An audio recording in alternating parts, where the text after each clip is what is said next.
To marry a wife and have a child each year results in 10 children after a decade. If one were to wed 100 wives, each bearing a child annually, in 10,000 years that would amount to what? You wonder if it's exhausting? Those who cultivate immortality need not fear depletion of vitality. Congratulations to the host on the successful birth of the 1,000th child, a girl with remarkable potential, blessed with the divine constitution of the Xian Zhao Dan Min and the innate Nine sacred body. The host is rewarded with an exceptional gift package. Yi Feng reclined, dedicating his days to sowing and patiently awaiting rewards, while also nurturing the growth of his offspring. See, raising a prodigy is quite simple. While talent may be random, we can certainly have many children. Eventually, a genius will emerge, and there will always be resilient children who strive to carve out their own futures. Many years later, in the vast realms of San Xianda, Shijie, and the myriad of Xiao Shijie, the top-tier venerables, emperors, and Dao masters all understood one fundamental truth. One must never provoke Yi Feng. His lineage, descendant of the heavenly emperor, was simply countless. Who would dare confront such a legacy? Chapter 1. The Million Descendant System. In Zi Town, the streets bustled with life. Yi Feng returned to his homeland, his heart a tumult of emotions. A decade had passed. 10 years ago, his parents had exhausted their life savings and used connections to send him to the Qingyun sword sect for cultivation, and he had never returned since.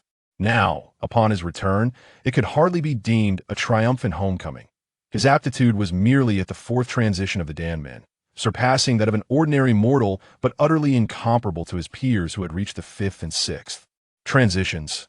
After a decade as an outer disciple, toiling in menial tasks, he had received the least amount of spiritual stones. Despite his relentless efforts, he barely managed to reach the first level of the Gathering Qi stage.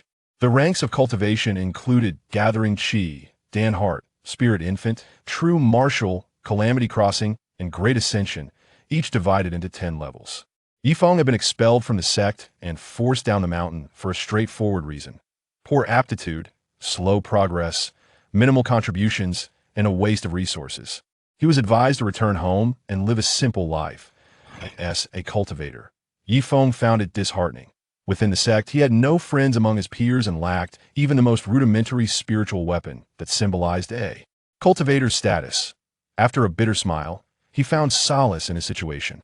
Well then, I shall inherit my parents' estate and live as a wealthy man. With his cultivation at the Gathering Qi stage, he could at least protect his family from bullying in the small town. He could marry a few wives, have several children, and enjoy leisurely outings with his parents and family, tasting culinary delights and living a life of comfort. Yes, Yi Feng had resolved to embrace this laid-back existence. Cultivators at the Gathering Qi stage enjoyed a lifespan of 200 years, free from the ailments of mortals. To live out these 2 centuries beautifully would not be a life wasted. Beep, detecting a qualified cultivator, system binding in progress. Congratulations, host. You have successfully bound the Million Descendant System. A system? What does this entail? Selected laws of the Tian Yuan realm indicate that you, the host, are the sole cultivator who has comprehended the essence of a laid-back life, achieving a 99 compatibility with this system. You're not seeking those who toil relentlessly in pursuit of the Tao. Instead, you've come to find a slacker like me. Well, thank you. You're welcome. Oh, it can engage in flexible dialogue. What exactly is this Million Descendant System? It is quite literal. Bear children, the more the merrier. For every milestone achieved in childbirth, you will receive system rewards, and as each child advances in cultivation, you will also be rewarded. Rewards include, but are not limited to, elixirs, weapons, techniques, martial skills, even physical enhancements. Upon hearing this, Yi Feng was no longer calm. Can my fourth transition of Danman aptitude be elevated to the 5th or 6th? Who do you look down upon? As long as you bear many children and they excel, even the Xian Zhao Danman is within reach. Yi Feng took a sip of wine. Understood to be why having children, I receive rewards, and as they cultivate and grow stronger, I am rewarded as well. It's a cycle of procreation and nurturing. Smart. Host information being generated. Name, Yi Feng. Age, 22. Aptitude, Danman 4th transition, mediocre. The Danman aptitude ranges from lowly, 1st, second transition to the ninth transition, with the optimal being the Xianzhao Danmen. Talent, none. Current cultivation, gathering qi stage, level 1. Current number of wives, 0. Current number of descendants, 0. Newbie task triggered. Newbie task 1. Find a suitable partner. The host must marry a primary wife with an appearance rating of 7 or above, a temperament rating of 7 or above, and Danmen aptitude of at least the third transition within 3 days. Completion reward, a newbie gift package. Newbie task 2. Ensure the primary wife successfully conceives within 10 days. Completion reward, a parenting gift. Package, marry within 3 days, conceive within 10 days. You're even more impatient than I am. Please, host, strive diligently. Time is of the essence, and the task is weighty. For now, I must return home. Yi Feng's father, Yi Dazheng, had once been a hunter before becoming a weapons trader, acquiring mundane weapons from the big city to sell in the town. After years of accumulating wealth and exchanging it for the spiritual stones desired by cultivators, he had managed to send Yi Feng to the Qingyun sword sect through connections. 10 years ago, the weapon shop was located at a busy street corner with a sign reading, Authentic Weapons. Yi Feng stood at the entrance, gazing inside, where his father was bent over, polishing a long sword. The robust father he had left 10 years ago now seemed somewhat aged. Father. Yi Feng stepped inside, wishing to express many sentiments, but they all coalesced into a single phrase. I'm back. Fenger.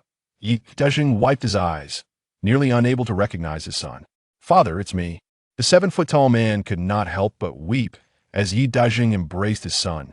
10 years, it's been 10 years. Why didn't you come back to see us? Yi Feng felt a pang of guilt and merely replied, Cultivation is arduous. The son had returned. Today, business would cease. Yi Dazheng promptly locked the door and took his son home. His mother, Shan Suhong, a humble woman, had prepared an elaborate feast. Yi Feng did not withhold the truth, revealing his mediocre aptitude and the circumstances of his expulsion from the sect. He had expected disappointment from his parents. However, to his surprise, they consoled him instead. Child, it's all right to cultivate to the gathering qi stage and become a true cultivator is already a remarkable achievement for our Yi family. There are hardly any true cultivators in our entire town. His father proclaimed, straightening his back proudly, with my son here, I doubt anyone will dare to challenge me. Shan Sahong rolled her eyes. Look at how pleased you are. The impressive one is not you, it's our Feng. As she spoke, she served a generous portion of braised pork to her son. As Yi Feng savored his meal, he suddenly broached a serious matter. Father, mother, I have something urgent to discuss. Both parents turned their attention toward him. Yi Feng scratched his head and smiled. I wish to marry. Do you have enough for the bride price? If so, I would like to propose tomorrow. He had already set his sights on a target. Once, there was a childhood sweetheart, the daughter of the Lin family, Lin Qingyin.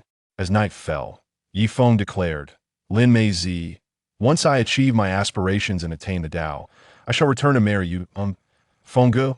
I will wait for you always. The vivid memories of a decade ago flooded back. Yi Feng propped his forehead, rose from his bed, and opened the doors and windows to gaze at the morning sun. The proposal he discussed with his father last night left the latter with a furrowed brow. The Lin family had fallen into decline in the past. Lin Chong, the head of the Lin family, and Yi Dazheng, one a medicine dealer and the other a weapons trader, had amassed considerable wealth. The two families were well matched, and Yi Feng and Lin Qingyin grew up together, innocent and carefree. Lin Chong had saved a lifetime's worth of 100 spirit stones to send his daughter Lin Qingyin to the Qingyun sword sect, coinciding with Yi Dazheng's expenditure of the same amount. To send Yi Feng there, Yi Feng, with a talent rating of 4 turns in Danmen, surpassed Lin Qingyin, who had only 3. Ultimately, Yi Feng was chosen, leaving the Lin family bereft of their investment. Although Yi Feng felt guilt, his resolve to pursue the Tao remained steadfast. At the age of 12, he had vowed to the 11-year-old Lin Qingyin that it mattered not if he could not enter the sect. He would one day return riding the 7-colored, auspicious clouds to marry her. Lin Qingyin had indeed waited for Yi Feng all these years. However, events in Zai Town had taken a turn that a man named Niu Qing, though not a cultivator, had attained the 9th level of body refinement and was hailed as the foremost martial artist beneath the realm of cultivation. 3 years ago, he arrived in Zai Town and opened a gambling house. Lin Chong had frequented it, ultimately losing not only the Lin family fortune, but also accumulating a debt of 50 spirit stones over 3 years. One spirit stone was equivalent to 10,000 silver coins, or 1 million copper coins. With Lin Chong's increasing decline, repaying this debt was an insurmountable challenge. 2 months prior, Niu Qing presented Lin Chong with an ultimatum. He could repay the debt with his daughter, T21, Lin Qingyin, with her breathtaking beauty and 3 turns in Danmen, had cultivated alone for a decade, achieving the 7th level of body refinement. Should Niu Qing wed Lin Qingyin, their union would not only dominate Zai Town, but also secure their position. Lin Meizi, it appears you are to become Niu Qing's fiancé, Yi Feng lamented. Regardless of whether Niu Qing's coercion stemmed from debt or threats against Lin Chong, the matter was settled. In a month, Lin Qingyin would be wed to him. But what is fate? Yi Feng took the 20 spirit stones given by his father, along with the 8 remaining from his cultivation, totaling 28 spirit stones, a considerable sum, and set off. For the Lin residence. Chapter 2. My man is a hero of renown. His father had mentioned that the Lin family estate had been mortgaged, and now the father and daughter resided in 2 wooden shanties on the east side of town. Dressed in simple attire, with long hair, tied up and secured with a chopstick, Lin Qingyin was watering the vegetables in her garden under the morning sun. Upon witnessing this scene, Yi Feng felt a surge of compassion and called out, Lin Meizi. Lin Qingyin turned, her hair fluttering in the breeze. She had become even more beautiful, despite her humble farmer's garb and lack of adornment. Yet her natural beauty shone through, captivating all. System detected qualified beauty, data generation in progress. Name, Lin Qingyin. Age, 21. Height, 163 centimeters. Weight, 44 kilograms. Appearance index, 9, breathtakingly. Beautiful.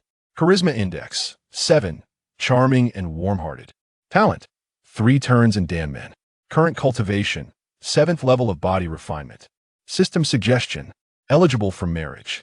Who are you? Lin Qingyin inquired, her bright eyes reflecting confusion. It is I, Lin Meizi. I am Yi Feng. I have returned. The sound of a wooden bucket falling echoed as half its water splashed, refracting the morning light into a spectrum of colors. Feng, is that really you? Lin Qingyin bit her lip, tears welling in her eyes. Indeed, it is I. Yi Feng stepped forward, in a swift motion. Lin Qingyin, like a gust of wind, leapt into his embrace. She playfully punched Yi Feng's chest before wrapping her arms tightly around him. Why did you take so long to return? Did you forget about me? You heartless man, you! She cried, biting down hard on his shoulder. Yi Feng endured the pain in silence. After releasing her bite, Lin Qingyin clung to him once more, sobbing, Feng, I am sorry. I cannot wait for you. I must. Marry. I have come for that very reason. Yi Feng grasped her shoulders, their eyes locking. Lin Meizi, listen to me. I am now a true cultivator, and I bring with me considerable spirit stones. We shall go to find Niu Qing. You are to marry, but it shall be me, not him. After a tumultuous emotional exchange, calm gradually returned. As Lin Qingyin prepared breakfast, she recounted her experiences. Niu Qing had long desired her, yet she steadfastly refused, insisting she would only yield on the day of her wedding. Thus, her virtue remained intact. After the Lin family fell into debt, her mother returned to her family, and the servants dispersed, leaving Lin Qingyin to live in a wooden shanty on the outskirts of town with her. Her father, filled with remorse, had attempted to take his own life several times, only to be saved by Lin Qingyin each time. Now, Lin Chong lay in bed, his legs rendered useless, appearing older than his 50 years. Father, dinner is ready, Lin Qingyin said, placing 2 plates of vegetables on the table, then turning to Yi Feng with a smile. I am quite formidable now, at the 7th level of body refinement. I earn 3 times more than the men when I work. Lin Chong, leaning on a cane, approached the dining table and glanced at Yi Feng. You are? Yi Feng? Uncle, you have keen eyesight, Yi Feng replied, his tone measured, though he felt a pang of resentment towards the elder. Weren't you cultivating on the mountain? Why have you returned? Lin Chong inquired, as his daughter handed him a bun. He took the bun and began to eat the vegetables. Father, Feng says he wants to marry me. He is now a cultivator, and we need not fear Niu Qing. Lin Qingyin beamed with joy. With a clatter, Lin Chong dropped his chopsticks, staring blankly at the two young people before him. That a lifetime of suffering and guilt erupted at this moment of clarity. Tears streamed down his face as he expressed his gratitude. Yi Feng, thank you. I will be eternally grateful to you. And my daughter, Qingyin, I am sorry I could not provide a dowry, leaving you with such a burden for the next generation. As he spoke, he attempted to kneel before Yi Feng, but collapsed to the ground, unable to rise. Lin Qingyin rushed to support him. Why Yi Feng observed this scene, realizing that the once heroic Lin Chong had now become a frail old man. What more could one blame him for? He had acknowledged his mistakes and repented countless times, even wishing for death. Uncle, please rise. Yi Feng stepped forward to assist Lin Chong. Everything is past. Let us look ahead. As for the gambling den, I shall handle it. In the bustling city center lay the Niu Qing gambling den. A haze of dry smoke enveloped the establishment, mingling with the pervasive scent of liquor. The cacophony of voices rose and fell in a chaotic symphony. Yi Feng instructed Lin Qingyin to remain outside on the street as he ventured alone into the den. Drawing in a deep breath, he unleashed his voice like rolling thunder. Where's Niu Qing? Have him come before me. His call resonated with genuine energy, causing many to wince in pain. Curious glances turned toward him. In a dim corner, a burly man, engrossed in his food and drink, rose to his feet. I am Niu Qing. Who are you, young lad? I am Yi Feng, an outer disciple of the Qingyun sword sect, here to discuss a matter with you. The moment he uttered these words, the crowd erupted in whispers. A disciple of the Qingyun sword sect? Could he be a practitioner? Heavens! A practitioner has graced this wretched place? This is the first time I've seen a practitioner in person. Niu Qing's brow furrowed, and his demeanor softened considerably. With a forced smile, he approached, clasping his hands in greeting. I was unaware of your esteemed presence. Forgive my rudeness. Forgive my rudeness. Yi Feng, dismissing pleasantries, produced a pouch of spirit stones and extended it. I am here to settle Uncle Lin's debt. Here are 28 spirit stones for you to keep. The remaining 22 will be my debt to you, to be fully repaid within 6 months. Niu Qing hesitated, not reaching for the spirit stones. What he truly desired was Lin Qingyin. Take it, Yi Feng insisted, tossing the spirit stones towards him. Sister Lin intends to marry me. You should cease any further disturbances from the Lin family. Niu Qing's brows knitted together. Young Master Yi, Lin Qingyin is already my fiancée. We are to wed next month. Your sudden declaration that I have come precisely for this. The debt will be repaid, and the engagement is nullified. Niu Qing's fists clenched tightly, cracking ominously. Setting aside his long-standing desire for Lin Qingyin, Yi Feng's brazen attitude in front of so many onlookers incited his ire. What of an outer disciple of the Qingyun sword sect? So what if he is a practitioner? Even if he is at the Qi gathering stage, does he possess actual combat prowess? I have reached the 9th level of body refinement, battle-hardened. Can I not contend with him? Are you here to cause a scene? Niu Qing's muscles bulged as he unleashed his full presence. His eyes gestured, summoning a cadre of thugs to encircle Yi Feng. Thinking of taking action? Yi Feng chuckled, merely releasing a wave of qi that sent a dozen men sprawling. Niu Qing glared, roaring as he charged with a fist. Yi Feng sneered, effortlessly kicking Niu Qing away, then pouncing upon him, pinning him to the floor. Even at the first level of qi gathering, he is still a practitioner. There exists an insurmountable chasm between practitioners and ordinary folk. Niu Qing, now frightened, cried out, "Spare me, grandfather." Niu Qing, I am not one to evade my debts. You shall receive every spirit stone owed. Yi Feng declared, his eyes suddenly fierce. But should you dare to trouble Sister Lin again, I shall confront you each time we meet, striking you once for every encounter, 10 times for 10 meetings. Chapter 3. Who is the good man who has spent 5 days and nights in the bridal chamber? It is all thanks to Grandpa. The spirit stones need not be returned. Niu Qing is indeed a person of stature. As the saying goes, those who recognize the times are the true heroes. In a world where the strong are revered, should a cultivator wish to kill him, it would merely take a single stroke of the sword. Yi Feng left the gambling house and smiled at Lin Qingyin, proclaiming, "It's all taken care of." Lin Qingyin was astonished. Is it really that simple? Indeed it is.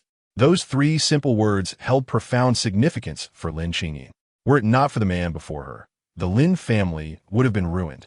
Her father Lin Chong would have perished in regret, and she, Lin Qingyin, would have been forced to marry a man she did not love. Potentially one who was somewhat brutal, leading a life filled with unease. Her life would have been over. It was this man who had liberated her from the curse that bound her. Although he had not yet achieved the great Tao and had returned with merely the rudimentary cultivation of the first layer of gathering qi, he was still her unparalleled hero. Niu Lauda. Niu Lauda. The subordinates of the gambling house gathered around Niu Qing. With a darkened expression and a bag containing 28 spirit stones in hand, he demanded, "Who exactly is this Yi Feng? Ensure you investigate thoroughly." "Boss, there's no need to investigate. I remember him." One of the subordinates spoke up. "He is the son of Yi Dijin, the owner of the Qi Bing Zhengpin store. He went up the mountain to learn skills 10 years ago, and it seems he has truly become a cultivator." The background of the Qingyun sword sect made Niu Qing extremely wary. Although Niu Qing had his own support, it was merely a loose cultivator at the 5th layer of gathering qi. Investigate. Uncover all his details. Why has a disciple of the Qingyun sect suddenly come down the mountain? And his cultivation level must be clarified. Niu Qing commanded, "I will give you 2 spirit stones. Spare no effort to find this out. You will also manage the gambling house while I take my leave." He intended to seek out his master, a wandering cultivator known as the Carefree Wanderer. If it turned out that Yi Feng's background was not formidable, then the Carefree Wanderer could assist Niu Qing in seeking justice. Little did he know that the speed at which the two parties were to wed far exceeded common expectations. The following day, the Yi family celebrated with great fanfare, beating drums and hanging lanterns. Lin Chong nodded, and Lin Qingyin happily agreed without a hint of hesitation. Amidst the jubilant festivities at the Yi family, Yi Feng married Lin Qingyin, and the couple exchanged vows. Lin Qingyin's only regret was that no one from her mother's side had come. Her mother, Bai Feng, hailed from Yinsha City, located 300 miles away. Although a message had been sent, it was unfortunate that perhaps they did not believe it. Bai Feng had been forcibly taken by her family due to the debts of the Lin family, and her absence was likely at the behest of the Bai family, who did not trust Lin Qingyin's message. Yi Feng also had his regrets. His younger brother, Yi Tianchun, was not home to attend his elder brother's wedding. According to their parents, Yi Tianchun had also become a body-refining warrior and was currently out in the world honing his skills. The couple performed the ceremonial bows to heaven and earth, and then to their parents. As they completed the rites, the voice of the system echoed in Yi Feng's mind. "Congratulations, host, for completing the beginner task 1 and receiving a beginner gift pack. Shall I open the gift pack now?" "Yes," Yi Feng replied without hesitation in his mind. "The beginner gift pack is opening. Congratulations, host, for receiving 1 Ningqi Dan, which can enhance your cultivation by 5 years. Congratulations, host, for obtaining a low-grade spiritual weapon. The Rainflower Sword, valued at 200 spirit stones. Congratulations, host, for acquiring 2 Chomai Dan. The Chomai Dan for Yi Feng is exclusive to him, allowing him to break through from the 4th to the 5th layer, while the Chomai Dan for Lin Qingyin allows her to break through from the 3rd to the 4th layer. Congratulations, host, for receiving a low-grade spiritual weapon, the Flame Armor, which can withstand attacks from gathering qi cultivators, reducing their power by 70%, and can release flames for defense and attack. Congratulations, host, for acquiring a spiritual grade Heavenly Thunder Talisman, capable of obliterating cultivators from gathering qi to spirit infant realms, with effects depending on the distance of detonation. In other words, even a powerful spirit infant cultivator could be vanquished if they were caught off guard. However, it is unlikely that such formidable beings would allow Yi Feng the opportunity to use the Heavenly Thunder Talisman against them. This talisman was to be a safeguard for Yi Feng, easily capable of dispatching gathering qi cultivators, and, if used wisely, could even eliminate those of the Danshin realm. As for the spirit infant realm, that was a distant consideration, as a mere gust of wind from them could easily end Yi Feng's life. This beginner gift pack was indeed quite impressive. The Ningqi Dan would aid Yi Feng in his cultivation. The Rainflower Sword and Flame Armor would enhance his combat capabilities. Frankly, Yi Feng had faced quite a dismal beginning, having trained for 10 years at the Qingyun sword sect, where, due to his mediocrity, he had performed countless menial tasks and had not even received a low-grade spiritual sword. Most importantly, the Chomai Dawn and Heavenly Thunder Talisman provided him with the means to face any formidable adversary. The Chomai Dawn would enable the couple to strive for a higher Dan realm. With improved aptitude, any child they bore would likely not be inferior. That evening, after the guests had departed, Yi Daijin and his wife were considerate enough not to disturb the newlywed couple. In the spacious bridal chamber, on the large bed, Yi Feng lifted Lin Qingyin's veil, revealing a beauty that could rival nations, her cheeks flushed and brimming with shyness. "Qingyin," he called. "Feng," she replied, and her tender voice sent shivers down Yi Feng's spine. He yearned to commence their intimate union immediately, but he understood the need to temper his eagerness. He took out a Chomai Dan and offered one to her, saying, "Qingyin, consume this, and you will ascend from the third to the fourth layer of the Dan realm." Lin Qingyin was taken aback. Throughout her life, she had heard of various rare treasures and had encountered many powerful cultivators in town. But never had she heard of a pill capable of breaking through to the innate Dan realm and enhancing one's aptitude. "Feng, this, please. I'm not skeptical. I have one as well. Let us both partake." As she spoke, Yi Feng placed their 2 pills in a cup. The 2 of them drank from the cup and swallowed the pills. Soon after, Yi Feng ingested the Ningqi Dan, which increased his cultivation by 5 years, allowing him to ascend to the second layer of gathering qi. With everything in place, Yi Feng wasted no time and kissed Lin Qingyin's rosy lips. They had been childhood sweethearts, filled with deep affection. Now that they were married, under such a beautiful and auspicious occasion, Lin Qingyin, though bashful, embraced him, her arms coiling around his neck like a gentle serpent, whispering, "Feng, be gentle. I am afraid." Her soft voice was intoxicating. Before long, Yi Feng realized that he had underestimated his beautiful bride. Though Lin Qingyin had not experienced such moments before and was bashful and innocent, she was still a formidable warrior at the 7th layer of body refinement. After the initial discomfort faded, she began to feel and enjoy the moment. Everything shifted. Lin Qingyin grew increasingly bold, shedding her shyness and even initiating advances toward Yi Feng. A night devoid of sleep ensued, and both were left utterly satisfied. On this particular day, they remained in their quarters, merely sending a servant to bring in some food. The second night passed, followed by the third. Yet the two continued to shut themselves away. Lin Sheng was summoned to the Yi residence. As for the young couple's passionate entanglements, day and night indistinguishable, Lin Sheng and Yi Daijing could only share a knowing smile over tea in the courtyard, lamenting the joys of youth. No one disturbed them. Yi Feng and Lin Qingyin grew bolder in their affections, one a cultivator and the other at the 7th level of body refinement, both adept at maximizing their physical prowess. On the 4th night, an incident occurred, succinctly summarized in 3 words: bed matters. There was no alternative. After dressing, Yi Feng arranged for a new large bed to be delivered. At that moment, Lin Qingyin was tucked away in a corner. Her face flushed crimson with embarrassment as she sipped her tea. Finally, on the 5th night, when Lin Qingyin fell into a deep slumber, exhausted and resting softly against Yi Feng's chest, the voice of the system echoed. "Congratulations, host, successful sewing." "What? Is it true?" "Yes, sister-in-law is expecting." "Sister-in-law? How intelligent is this system? By the way, you weren't monitoring us the whole time, were you?" "I possess no eyes, nor ears, merely a collection of data, so you needn't worry about me spying." Yi Feng rolled his eyes. "All right, enough with the explanations. But isn't it supposed to take a while to confirm a pregnancy?" "That's because you are somewhat outdated. My technology is far more advanced." "Understood. So, does this mean I can receive the grand reward?" "Indeed. Congratulations on completing the task. The day of reckoning is near, and you shall receive a parenting gift package." "Congratulations, host, you have received a child care fund of 1,000 spirit stones. Do you understand the value of the Tianlei talisman?" "Congratulations, host, you have gained 10 years of distributable cultivation experience, which can be stored long-term and allocated to your wives, descendants, and yourself." "Congratulations, host, you have acquired the legendary technique Exiled Heart Sutra. Please note, this item is of extreme importance. Do not casually share it with others." "Congratulations, host. You have received a spirit-grade fire talisman."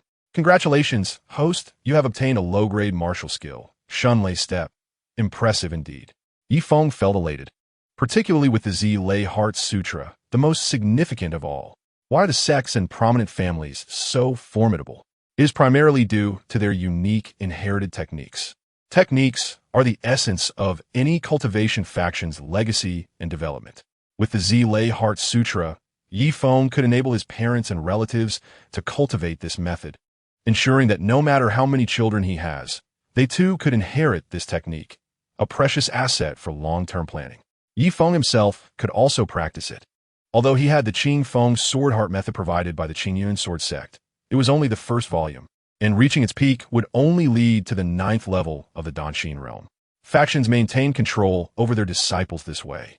But now, with the complete Z Lei Heart Sutra, Yi Feng felt no fear. System, how should I allocate this 10 years of cultivation experience? What do you think? Even though it appears to be a parenting gift package, the child won't be born for over 9 months. You decide for yourself. Yi Feng opted to use it on himself, prioritizing his own strength to ensure a secure future for marrying and having children. As the bearer of this system, he is the core of this family. After 10 years of cultivation, Yi Feng remarkably ascended 2 levels, reaching the 4th stage of Qi gathering. Truly, the Danmin 5th turn is exceptional. According to the system's calculations, an average of 5 years of cultivation could elevate Yi Feng by 1 stage. Ding! The system provided another notification. Limited mission. Within 10 months, ensure the host mother smoothly delivers the fetus. Mission reward. A destiny-altering pill can randomly reset the newborn's innate talent, with a high probability of enhancement, a small probability of regression, and a very small chance of awakening a rare innate constitution. This is rather risky. Regression is a possibility. Life is like a gamble, where risk and opportunity coexist. Are you a philosopher now? Unlocking formal tasks. Formal task 1, bear 10 children, current progress, 0-10.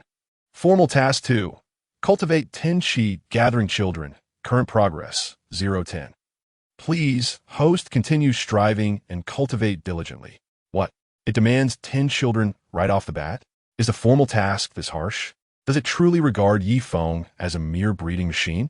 Even if Yi Feng is capable, Lin Qingyin must bear them one by one. At 1 child per year. That would take a decade. Never mind, sleep comes first. Cultivators do not necessarily need sleep, but after these past few days of intense battles, he was undeniably exhausted, especially with such fierce opponents. Master, it is here.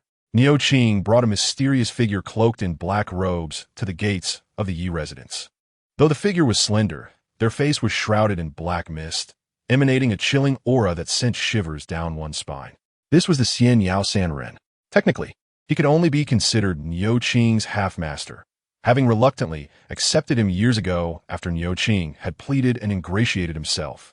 He was merely a nominal master, occasionally aiding Niu Qing with minor troubles or offering guidance, while Niu Qing dutifully honored him each year. Are you certain the information is accurate? The voice of Xian Yao Sanren was clearly disguised, sounding hoarse and frigid, indistinguishable as male or female. Cultivators of his caliber, at the 5th level of Qi gathering, tended to be exceedingly cautious, lacking a backing and feeling vulnerable. Indeed, I have verified it. Yi Feng is merely at the 1st level of Qi gathering and was expelled from the Qingyun sword sect due to his incompetence. Xian Yao Sanren expressed satisfaction. This makes things simpler. The master and disciple then stormed into the Yi residence. Yi Dazheng and Shun Suihong were taken aback. Upon realizing a cultivator had come to their door, they panicked. Fortunately, Yi Feng arrived just in time, clad in flame armor and wielding the rainflower sword, positioning himself protectively in front of his family. Bolstered by newfound confidence, Niu Qing boldly proclaimed, Yi Feng, return my fiancé and my 22 spirit stones. Yi Feng scoffed, good grandson, haven't you had enough calling me grandpa? Here you are again, seeking a beating? Ha ha ha, Yi Feng, don't be so arrogant. Do you know who stands beside me? Niu Qing boasted, raising his chin as if he were the powerful cultivator. Stand firm. This is my master. Just uttering his name might frighten you. Yi Feng had long sensed the aura of the figure in black robes. Truthfully, he could not gauge their realm, but sensed they were above him. Nonetheless, he had his trump card and remained unfazed. Then enlighten us. My master is the illustrious Xian Yao Sanren, Niu Qing declared with pride, his voice booming. Oh, Xian Yao Sanren? I haven't heard of him. Yi Feng replied casually with a smirk, hiding your face so thoroughly.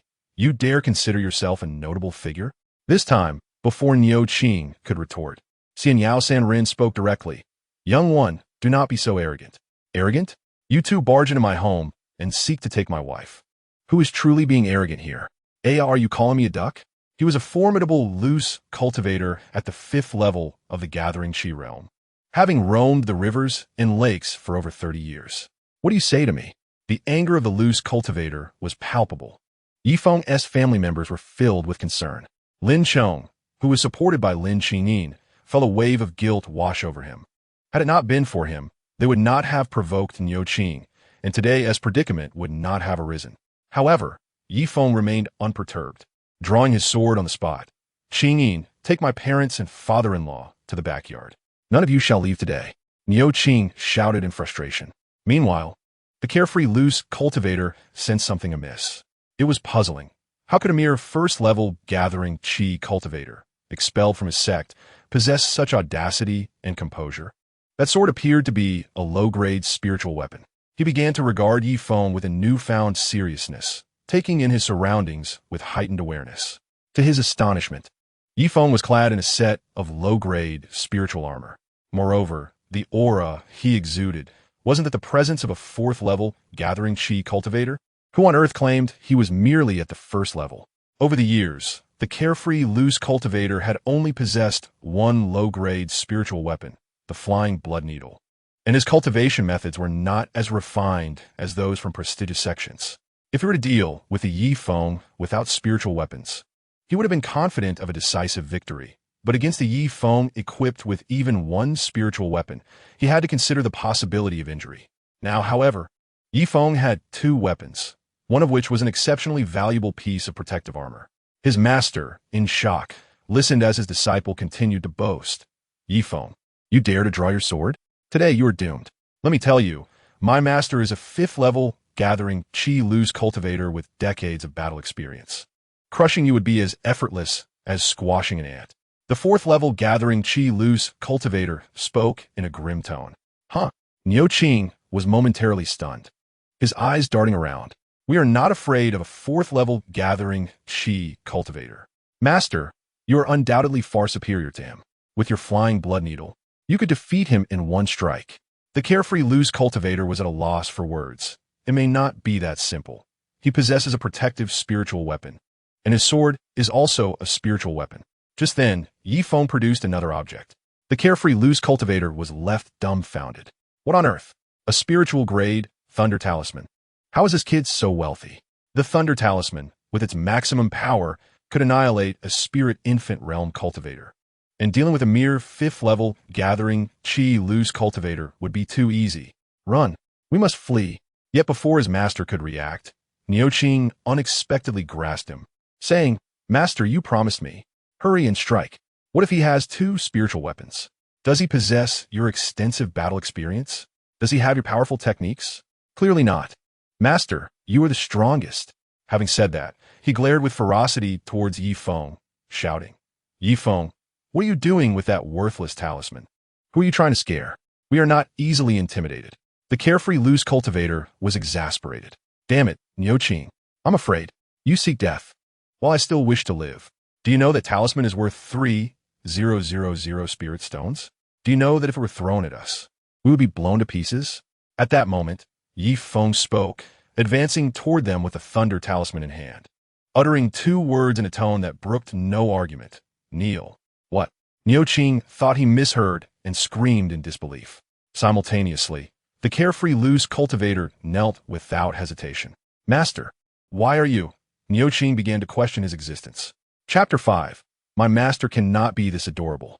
Yifeng simulate. His lips curving upward. It seems you have better taste than that fool. The carefree loose cultivator chuckled awkwardly. Young Master Yi, please spare me.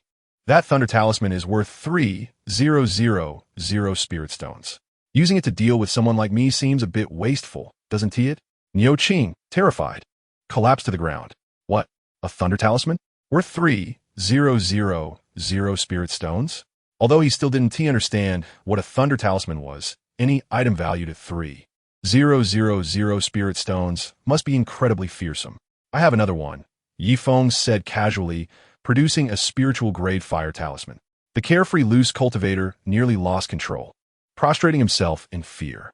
Niu Qing, too, rolled over and lay flat on the ground, pleading, Grandfather, spare me. Please spare me. Yifeng, With 2 fingers pinching the thunder talisman, flicked it lightly, a playful smile gracing his lips. It's not impossible to spare your lives. But if you come knocking at my door and I let you off easily, word will spread, and others will think Feng is easy to bully. Niu Qing, quick on his feet, immediately called out, "Grandfather, I am willing to be your servant. Just spare my life. I will do anything you ask." The carefree, loose cultivator turned, shooting a glare at his disciple. Damn it, this fool has brought us to this point. It was too late to say anything. He could only lower his head and add, "Young Master Yi, I am at the 5th level of gathering qi. Though I may not possess your exceptional talent, I do have some strength. If you would spare me, I would be willing to serve you." Feng stroked his chin deep in thought.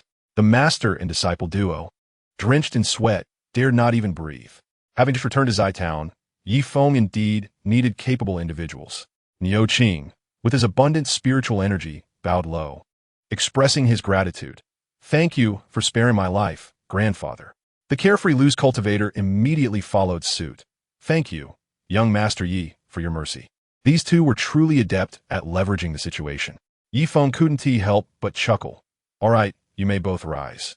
And you, carefree, loose cultivator, quickly dispel that black mist around you. Stop pretending to be a big shot." Niu Qing instantly turned and shouted at his master, "Grandfather is right. Quickly retract your useless black mist." The carefree, loose cultivator was on the verge of losing his temper. Reluctantly, he slowly withdrew the black mist enveloping him and removed his dark cloak.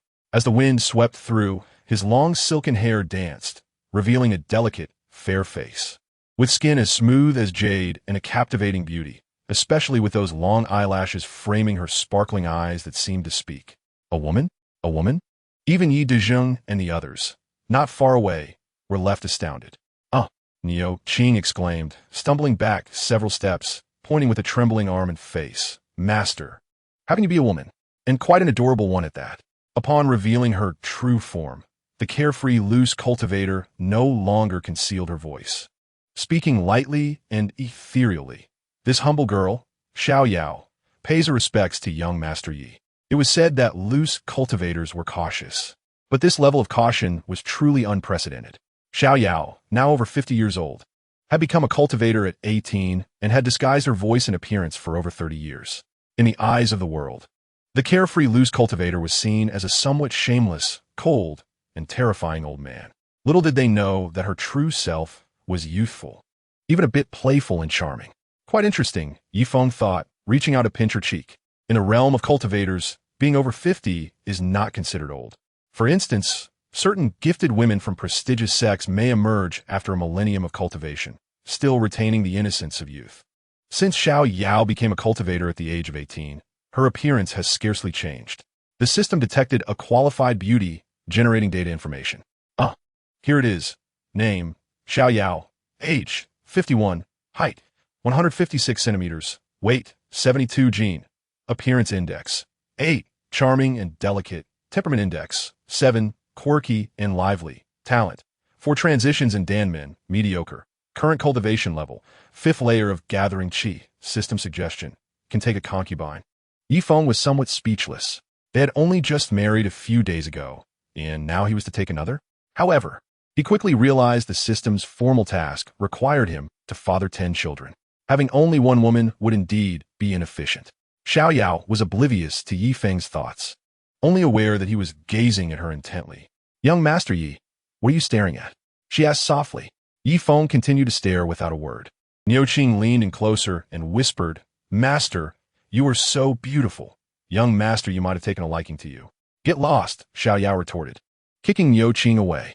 "I am over 50. How could the talented young Master Yi be interested in me? Besides, he just got married. That may not be the case." Feng similed. "What?"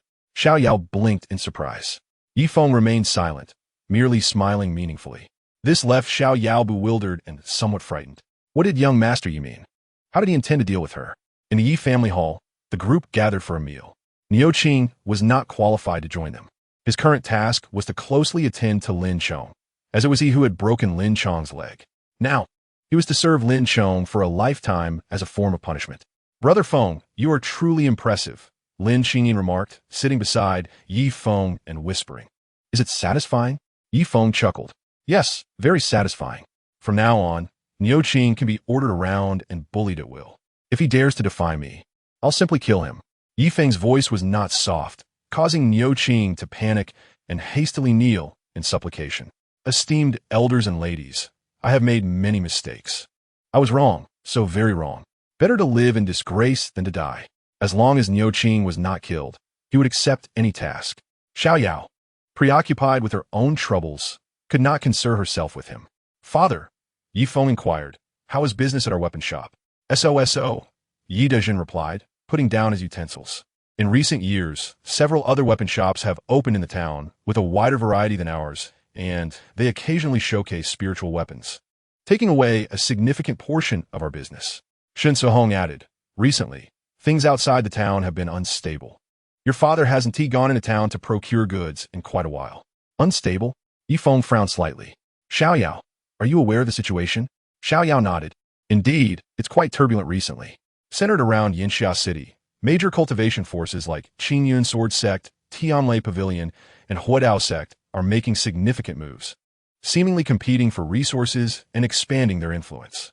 When I visited Yinxia City, I rarely encounter cultivators above Danxin level, but they have been appearing frequently and in haste lately. When major forces mobilize, it inevitably affects many smaller ones, such as certain families and rogue organizations. It is said that many homeless scattered cultivators and body refinement martial artists have turned to banditry, lurking in forests or by the roadside, attacking passing merchants. Yi Feng fell into deep thought. Once, the Yi family was in the weapon business, while the Lin family dealt in elixirs. Although he was not short of money now, these two family enterprises were the legacies of their forefathers. I shall personally visit Yinxia City tomorrow to stock up on weapons and elixirs. And I also wish to purchase some items, Yi Feng declared. Lin Chong looked over elixirs. Does my father-in-law wish to continue the elixir business? I do wish to, but my shop, and even my ancestral home, must be redeemed first, Yi Feng replied with a light smile, placing 200 spiritual stones on the table. This should certainly suffice. Lin Chong was moved to tears, while Lin Qingyin gazed lovingly at her man, feeling the happiness of being cherished once more. The old residence held countless beautiful memories for the Lin father and daughter. Additionally, I would like to show everyone something, Yi Feng said, turning to Niu Qing. Please step outside and shut the door. Of course, sir, Niu Qing complied, exiting with curiosity and disappointment. At this moment, only Yi Feng and his wife, Yi Dejin and his wife, Lin Chong, and Xiao Yao remained in the hall.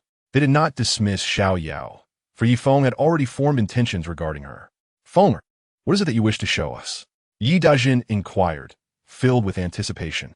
Yi Feng took out a thick book emanating a formidable aura, subtly shimmering with lightning. This was indeed the complete cultivation technique, the Purple Thunderheart Sutra. Purple Thunderheart Sutra, Xiao Yao exclaimed, rising in astonishment. Is this a cultivation technique? Yi Feng smiled. Sharp eyes. You are indeed an experienced wanderer. Xiao Yao's face flushed. Young Master Yi, please refrain from teasing me about my title. Upon hearing that it was a cultivation technique, everyone turned their attention to the Purple Thunderheart Sutra. In this Tianyuan realm, cultivation techniques were universally known. They were essential for mortals to become cultivators and for cultivators to ascend to immortality. Although all 6 present had heard of cultivation techniques, only Yi Feng and Xiao Yao had actually come into contact with them. Yi Feng had practiced the orthodox technique of the Qingyun Sword Sect, the Qingfeng Sword Heart formula, albeit only a fragment. Xiao Yao's situation was even more dire. She had only fortuitously obtained a replica of the first 3 pages of some technique in a black market, and through relentless study, she had managed to cultivate to the first layer of gathering qi. However, her replica contained very little content, even under ideal circumstances. Reaching the 10th layer would be the end of her road. This exemplified the plight of scattered cultivators. Without a sect or backing, they had to rely solely on themselves. Wait, something seems off, Xiao Yao suddenly questioned. Isn't the Qingyun Sword Sect's legacy technique the Qingfeng Sword Heart formula? What is this Purple Thunderheart Sutra? Is it some secret technique of your sect? Yi Feng smiled wryly, responding, as a waste cast out by the sect for my poor aptitude. How could I have the qualifications to learn any secret techniques? This statement left everyone even more bewildered, turning to look at Yi Feng. Yi Feng shrugged. I mentioned that I had a fortuitous encounter, but I cannot disclose the specifics just yet. In any case, I possess absolute control over this purple Thunderheart Sutra, and I wish to designate it as the family cultivation technique of the Yi family for everyone to practice. Yidishin was ecstatic. Feng, are you saying that your mother and I can also practice this technique? Yi Feng nodded and replied, of course, and there will be an ample supply of spiritual stones. Upon hearing this, Lin Chong immediately said, Yi Feng, I shall no longer cultivate this technique. However, since Qing Yin is now your wife, she's also a member of the Yi family. Moreover, she has reached the 3rd transformation of the Pill Gate and the 7th level of body refinement. Her aptitude is quite commendable. Yi Feng and Lin Qingyin exchanged smiles. At this moment, Lin Qingyin had already attained the 4th transformation of the Pill Gate. Dad, Lin Qingyin clasped Lin Chong's hand. Brother Feng has told me about all this. This Zilei Heart Sutra can be cultivated by both of us. Brother Feng has mentioned that in the future, we will live well and become cultivators, extending our lifespans and enjoying a long life together. The family radiated warmth and joy, contrasting sharply with Xiao Yao, who appeared somewhat lonely and awkward. At that moment, Yi Feng pushed the Zilei Heart Sutra forward, the thick tome gliding across the table until it came to rest before Xiao Yao. Young Master Yi? Xiao Yao looked over, puzzled. Yi Feng smiled and asked, do you know why I only had Niu Qing step aside? After pondering for a moment, Xiao Yao nodded slightly. Since young master, you did not ask me to step aside. It signifies your trust in me. I would like you to cultivate the Zilei Heart Sutra as well. Yi Feng stated. Xiao Yao was taken aback. May I ask, young master Yi, is this a minor fragment? Not at all. Xiao Yao was momentarily stunned. A minor fragment would suffice for a cultivator to progress from the 1st level of Qi gathering to the 10th level of the Pill Heart Realm. Could it be a major fragment? Xiao Yao stood up, her shock evident. If it were a major fragment, it could propel a cultivator from Qi gathering to the Pill Heart Realm, then to the Spirit Infant Realm and the True Martial Realm. Yi Feng chuckled and shook his head. It is neither a major fragment. With a thunderous boom echoing in her mind, Xiao Yao trembled, her teeth chattering. Could it be the complete version? This time, under the gaze of everyone, Yi Feng smiled and nodded. Indeed, it is the complete version. Beyond the true martial realm, one can systematically cultivate to the crossing tribulation realm and the great ascension realm. Furthermore, even the path to ascension after becoming an immortal is outlined within the Zilei Heart Sutra. A complete technique. Heavens, what a priceless treasure this is. Even the esteemed Qingyun Sword Sect and Fireblade Sect may not possess a technique that allows one to cultivate to immortality. After all, the current leader of the Qingyun Sword Sect is merely at the true martial realm. In this world, a technique that spans from Qi gathering to true martial can support a major sect's influence. A complete version from Qi gathering to great ascension could elevate a family to great heights, an assertion not made lightly. Xiao Yao trembled with excitement, her adorable side shining through once more. She gazed at Yi Feng with her sparkling eyes. Can this Zilei Heart Sutra truly be cultivated by me? Certainly, however, consider this my betrothal gift, and in return, you must help me bear several children in the future. Yi Feng candidly expressed his intentions. In that moment, the 3 elders looked at him with complex expressions. As for Lin Qingyin, she lowered her head slightly, remaining silent. It was no wonder that such a precious item was not withheld from Xiao Yao. She too was soon to become a member of the Yi family. Such a bold request left Xiao Yao in a state of hesitation and uncertainty. I can give you time to consider, Yi Feng smiled, adding, by the way, you can take the initial chapters of the Zilei Heart Sutra and pass them on to Niu Qing. He is clever, and, with enhanced strength, he will serve me better. Subsequently, everyone perused the Zilei Heart Sutra, memorizing portions of the incantations. When Niu Qing was summoned, Xiao Yao imparted to him the methods to cultivate to the 1st level of Qi gathering. This single act filled Niu Qing with gratitude, vowing to dedicate his life to repay the great kindness of imparting knowledge. The techniques were indeed invaluable. Even a minor fragment, or merely the initial chapters, was a treasure beyond compare. For Niu Qing, who had reached the 9th level of body refinement, he could easily battle 100 ordinary men, yet ultimately, he remained immortal with a lifespan of just over 100 years. Did he lack spiritual stones? Not particularly. In fact, he was even more affluent than some of the outer disciples of the Qingyun Sword Sect. However, He lacked a technique, and without one, he was destined to remain unable to comprehend the truths of the universe and become a true cultivator. Now, even just the initial chapters of the Zilei Heart Sutra felt like a rebirth to Niu Qing. That night in the room, Yifeng lay in bed as Lin Qingyin turned to him, gently embracing him. "Brother Feng, I wish to take Xiao Yao as a concubine and have more children to strengthen our family." Yifeng replied softly, "Dear wife, this is a decision I made impulsively without consulting you. I apologize." Lin Qingyin pressed her cheek against his chest and gently closed her eyes. "It's all right, I understand. Rest assured, no matter how far I go in the future, the one I love most will always be you. I know, your words are enough for me." Lin Qingyin pressed her lips against Yi Feng's cheek. "Brother Feng, tomorrow you will head to Yanxia City. The journey may be perilous. You can take Miss Xiao along." What a considerate and understanding wife she was. "All right, then I shall leave everything at home to you," Yi Feng said, kissing her cherry lips. The two were once again entwined, this time not for a task, but purely for the release of their feelings. In the adjacent room, Xiao Yao was sleepless throughout the night. She sat by the window, holding a jade pendant inscribed with the character Xiao, her bright eyes gazing into the boundless night sky. "Father, mother, I feel as if I have found a home. Perhaps he does not truly love me, but he possesses boundless potential. I, a daughter of no merit, have spent my life in hiding, unable to become a true powerhouse. If I wish to avenge the deep-seated grudges of the Xiao family, perhaps Yifeng is the only answer in this life." The following morning, Yifeng and Xiao Yao discussed their plans and prepared to set off. Shen Sehong thoughtfully cooked 2 fragrant roasted geese for them to take along on their journey. "Thank you, Auntie," Xiao Yao said with a smile as she swiftly stowed the geese away. "Auntie?" In truth, Xiao Yao was several years older than Shen Suihong. Yifeng noticed Xiao Yao's resourcefulness. "Do you have a mustard seed ring?" Xiao Yao nodded slightly. "Let's set off first and talk along the way." Thus, the two departed from the Yi family, activating their flight technique and soaring through the sky, quickly leaving Zai Town behind, heading towards the direction of Yanxia City. The flight technique was one of the most fundamental martial arts for cultivators. Any cultivator at the first level of Qi gathering could learn it. This technique was basic and inexpensive. Even the notoriously frugal Qingyun sword sect freely taught it to Yifeng. As for Xiao Yao's flight technique, she had purchased it, and it was not costly, only requiring 3 spiritual stones.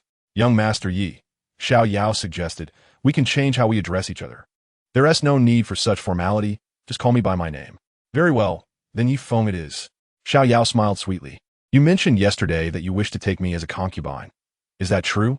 Yifeng remarked. "There is no need for jest concerning such matters. What have you considered?" Xiao Yao lowered her gaze, gently stroking the mustard seed ring upon her wrist. This low-grade mustard seed ring was purchased 20 years ago. It possesses an internal space of 100 cubic units and cost me 180 spirit stones. Currently, I am at the 5th level of the Gathering Qi realm, with a 4-turn aptitude in the Pill Gate. Inside the ring, I possess a low-grade spiritual device, the Blood Needle, and I have mastered 3 low-grade martial techniques: the Sky Control Technique, the Void Split Palm, and the Eye Soul Needle. Yifeng could not help but chuckle. "What do you intend to do?" Xiao Yao, however, looked at him earnestly, enunciating each word distinctly. "Additionally, I have a savings of 500 spirit stones. This constitutes my entire dowry. Yifeng, should you truly wish to marry me, I can offer you all of this. Provided you have one condition, you must treat me well."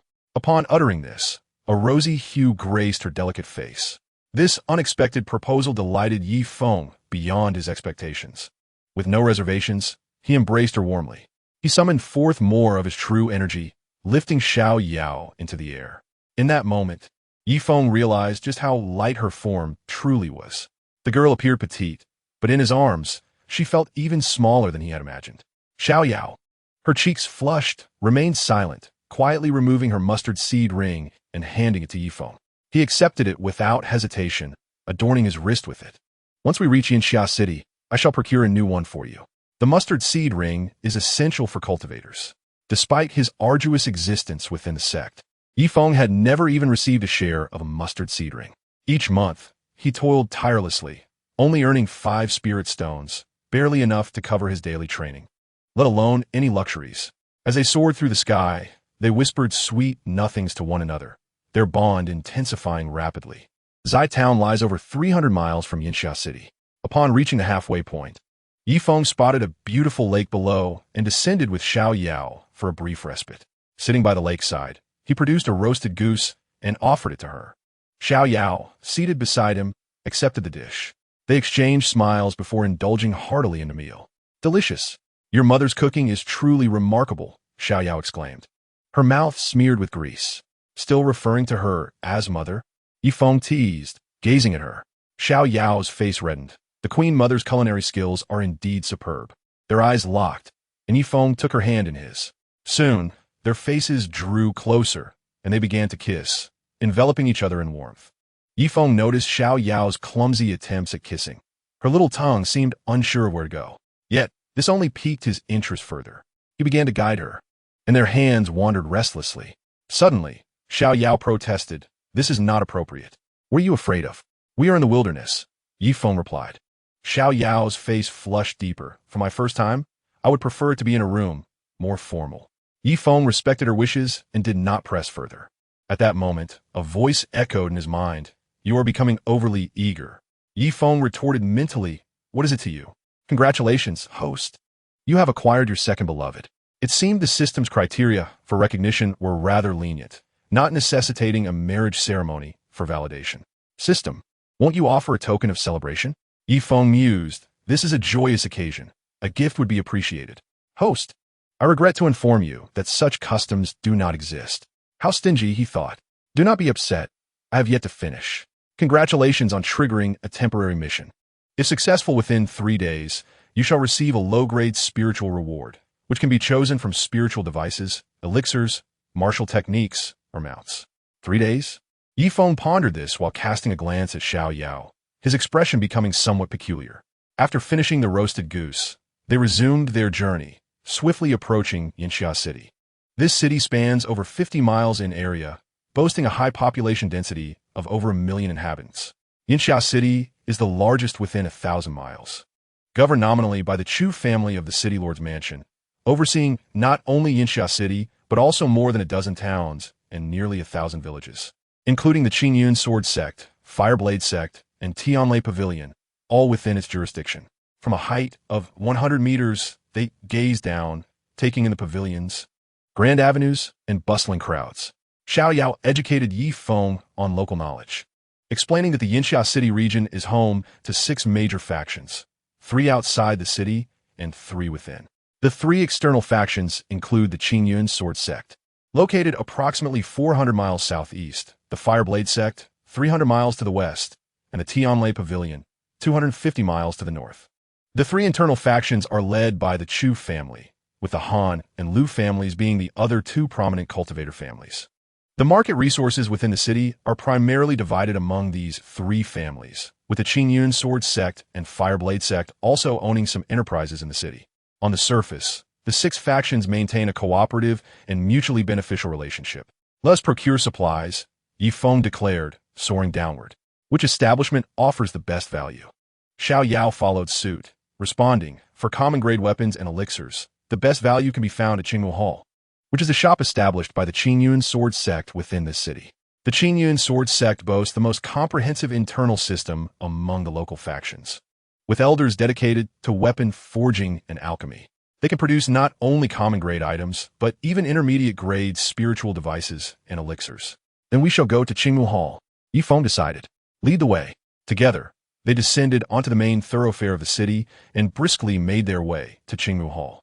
For Yifeng, as a discarded outer disciple of the Qingyun Sword Sect, the prospect of shopping at Qingmu Hall today filled him with a sense of satisfaction. Qingmu Hall was expansive, with a wide array of merchandise. The business there was conducted by inner disciples of the Qingyun Sword Sect, a lucrative position indeed. Previously, Yifeng would have begged and pleaded to even get a chance at such a job. In the morning, the hall was bustling with customers. One inner disciple, Lu Hu, aged 25, possessing a 6-turn aptitude in the Pill Gate and at the 3rd level of the Gathering Qi realm, soon noticed Yifeng and Xiao Yao. Though he was considered a minor genius within the sect, he was unable to discern the cultivation levels of Yifeng and Xiao Yao, realizing they were at least at the 4th level or higher. Such cultivators often represent significant clientele. Lu Hu approached them with great enthusiasm, Welcome to Qingmu Hall. May I inquire whether you are in need of spiritual devices or elixirs? We offer a wide range, from common items to intermediate-grade spiritual devices and elixirs. Yi Feng cut to the chase. I require a batch of common-grade weapons and elixirs. A batch? Lu Hu asked, surprised. Indeed, a batch. I am here to procure supplies. Yi Feng replied, glancing at the mustard seed ring on his wrist. Lu Hu took note of this, thinking to himself, this must be a major client. Although the profit margin for ordinary weapons and elixirs is modest, the sheer volume of purchases can be substantial. Please, follow me inside, Lu Hu warmly invited. He was beaming with delight. Chapter 8. A narrow path for enemies. Lu Hu led Yi Feng and Xiao Yao into the inner chamber. The room exuded an atmosphere of elegance and tranquility. Please take a seat, Lu Hu offered, personally pouring tea from a kettle. Yi Feng lifted the teacup and took a sip, subsequently reaching for the illustrated catalog on the table to peruse its contents. Ordinary weapons, as the name suggests, are crafted for mortals and body-refining warriors. They are classified into 3 tiers: lower grade, mid-grade, and upper grade. Lower grade ordinary weapons are valued at approximately 3,000 silver coins. Mid-grade at around 8,000, and upper grade can range from 2 to 3 spirit stones, with 1,000 silver coins equaling 1 spirit stone. The pricing for ordinary elixirs mirrors that of the weapons, albeit slightly cheaper overall. The catalog Yi Feng was examining was thick, filled with illustrations and descriptions, cataloging nearly all the goods within the Qingmu Hall. I am curious about how to address you both, Lu Hu inquired with a smile from across the table. I am Xiao Yao, she introduced herself. In this region, no one knew who Xiao Yao was, as this was her first time revealing her true identity in Yinxia City. I am Yi Feng, he stated, then suddenly set the catalog down and gazed across at Lu Hu. Brother Lu, do you still remember me? Lu Hu appeared momentarily taken aback. You know me, Mr. Yi? Yi Feng chuckled ruefully. Well, I am merely a lesser-known outer disciple within the sect. Hardly someone who would catch Brother Lu's eye. However, I am aware of your reputation as a genius in weapon forging within the Qingyan sword sect. With only 11 years in the mountains, you have already reached the 3rd level of the Gathering Qi realm and can forge lower-grade spirit weapons independently. Lu Hu was astonished. Could it be that Brother Yi also hails from the Qingyan sword sect? In the realm of cultivators, age is often indiscernible. Many venerable masters, even those millennia old, appear youthful. Thus, everything is judged by realm and strength. When Yi Feng addressed Lu Hu as brother, Lu Hu presumed it was a gesture of politeness and reciprocated the title, uncertain of Yi Feng's true capabilities. Seeing Yi Feng nod, Lu Hu continued, Brother Yi, it is an honor to meet you. Which mountain do you cultivate on? Under which esteemed elder do you train? If convenient, I will be delighted to pay you a visit with some fine wine. Yi Feng sighed lightly. Brother Lu, you must not have closely observed the recent sect announcement. Due to my inadequate aptitude, I have been expelled from the Qingyan sword sect. Lu Hu quickly masked his surprise with a smile. There is no need for you to feel disheartened, brother. With your prowess, perhaps venturing out on your own may prove more advantageous. The young man's emotional intelligence was commendable. I appreciate your kind words, Yi Feng replied, once more picking up the catalog. Lu Hu refilled the tea and cheerfully stated, since we were once sect brothers, I shall be generous. Any items you wish to purchase today will be offered at a 10% discount. Next came a selection process. 50 lower-grade ordinary weapons and 50 lower-grade elixirs totaled 300 spirit stones.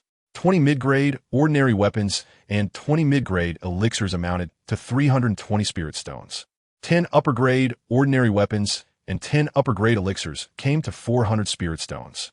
Lu Hu realized this was a significant order, yet he had not anticipated the total would exceed 1,000 spirit stones. Let us settle on this quantity for now, Yi Feng concluded, closing the catalog. Lu Hu smiled. The total comes to 1,020 spirit stones. After rounding down to 1,000 and applying the discount, you can settle for 900 spirit stones. With 1,300 spirit stones in hand, Yi Feng waved dismissively and paid the 900 spirit stones. Please prepare the goods for me. Lu Hu beamed, nodding enthusiastically. Rest assured, Brother Yi, I will have everything ready in half an hour. Very well, Yi Feng responded, rising. Yao, let's procure a GZ ring elsewhere and then return for our goods. All right, Xiao Yao agreed, standing up as well. Suddenly, Lu Hu interjected, wait a moment. Brother Yi, are you looking to purchase a GZ ring? Do you have them for sale here? Yi Feng asked in return. Lu Hu nodded. The sect has been expanding its business and has just acquired a batch of GZ rings. What's the price? Xiao Yao inquired. They can be found in the market for 180 spirit stones.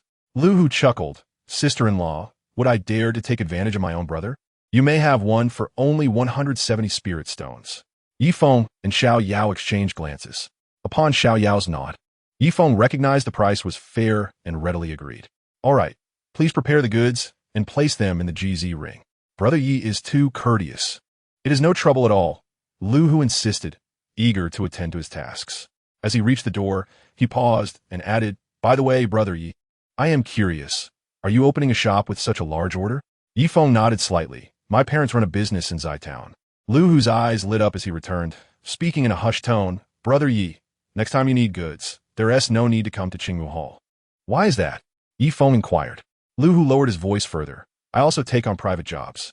Besides forging spirit weapons, I occasionally forge some ordinary weapons in my spare time. If you buy directly from me, bypassing the sect, I can offer you a 30% discount. Yi Feng chuckled. That sounds splendid, though I worry about your ability to keep up with demand. Lu Hu laughed. Ah, Brother Yi, you misunderstand. I have many fellow brothers in the sect's forging pavilion. They all appreciate the extra income from private work. Additionally, I can recommend a senior sister for your elixir needs.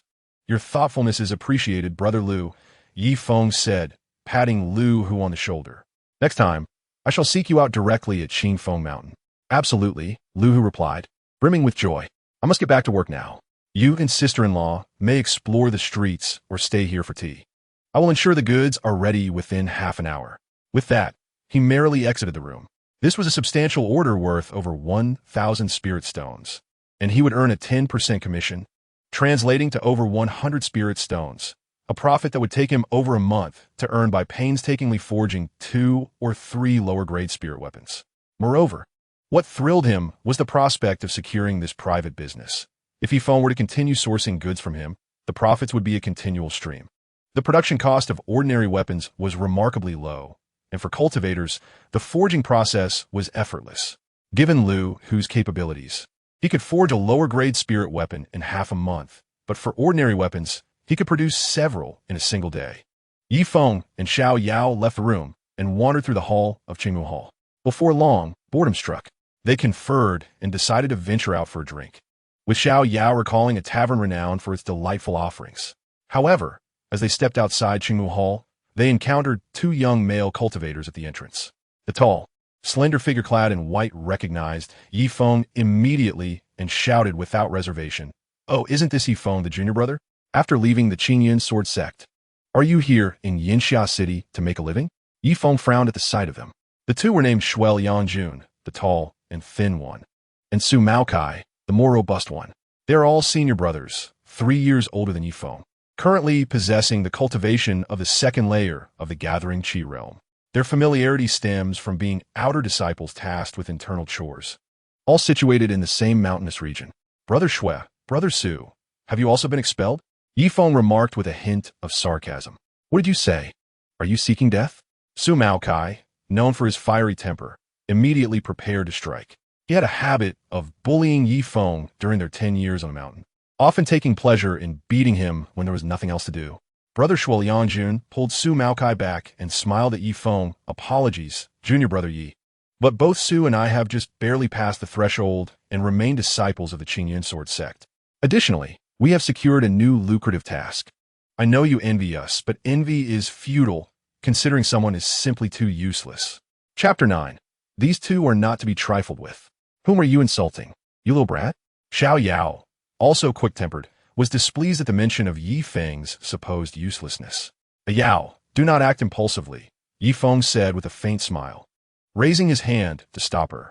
Well, Shuel Yangjun chuckled. It seems you now have a woman backing you up after just a few days. Are you envious? Yi Feng smiled as well, feeling remarkably composed, unaffected by the insults and scorn directed at him. Perhaps it was due to his elevated mindset. What good task have you 2 received? Do share. Shuel Yangjun, with a proud grin, revealed a mustard seed ring on his hand. Do you recognize this? Su and I now exclusively handle the transportation of weapons, elixirs, and other precious goods between Yinha City and the Qingyan sword sect. Each round trip takes less than a day, and we earn 1 spirit stone per trip, 10 times a month, totaling 10 spirit stones. 10? Yi Feng questioned dismissively. Is that a lot? Shuo Yangjun snorted. I see. You're just sour grapes since you can't have any. Yi Feng shrugged. I thought it was something impressive. But it turns out you're just couriers and errand boys. Shuo Yangjun was momentarily taken aback, intending to flaunt, but instead met Yi Feng's ridicule. What had Yi Feng become so articulate? He remembered a time when Yi Feng would not fight back or retort. Su Maokai was incensed. Yi Feng, who do you call a lackey? You must be asking for a beating. With that, he flexed his muscles, channeling his true energy, and swung a fist like a gale towards Yi Feng's face. To Su Maokai, there was no need for dialogue. A single punch would suffice to subdue Yi Feng. And if that failed, then 2 punches. Boom! Su Maocai's fist struck Yi Feng's palm. Indeed, Yi Feng blocked the blow. The clash of their energies caused the ground beneath them to crack, drawing the attention of passers-by. Yi Feng, Su Maokai glared, a mix of fury and disbelief. You actually dared to resist after a few days. That was not resistance, Yi Feng replied lazily, suddenly unleashing the power of the Purple Thunderheart technique. The energy of the 4th layer of gathering qi erupted. Lightning surged from his palm, injuring Su Maocai's right arm and sending him flying. As Su Maokai fell, everyone could see his right arm charred black. Ah, my arm, my arm! Su Maokai cried out in agony. Now that is resistance. Yi Feng smirked, glancing at Shuo Yangjun. Aren't you going to make a move? You scoundrel Yi Feng, how dare you launch a surprise attack on Brother Su? I won't let you off easily.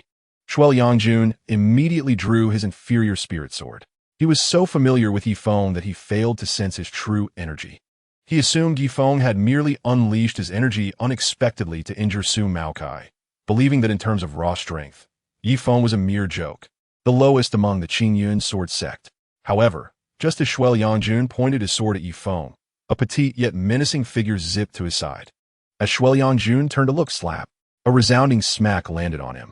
It was Xiao Yao, whose strike sent blood flying from his mouth and teeth scattering. You! Shuo Yangjun exclaimed in shock, readying his sword against Xiao Yao, only to find her gripping his ear. Just a small lesson. What? He gasped. Before he could finish, intense pain coursed through his body. With a tearing sound, Xiao Yao forcefully ripped his ear and parted his cheek away. Ah! Shuo Yangjun's spirit sword clattered to the ground as he clutched his face in agony, rolling on the ground in distress. The surrounding onlookers, witnessing this horrifying scene, quickly retreated, keeping their distance. In truth, considering the physiques of cultivators, the injuries were not severe. With a bit of true energy to heal, they would recover swiftly. Yet, the pain was undeniably real. In stark contrast, Yi Feng and Xiao Yao appeared entirely unfazed, as if the earlier terrifying events had not involved them at all. Well done. Yi Feng chuckled, wrapping his arm around Xiao Yao. Where is that tavern you mentioned? Over there. Xiao Yao pointed to a tavern a few dozen meters away. Shall we go? Absolutely. Xiao Yao linked her arm with Yi Feng's, and they strolled leisurely down the street. Everyone hurried to make way for them. Once they had walked far enough, Su Maokai, nursing his scorched arm, stood up and approached Shuo Yangjun, asking, Brother Shuo, are you all right? Only then did Shuo Yangjun realize he was a cultivator and could use true energy to heal. Channeling his energy, he stemmed the bleeding on his face and began to gradually repair his skin and ear.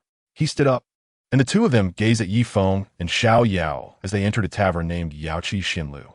It was at that moment that they both sensed something, astonished to discover that, despite their 2nd layer of gathering qi strength, they could not see through Yi Feng at all. Damn it! How has that brat suddenly become so powerful?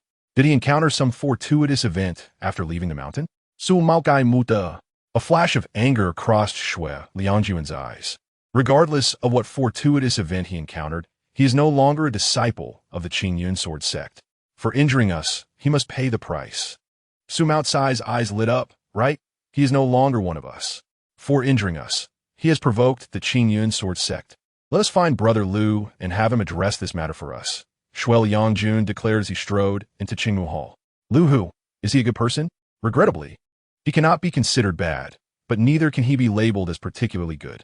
His earlier warmth towards Yi Feng and Xiao Yao stemmed from their status as significant benefactors. As for the two mediocre disciples delivering goods, Shuo Yangjun and Su Maocai's injuries were evident. Yet Lu Hu simply remarked, Where are the goods? Shuo Yangjun hastily removed the mustard ring, revealing its contents. Over 100 ordinary items and 8 spiritual ones, among which was a mid-grade spiritual weapon spear crafted by Elder Wang. Lu Hu led the two men into the inner chamber and immediately began to tally the goods. Each batch was accompanied by a list penned by the Elder, which Lu Hu meticulously cross-checked. Just as the inventory was dwindling, your timely delivery was indeed fortuitous. Lu Hu casually remarked. This is merely our duty, Shuel Yongjun replied humbly. Lu Hu ceased his chatter, focusing intently on his task. Both Shuel Yongjun and Su Maokai refrained from uttering a word. They exchanged glances, and ultimately, it was Su Maokai who gestured for Shuel Yongjun to speak. Swallowing hard, Shuel Yongjun summoned his courage and said, Brother Lu, Su and I have been bullied. I noticed that long ago, Lu Hu replied without lifting his gaze.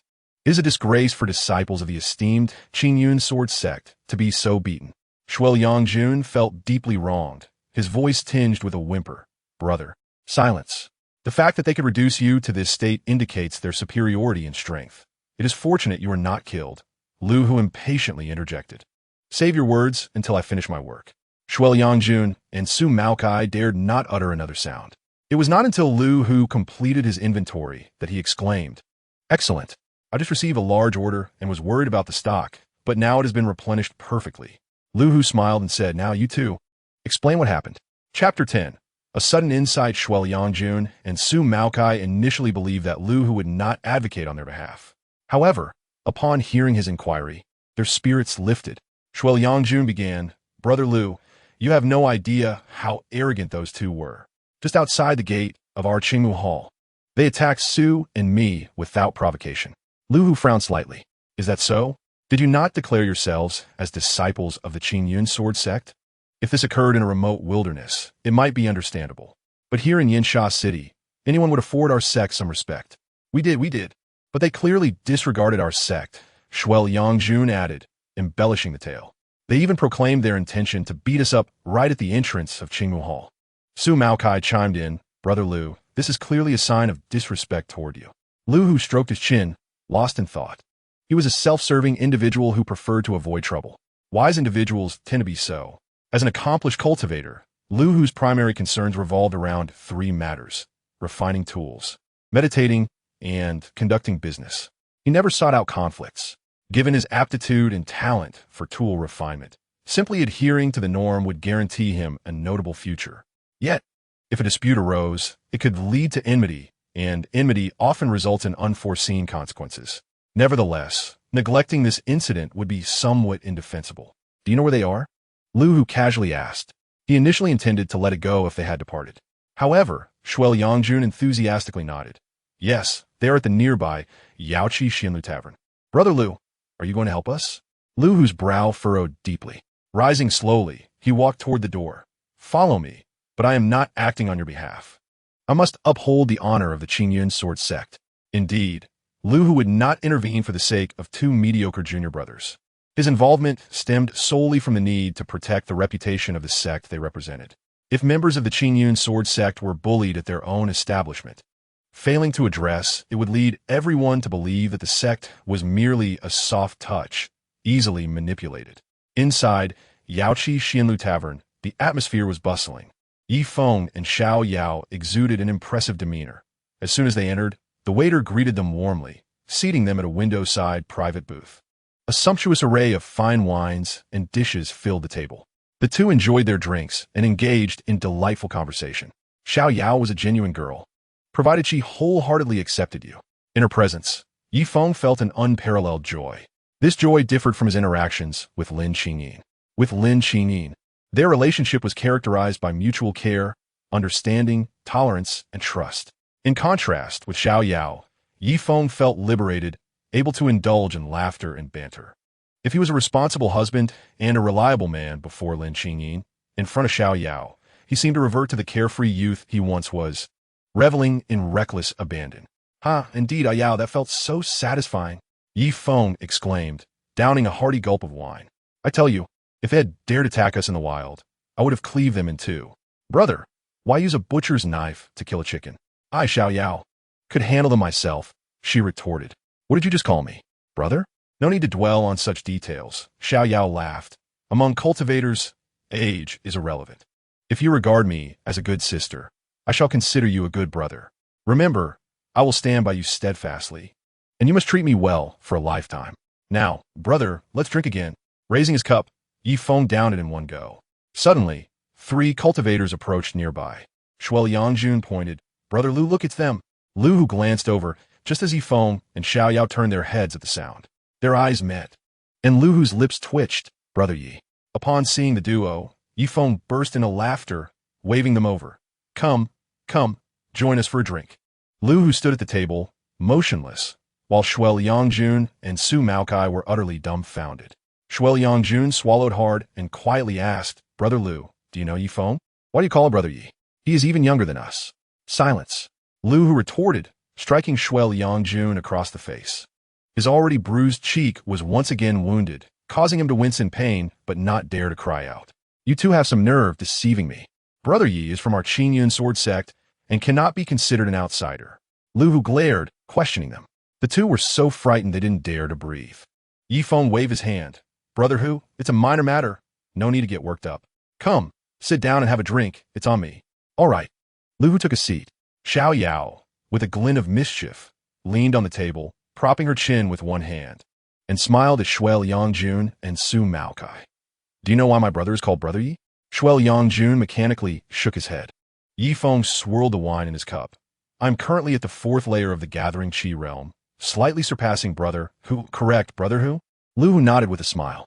Xiao Yao added, "Apologies, I am at the 5th layer of the Gathering Qi realm." Following a round of casual conversation, Lu Hu finally grasped the situation's context. He was unaware why Yi Feng had taken 10 years to reach the 1st layer of the Gathering Qi realm. Nor did he know why Yi Feng had suddenly become so powerful after being expelled from the Qingyun sword sect and had found a 5th layer Gathering Qi partner to join him in cultivation. These matters are ultimately inconsequential. Even Yi Feng's 10 years of humiliation on the mountain, along with the grievances involving Shuel Yangjun and others, hold little significance. What truly matters now is that Yi Feng is of considerable value to Lu Hu. The crux lies in Lu Hu's need to cultivate friendships with individuals like Yi Feng. "Shui Shidi, Su Shidi, you may return now, and please convey a message for me," Lu Hu stated. "What message should we convey, Lu Shixiao?" Shuel Yangjun inquired. Lu Hu narrowed his eyes slightly and replied nonchalantly, "Just say that I intend to replace 2 of our couriers." A simple phrase that directly stripped Shuel Yangjun and Su Maokai of the hard-earned positions they had endured for over a decade. Perhaps this lucrative role was something the two had patiently awaited, even spending spiritual stones to forge connections. Yet, none of that holds any importance anymore. Lu Hu's words carried weight within the Qingyun sword sect, far surpassing anything Shuel Yangjun and Su Maokai possessed. After the bothersome flies departed dejectedly, Yi Feng and the others indulged in hearty drinks at the tavern, reveling until nightfall. Lu Hu, utilizing his final moments of clarity, completed the transaction. Subsequently, he arranged accommodations at the inn and personally escorted Yi Feng and Xiao Yao to their room before taking his leave. As night fell, Yi Feng and Xiao Yao slumbered soundly for over 3 hours. In the early hours, they both awoke simultaneously. "Yao," Yi Feng whispered, embracing Xiao Yao's petite form. "Brother, be gentle. I've never experienced this before." 2 hours later, a notification chimed. "Congratulations, host. You have gained a second sister-in-law." At that moment, Xiao Yao was fast asleep, her exquisite face adorned with a contented smile. What? It happened so quickly? A single encounter, and it was done. Chapter 11. Hey Hu Xiao Mei, congratulations, host. For completing a time-limited task, please select one from the categories of low-grade spiritual weapon, low-grade spiritual pill, low-grade martial skill, or low-grade spiritual mount. Yi Feng held Xiao Yao in his embrace, gazing down at her peaceful visage, unable to resist planting a gentle kiss upon her. System, could you provide a selection of cultivation techniques? Host, one must learn to be content. Cultivation techniques are not easily acquired. How stingy? Then I shall choose a mount. Locking in the low-grade spiritual mount category, please choose one from the subcategories of spiritual beasts, demon beasts, magical beasts, or divine beasts. Yi Feng's spirits lifted. Wow. It seems I made the right choice. I can even select a divine beast. Does the host wish to choose a mount from the divine beast category? Wait a moment. Are divine beasts the strongest among their respective realms? Not necessarily. Each beast race excels in different aspects. For instance, spiritual beasts are renowned for their striking appearance, adorable demeanor, and gentle temper, capable of gathering spiritual energy to assist in cultivation. Demon beasts are adept at transformation, their intelligence rivaling that of humans, and possess formidable combat abilities. Yet they are cunning and treacherous. Magical beasts are immensely powerful, possessing the strongest combat prowess, but they are not particularly intelligent and are challenging to tame. Divine beasts exhibit superiority across various domains, boasting commendable combat abilities, appearance, and temperament, yet they struggle to excel in any one field. Feng pondered thoughtfully. Overall, divine beasts are undoubtedly the most cost-effective choice, being versatile and excelling in multiple areas. Magical beasts are fierce in battle. Demon beasts are masters of cunning transformations, while spiritual beasts serve as the best supportive companions. Each possesses its own strengths. Ultimately, Feng opted for a demon beast. He had grown weary of mediocrity and sought something extraordinary. As this mount reward was acquired through Xiao Yao, Feng took her into consideration during his selection. A demon beast, being intelligent, would serve not merely as a mount, but as a companion in battle, capable of executing tactical maneuvers alongside its master. Choosing a demon beast to accompany Xiao Yao would ensure that, even in Feng's absence from Zitown, she would be able to handle most situations adeptly. I choose a demon beast. Generating information catalog. Generation complete. Please select one from these 99 types of demon beasts. Feng perused the options. Sanwei Huahu, three-tailed firefox. Heilin Zhu black-scaled giant python. Duya Tianlang, venomous Feng skywolf. Leitang Zhan Xiang, thunder battle elephant. And Shanling Zhu Shi, mountain ridge giant rhino. The system was considerate, providing both visual depictions and detailed descriptions of these demon beasts. Ultimately, Feng's gaze settled upon a black demon fox, an Yinyao Hu shadow demon fox, renowned for its speed and stealth, with intelligence ranking among the highest in the demon race. Its temperament was cunning, shrewd, and treacherous. Does the host wish to select an Yinyao Hu? Yes, that one. Please choose a fixed or random realm. Fixed realm grants a level 5 in Yinyao Hu. Random realm will assign the Yinyao Hu's level randomly from level 1 to 10. Interesting. I shall take a gamble and choose random. Within the system's space, a wheel began to spin, ultimately landing on 8. Congratulations, host. You have acquired a level 8 in Yinyao Hu mount. On the floor beside the large bed, a plume of black smoke materialized. The smoke coalesced, transforming into a large black fox. This black fox stood 2 meters tall, with long limbs and sleek, glossy fur. Its long black tail arched gracefully, swaying in the air. Its appearance was exceedingly enchanting, particularly those blood-red eyes that seemed capable of ensnaring one's soul. Upon locking gazes with it, Feng was not merely captivated by its beauty, but immediately sensed its formidable strength. Should it charge at him, it could undoubtedly eliminate him in an instant. Fortunately, Feng was its absolute master. This was a system reward. There should be no mishaps. The black fox displayed remarkable understanding, obediently bending its forelegs and lying down, gazing at him with alluring eyes, speaking in a voice that was as sweet as honey. Master, it is a great honor to meet you. Demon beasts reach enlightenment in the Qi-gathering realm, gaining the ability to speak, and those in the Danhart realm can transform into human form. This Yin Yao, who before him, being at level 8 in the Qi-gathering realm, would have previously been regarded as a formidable demon in Feng's eyes. However, now it was simply his mount and companion. What is your name? Feng inquired. The black fox replied, I come from the chaos, nameless and without a surname. Please bestow upon me a name, master. You are both black and beautiful. A shadow demon fox known for speed and concealment, which relates to the wind element. I shall call you Xiao Mei. The black fox paused for a moment, tilting its head in contemplation, realizing that the master had just spoken a lengthy string of words that were rather superfluous. What? Do you not like it? Feng asked. The black fox nodded. I like it. The name given by master is naturally to my liking. From today forth, I shall be known as Xiao Mei. Feng smiled and took out a jade tablet, channeling his energy to inscribe 4 characters upon it. The upper 2 characters read Xiao Mei, while the lower 2 were his surname, Yi Xiao. He then hung the jade tablet around Xiao Mei's elegant neck. With this jade tablet, even if Xiao Mei were to wander through the streets of human cities alone, people would not panic, for they would recognize that it had an owner.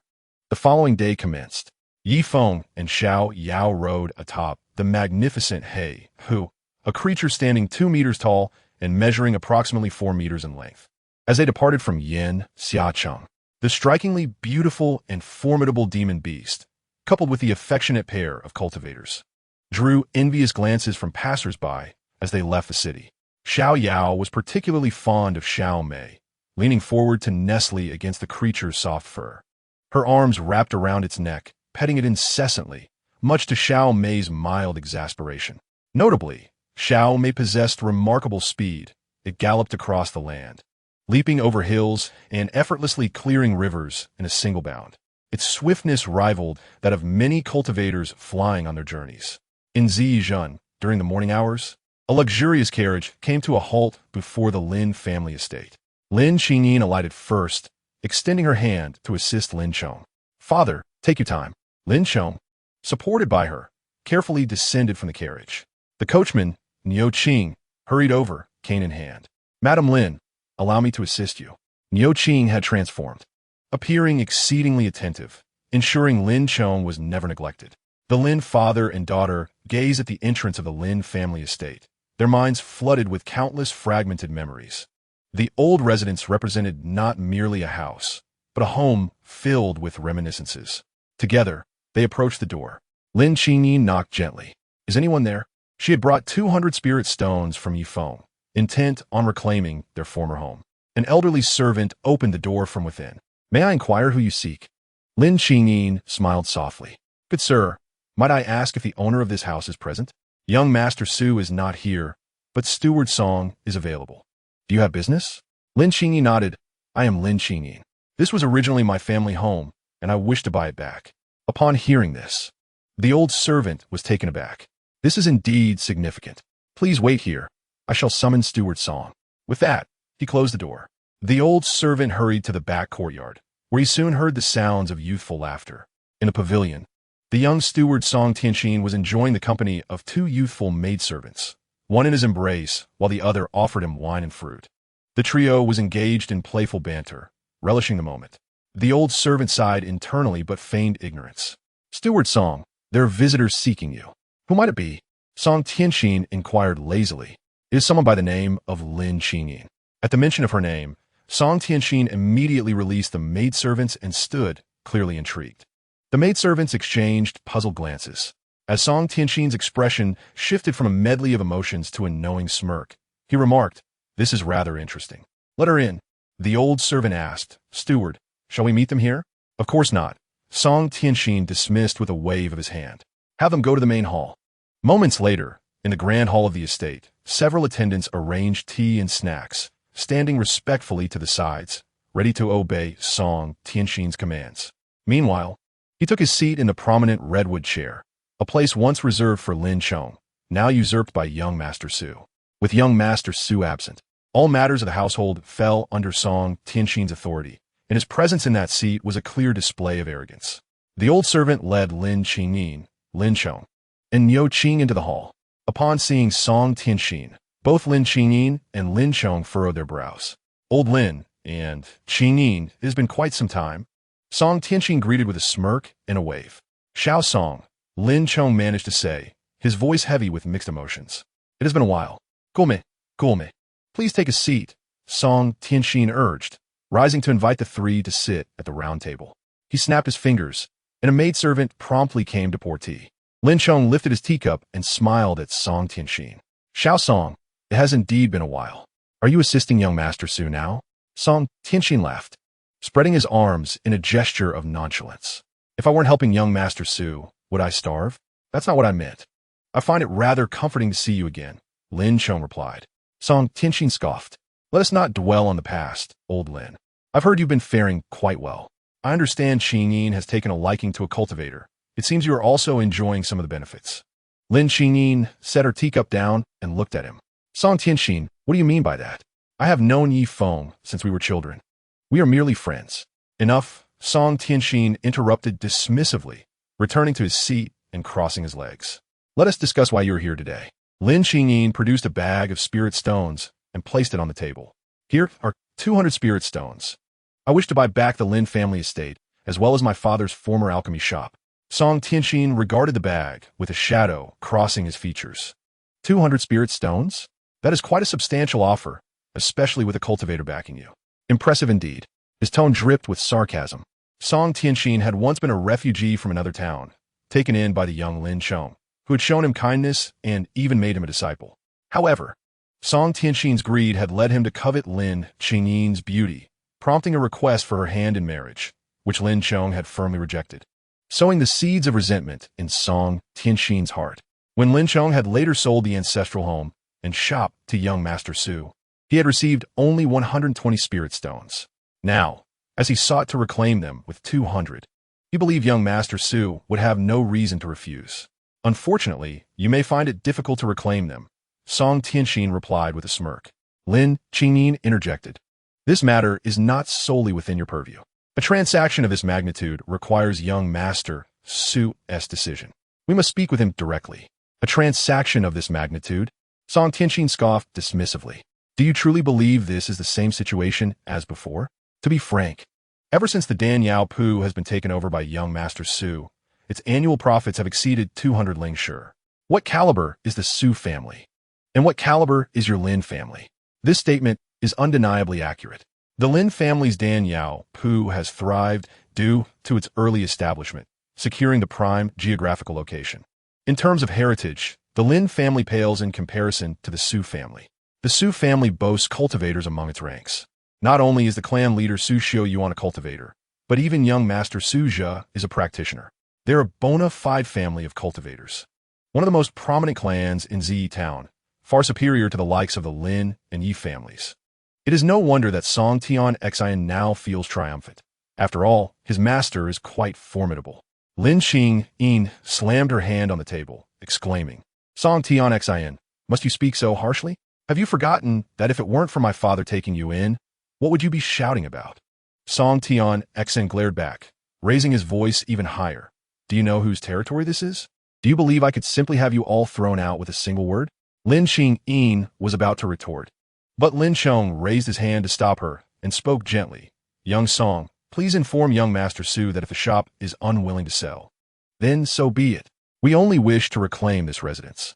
When I sold this property to young Master Su, I accepted only 50 ling shi. Now, I offer 100 ling shi to redeem this old house. Is that acceptable? Not possible. Song Tian Xian's nostrils flared with arrogance, relishing the unprecedented sense of power. To be honest, young Master Su is not home, and I am in charge here. I say it is not possible, therefore it is not. You should leave at once. With a loud bang, Niuqing could no longer contain himself. He slammed the table and stood, pointing aggressively. You insolent brat. What give you the right to act so cocky? Do you believe I won't flatten you? Song Tian Xian shrugged casually. Oh, isn't this Boss Neo? Have you become the lapdog of the Yi and Lin families? I heard you fancied Qingyin, but it seems she has married a mere first-layer Qi gathering cultivator. Has he Feng beaten you into submission? Niuqing clenched his fists, ready to explode. Song Tian Xian, however, remained unfazed. Niuqing, I advise you to think carefully. This is Su family's territory, and causing a ruckus here won't benefit you. With that, he snapped his fingers. Suddenly, several burly men at the 8th and 9th levels of body refinement rushed in. Niuqing immediately shielded Lin Chong and Lin Qingyin, whispering, Mr. Lin, Madam Lin, this situation is dire. We should retreat and wait for Yi Feng to return before making any decisions. All right, I will heed your advice. Lin Chong, displaying great wisdom, turned to Song Tian Xian and said, Young Song, we apologize for the disturbance. We shall take our leave. You ought to take care. Are you leaving already? Song Tian Xian chuckled. Do you need me to see you off? No need. Lin Qingyin replied coldly, turning to leave. Suddenly, Song Tian Xian waved his hand, and several skilled fighters blocked the door. You think you can come and go as you please? Do you believe the Su estate is a mere playground? Song Tian Xian's arrogance was palpable. Throw them out, and remember, it must be forceful. 4 body refinement experts immediately sprang into action. Lin Chong was nearly powerless to resist. Akin to a chick being lifted, Lin Qingyin attempted to fight back twice, but was swiftly punched in the abdomen, subdued, and pinned down. Niuqing, despite his strength, was unable to fend off two ninth-level experts and was soon injured. Moments later, the door swung open, and the three were unceremoniously tossed outside. Songtan Xin stood at the entrance, flanked by the four body refinement experts, gazing down at them with disdain. Lin Qingyin, do not think that marrying a lowly first-layer Qi gathering cultivator will alter your fate. Others may not know, but I am fully aware that Yi Feng is merely a discarded disciple expelled from the Qingyin Sword sect. Should you wish to return and reside here, it is not impossible. You could become my concubine. I would not mind your past. If you manage to please me, I could speak to young Master Su about accommodating you. At that moment, Lin Qingyin suddenly coughed up blood and collapsed onto the cold stone pavement. Darling. Lin Madam and Lin Chong were both taken aback, hurrying to check on her. Unbeknownst to them, Lin Qingyin was pregnant, and the blow to her abdomen had inflicted irreversible damage. Meanwhile, Yi Feng and Xiao Yao returned to the Yi household atop the Black Fox Xiao Mei. Just as noon approached, after some inquiries, Father Yi De remarked, Qingyin and the others went to the Lin family's old residence. They should have returned by now. Regardless of whether a deal was struck, a sense of unease washed over Yi Feng. Could they have encountered trouble? Xiao Yao suggested, Brother, shall we go check? Agreed. Yi Feng replied, turning to head outside. Just then, the doorman A Fu rushed over, panting, young master, it's bad. Young madam. A Fu appeared flustered, pointing anxiously toward the entrance. Before he could finish, Yi Feng dashed out of the Yi family gate, followed closely by Xiao Yao and Yi De. Upon witnessing the scene before him, Yi Feng was filled with rage. Lin Chong and Niu Qing were injured, and Lin Qingyin lay unconscious on the ground, having been thrown there by two burly men at the 9th level of body refinement. Darling. Lin Chong gently shook Lin Qingyin, but she remained unresponsive. Yi Feng knelt beside her, checking for signs of life. Upon confirming she was still breathing, he felt a slight relief, yet his anger was far from quelled. Niu Qing. What on earth happened? Niu Qing replied grimly. We went to the Lin family's old residence, but Su Zhe was not home. Only a steward named Songtan Xin was there, who acted arrogantly, refusing to allow us to purchase back the old residence. When we disagreed, he had us beaten. At that moment, two burly men on horseback approached. One introduced himself. I am Peng from the Su family guard.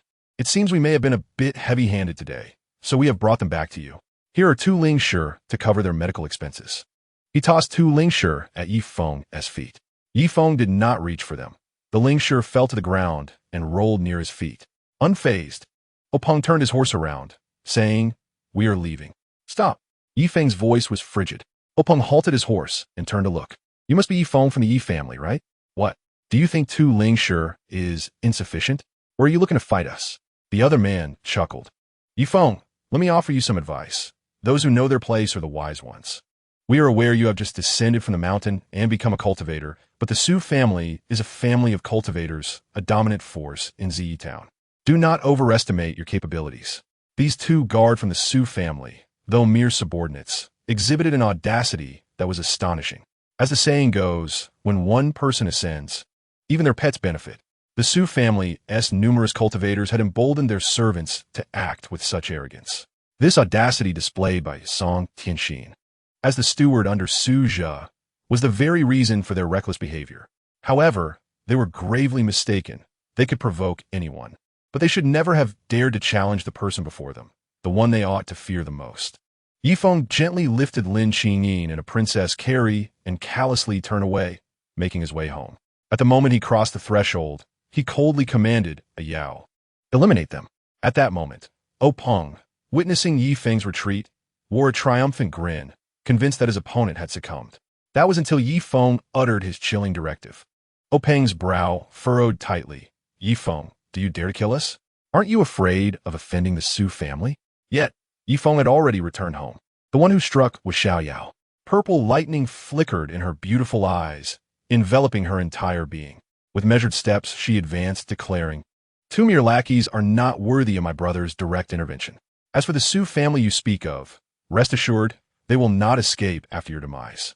With a swift motion, Xiao Yao surged forward. Peng's eyes widened in shock, unable to react in time. A resounding crash echoed as Xiao Yao leaped, her palm piercing through Peng's chest. The transparent wound was as large as a bucket, and the surrounding area crackled with lightning. Peng met a gruesome end. his body tumbling from his horse. Another burly man, upon witnessing this, was so terrified that he fled on horseback, whipping his steed frantically. Suddenly, a gust of wind rushed past him, followed by the chilling sensation of a cold hand pressing against his crown. The man turned in a daze, only to find Xiao Yao perched on the horse, her merciless gaze fixed upon him. "No, don't kill me, please." With a swift motion, Xiao Yao's right arm swung, her hand slicing through his neck. She lifted the bloodied head, dismounting and casually discarding it at the street corner. The headless body continued to ride for several dozen meters before it suddenly tilted and fell with a thud onto the road. In the backyard of the Yi residence, within a room, Yi Feng laid Lin Qingyin upon the bed. System, come forth. Host, after assessment, your sister-in-law has sustained severe abdominal injuries, and there is a risk of miscarriage due to unstable fetal energy. What did you say? Do not panic. I possess a pregnancy-preserving medicine valued at 10 points. Given that you have not yet activated the system store function and do not possess points, I can lend it to you. But you must remember to owe me 10 points. Fine, no problem. Quickly provide me the medicine. This conflict sparked significant uproar throughout the city. Although Zai Town was small, it was far from lacking in complexity. For major forces occupied the pinnacle of power. Undoubtedly, the foremost force was the Qingyun Sword sect, which governed Zai Town, led by Zhou, a fifth-grade alchemist with a cultivation level of Qi gathering 10th layer. He resided in the Purple Sword Pavilion and was the most esteemed and authoritative figure in the entire town. Following him were the three major powers, the Su family, led by Su Shiyuan and his son Suzha, the Hong family under Hong Zhanyun, and the Zai Merchants Association, managed by the merchant cultivator Beijia. Today, the Su family's young master Su, Zha's favored steward Song Tianxin, had injured the Yi family's young mistress. This incident, while seemingly minor, was overshadowed by the fact that two ninth-layer body refining guards under Su Zha had perished in the Yi residence, blood spilled within 5 steps. Yi Feng had audaciously killed members of the Su family.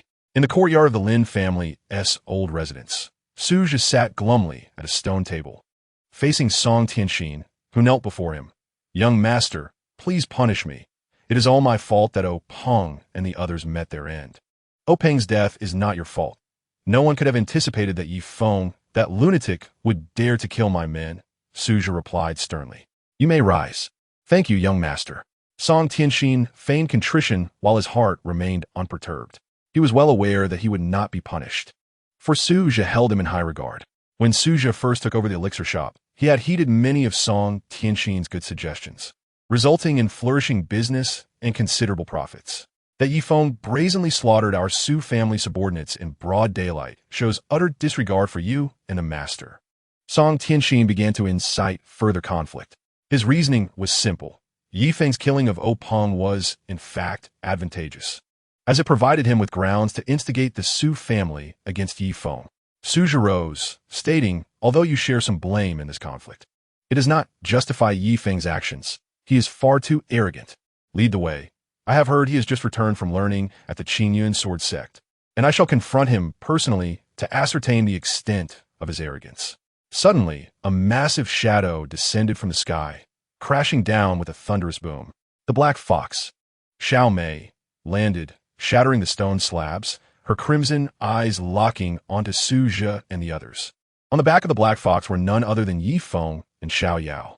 Their combined presence was so formidable, and their entrance so domineering that it utterly stunned Su Zha and Song Tianxin. "You just said you wanted to meet me?" Yi Feng looked down imperiously at them. "Now that Grandpa is here, shall we?" Chapter 14. This is how we conduct our affairs. Su Zha furrowed his brow, gravely inquiring. "You are Yi Feng?" Both were residents of Zai Town, of similar age, being in their early 20s. Su Zha had seen Yi Feng a few times during their childhood, as the Su family was the premier clan in Zai Town, while the Yi family was considered a second-rate family. They occasionally engaged in business dealings. Coincidentally, both Su Zha and Yi Feng possessed innate 4th-grade alchemist potential. However, while Yi Feng had gone to the Qingyun Sword sect as an outer disciple, Su Zha had cultivated at home. The Su family's resources far surpassed those of the Qingyun Sword sect, yet Su Zha, nurtured by the entire family, was not to be underestimated, having reached the 3rd layer of Qi gathering this year. But what was the situation? Why could he not discern Yi Feng's cultivation level? Su Zha was perplexed. Who was the enchanting woman beside Yi Feng? Why could he not perceive her cultivation either? Even the massive black fox exuded an aura far beyond his own. Yifeng glanced at Su Zhe, but chose to ignore him, instead surveying the surroundings and calling out. Who is Song Tianxin? Step forward. Song Tianxin, lacking the perception of a cultivator, initially startled by the imposing entrance, quickly regained his confidence and pointed forward. How dare you? Yifeng, trespass into the Su residence. Yifeng regarded him. So you're Song Tianxin? Indeed, I am. Song Tianxin arrogantly lifted his chin. Yifeng, we were just preparing to find you, but unexpectedly, you have come seeking your own demise. In a blink, Yifeng transformed into a fleeting shadow, dashing before Song Tianxin and seizing him by the throat, lifting him effortlessly. Su Zhe was once again taken aback. Such speed, his earlier assessment was correct. Yifeng's strength indeed surpassed his own. At this moment, Song Tianxin began to struggle incessantly, calling out, young master, please save me. Yifeng turned his gaze towards Su Zhe and asked indifferently, do you intend to rescue him? Su Zhe furrowed his brow and replied in a deep voice, Yifeng. The previous matters were all misunderstandings. I was not at home, which led to some conflicts. I am aware that your wife was injured, but she should not be in any life-threatening danger, correct? Xiao Yao spoke up. Qingyin is indeed no longer in serious trouble. Su Zhe smiled slightly. Since there is no major issue, and you have already killed 2 of my subordinates, the score should be settled. If necessary, I can have Xiao Song kneel and apologize to you. Yifeng interrupted. Su Zhe, matters cannot be settled in such a manner. Those who harmed Qingyin must die. Song Tianxin, enraged, struggled and managed a voice I spit. Yifeng, do you think I fear you? Your insignificant Yi family dares to bully the Su family. I see you wish for the annihilation of the Yi family. With a crack, Yifeng swiftly snapped Song Tianxin's neck, sending him to the afterlife. Discarding the body, Yifeng coldly remarked, Su Zhe, I initially intended for Qingyin to purchase back the old residence and shop, but since you refuse to abide by the rules, do not blame me for being unreasonable. Yifeng had come today with the intention of causing trouble, killing Song Tianxin and reclaiming the Lin family's old residence and properties, and he would not pay a single cent for it. Su Zhe stared down at Song Tianxin's corpse, his expression troubled and silent. Xiao Yao scoffed, hey, stop pretending to be mute. If you didn't understand, I can repeat myself. Obediently return the Lin family's old residence and the best-positioned pharmacy, and I will spare your Su family. Finally, Su Zhe clenched his fists and lifted his head, barely holding back his rage. Spare our Su family from death? Just because of you? Xiao Yao nodded, yes, just because of us. Do you wish to test that? Do not be too arrogant. Su Zhe suddenly unleashed his aura. However, the next moment, with a swift movement, Xiao Mei pounced, injuring Su Zhe severely with a single strike, pinning him to the ground. The surrounding servants trembled in fear. Unbelievably powerful. The most gifted young master of the Su family, Su Zhe, with a cultivation level of the 3rd tier of Qi gathering, could not withstand even one encounter. Xiao Yao crouched down, smiling at Su Zhe. If you disagree, I do not mind letting Xiao Mei devour you alive right now. Su Zhe, in fear, stammered, I agree. I agree, do not kill me. Really agreed? Xiao Yao emphasized, you must understand, we intend to reclaim this residence and the pharmacy without paying a cent. Su Zhe nodded fervently, no problem, all of it, I agree. Had he behaved this obediently earlier, he would not have suffered such physical torment. Xiao Yao stood up and waved her hand. Xiao Mei, let him go. Su Zhe, still shaken, got up and wiped the blood from the corner of his mouth. He immediately summoned the servants from the manor to bring the deeds of the residence and shop. After signing and sealing the documents, he dared not linger, hurriedly departing with his subordinates back to the Su family. Yifeng paid him no mind, not even worrying about potential future revenge. Brother. Xiao Yao stood on her toes and poked Yifeng's cheek. Hee, did I perform well just now? Yifeng reached out to pinch her delicate face. You did excellently. But we must remain slightly vigilant against the Su family. If they dare to cause trouble again, we shall eliminate them. Xiao Yao laughed lightly. The strongest of the Su family is merely the head, Su Xin, at the 5th tier of Qi gathering, comparable to me, and poses no threat. Xiao O Mai chimed in. Is the strongest only at the 5th tier? That can be easily dealt with. If they dare come, I can wipe them out without needing the 2 of you to intervene. That evening, Su Zhe recounted the day's events to his father, Su Shiyuan. Enraged, Su Shiyuan slammed his palm on the table, shattering it. How outrageous! A mere Yi family dares to act so presumptuously? Su Zhi replied solemnly, Father, that Yi Feng seems truly formidable.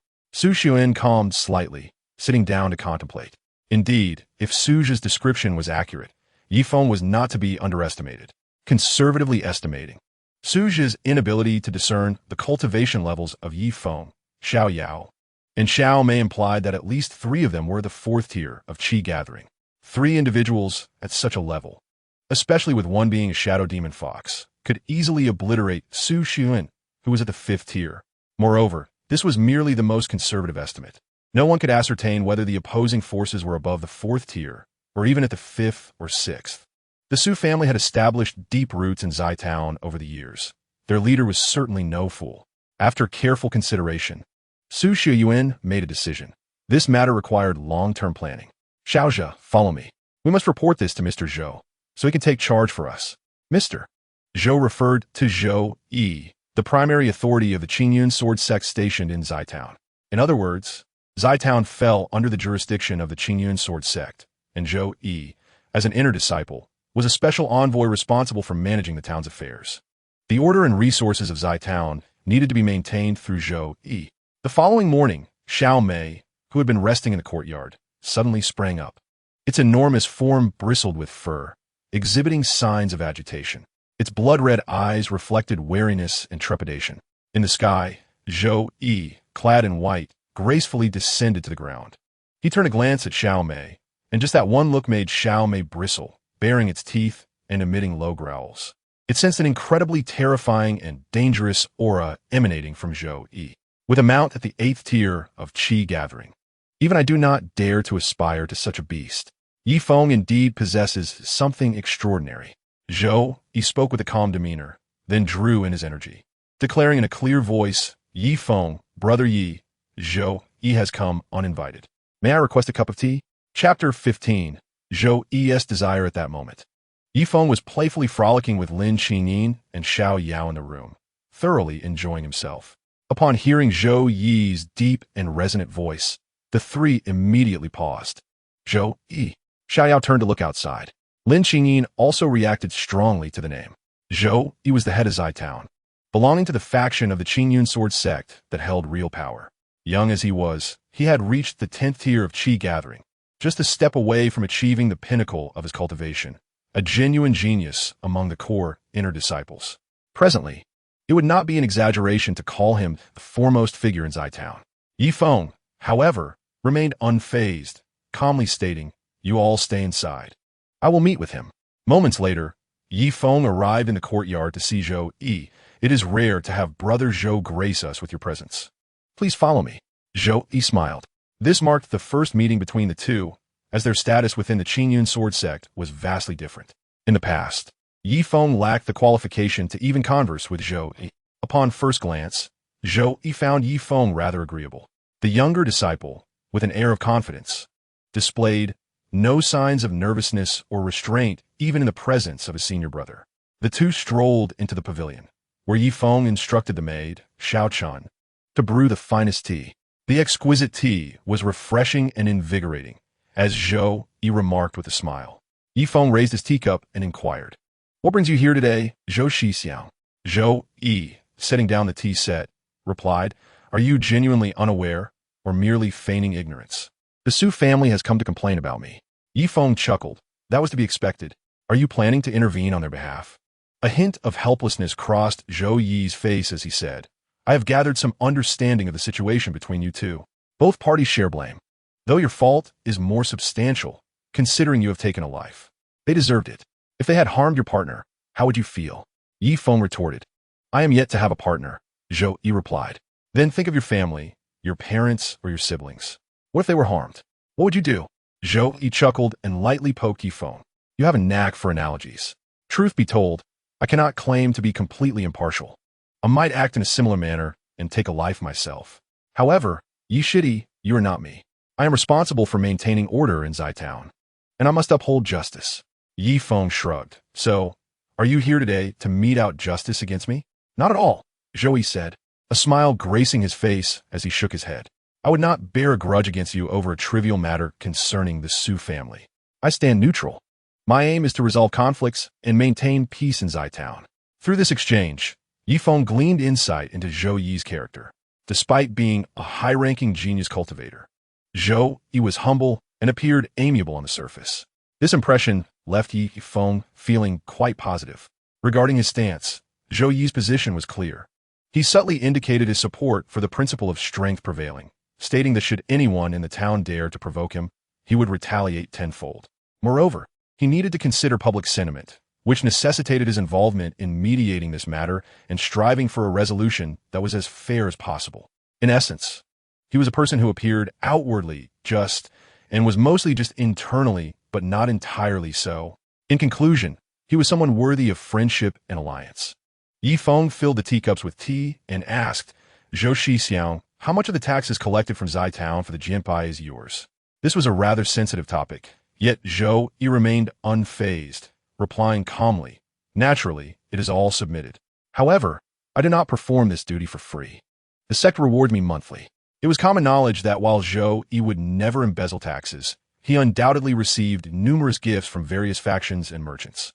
Zhou Shixiang, Yifeng said, feigning mystery as he caressed his jiezi ring, I possess a valuable item, yet I am uncertain of its worth. Might I ask for your assistance in appraising it? Zhou Yi, astute in human affairs, recognized this as an offer of goodwill. Instantly pleased, he lifted his teacup and took a sip. Let us see what you have. With a thought, 2 paper talismans within the jiezi ring reacted. One was a spirit-grade thunderbolt talisman, and the other was a spirit-grade fire talisman. After some deliberation, Yifeng produced the spirit-grade thunderbolt talisman. Initially, Zhou Yi showed no reaction upon seeing the paper talisman, but when Yifeng presented it with his fingers, Zhou Yi felt the terrifying and violent power of the flames emanating from it, causing him to rise in astonishment. Is this truly a spirit-grade thunderbolt talisman? He exclaimed. Indeed, Yifeng replied, a smile gracing his lips. Yishidi, how did you come to possess such a treasure? This item is exceedingly rare. Even the largest auction house in Yanha City. It was acquired by chance, Yifeng stated, slamming the thunderbolt talisman onto the table. Zhou Shixiang, I am currently in need of funds and wish to sell this talisman. Could you help me find a buyer? Zhou Yi nearly blurted out to buy it himself, but then lowered his head in disappointment. Alas, my funds are insufficient. He resumed his seat on the stone bench, draining his teacup, only to find the tea bitter and devoid of any fragrant notes. At that moment, his spirits plummeted, having encountered the very item he needed, yet being unable to afford it. Yifeng observed this with keen insight. As expected, Zhou Yi, being at the 10th level of the Gathering Qi realm, should have already begun preparing the resources necessary to break through to the Danhart realm. It was highly probable that he was on the verge of a breakthrough, waiting for the requisite resources. For cultivators at the 10th level of the Gathering Qi realm, the path to the Danhart realm required the consumption of a golden yuan pill. This pill could either be purchased at a standard price of 3,000 spirit stones or crafted by gathering resources over several months. The formula for the golden yuan pill was well known and uncomplicated, accessible to any cultivator. However, the resource costs were staggering, amounting to 500 spirit stones. In essence, it represented a precious amalgamation of spiritual energy that, when ingested, would unleash a tremendous force within the Dan Gate and Meridians, enabling cultivators to condense their qi into a Dan and form a Dan heart. Unless one were extraordinarily wealthy, most cultivators opted to craft the pill themselves, often beginning resource preparation as early as the 1st level of the Gathering Qi realm.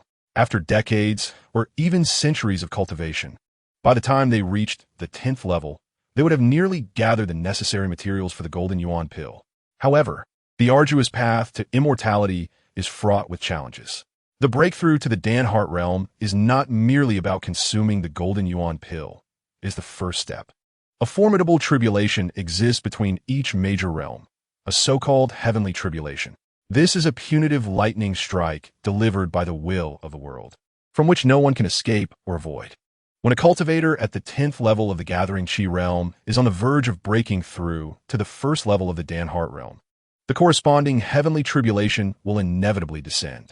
In such circumstances, an unprepared cultivator would almost certainly meet their demise, with a success rate of less than 1%.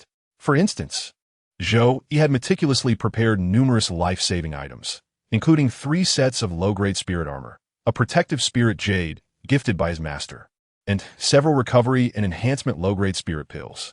Yet, these were not sufficient to grant him peace of mind. What he truly desired were 3 types of higher-grade, life-saving items: spirit-grade talismans, mid-grade spirit armor, and mid-grade spirit swords.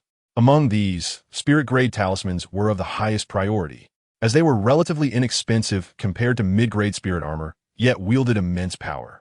Mid-grade spirit artifacts often commanded prices exceeding 10,000, and Zhou Yi, given his current strength in the Gathering Qi realm, could not yet unleash their full potential.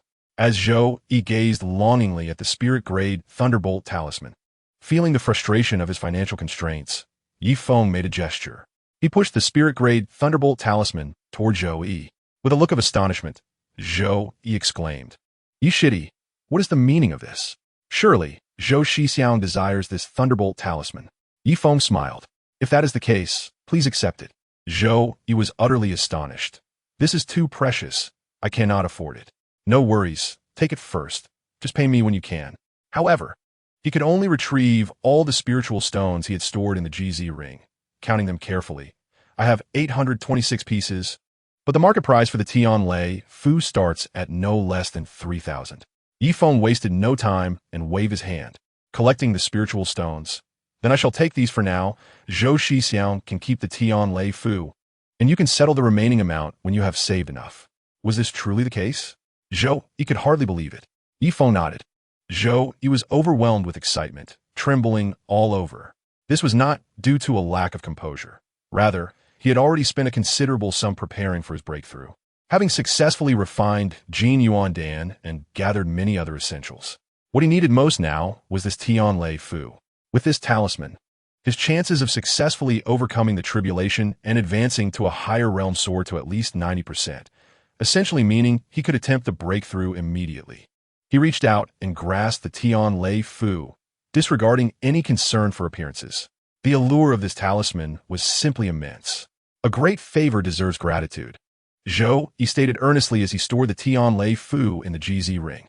"Shitty, once I break through to the Dan Xian realm, I will ensure to repay you with spiritual stones, and I also owe you a favor. Should you encounter any difficult matters in the future, feel free to seek my assistance." Feng recognized Zhou Yi as a worthy ally, for he was indeed a man who understood gratitude and could keep his accounts clear. "What is owed is owed. From now on, we are friends," Feng replied with a smile. "Today, my family's weapon shop and my father-in-law's pharmacy will be launching a new batch of goods. If Zhou Shixiang has time, do come and take a look." Zhou Yi nodded. "I will personally bring my friends to support you." After exchanging a few more words, Zhou Yi took his leave. In the morning, the Yi family's weapon shop and the Lin family's pharmacy opened for business with special promotions. Zhou Yi indeed kept his word, bringing a significant influx of customers. Initially, he thought he was merely repaying a favor, but upon arriving, he discovered that both shops offered a vast array of products, making their success merely a matter of time. Regardless of his visit, Zhou Yi merely accelerated the process of their burgeoning popularity within the town. In just one day, the weapon shop sold over half of its inventory, achieving a revenue of 400 spiritual stones with a net profit of 120. The pharmacy's revenue reached 320 spiritual stones, yielding a profit of 90. Such profits were astronomical for a business that had been operating for an extended period. It is worth noting that during his time at Qingyan Sword Sect, Feng, as a cultivator, worked tirelessly for a mere income of 8 spiritual stones per month. That evening, Yida, Shun Cuihong, Lin Chong, and Niu Qing returned to the Yi residence, all brimming with joy. Particularly, Niu Qing, who had shadowed Lin Chong at the pharmacy all day, was astonished by the volume of transactions. His previous gambling den had been lucrative, but compared to today's profits, it paled in comparison. Niu Qing boisterously shared his thoughts, while Xiao Yao saw in Feng the hope for growth and expansion. However, Feng began to worry. If this continued, they would face the awkward predicament of running out of stock by tomorrow. Upon hearing this, everyone fell silent. Lin Qingyin spoke up. "We can make a late-night trip to Yinxia City for supplies, but it will require hard work from Fengge and Yao." Xiao Yao cheerfully waved her hand. "It's no trouble at all. With profits coming in so swiftly, I could work without rest for a month." Feng stroked his chin. deep in thought. With Xiao Mei around, we shouldn't need to run errands ourselves, right? Xiao Chun, bring me paper and pen. He aimed to simplify the process, instructing Xiao Mei to take his handwritten note to the city to find Lu Hu. In the quiet of the night, at the Zai Chamber of Commerce in Zai Town, President Bei Jia sat gloomily, sipping her wine. Her spirits were utterly low today. Over 30% of the business throughout Zai Town, especially in the high-end sector, belonged to her private enterprises. Yet, today her revenues had hit an all-time low. Most of the town's transactions in elixirs and weapons had shifted to the Yi and Lin families. Reflecting on her past, Bei Jia had come to Zai Town alone. And on the day of her marriage, before she could even consummate it, her husband met his demise in a drunken dispute. Though she avenged his death, she was left a widow. In her prime, she could have remarried, yet she chose to shoulder the burden of her husband's family, gradually building her empire. Despite her innate talent in alchemy not being particularly high, she had persevered through years of hard work and resources to achieve the 6th level of qi gathering, even surpassing Su Shiyuan, the head of the Su family. Moreover, her natural beauty and charm earned her the title of the most beautiful woman in Zai Town, drawing customers merely for a chance to glimpse her. Over time, Bei Jia became the town's largest commercial tycoon. The Yi and Lin families, who had initially taken a small share of the market, were never a concern for her. After all, why would a chain supermarket concern itself with 2 small shops? Even when Yi Feng returned, causing a stir, she remained largely unbothered. That was until today, when Zhou Yi personally led patrons to support the Yi and Lin families, whose elixirs and weapons were well-stocked, high-quality, and affordable, receiving widespread acclaim in a single day. Bei Jia's interests faced a tremendous blow, and she finally began to regard these competitors with seriousness. Drinking alone, she sighed, "Tomorrow, I shall pay them a visit and see what is truly happening." As a solitary woman without backing, she could only press forward under immense pressure, deeply worried that her hard-earned slice of the commercial landscape might be snatched away. In Yinxia City, Xiao Mei arrived at Qingmu Hall to meet Lu Hu. "This is a letter from my master, Yi Feng," Xiao Mei said, presenting the note. Lu Hu took it, tearing it open and quickly understanding. "Are we to restock? He wants 1,500 spiritual stones worth of goods, all of which are common items. We may not have sufficient reserves." Xiao Mei replied, "My master also said to take whatever we can." "Wait here. I will go check the inventory," Lu Hu said, heading to the storeroom. Qingmu Hall primarily sold spiritual tools, yet substantial orders of common items still brought considerable profit, which is why Lu Hu valued Yi Feng highly. Moments later, Lu Hu returned, pointing to the GZ ring. "There are hundreds of common weapons and elixirs here, valued at over 800 spiritual stones. Please hand them over." Xiao Mei raised her paw, revealing a GZ ring, the one recently purchased by Xiao Yao. Lu Hu smiled. "I can accompany you to Zai Town. I happen to plan a trip back to Qingyun Sword Sect, and it's on the way." "That works," Xiao Mei responded without further ado, leaping into the sky. Lu Hu leaped forward, asking, "You must be Yi Xiong's steed, right? I am utterly unable to perceive your realm." Juking, 8th layer. Lu Hu sighed deeply, and as he glanced at Xiao Mei, his eyes sparkled with desire. He inched closer and tentatively queried, "May I ride you for a moment? I have never mounted such an impressive steed before." Xiao Mei immediately turned her head, glaring fiercely with her blood-red pupils that radiated an aura of terror. Lu Hu was taken aback, shivering in fear. "If you dare to touch me, I shall bite you to death." Lu Hu promptly retreated, not daring to entertain any further thoughts. Chapter 17. Fateful encounters. Upon meeting Yi Feng, Lu Hu first delivered a portion of the goods. "Ye Viong, I shall return to the sword sect immediately to craft some ordinary pills and weapons for you overnight. You may come to collect them tomorrow." Yi Feng, feeling somewhat lethargic, replied with a smile, "I shall have Xiao Mei fetch them instead." Lu Hu chuckled wryly. "Do you still remember what I mentioned last time? I wish to introduce you to a talented senior sister from the Pill Refining Pavilion, so you must come in person to formally establish our collaboration."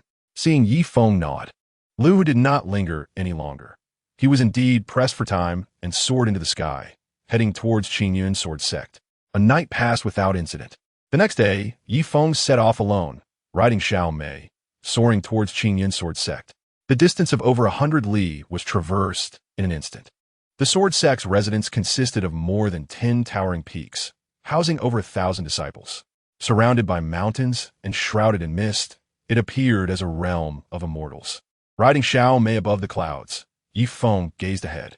He had lived here for a decade, yet had only toiled day by day on menial tasks. Even when he occasionally stole a moment to fly up and admire the scenery, he could never truly relax. However, returning to this familiar place offered an entirely different experience. The scenery remained unchanged, the mountains as they always were, yet he was no longer the same person. Xiao Mei, head directly to Yunjian Peak, Yi Feng instructed, pointing towards a peak close to the central summit. Without hesitation, Xiao Mei soared towards it. Yet, just as they entered the airspace of Qin Yun's sword sect, a sharp voice rang out. Who dares to trespass upon Qin Yun's sword sect? With a whoosh, two figures broke through the clouds below, intercepting their path. The two, a young man in green and a young woman in red, both possessed cultivation at the second layer of Juking. Xiao Mei halted. Yi Feng clasped his fists, saying, "You have misunderstood. I am not intruding upon the sword sect, but have an appointment with Lu Hu, senior brother of Yunjian Peak." The young man in green, noticing the steed, guessed Yi Feng's esteemed status and immediately returned the gesture. "Ah, you are a distinguished guest from Yunjian Peak. My apologies for the earlier rudeness. Please, proceed." Wait, the young woman in red scrutinized Yi Feng for a while, her elongated eyes filled with suspicion. "I can't shake the feeling that you look somewhat familiar." Yi Feng glanced at her, and upon meeting her gaze, he too felt a sense of recognition. "I think you look familiar as well, but I cannot quite place you." The red-dressed woman inquired, "What is your name?" "Yi Feng." "Yi Feng." The woman smacked her forehead. "I remember now. Were you not expelled from the sword sect just a few days ago? A few years ago, you were in charge of the medicinal fields in Qiyao Valley." The young man in green looked over. "Sister, are you suggesting that this Taoist brother was once our fellow disciple?" "Indeed, I have quite a vivid impression of him." The red-clad woman replied, disdain evident on her face. "Among the entire sect, it would be quite difficult to find another fool so oblivious to his own inferiority." Her words were harsh. The young man in green was momentarily taken aback, unable to respond. Meanwhile, Yi Feng's buried memories began to resurface. "You're Yin Kanhua? So you finally remember me." Yin Kanhua replied, a smug smile gracing her lips. "What a coincidence. Just yesterday, I was discussing you with senior brother Jian from Qingguan Peak. Everyone agreed that the Qingyun sword sect is better off without such a waste." "Sister," the young man interjected, "your words are rather excessive." "Ha ha, no worries." Yin Kanhua waved her hand dismissively.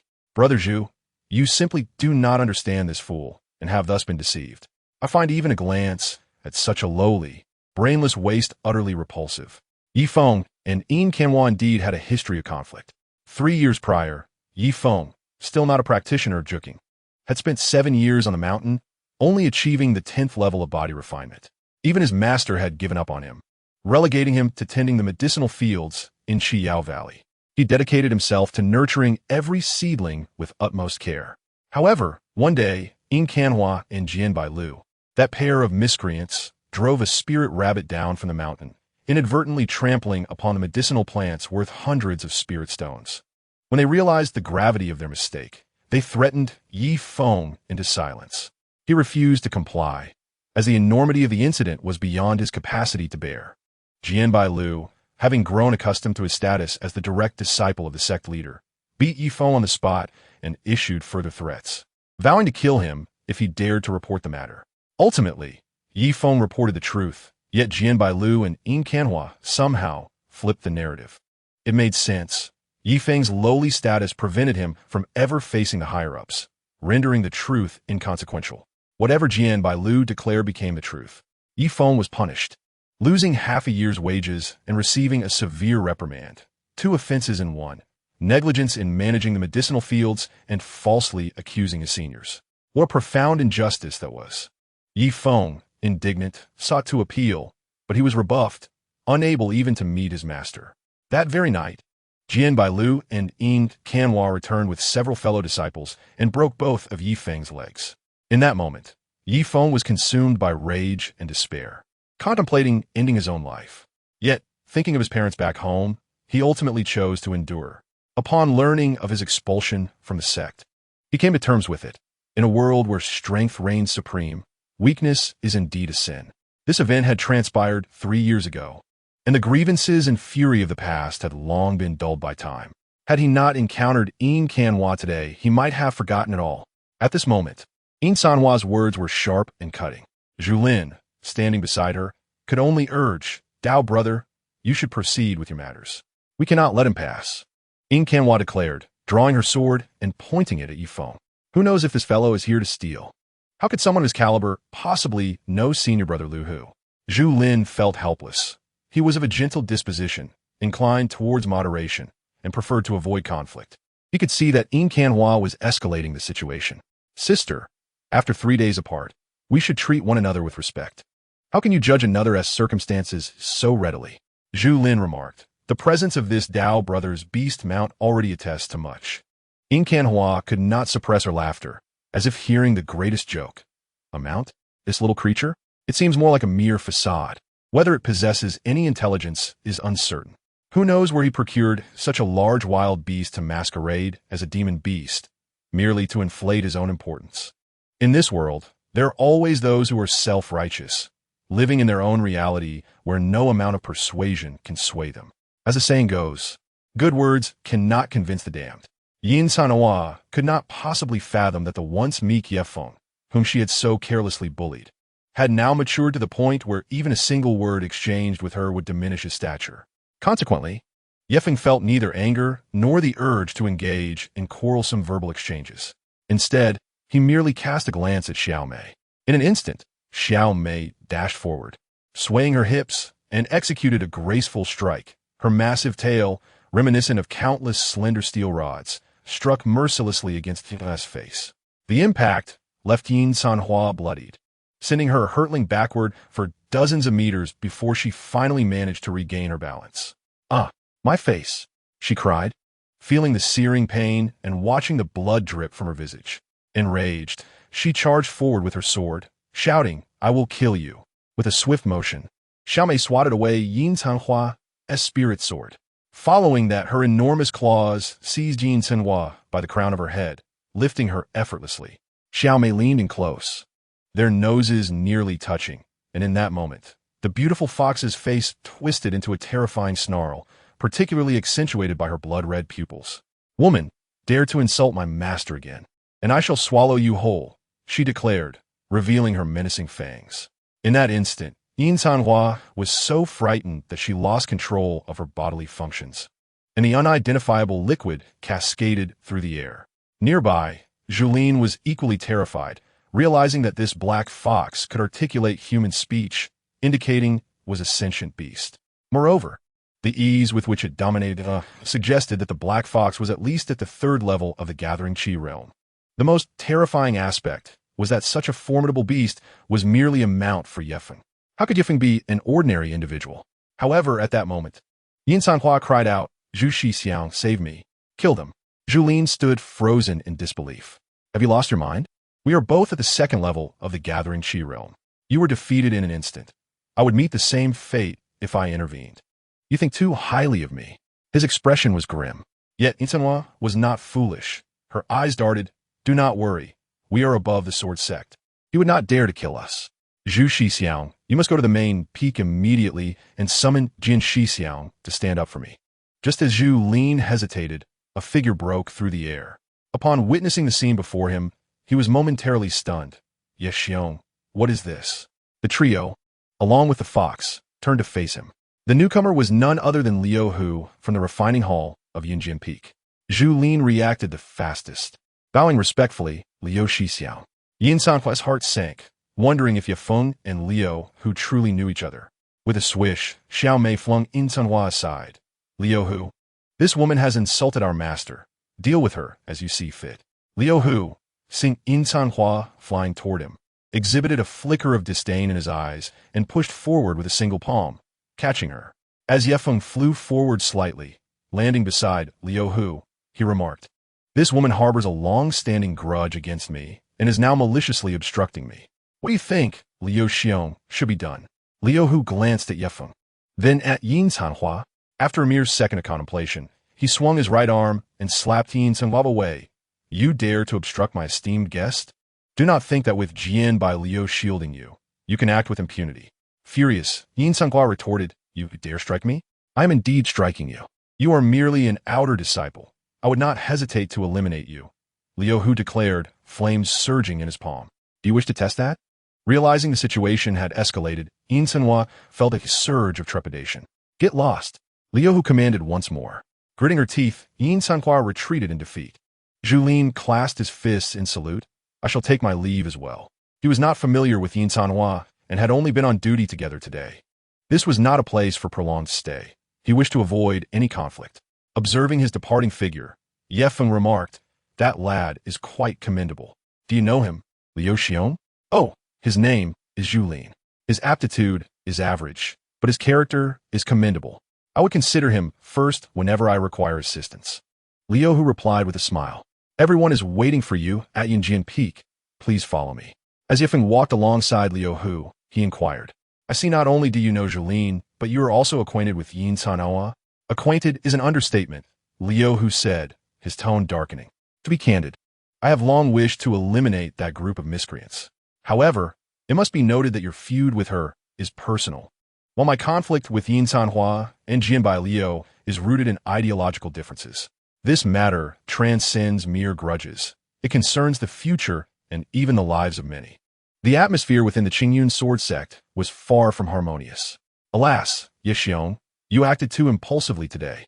I must also take responsibility for not arriving sooner to escort you, Liu Hu continued. Though Yin Senhua deserves punishment, it cannot be executed brazenly here, especially not by your hand. You are no longer a member of the sword sect. To strike down a disciple here would be tantamount to declaring war against the entire sect. Before Ye Feng could respond, Xiaomei interjected, but we did not kill her. We merely gave her a minor lesson.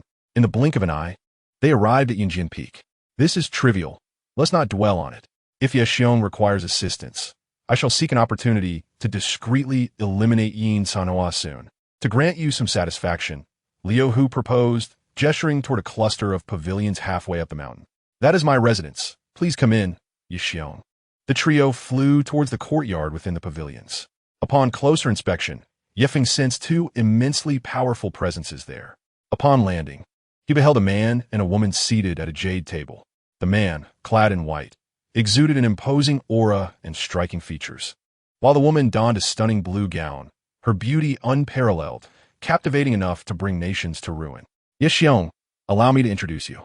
This is Lie Xingchen, the foremost genius of the refining hall of Yinjian Peak, known as the Zhangyan Sword. And this lady is Lan Sueki, the top alchemy talent of Yindan Peak, known as the Qianshuang Sword. Liu Hu introduced, turning to the pair. Shi Xiang and Shiji. This is the Ye Feng I mentioned earlier. Ye Xiong, Lie Xingchen rose, clasping his fist with a smile. Ye Feng returned the gesture, although he had not met Lie Xingchen before. The name of the Zhangyan Sword was known throughout the Qingyun sword sect. As for Lan Sueki, Ye Feng had previously heard of her, but did not expect her to be the one introduced by Liu Hu.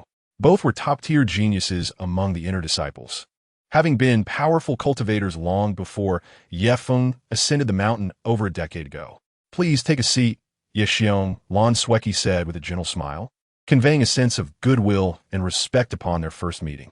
As Ye Feng and Liu Hu settled down, Liu Hu poured wine, stating, do not hold back, especially you. Ye Xiong, here, you are as welcome as if returning home. In that case, I shall not be modest, Ye Feng said with a smile, raising his cup. To our first meeting, I offer a toast to both of you. With that, he lifted his glass. Ye Feng drained his cup in one gulp. Lie Xingchen and Lan Sueki exchanged glances, subsequently lifting their own cups to drink it all down. Thereafter, Lan Sueki took the initiative to refill Ye Feng's cup, and as she poured, her captivating eyes met his. I have heard that you sought Lu Shidi twice for mundane goods, accumulating a total of 2,500 spirit stones in less than 2 days. Is that true? Full, Lie Xingchen interjected impatiently. I say, junior sister Lan, since Ye Xiong just arrived, must you speak of spirit stones so brazenly? It's quite vulgar. Lan Sueki promptly halted her pouring, retracting the wine jug with a disdainful glance at Lie Xingchen, as if you're any less vulgar. What are you even doing here? Lu Shidi certainly didn't invite you. Lie Xingchen scratched his head sheepishly. I just came to pay a visit, is that not allowed? This carefree character immediately turned to Ye Feng and remarked, Ye Xiong, I have heard that you were expelled from the sect just a few days ago, yet you have since broken through to the 4th layer of the Gathering Qi realm, accompanied by a mount that is a level 8 beast. At first, I did not believe it, but it seems to be true. Just good fortune, Yifeng replied humbly with a smile. However, among these perceptive individuals, his modesty could not deceive anyone. Such a stark contrast in progress must have stemmed from some extraordinary encounter. Lan Sweki befriended him out of respect for Lu Hu, while simultaneously eyeing long-term benefits from spirit stones. As for Lai Xingqian, he was primarily interested in Yifeng as a person. He had yet to witness any encounter that could propel someone to such heights in merely a few days, though he had heard of even more exaggerated tales. In any case, individuals blessed with fortuitous encounters are bound to have promising futures. Cultivating friendships with such individuals is undoubtedly advantageous. What type of beast is your mount? Yes Vyong, Lai Xingqian inquired, glancing at the petite beauty nearby. It's quite impressive. The shadow demon fox, Yifeng replied. The little beauty seemed aware of their discussion, glancing over briefly before resuming her rest. What a stunning and aloof beast. I admire it, Lai Xingqian exclaimed, his enthusiasm swelling. Would you consider selling this mount, Yi Xiong? I could offer a handsome price. Lai Xingqian possessed a cultivation of the third layer in the Pill Heart realm and had the capability to forge mid-grade spiritual weapons, marking him as a true top-tier genius. Yet, his current mount was merely a level 6 unicorn fire horse. While that was already a source of envy among most disciples, it paled in comparison to Yi Feng's shadow demon fox. Apologies, but I have no intention of parting with her at present, Yifeng gracefully declined, turning his gaze towards Lan Sweki. Let us discuss matters of collaboration. The group then shifted to serious business, engaging in pleasant conversation that fostered a sense of camaraderie. Lan Sweki had already attained the skill to concoct mid-grade spiritual pills, and although she seldom devoted time to crafting mundane pills, she expressed willingness to produce them in quantity if a long-term market existed, as it could yield consistent profits. Lai Xingqian also offered to assist in the realm of mundane weaponry. In summary, they agreed that as long as spirit stones were provided, there would be no shortage of goods. This business arrangement would not incur fees from Qingmu Hall, allowing everyone to profit more. Furthermore, Yifeng mentioned that he would consider acquiring some spiritual-grade goods in the future. While they were engaged in lively discussion, a familiar sound echoed in Yifeng's mind. Ding! Detection of a qualified beauty, data generation in progress. Oh my! Could this detection be referring to the enchanting Lan Sweki before me? Name, Lan Sweki. Age, 36. Height, 172 centimeters. Weight, 108 pounds. Appearance index, 95, a beauty of unparalleled grace. Temperament index, 9, elegant and refined. Talent, Pill Sect 7 transformations, a rare and superior genius. Current cultivation, Pill Heart Realm 3rd layer. System suggestion, can be taken as a concubine. Taken as a concubine? Yifeng was rendered speechless.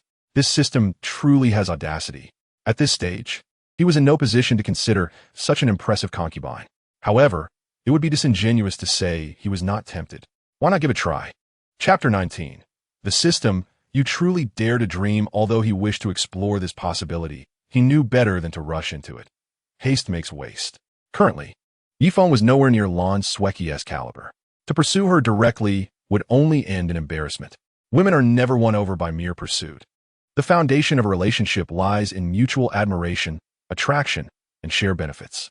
With their collaborative relationship now established, Yifeng decided not to linger. After bidding farewell, he mounted the back of the shadow demon fox, patting it gently. Xiao Mei, let us go. Just as Xiao Mei was about to take flight, an overwhelming and astonishing aura descended. Even the level 8 Xiao Mei trembled involuntarily, turning her head in surprise. Yifeng followed her gaze, witnessing 2 tall and extraordinary mature women entering the courtyard. He noticed that Lai Xingqian, Lan Sweki, and Lu Hu all hastily rose to greet the 2 women. Greetings, Master. Lan Sweki spoke. Greetings, Elder Lu. Greetings, Master, they echoed. Greetings, Elder Wang. In an instant, Yifeng understood who they were. One was Wang Yanran, the owner of the Pill Refining Pavilion on Yundan Peak of the Qingyun Sword Sect, and one of the 6 elders. The other was Lu Hongtang, the owner of the Weapon Refining Pavilion on Yunjian Peak, also one of the 6 elders. Notably, Lu Hongtang, despite being a woman, was the tallest among all in the Qingyun Sword Sect, ranking in the top 3 for combat prowess and serving as the right hand of the sect leader. Ding! Detection of qualified beauty, data generation in progress. Yi Feng was taken aback. Wait. Hold on. Is the system playing a joke on me? Apologies. This system is very serious. Detection of qualified beauty, data generation in progress. Yi Feng. Name, Wang Yanran. Age, 365 years. Height, 170 centimeters. Weight, 98 pounds. Appearance index, 9, a beauty that can eclipse the moon. Temperament index, 9, graceful and refined. Talent, Pill Sect 6 transformations, superior. Current cultivation, spirit infant realm 7th layer. Advantages, exceptional talent in pill refining, having mastered various pill refining techniques. System suggestion, can be taken as a concubine. How can I, a mere 4th layer in the gathering Qi realm, be asked to take a spirit infant realm 7th layer as a concubine? Yi Feng exclaimed. There had been rumors that the sect leader had shown interest in Wang Yanran, attempting various advances, only to be met with rejection. Moreover, the system first suggested Lan Sweki, and now it was locking onto Wang Yanran. Were they truly suggesting he could take both? Name, Lu Hongtang. Age, 368 years. Height, 210 centimeters. Weight, 188 kilograms. Appearance index, 8, a beauty of remarkable stature. Temperament index, 85, elegant and valiant, exuding grandeur. Qualification, Danmin Bajuan, a prodigious talent. 1 in 100,000, current cultivation. Peak of spirit infant realm, 10th layer. Advantages, innate divine strength, unparalleled battle intent, renowned as the king of guns. Instilling awe in all directions. System suggestion, could be taken as a concubine. Yi Feng remained silent, enveloped in contemplation. He pondered whether the system could bestow upon him the cultivation of an immortal, allowing him to pursue a marriage with these two. At that moment, Lu Hongtang turned her gaze towards him. In that fleeting glance, devoid of any emotional fluctuation, Xiao Mei was startled, her primal instincts as a beast stirring within her, sensing a threat to her very existence under the intense scrutiny of such a formidable being. If Lu Hongtang had the slightest intent, a mere flick of her pinky could reduce Xiao Mei to nothing. It was akin to a child standing beside an elephant, though the elephant harbors no malice. The child remains wary of being inadvertently crushed beneath its foot. Yi Feng gently patted Xiao Mei, who then soared into the sky, carrying him away. Sister, what are you looking at? Wang Yanran inquired, glancing at Lu Hongtang. Nothing much, Lu Hongtang replied with a smile. That young man over there is a novice, at the 4th layer of the gathering Qi realm, yet he possesses a steed that is at the 8th layer. Quite intriguing indeed, Wang Yanran remarked. He must be the scion of a wealthy family from the foot of the mountain. The two elders engaged in light conversation as they strolled into the pavilion.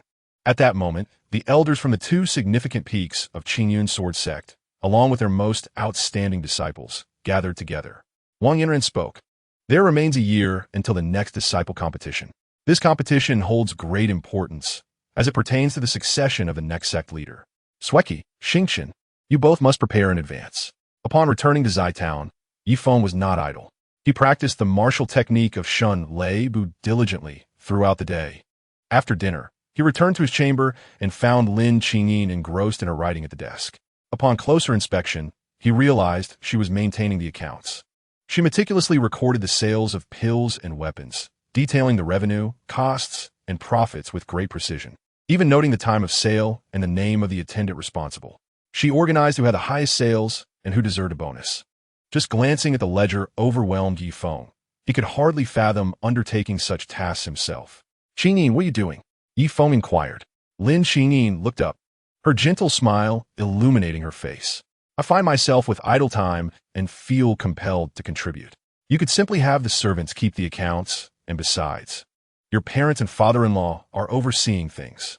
That won't do, Lin Qingyin replied earnestly. These 2 shops are, in essence, your labor of love, and you have invested the most effort into them. Yi Feng insisted, you are with child. Lin Qingyin paused, covering her mouth in surprise. How did you know I was expecting? I only just realized it myself, and Haven T told anyone. In that moment, she felt overwhelmed with emotion, unaware of the system's existence, believing instead that Yi Feng's deep concern had allowed him to perceive the subtle changes in her condition. Darling, she said sweetly, her small hands clasping Yi Feng's firmly, you are so good to me. The least I can do are these trivial matters. Let me handle them. It can be quite dull idling about. Meanwhile, Yi Feng's attention was drawn to the names listed in the ledger. Several were unfamiliar, as they were attendants Lin Qingyin had personally selected amidst the bustling activity of the shop, and their performance seemed commendable. With such a wife, what more could one desire? Although Lin Qingyin's abilities may not shine brightly, her dedication as Yi Feng's virtuous partner had already begun to envision the family's prosperity. By the way, Feng, Lin Qingyin said with a slight furrow of her brow, the president of the Zai Chamber of Commerce, Madame Beijia, has visited our shop several times today. Yi Feng mused. Beijia? Lin Qingyin continued. I suspect she is here to investigate, because we are encroaching on her market. Do not concern yourself. Tomorrow I shall visit her with a Yao and Xiao Mei, Yi Feng said, a smile gracing his lips. Suddenly, the door burst open, and Xiao Yao rushed in, clad only in a thin white bathrobe that accentuated her petite and curvaceous figure. A bath is so refreshing. I have been training all day and feel a bit tired. Brother, Qingyin, when shall we sleep? Her words flowed naturally, yet Lin Qingyin's face flushed crimson, while Yi Feng's heart raced with excitement. Together? He had yet to experience such a scenario. At that moment, Lin Qingyin interjected, I still have some accounts to finalize. Feng, why don't you and Ayao head to the adjacent room to rest? Time passed, and as the early hours approached, Lin Qingyin yawned, finally closing the ledger. Ready for rest. Suddenly, the door swung open with force. Xiao Yao, disheveled and panting, exclaimed, Sister, my brother is too strong. You must come help me. I need support. The following day, Zhu Lin, a disciple of the Qingyun sword sect, arrived at Zai Town with goods. This individual was someone Yi Feng had specifically requested from Lu Hu. Zhu Lin sincerely expressed his gratitude towards Yi Feng, recognizing that delivering goods was far preferable to guarding the mountain gate due to its efficiency and better rewards. Yi Feng arranged for the goods to be delivered to the two shops. Subsequently, he and Xiao Yao mounted Xiao Mei and set out. They first visited the Zhou residence to summon Zhou Yi, then proceeded to the Chamber of Commerce. Upon learning that Zhou Yi and Yi Feng had arrived, Beijia promptly came out to greet them. The ensuing conversation unfolded exceptionally smoothly. Even if Beijia were to disregard Yi Feng, she would not neglect Zhou Yi. Yi Feng's primary objective for today was to discuss a partnership with Beijia. He aimed for the Yi and Lin families to join the Zai Chamber of Commerce and co-manage it, sharing the profits equally. The collaboration of the two families would essentially dominate the entire business landscape of Zai Town. Initially hesitant, Beijia considered the implications, as her enterprise was more extensive, with a broader range of products and a deeper foundation. Though Yi Feng had seized a portion of the pill and weapon market, she felt uneasy about splitting the profits equally. In light of this, Yi Feng invited Beijia into a private room for a more intimate discussion.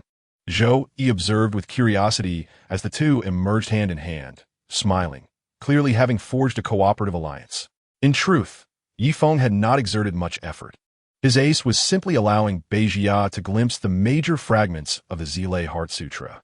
The Zile Heart Sutra could enable Beijia to cultivate up to the 10th layer of the true martial realm. Currently at the 6th layer of the Gathering Qi realm with Danmin Sanjuan qualification, she would never again need to worry about cultivation methods for the rest of her life. Moreover, Beijia would soon realize that this collaboration with Yi Feng was destined to alter her mundane fate. Yi Feng couldn't help but smile wryly as he noted the system's notification announcing the detection of a qualified beauty. The details unfolded. Name, Beijia. Age, 35. Height, 161 centimeters. Weight, 92 pounds. Appearance index, 8, charming and graceful. Temperament index, 8, astute and resolute. Qualification, Danmin 3rd transformation, slightly inferior. Current cultivation level, 6th layer of Qi gathering. System recommendation, eligible for marriage. Yi Feng pondered perhaps it was best to wait for a while. Having just met, coupled with Beijia's reputation as a widow that had spread throughout Zai Town, even if he bore no concern, she would certainly have her reservations. It would be prudent to first establish a friendship, and, once they became familiar with one another, to cultivate deeper feelings. As Yi Feng strolled along the path, he inquired, When you plan to break through to the Danshin realm? Zhou Yi paused in contemplation before responding. It may take me another 6 months of preparation. I aim to minimize risks, and only after I break through can I repay the money I owe you, Brother Yi. No rush, Yi Feng casually waved his hand. As time sped by, the scorching summer transitioned into autumn, with leaves fluttering down, foliage withering, and snow heralding the arrival of winter. As the winter snow melted, spring breezes arrived. 9 months slipped away swiftly, and at the dawn of a new year, the entire Yi family was engulfed in a tense atmosphere. Yi Feng, Yi Dezhen, Shun Suehong, and Lin Chong paced anxiously outside. Inside, the midwife's encouraging voice resonated. "Madam Lin, push. You can do it. Push harder." The agonizing cries of Lin Qingyin echoed repeatedly. Over the past 6 months, the Yi family estate had expanded significantly, with the addition of over 20 rooms and more than a dozen new servants. Thanks to the fruitful collaboration between Yi Feng and Lu Hu, Lan Sueki, and others, the Zai Chamber of Commerce had no shortage of high-end goods. The trade of pills and weapons in Zai Town was predominantly controlled by Yi Feng and Beijia, leaving the Su and Hong families with little to gain. Furthermore, Beijia had extended her business ventures into neighboring townships, attracting many wandering cultivators to Zai Town, where spiritual weapons and pills began to be sold. Suddenly, amidst the cries of a newborn, joy erupted. "It's a boy!" Yi Feng exclaimed, "I'm a father. I'm a father." Shen Suehong chimed in, urging, "Hurry, Feng. Go see Qingyin and our grandson." The group burst through the door, where the midwife had already cleaned the newborn and gently placed him beside the weary Lin Qingyin, smiling as she announced, "Madam, it's a boy. Qingyin, you've worked hard," Yi Feng said, approaching the bedside. Lin Qingyin smiled gently at him, then reached out to caress the child's small face. "Husband, please name our son. It's a son. I hope he grows up to be strong and unmatched in the world." Yi Feng declared, "Let us name him Yi Tianyong." At that moment, a voice echoed in Yi Feng's mind. "Congratulations, host, on the birth of a precious son. You have completed a designated task. Reward, 1 heaven-altering pill. Would you like to use it now?" Yi Feng mentally communicated with the system. "First, let me assess my son's qualifications." Generating data. Name, Yi Tianyong. Gender, male. Qualification, Danmin, 3rd transformation. What? Yi Feng was taken aback. Danmin, 3rd transformation? I was born with Danmin, 4th transformation and reached Danmin, 5th transformation after taking the Chomai pill. Qingyin was born with Danmin, 3rd transformation and became Danmin, 4th transformation after taking the same pill. How could this child possess only Danmin, 3rd transformation? It seemed the heaven-altering pill was indispensable. "Use it," he commanded.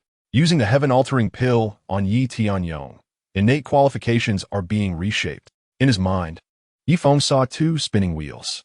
One represented the Danmin qualifications. The wheel ranged from Danmin 1st to Danmin 9th transformations and the Xianzhao Danmin, with the majority allocated to Danmin 3rd transformation. Danmin 2nd and 4th transformations each occupied 10, while the remaining 30 was distributed among the others, with the areas for 7th transformation and above being exceedingly small, collectively accounting for less than 5. In other words, the heaven-altering pill was unlikely to reverse his fate, and it was probable that he would retain Danmin 3rd transformation. Finally, the wheel slowed to a stop. Yi Feng was left in shock as the pointer rested on Danmin 2nd transformation. The 10 chance had been selected. "What is this?" he exclaimed in disbelief.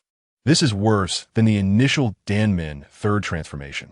The level of Danmin qualifications directly dictated a cultivator's speed of cultivation, absorption rate of spiritual stones, and the efficacy of pill consumption. Danmin's 2nd transformation was essentially useless. No amount of resources could forge a strong cultivator. "System, are you deceiving me?" "Chill host, please remain calm. There is still 1 wheel yet to stop." "What is this wheel?" "The innate physique, a rare and special talent. Since the eldest son was born without a special physique, the probability for the 999 section is empty." 999? Doesn't that mean it's almost entirely void? Yi Feng retorted. "Not necessarily. What if the remaining 01 is selected? One must always have dreams. Among them, the probability of 005 will select the innate Liuli body, along with the remaining innate sacred body, Dao body, and the 3 supreme bodies." The wheel finally halted, and Yi Feng's gaze widened in astonishment. The innate Liuli body, with a 005 probability, had been selected. The pointer had stopped precisely within a minuscule area that was barely visible. Name, Yi Tianyong. Gender, male. Age, 0. Identity, the eldest son of host Yi Feng. Qualification, Danmin's 2nd transformation, mediocre. Talent, innate Lioli body of thunder, extreme Lioli body, more attuned to the thunder spiritual power of the world. The strength of thunder spiritual power at the same realm far exceeds that of others by more than tenfold. Yet the difficulty of cultivation and the resources required are also tenfold greater than that of others. Current cultivation level, mortal. Congratulations, host. The system function, points shop, has been unlocked. Congratulations, host. On receiving a basic system reward of 20 points, earned from the birth of a child with Dan Min's second transformation, 10 points deducted to repay the initial prenatal medication debt. Congratulations, host. On receiving a basic system reward of 1,000 points, earned from the birth of a child with the Thunder Extreme Lioli body, a legendary reward was triggered. Mother's fortune through her child. Congratulations, host. Your wife Lin Qingyin has successfully awakened the Thunder Extreme Lioli body. Yi Feng was left utterly speechless. Does the host still feel that this system is deceiving? Rai smiled. In reality, Lin Qingyin, lying on the bed, had fallen unconscious, startling the midwife into rushing forward to check her pulse. The midwife, possessing only a rudimentary understanding of medicine, breathed a sigh of relief after a brief pulse examination, reassuring everyone that there was no cause for concern. Lady Lin's pulse appeared stable and unremarkable. She had likely merely succumbed to sleep due to exhaustion. Shen Tahong exhaled in relief, picking up a damp towel and sitting at the bedside to gently wipe the fragrant sweat from her daughter-in-law's face. Over the past 6 months, Shen Tahong and Lin Qingyin had coexisted harmoniously, both embodying gentle temperaments. Having shared a residence for over half a year, they had remarkably avoided any quarrels, setting a standard for mother-in-law and daughter-in-law relationships. Yi Feng, observing Lin Qingyin's sleeping visage, was the only one present who understood that she was not merely asleep from fatigue. She was awakening her Lei Ji Lioli body. At that moment, Yi Feng's faint perception allowed him to sense the tumultuous changes occurring within Lin Qingyin's body. The terrifying power of Lei Ji lying dormant within. Brother, husband. Outside, Xiao Yao and Bei Jia approached, both with prominent bellies. Upon hearing them, Yi Feng promptly lifted his son and handed him to his father, Yi Dizhen. Father, please watch the child for a moment. Yi Dizhen beamed with joy. All right, you attend to your matters. Nearby, Lin Chong also joined, playing with little Yi Tianyong alongside Yi Dizhen. Notably, Lin Chong's leg ailment had healed over the past 6 months. Moreover, with the aid of various elixirs and ample spirit stones, he had cultivated to the 9th level of body refinement and was on the verge of breaking through to the Qi-gathering realm, becoming a true cultivator. Yi Feng stepped out of the room to greet Xiao Yao and Bei Jia. Both women were heavily pregnant. Xiao Yao was also nearing her time, only a few days behind Lin Qingyin. As for Bei Jia, she had married Yi Feng 7.5 months prior and had conceived shortly thereafter. She had remarked that Yi Feng had shown her the true joy of being a woman. Brother, has Qingyin given birth? Is it a boy or a girl? Xiao Yao inquired eagerly. Yi Feng smiled slightly. She has given birth. It is a boy. I told you two not to come over specifically. What if you were to trip? Xiao Yao pouted defiantly. I would never fall. If Bei Jia can manage with such a big belly, what do I have to fear? Indeed, though Bei Jia was only 7 months along, her belly appeared larger than Xiao Yao's. Logically, given Xiao Yao's petite frame, her belly should have been the most prominent. Yet Bei Jia's was even more pronounced. Husband Yao. Bei Jia caressed her belly, smiling gently. A few days ago, I consulted a physician, and he mentioned that I might be carrying twins.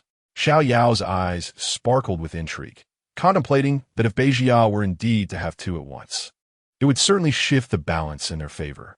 It was evident to astute observers that Yi Feng had immense potential, and the Yi family was bound to evolve into a prominent lineage. In such families, the status of women often relied on their offspring to secure their position. Initially, Xiao Yao had thought that since she was only a few days behind Qingyin, should her child arrive first, it would mean her child would be the eldest son of the Yi family. The elevation of her son's status would naturally enhance her own. Now, however, it seemed she was destined to be overshadowed by Qingyin, fearing that even Bei Jia's status might surpass hers in the future. Fortunately, she consoled herself inwardly that her child would certainly be the second son of the Yi family. Yi Feng hosted a grand banquet, inviting nearly all the notable figures of the town, including Zhou Yi. Even Su Shiyuan from the Su family and Hong Zhanyin from the Hong family arrived uninvited. It appeared that both families were contemplating yielding to Yi Feng. This was indeed the proper course. The unification of Zai Town for mutual development and growth was the most efficient strategy. After a busy day, as night fell, Yi Feng finally found time to delve into the newly unlocked system store function. He currently possessed 1,010 system points and was eager to explore the array of items available. Upon opening the system store, he was dazzled by the multitude of offerings. Among the most fundamental and appealing was the cultivation enhancement. 1 year of cultivation, price, 1 point. This singular item left Yi Feng astonished.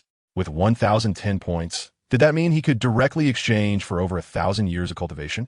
The temptation to strengthen himself was overwhelming.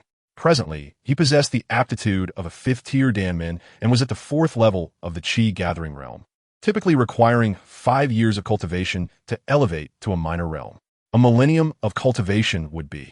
However, his attention was soon captured by another item, prompting him to reconsider his initial plan. Chou Mai Dan, price, 100 points. System, may I inquire if there's a usage limit for this Chou Mai Dan? None.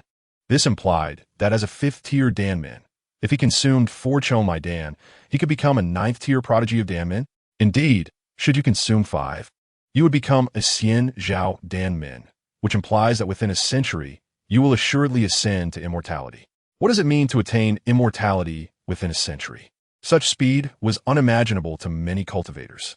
Typically, a 6th-tier Danmin cultivator was already considered to possess exceptional talent, and it would take a millennium of cultivation to even attempt to break through to the peak of the Great Ascension realm.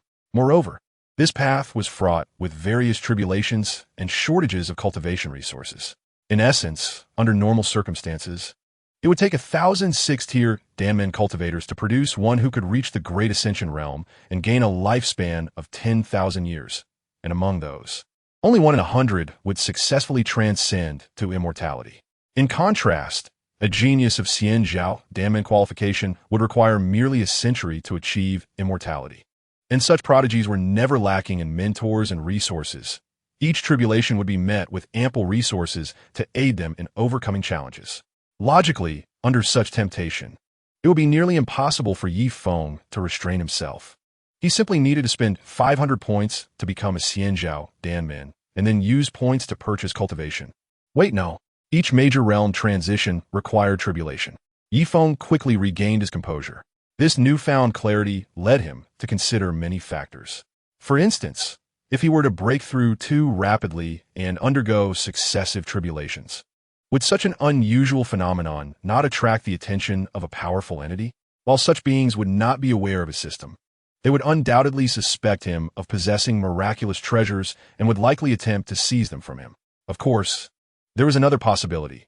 If he were to break through consecutively without a solid foundation, insufficient experience, or inadequate resources such as spiritual tools and treasures, the subsequent lightning tribulation could very well reduce him to ashes. My system is the Million Descendants system, designed for me to embrace a life of ease, not to venture forth recklessly into the world. Let the risks be borne by my children. Balanced development is the righteous path. Yi Feng opted to spend 100 points to purchase 1 Chou Mai Dan, elevating his aptitude to the 6th tier of Danmin.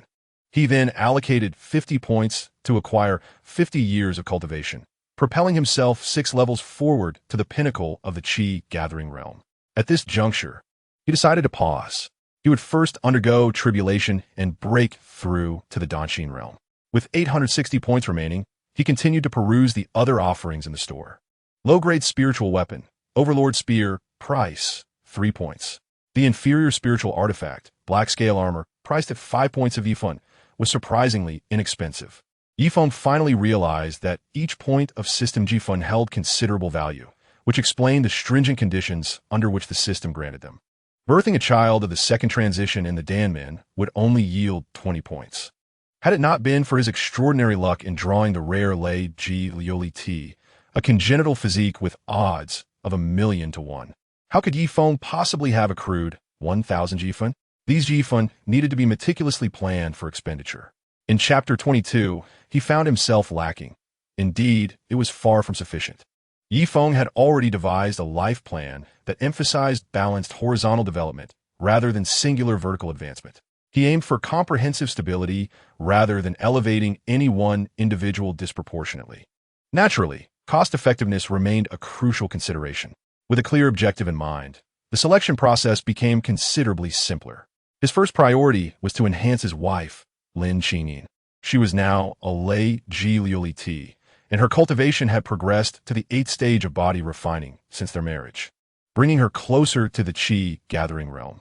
3 years of cultivation ought to suffice, Yi Feng thought, as he waved his hand and expended 3 Jifun to inject Lin Qingyin with 3 years of cultivation. Lin Qingyin's realm has risen. Current realm, 9th stage of body refining. What? 3 years of cultivation only elevated her to the 9th stage? Lin Qingyin was now a 4th transition in the Danman. Gritting his teeth, Yi Feng purchased another 3 years of cultivation. This time, Lin Qingyin's realm barely shifted. System, what is the meaning of this? Lin Qingyin is now a lei ji liuli ti. While this physique is indeed formidable, it requires exceptional Danmen talent to match. Otherwise, advancement will be exceedingly arduous. Yi Feng then realized that the system had previously mentioned that the difficulty of realm advancement and the resources consumed for practitioners of lei ji liuli ti were more than tenfold compared to ordinary practitioners. Why did you not mention this earlier? You did not inquire, did you? Yi Feng promptly spent 200 Jifun to purchase Chou Mai Dan, enhancing Lin Qingyin's Danmen qualification to match his own at the 6th transition. Subsequently, he spent 10 Jifun on 10 years of cultivation. At last, Lin Qingyin underwent a transformation, becoming a first-layer practitioner of the Qi gathering realm. In total, he had expended 216 precious Jifun. Current Jifun balance, Liu Bai Su Shui Su points. Yi Feng began to fret over his son, Yi Tianyong, and what could be done for him. Yi Tianyong was merely at the 2nd transition in the Danmen. With Yi Feng at the 4th transition, it would take at least 10 years for him to become a practitioner. Assuming abundant resources in spiritual stones and elixirs, it would still require 5 years. Under normal circumstances, given a life of ease, Yi Tianyong, with only the 2nd transition, would be fortunate to become a practitioner in 15 years. And that was without the lei ji liuli ti. If the lei ji liuli ti multiplied the difficulty tenfold, it would take 150 years for Yi Tianyong to potentially become a practitioner. To make a darkly humorous remark, a child like Yi Tianyong, with such severe imbalances and a physique that could not support the Danmen, if born into an ordinary family, would likely never become a practitioner, and the terrifying potential of the lei ji liuli ti would remain buried. Alas, I am your father. Yi Feng, with a resolute heart, spent another 200 Jifun to acquire 2 Chou Mai Dan, elevating his son's Danmen qualification to the 4th transition. Remaining Jifun were now 444 points. He could no longer squander, needing to consider the present situation. For instance, as a 10th layer practitioner of the Qi gathering realm, his immediate priority was to withstand the Thunder Tribulation and break through to the Danshin realm. Medium-grade spiritual artifact, Thunder Light Sword, priced at 21 Jifun. Purchase. Medium-grade spiritual artifact, Blue Steel Armor, priced at 32 Jifun. Purchase. Medium-grade martial technique, Jing Hong Sword Technique, priced at 28 Jifun. Purchase. Remaining Jifun, 363 points. Finally, after perusing all items, Yi Feng thoughtfully purchased 2 strategic-level treasures. Thunderfire Blade Techniques, documenting dozens of forging methods for lightning and fire spiritual artifacts, encompassing low, medium, and high grades. Priced at 300 Jifun. Low-grade spiritual elixir, minor solidification pill formula. Taking this pill can increase cultivation by 1 year, stackable without limit. Priced at 50 Jifun. With that, only a meager 13 Jifun remained. Yi Feng could not help but lament. This Jifun is far from sufficient. Indeed, it is not enough. The system's offerings are undoubtedly exquisite. Within that shop, an abundance of treasures exists, including immortal artifacts, elixirs, and spells, as well as formulas for those elixirs. All beyond his current reach, due to their exorbitant prices. It seems that procreation must be prioritized. The so-called system of 1,000,000 offspring, if there were 1,000,000 children. Even if each were born at the 4th transition in the Danmen, the total Jifun gained would sum to 40 million. At that moment, Lin Qingyin stirred. Feng Ge, she whispered faintly. Yi Feng's thoughts returned to the present as he promptly approached her. Qingyin, I am here. Feng Yi, Feng Yi. Lin Qingyin suddenly sat up and embraced him tightly. I had a terrifying dream. I dreamt that our child and I fell into the sea of thunder. Feng Yi, where's our child? Yi Feng smiled gently, pointing towards the bed. He is sleeping right next to you. Lin Qingyin turned to look and saw indeed. Yi Tianyong was soundly asleep against the wall. She tenderly caressed her son's cheek. Baby, Qingyin, our child is very well behaved. This young lad will undoubtedly achieve great things in the future. I do not wish for him to possess extraordinary abilities. I only hope he grows up healthy and happy. Lin Qingyin smiled, and in that moment, she appeared extraordinarily pure and beautiful, like a celestial being.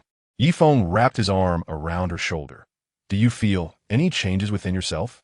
Lin Qingyin paused for a moment. Then, as she attuned to herself, her astonishment grew. How is this possible? She leapt out of bed, walking, running, jumping, and then paused, gazing intently at her palms. Am I a practitioner now? Lin Qingyin looked at Yi Feng and then beamed with joy. Feng Ge, I am a practitioner of the Qi gathering realm. Yi Feng approached with a smile, extending his hand. Now, give it your all and try to punch me. Without hesitation, Lin Qingyin unleashed a punch. She understood Yi Feng's strength and knew this punch would not harm him. Yi Feng indeed caught her fist with his palm. You did not use your full strength. Try again. Lin Qingyin exerted herself a second time, the thunderous power within her surging forth, and soon, lightning flickered around her, converging upon her fist. With a resounding boom, Yi Feng was sent reeling backward, his palm scorched black. Feng Yi, Lin Qingyin exclaimed in astonishment. Even she was unaware of her own formidable strength. Do not worry. I am fine, Yi Feng replied with a reassuring smile. He was now at the 10th layer of the Qi gathering realm. Should he fight at full strength? Even with Lin Qingyin being a lay Jilioli Ti, a first-layer practitioner of the Qi gathering realm could not possibly defeat him. Nevertheless, it was already remarkable for Lin Qingyin to have caused him injury given the vast disparity in their realms.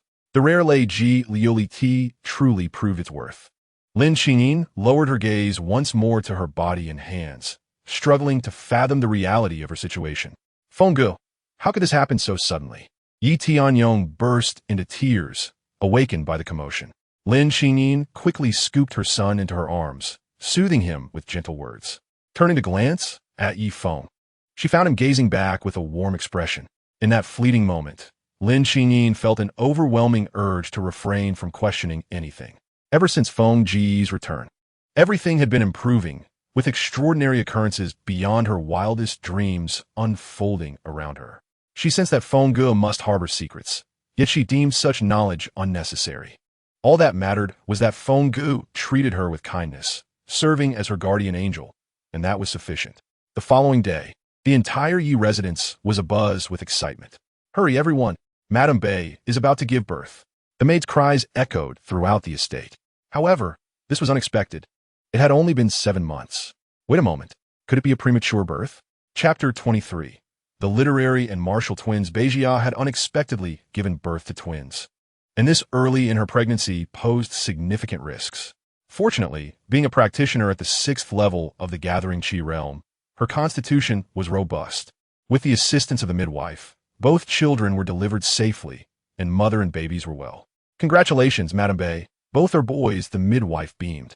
Let me take a look, Beijia exclaimed, rising effortlessly to her feet, cradling one child in each arm, her face radiating a tender and serene smile. These two little ones look identical. The entire family had gathered.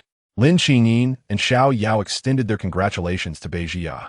Yi Feng supported her, gently saying, You have worked hard, Jia. My husband. May I name these two children? Beijia inquired. Yi Feng nodded, of course. For him, this was a relief. Beijia hoped that both children would excel, ideally one in literature and the other in martial prowess. Thus, the twins were named Yi Zhengwan for the elder brother and Yi Zhanwu for the younger. Congratulations, host, the system's voice chimed. Data information generation in progress. Name, Yi Zhengwan. Gender, male. Age, 0 years. Identity, second son of host Yi Feng. Qualification, Damen 5th rank, superior. Talent, none. Current cultivation, mortal. Host receives a reward of 50 points. Name, Yi Zhanwu. Gender, male. Age, 0 years. Identity, third son of host Yi Feng. Qualification, Danmin 5th rank, superior. Talent, none. Current cultivation, mortal. Host receives a reward of 50 points. Such qualifications from Danmin were indeed appropriate. While not exceedingly high, they were fitting for Yi Feng and Bei Jia. Given ample resources, the cultivation from Danmin 5th rank could progress swiftly. As was customary, the Yi family hosted a grand banquet, inviting guests from far and wide. This time, Zhou Yi unusually did not attend personally, instead sending the butler to convey congratulations. Yi Feng surmised that Zhou Yi was likely engaged in final preparations for a breakthrough in his own realm. However, two individuals of even greater significance than Zhou Yi graced the occasion: Lai Xingqian and Lan Sueki from the Qingyan Sword sect. Having heard of the joyous event through Lu Hu, and wishing to partake in the celebratory atmosphere, they were to be treated as esteemed guests. In the most opulent guest room of the Yi residence, Yi Feng personally entertained the 4 members of the Qingyan Sword sect, including Zhu Lin. The 5 shared delightful conversations over fine food and drink. Lai Xingqian presented a sword and a blade, both lower-grade spiritual weapons, as gifts. Lan Sueki offered 3 lower-grade spiritual pills contained within a small jade vial, treasures worth hundreds of spiritual stones. Even Lu Hu's red envelope contained 20 spiritual stones, and Zhu Lin contributed 5. This indicated that their previous half-year collaboration had been profitable, allowing everyone to be quite generous. Unbelievable, Lai Xingqian laughed. We have known Yi brother for less than a year, and in the blink of an eye, he has 3 children. Lu Hu gave a thumbs up. Now that's efficiency. While Lan Sueki sipped her drink in silence, Lai Xingqian, the blabbermouth, continued, Yi brother is dashing and possesses a keen business acumen. His future is bright. I was just thinking of matchmaking you with Sister Sueki. Lan Sueki shot him a glare and, grabbing a leg of lamb, stuffed it into his mouth. Just focus on your own meal, senior brother Lai. Lai Xingqian, unperturbed, chewed on the lamb, cheerfully replying, What's wrong, senior sister? Are you upset because you missed your chance? You don't speak, and no one will mistake you for a mute. Lan Sueki turned to Yi Feng and forced a laugh. Yi Feng, don't misunderstand. This fellow is always like this. He speaks nonsense. I have no thoughts about you. At most, we're just good friends. Understanding this, Yi Feng smiled and raised his cup. Let us toast once more, hoping our collaboration flourishes and we accrue even more spiritual stones. Everyone raised their glasses. After finishing the toast, Yi Feng remarked, There is something I intended to discuss with you at the Sword Sect in a few days, but since we are already together, I shall mention it now. Lu Hu, unaware of the gravity of the matter, casually inquired, What is it? Yi Feng suddenly grew serious, stating earnestly, I wish to hire some alchemists and weapon craftsmen to establish my own team. Upon hearing this, everyone was taken aback. Lan Sueki immediately asked, Are you no longer planning to source from us? Yi Feng's intention was not to imply self-sufficiency in alchemy and crafting, yet his words could easily be misconstrued. He waved his hand, Sueki, you misunderstand. Our collaboration remains unchanged, and may even deepen, for I wish to hire you. With that, he gestured, and 2 tomes enveloped in true energy floated above his palm. Lai Xingqian inquired, Yi brother, what are these? I acquired them by chance. One is a secret tome on weapon crafting, and the other is a formula for spiritual pills. Yi Feng generously tossed them over. You may examine them at your leisure. These items were purchased from the system store. The tome titled Thunderfire Blade Essence floated before Lai Xingqian, while the minor solidifying pill formula landed in Lan Sueki's hands. Both grasped them eagerly and began to peruse. At a mere glance, they gasped in unison. This is a spiritual pill formula. This is a crafting secret. It was well known that spiritual weapons and pills were immensely valuable. Thus, the formulas that could continuously yield them were priceless. This represented the creation method coupled with patent rights. The 2 continued to flip through the pages, their astonishment growing with each line they read. Lan Sueki is indeed quite fine. This small Gyuandan can only enhance a cultivator's progress by a year. Although the effect is commendable, the benefits are not exceedingly remarkable. After its refinement, selling it for 100 lingshi would be considered a fair price. Lai Xingqian, on the other hand, was utterly astonished. The Leihua Bingfeng text within the system shop is valued at 300 points, equivalent to the price of 3 Chomaidan. This secret tome contains the methods for forging superior quality Leihua spiritual weapons, providing Lai Xingqian with ample material for study for the next 1 or 2 centuries, while continuously reaping profits. Ye Feng smiled and said, You 2 should observe first. I shall express my thoughts directly. Our previous cooperative relationship remains unchanged. Additionally, I require a group of alchemists and blacksmiths to assist me temporarily. I will supply all necessary herbs and metals. All I need is manpower for the alchemical and forging techniques you have already witnessed. Lon Sweki promptly closed the alchemical formula and inquired, how shall the profits be distributed? After deducting costs from sales, I shall retain 60% of the pure profit, while you will receive 40%.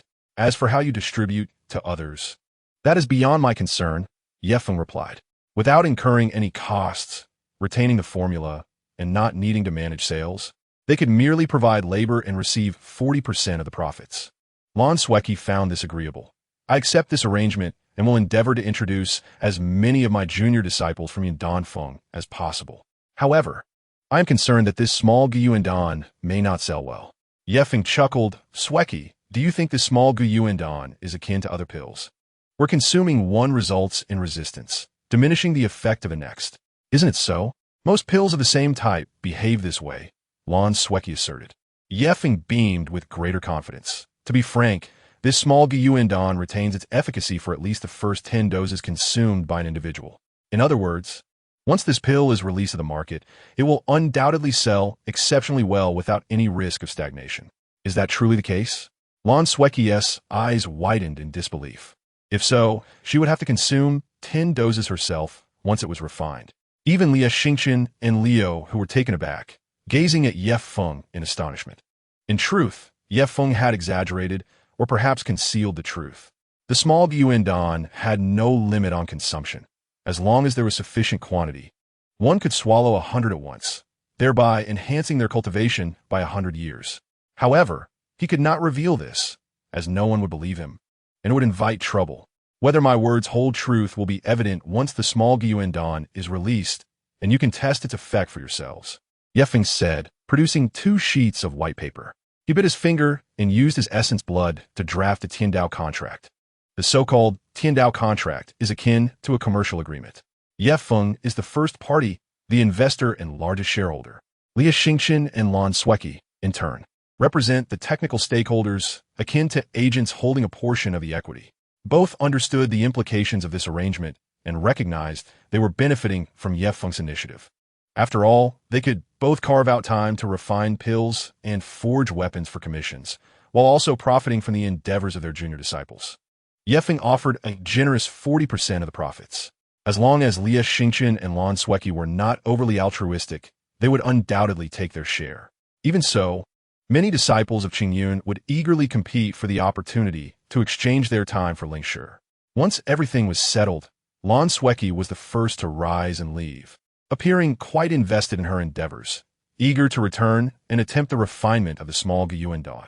Ye Xiong, we should take our leave as well, Liu Hu said, standing up, followed by Zhu Lin. Lastly, Lia Xingqian, with a hand on Ye Feng's shoulder, remarked, Ye Xiong, let us speak honestly. Do you have any interest in Sweki? She does not regard me highly, and I have already taken 3 wives. A girl like Sweki, born of heaven's grace, would never settle for being a mere consort. Ye Feng replied with a wry smile. How will you know if you do not try? Lia Xingqian said earnestly for once. To be frank, among all disciples of Qingyun Jinpai, only 2 are worthy of Sweki, and I am one of them. And what are your chances? Lia Xingqian sighed. But I and the other candidate could never be her partner. She is too familiar with me, seeing me as a brother, and as for the other, our stances are incompatible and will surely lead to conflict. Thus, you are indeed the most suitable option for her at this juncture. Ye Feng mused. If that is the case, I shall indeed put forth my efforts. Best of luck, but do not rush, Lia Xingqian encouraged, patting Ye Feng's shoulder.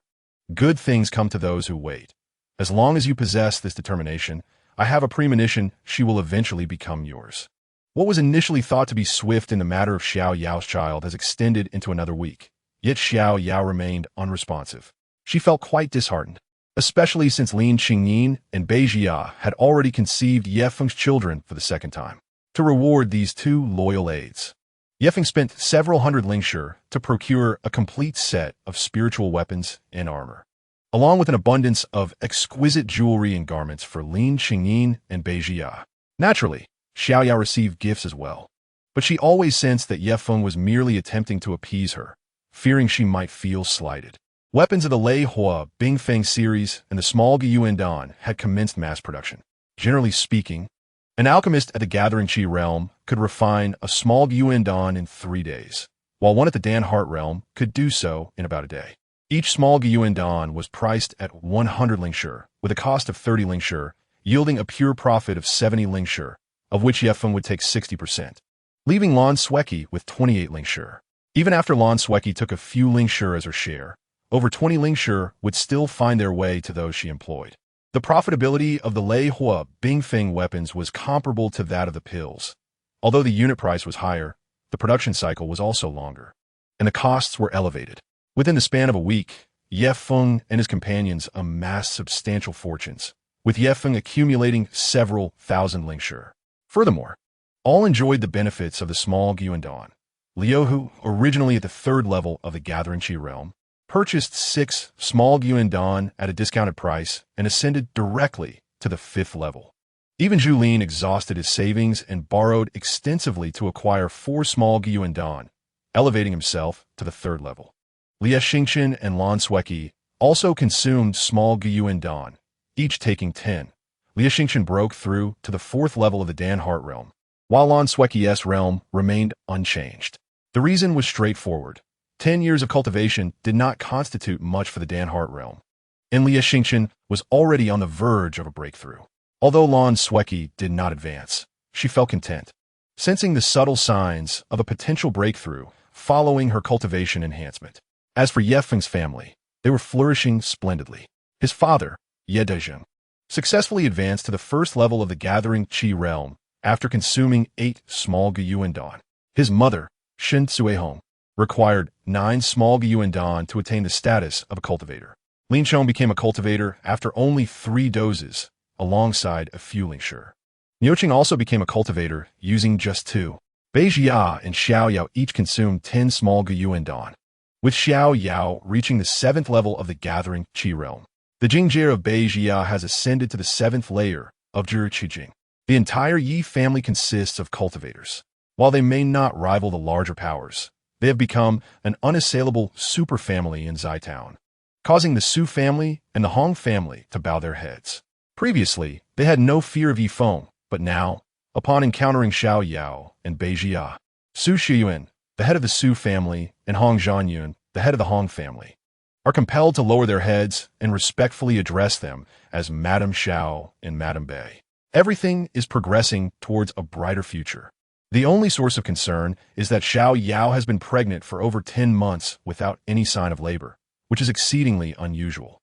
Originally, Yi Feng planned to wait for the birth of Xiao Yao's child before attempting to break through to Danxinjing. However, unable to wait any longer, he arranged to meet Zhou Yi, setting off to the back mountain 3 days later to mutually protect each other during their tribulation and breakthrough to Danxinjing. On the eve of their departure, in the deep of night, 2 streaks of light, one blue and one red, pierced through the starry sky, halting at a height of 1,000 meters above Zitown. The figure clad in blue was a woman, her lips stained with blood, her garments tattered, emanating an icy aura.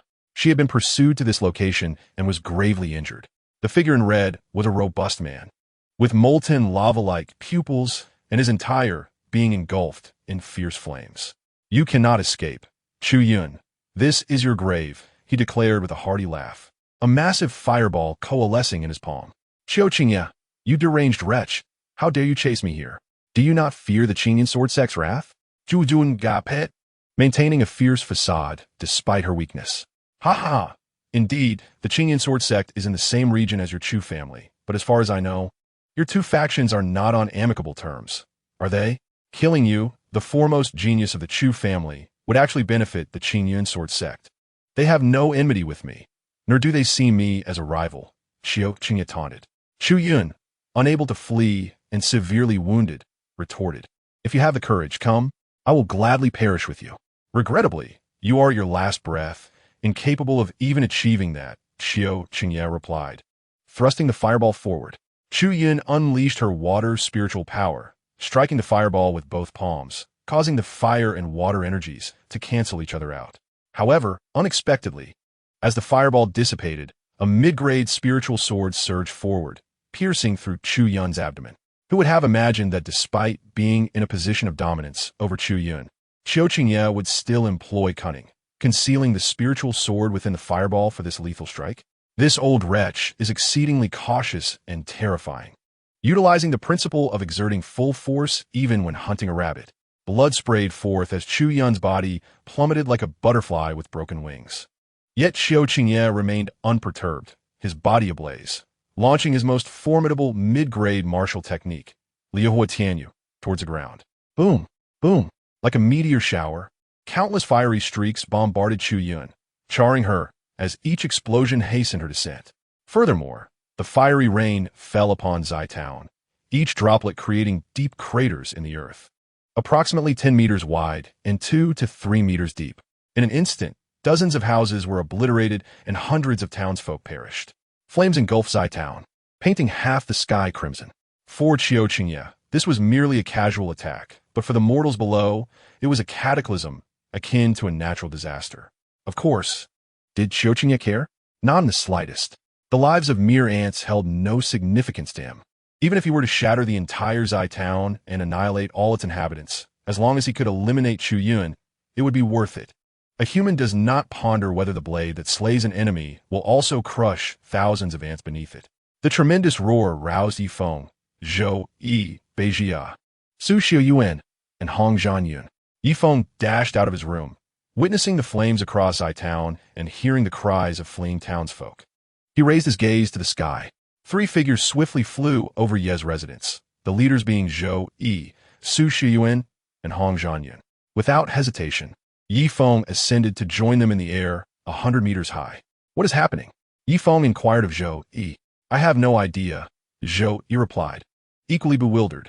This unforeseen calamity struck too suddenly, without any warning, and no one knew the events leading up to it. Together, they looked up towards the looming threat in the sky, locking their eyes on Qiu Qingye, who exuded an aura of at least a Danshin Jing expert. His towering figure, shrouded in flames, appeared to the likes of Yi Feng and the others as an ancient fire deity. Something is falling, Su Xiuyuan exclaimed. Zhou Yi discerned more clearly. It's a woman, an injured woman. Indeed, it was Chu Yun plummeting from the sky. Do not concern yourself with her, Yi Feng declared decisively, allowing Chu Yun to fall nearby while his eyes remained fixed on the imminent threat above. That individual does not come with good intentions. If he attacks us, we may not even stand a chance together. Correctly, Yi Feng was the most lucid among them, understanding that only one matter required attention, overcoming the current peril. I will immediately go to the Qingyun sword sect for reinforcements, Zhou Yi began, only to feel foolish. The distance to the sect was over 100 miles, and with death imminent, there was no time for such a journey. Above, Qiu Qingye, engulfed in flames, descended, wanting to personally verify if Chu Yun was truly dead. As for Yi Feng and the others, he clearly regarded them as insignificant, mere small cultivators from a local town, unworthy of his concern. His descent was terrifying for Yi Feng and the others, causing fear and cold sweat to cascade down their backs. An approaching tiger instilled dread. No one knew its intent, but any rational person would feel trepidation. As Yi Feng's mind raced, he initiated a mental brainstorm. System, come forth, assist me in assessing the opponent's strength. I apologize. My master, this system does not provide such complimentary services. Wasn't it quite entertaining when you generated information about beautiful women? That was an auxiliary service related to system tasks. If you wish to know the realm of your current adversary, this system requires payment. Charge me, just do it quickly. Understood, detection complete. The opponent is a formidable cultivator at the 6th layer of Danshin Jing. This service costs 10 points. 10 points for merely acquiring a piece of information felt rather exorbitant to Yi Feng. The 6th layer of Danshin Jing? Yi Feng's face was etched with gravity. Had the opponent merely been at the 1st level of Dan Xian Jing, he might have contemplated joining forces with Zhou Yi alongside Lin Qingyin. Bolstered by the mid-grade spiritual artifact in his possession, they could have managed a struggle. However, the adversary was at the 6th level of Dan Xian Jing, mightier than both Lai Xingchen and Lan Sueki. System, swiftly assist me in analyzing potential strategies to navigate this perilous situation. Master, do you not possess the Lingpin Liuhua talisman? Simply throw it at him to explode. However, should he evade or defend against it, The wrath of a formidable foe could result in the annihilation of the entire Zai town overnight. Let us devise a more reliable plan. When will you cease relying on me? Forget it. Wasn't it you who urged me to lie flat and procreate? You chose me for my particular attributes, and now blame me for being unable to fight? You are indeed correct. The primary strategy involves spending 88 points to purchase a mid-grade palace spiritual artifact from the system store, utilizing a significant quantity of spiritual stones as its power source to shield the entirety of Zai Town. Without hesitation, Yi Feng procured the colossal mid-grade spiritual artifact. The Fei Huang Palace. How exorbitantly priced. Among mid-grade spiritual artifacts, palace types cost at least 3 times more than weapons or armor. Yet, he couldn't afford to dwell on such matters any longer. Qiu Qingye was nearly upon them. I am Yi Feng of the Yi family. All shall refrain from resistance. A formidable enemy approaches. Henceforth, I shall utilize the Grand Palace spiritual artifact to safeguard Zai Town. Yi Feng's voice, infused with true energy, resonated throughout the realm. Zhou Yi and the others remained momentarily stunned as a resplendent, golden palace soared from Yi Feng's hand, rapidly expanding and radiating brilliance. Almost everyone comprehended Yi Feng's intent. Without further hesitation, they willingly accepted and entered the suddenly enlarged Fei Huang Palace. Yi Feng's proclamation was directed solely at the cultivators, as any resistance from them would trigger a counterforce against the Fei Huang Palace, preventing their absorption within. As for the thousands of ordinary citizens below, they were compelled to accept the palace's coverage, having no means of resistance. This exemplified the terrifying power cultivators held over mortals. Had Yi Feng harbored malevolent intentions, he could easily extinguish all the lives in Zai Town with a mere thought, or forcibly capture the thousands of mortals within. The Fei Huang Palace shimmered with brilliance, its spiritual light enveloping Zai Town, demonstrating its immense size and the grandeur of the spectacle. However, such a colossal display came at the price of Yi Feng's rapidly depleting true energy and spiritual stones. Do not linger. Come forth to assist. The consumption is overwhelming. Yi Feng bellowed.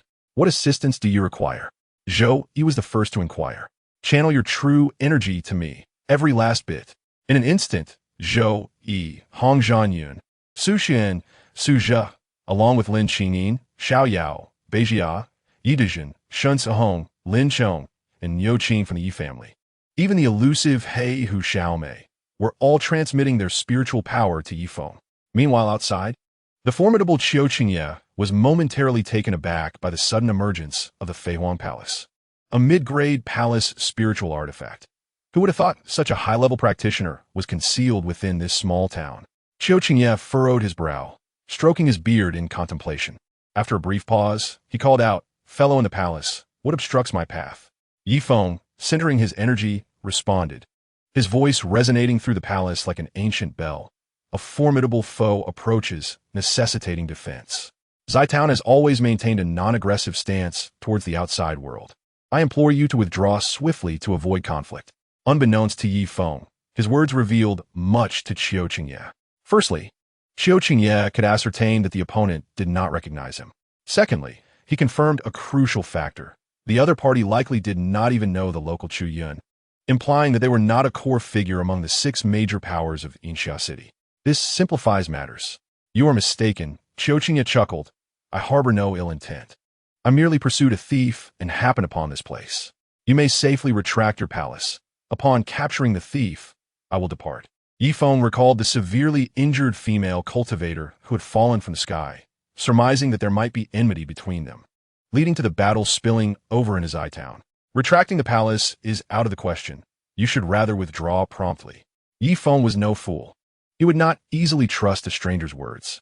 Do you truly refuse to hand over the person? Qiu Qingye's patience was waning. You may depart swiftly. There is no need for excessive dialogue.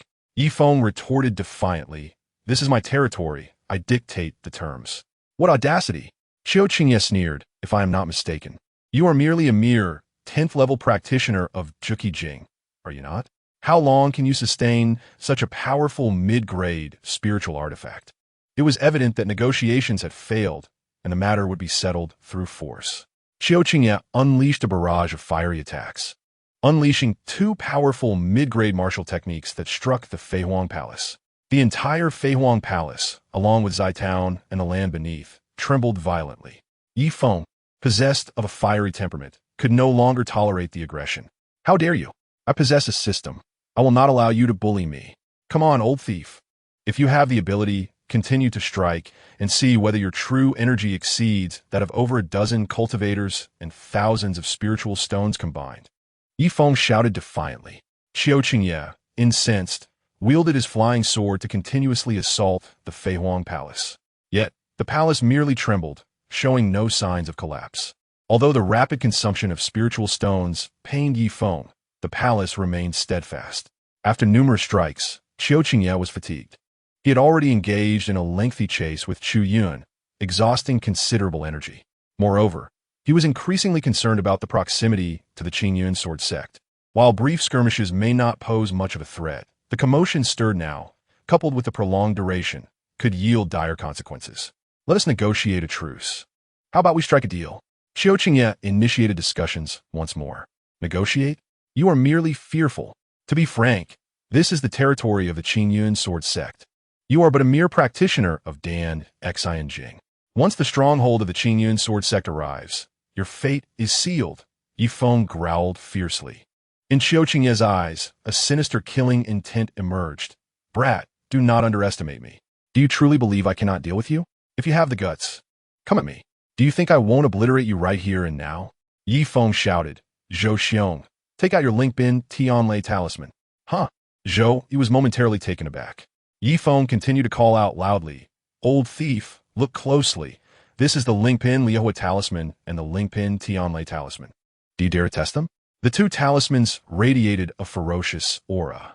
Even from a distance at Feihuang Palace, Qiu Qingye sensed their authenticity. His tone softened. Friend, I only desire that woman from earlier. If you do not wish to withdraw the palace, there is no need to do so.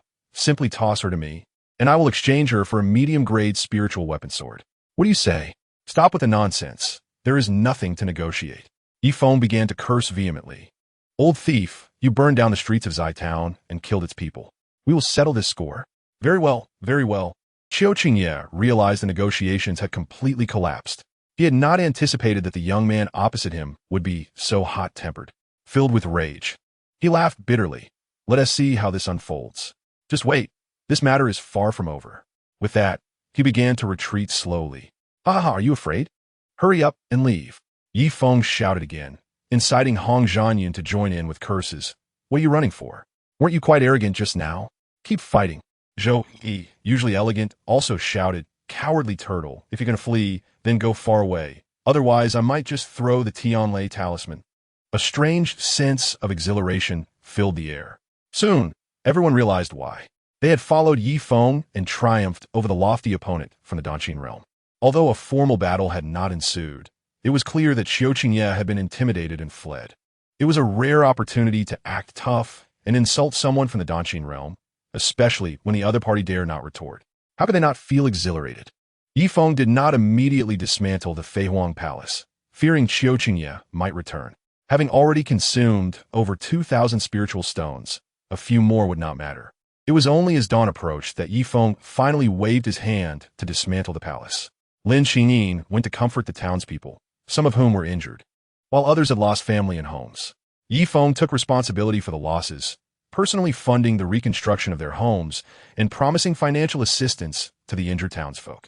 In a single night, Yi Feng's name gained the trust and affection of the entire town. The gravely injured Chu Yun remained unconscious. It was unclear whether she was good or evil, friend or foe. Yi Feng chose not to treat her, but instead carried her to the back mountain and laid her on the grass. Chu Yun's injuries were severe, but not fatal. As the morning sun's rays filtered through the trees, they fell upon her face. Sitting beside her, Yi Feng took a careful look and was momentarily entranced.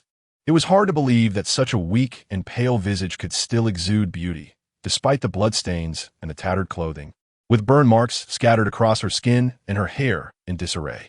Even in such a state, she still appeared strikingly beautiful, evoking a deeper sense of pity. Slowly, Chu Yun opened her eyes and gazed vacantly at Yi Feng. He snapped out of his reverie, realizing he had been too absorbed to notice her awakening. I am Yi Feng, a cultivator from Zitown. Chu Yun hesitated briefly. struggling to sit up while warily scanning her surroundings. Where is Qiu Qingya? The one who was chasing you yesterday? We drove him away, Yi Feng assured her. Relief washed over Chu Yun as the wariness faded from her eyes, replaced by a softer gaze. After a brief exchange, she learned the gist of the previous night's events. Her heart was filled with gratitude for the life-saving deed, intertwined with guilt for the trouble caused to him. I am Chu Yun, she said, reaching into her storage ring and retrieving a jade hairpin. This is for you, Brother Yi. Rest assured, I will compensate your town for its losses. If I do not return within a month, you can take this hairpin to the Chu family in Yanhua City to find me. Yi Feng accepted the hairpin. You are the eldest daughter of the Chu family in the city? Chu Yun nodded. This hairpin was my mother's heirloom. Even if I am not present in the Chu family, my father will recognize it. This hairpin is worth 10,000 spiritual stones. Without pretense, Yi Feng stored the hairpin in his storage ring. Why refuse a reward after saving a life and incurring such losses? Since she offered, he would accept it. Brother Yi, I must take my leave now. I need to return to Yanhua City quickly. Next time we meet, I will treat you to a drink. With that, Chu Yun turned to leave, laboriously gathering her energy to fly into the sky. Hey, are you alright? Do you need me to find someone to escort you? No need. Thank you for your concern, Brother Yi. Chu Yun turned back with a smile. Do not underestimate me. I am also a Danshin realm cultivator. Not just any Danshin realm cultivator. Many had not seen Chu Yun, but most had heard of her name. In the Yanhua City area, within 1,000 miles, she was the most esteemed young lady of the 6 major powers and the local #1 talent and beauty. Ding. The system chimed in again. Yi Feng was well aware of its nature. Detected ineligible beauty, generating data information. Name, Chu Yun. Age, 24. Height, 168 centimeters. Weight, 46 kilograms. Appearance index, 10 points. A celestial beauty descended to earth, astonishingly exquisite. Charm, 9 points, noble and elegant. Transcending the ordinary, talent, 9 turns of the Dan Gate, a prodigy among millions. Current cultivation, Danshin realm, 5th layer. System suggestion, suitable for marriage, wealthy family. Marrying her could save you 10 years of hard work. To marry her would indeed pose a significant challenge. Take your time, master. I believe in you. I should first secure Xueqi. Yi Feng had thought himself quite formidable. However, despite his rapid development, the time was short and his foundation was lacking, making many matters still challenging for him. For instance, last night, given his nature, he would never tolerate being humiliated. Had he been stronger, he would have charged straight at Qiu Qingya. Unfortunately, with his family around, he could not take such risks. In essence, his raw power still could not match a formidable opponent like Qiu Qingya. As for taking concubines, marrying Lin Qingyin, Xiao Yao, and Bei Jia posed no difficulty. However, the subsequent suggestions from the system were far more daunting. Lan Sueki was already difficult to pursue, and now a higher hurdle had emerged with Chu Yun. Moreover, the earlier encounters with the 2 captivating beauties, Wang Yinran and Lu Hongtang, only heightened Yi Feng's desire, yet they were figures he felt he could not aspire to. Had either Wang Yinran or Lu Hongtang been by his side last night, he would not have feared the likes of Qiu Qingya. Yi Feng had originally planned to venture into the back mountain with Zhou Yi today to break through his realm. However, unforeseen circumstances arose. What troubled Yi Feng even more was that in the morning, 2 groups of formidable individuals flew in from the direction of Qingyan Sword sect. One group bypassed Zai Town, heading towards Yanxia City, likely for some significant matter. The other group, however, remained in Zai Town. Among them, Yi Feng spotted Lai Xingchen and Lan Sueki, as well as his former adversaries, Jian Bailu and Yin Kanhua. Yet, these were of little importance compared to the leader of the group, Mo Wuqing, the eldest disciple of Qingyun Sword sect. In the most bustling street of Zai Town, Mo Wuqing led over a dozen disciples of Qingyun, striding forward with confidence. Each of them held their heads high, exuding an air of elegance and superiority, creating a dazzling spectacle in Zai Town, akin to a parade of noble heirs visiting a small county. Many notable figures from Zai Town gathered in the vicinity. Ultimately, Yi Feng accompanied Zhou Yi to greet them. Eldest brother, Zhou Yi formally clasped his fists in salute. I was unaware of your personal visit. Please forgive my lack of reception. Yi Feng followed suit, expressing indeed, seeing is believing. I am Yi Feng from Zai Town, and I have long admired your esteemed name, Mo Xiong. It is a pleasure to meet you. Mo Wuqing closed his folding fan, gazing at the two with an impassive expression, remaining silent. However, his demeanor made Zhou Yi feel quite anxious. It was said that he was a prodigy, proud and aloof, the most talented disciple of Qingyun's sword sect, favored by the sect leader. Seeing him in person confirmed the rumors. Behind Mo Wuqing, Lai Xingqian, Lan Sueki, Lu Hu, and the others merely served as supporting characters. Yin Qianhua accompanied Jian Bai Lu. Otherwise, she wouldn't even qualify as a mere accessory. Upon seeing Yi Feng, Yin Qianhua frowned slightly and whispered, Jian Shixiao, look at that Yi Feng. How does he know Zhou Shixiao? Jian Bai Lu, evidently more astute, replied, the point is not that he knows Zhou Yi, but that he dares to stand alongside Zhou Yi to welcome our sect's eldest brother today. This indicates that he has likely become the highest authority in Zitown. That way, Shu, he is no longer a waste. I sensed it. He has reached the 10th level of Qi gathering, far surpassing you. Jian Bai Lu's expression grew grave. Yin Qianhua, unwilling to accept this, protested, how is that possible? Keep your voice down, Jian Bai Lu cautioned. We may need to devise a long-term strategy against Yi Feng. It's best to remain discreet in this setting. Mo Wuqing's authority was formidable. Even top talents like Lai Xingqian understood the need to speak sparingly in his presence. The entire street fell into an unusual silence. Zhou Yi, increasingly anxious, felt compelled to break the silence and awkwardness. Might I inquire why you all have come here? Mo Wuqing finally spoke. Are you aware of the event from last night? Before Zhou Yi could respond, Yi Feng cheerfully interjected. Last night, a formidable enemy pursued Miss Chu Yun here, someone named Qiu Qingye, a 6th-level Danqing practitioner. The remnants of his attack even damaged some of our town. Zhou Shidi. Mo Wuqing interrupted coldly. Do you require an outsider to report your duties? Eldest brother has misunderstood. Yi Xiong did not intend to offend you. Zhou Yi quickly bowed, showing utmost respect. Allow me to report the situation. As he spoke, Zhou Yi subtly gestured to Yi Feng. Yi Feng felt utterly speechless, thinking to himself how pretentious this was. From a moment he had greeted Mo Wuqing and received no acknowledgement in return, he realized the latter was insufferably arrogant. In his mind, Yi Feng began conversing with the system. This is truly irritating. There is nothing to be done. He is currently stronger than you. Endure it. Endure my foot. Just watch. If he dares to put on airs again, I'll throw him into a crisis of self-doubt. Next, Zhou Yi recounted the events of the previous night in detail. The mid-grade spirit artifact resembling a palace, and Yi Feng rallying all practitioners to expend over 2,000 spirit stones to resist Qiu Qingye's assault, left Mo Wuqing frowning deeply. These fervent deeds sounded almost fabricated, yet they were undeniably true. Lai Xingqian and Lu Hu exchanged discreet thumbs-up gestures towards Yi Feng after listening. The townsfolk around them began to discuss last night's events, and the atmosphere grew lively. Yi Feng once again became the center of attention, shining brightly as the town's most talked-about figure. He reveled in the moment, feeling a sense of pride.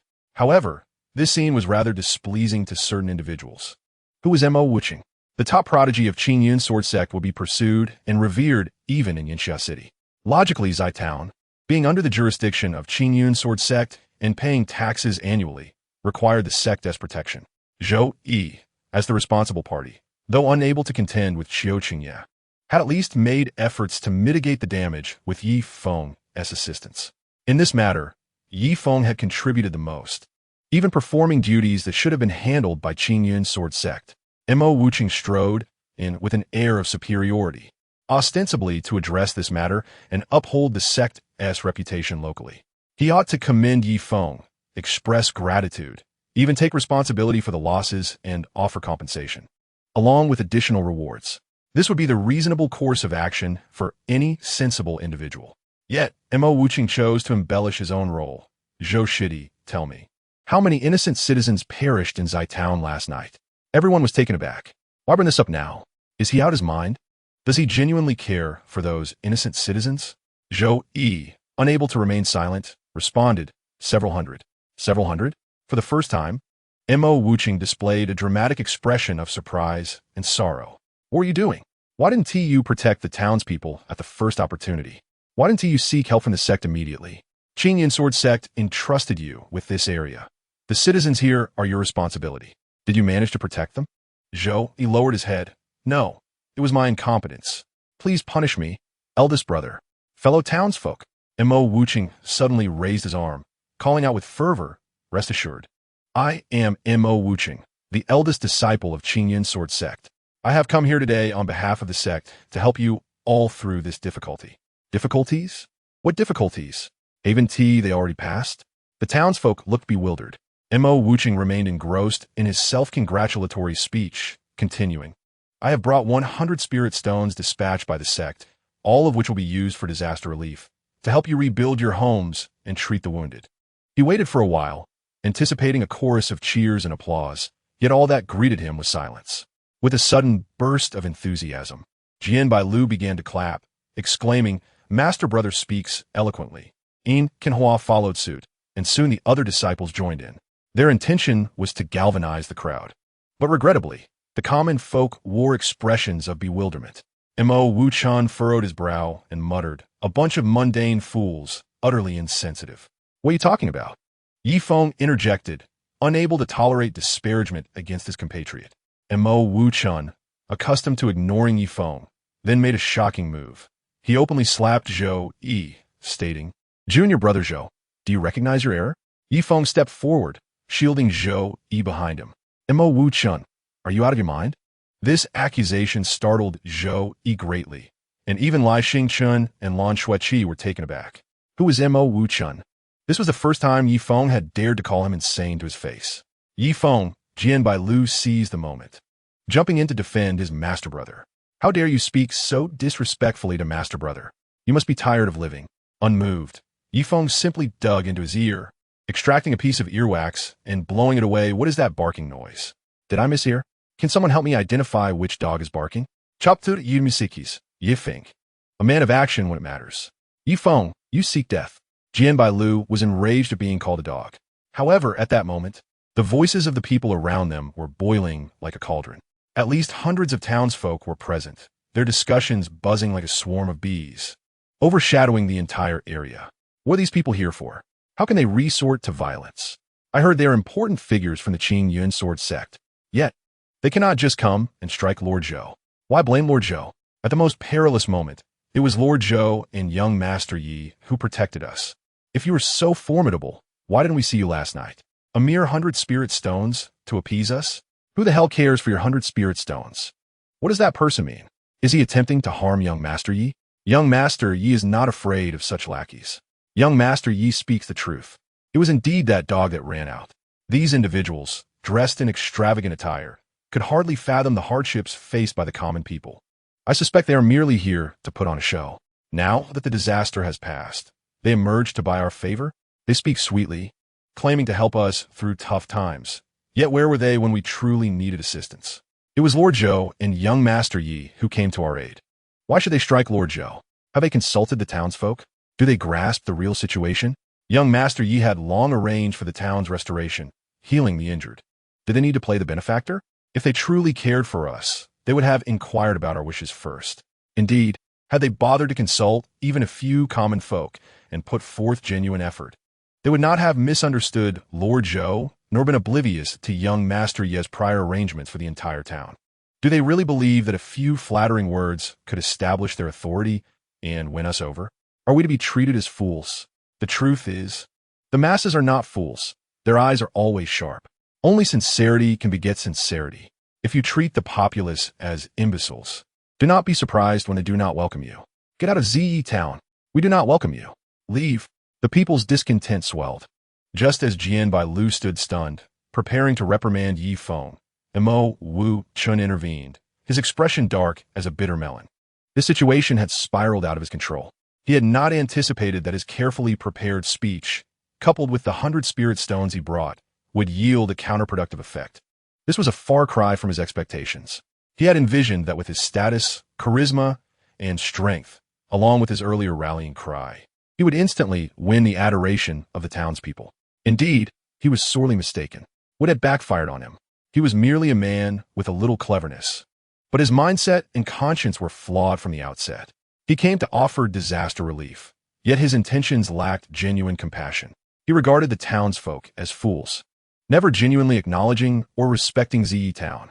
Even now, he did not believe he was in the wrong. Yi Feng, what have you done to the townsfolk? Mo Wu Chan began to doubt Yi Feng, still attributing the fault to others. I merely did what I was supposed to do. Yi Feng stepped forward, asserting with a voice as thunderous as a storm. Did you not hear the townsfolk? Zi Town does not welcome you, leave. Lai Xingchun and Lan Shui Qi frantically gestured for Yi Feng to cease, urging him not to further provoke Mo Wu Chun. Indeed, Mo Wu Chun was enraged, his eyes bloodshot. Do you know who you are speaking to? I do, and what of it? Yi Feng shrugged, unafraid of Mo Wu Chen's potential wrath. Shall I repeat myself? Leave Zi Town. Brother Yi, Zhou Yi worried that the situation might escalate, tugging at Yi Feng's sleeve from behind. Lai Xingchun stepped forward, grasping Yi Feng's arm. Hey, Master Brother, my friend here speaks rather bluntly. Please do not take offense. Yes, Master Brother, Lan Shui Qi chimed in. Yi Feng is also my friend. And mine, Lu Hu added, moving to stand beside Yi Feng. Though these three appeared timid and were seemingly placating Mo Wu Chun, they were, in truth, declaring their stance.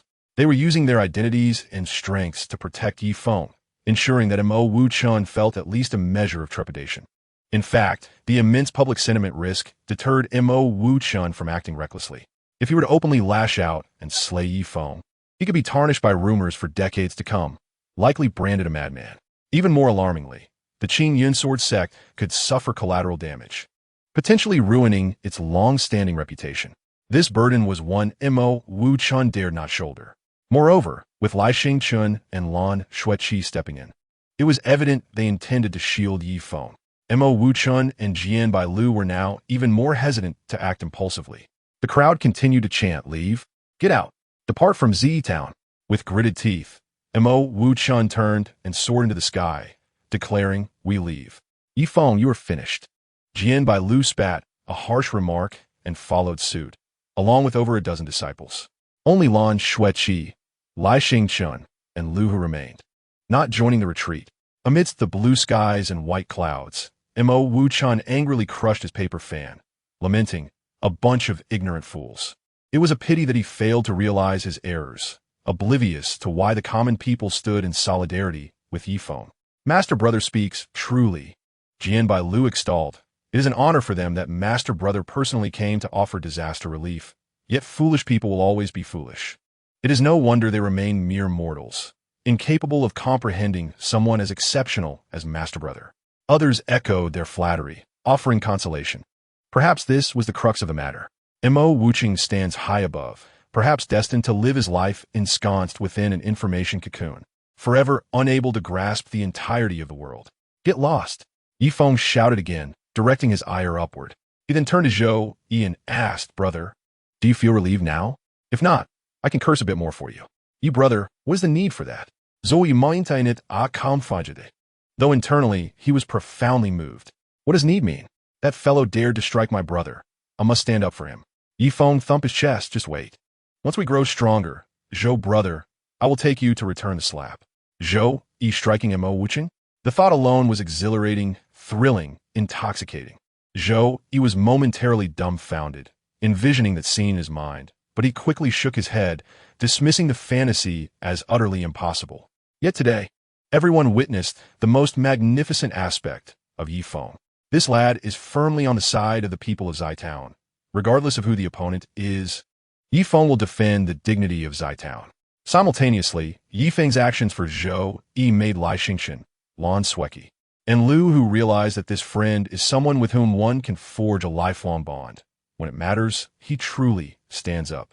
In terms of friendship, while Yi Feng had known Zhou Yi for a long time, he shared an even deeper connection with Lai Xingchen and Lan Shui, given their numerous interactions of mutual benefit. If Yi Feng treats Zhou Yi this way, one can only imagine how he would treat Lai and Lan. Lai Xingchen even harbored a suspicion that if one day an immortal descended to kill him, as long as Yi Feng were to pass by, he would dare to unsheath his sword and rebuke the immortal. This is an exceedingly rare quality. You might call him foolish or a hot-headed youth, but to be fair, if you had someone like this by your side, would you not wish to be a lifelong friend? A brother for eternity? Old Zhou. Yi Feng patted Zhou Yi on the shoulder. Let's head to the back mountain. Huh? Are we going to break through? Zhou Yi paused for a moment. After experiencing such an incident, he initially wished to take it slow. Right? Wasn't it agreed upon? Today we break through and just go for it. Yi Feng soared upward. By the way, coincidentally, Xingqian and Sweki are here. Could you lend us a hand and act as our guardians? Two 10th-tier Qi gathering practitioners were set to break through to the first tier of Danshin. The guardians they would employ were none other than the alchemical prodigy and third-tier Danshin practitioner Lan Sweki, along with the forging genius and fourth-tier Danshin practitioner Lai Xingqian. What a remarkable lineup. Yi Feng spoke as if it were a matter of course, as though he already knew Xingqian and Sweki would not refuse. Are we to be mere laborers? Lai Xingqian expressed some reluctance. Brother, I still have matters to attend to. What an interesting man. Lan Sweki smiled and flew up, chasing after Yi Feng. Huh. Lai Xingqian was momentarily taken aback. Zhou Yi, standing nearby, courteously clasped his fists and said, I would be much obliged, senior brother Lai. It is truly a stroke of luck for me. Gazing into Zhou Yi's sincere eyes, Lai Xingqian found himself unable to refuse. Not a problem, my friend. Lai Xingqian chuckled lightly. Alas, once the breakthrough is successful, remember to treat me to a drink. I desire a century-old vintage. Chapter 29. Come forth, heavenly Tao. I am ready to face tribulation. In Zitown, behind the mountain, Yi Feng and Zhou Yi chose a relatively flat hollow in the mountains. Let us do it here. Who'll go first? Zhou Yi inquired. Yi Feng smiled. Please, Zhou brother, you first. I lack experience and wish to learn. Zhou Yi forced a smile. It seemed as though someone possessed experience, but in truth, it was both their first times. However, Zhou Yi had indeed prepared more thoroughly than Yi Feng. Prior to this, he had specifically consulted his master, Tong Zhonghu. Tong Zhonghu was the vice master of the discipline hall within the sect, a practitioner of the spirit infant realm, and second only to the 6 elders in status. Zhou Yi began his preparations. First, he laid out a small gathering spirit array using 99 spirit stones on the ground. This step was particularly critical, for once the heavenly tribulation descended, outsiders would be unable to assist, lest they provoke a more potent lightning tribulation that could obliterate both practitioners, defying the heavenly order. By setting up the small gathering spirit array in advance, he could prevent himself from suddenly exhausting his strength during the tribulation. This array would aid practitioners in swiftly restoring their true qi. Lai Xingqian, as a seasoned individual, offered guidance and assistance, providing numerous detailed suggestions. For instance, the lightning tribulation encountered when transitioning from qi gathering to Danshin consists of 3 waves. The first wave is relatively weak, the second wave is formidable, and the third wave is the most perilous. One must reserve their trump card for the third wave. If it is forced out during the second wave, the practitioner is almost certainly doomed when the third wave descends. Yi Feng and Lan Sweki sat at a distance on a large rock, engaging in casual conversation while observing. As the protector, Lai Xingqian had to exert himself. He positioned himself 1,000 meters away from the tribulation site, unleashing an immense barrier of true qi in all directions to prevent any flying creatures from inadvertently entering the lightning tribulation zone. Facing tribulation is always a significant event. For cultivators, each tribulation is a trial of life and death. Failure results in demise, while success leads to rebirth through fire. Zhou Yi prepared everything and activated the small gathering spirit array. He then ascended to a height of 100 meters and ingested a Jin Yuan Dan. The power of the Jin Yuan Dan erupted within him, solidifying the qi gathering vortex in his Dan gate, subtly shaping it into the form of Danshin. Boom! The sky abruptly darkened with ominous clouds. It was as though a black hole had manifested in the heavens, swirling with dark clouds and crackling thunder. The heavenly Tao had descended. Zhou Yi, the cultivator, striving for the immortal path, sacrificing life and death, having reached the 10th tier of qi gathering, invoked the Jin Yuan in a bid to ascend to the Danshin realm, beseeching the heavenly Tao to bestow punishment upon him, that he may affirm his resolve. In this moment, Zhou Yi's thoughts reached the heavens. From afar, Yi Feng pointed at the sky. Will I need to chant those as well? Lan Sweki shook her head. It's fine either way. And him? Perhaps he merely seeks to show off. It's all about the sense of ceremony. Lan Sweki shrugged. The term show off was something she learned from Yi Feng, as he often used it. Previously, Lai Xingqian and Lu Hu frequently remarked that the pristine and serious Sweki had been led astray by Yi Feng. In the sky, the swirling black clouds descended with tremendous pressure, unleashing the first bolt of heavenly lightning, as thick as a barrel. Zhou Yi held his breath, concentrating. It would be a lie to say he was not anxious. He wielded a low-grade spirit sword, channeling all his true chi to its maximum potential, striking forth with all his might to meet the first bolt of lightning. Boom! Boom! Zhou Yi's most potent sword technique collided with a lightning tribulation, both forces neutralizing each other as his true chi rapidly depleted.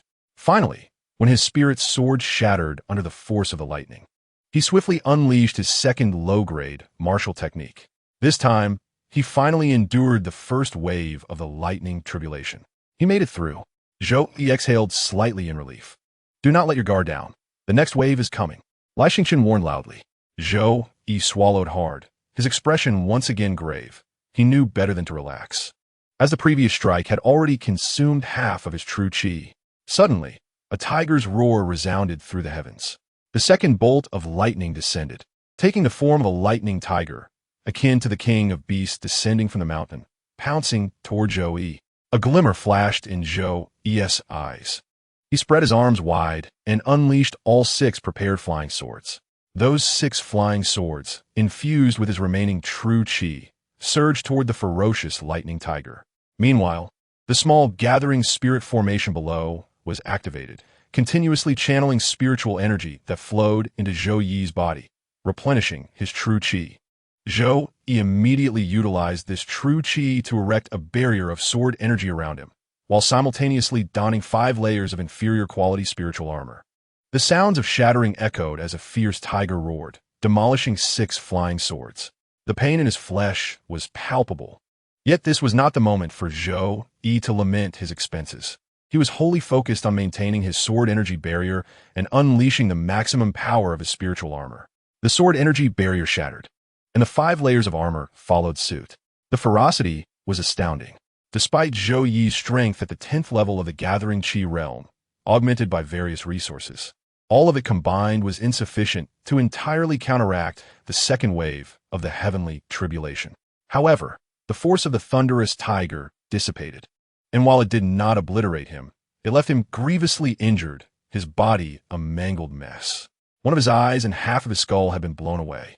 In this moment, he appeared exceedingly disheveled and feeble, peering through his remaining eye at the blood-red world around him. He mused to himself about underestimating the might of the heavenly tribulation.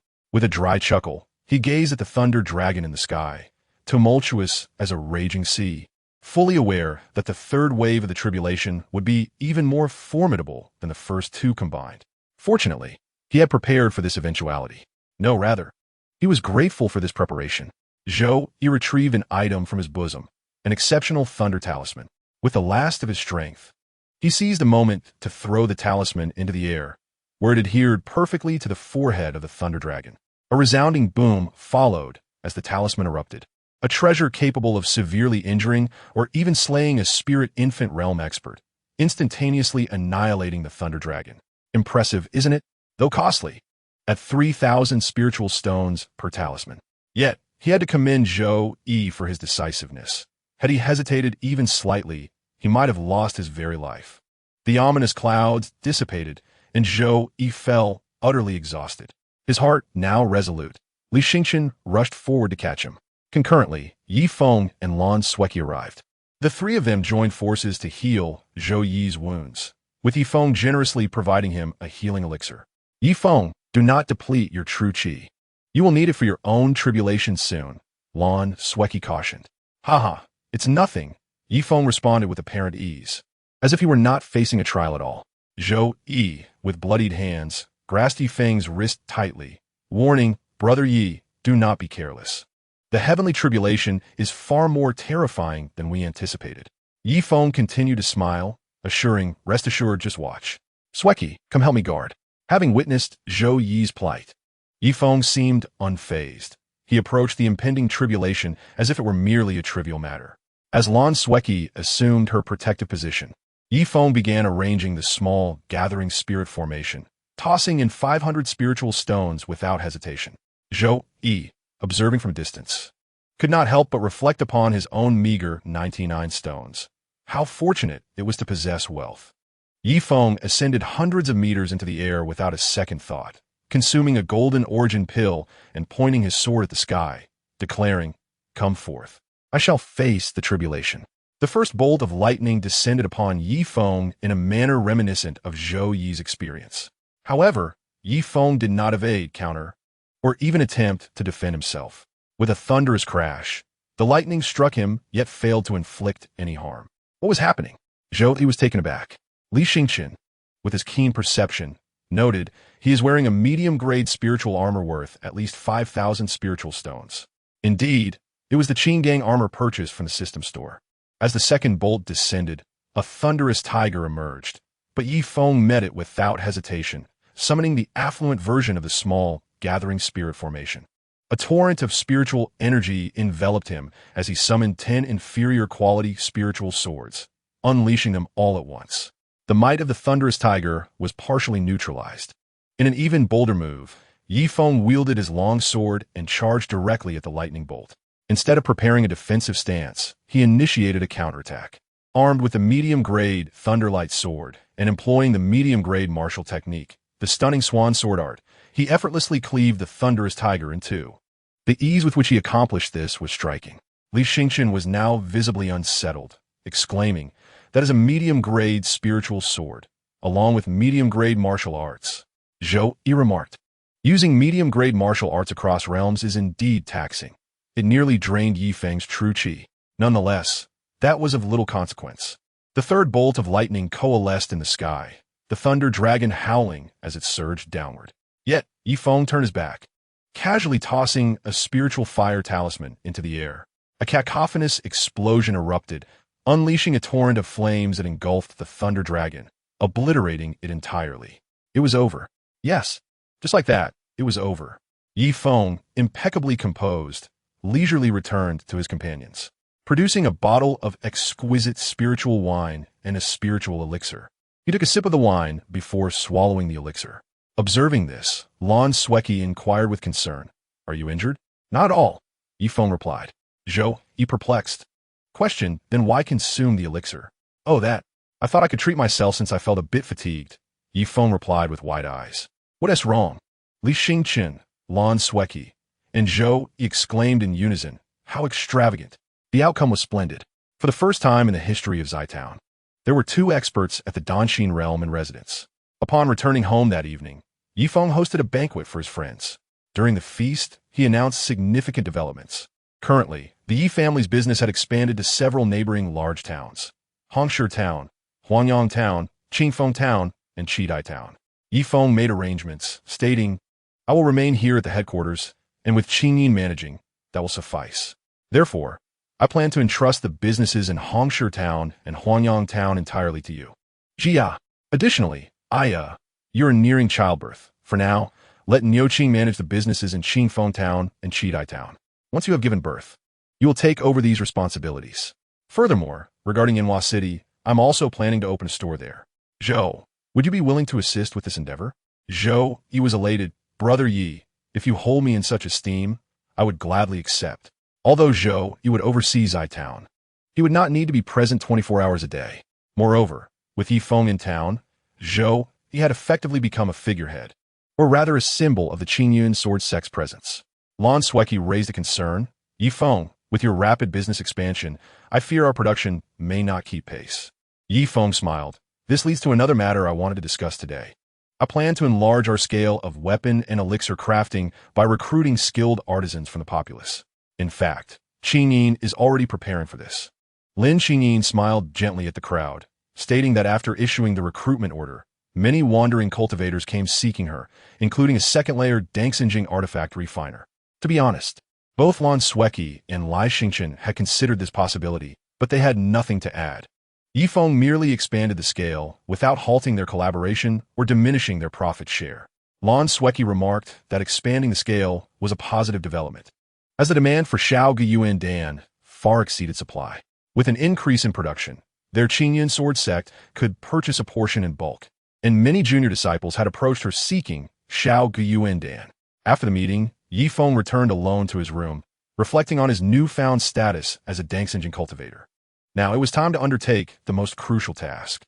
Opening the system shop, he gazed at his meager 15 points of credit and converted them all into cultivation. After 15 years of cultivation, Yi Feng was disheartened to discover he had not yet broken through to the second layer of Dangshenjing. Indeed, the path of cultivation was arduous.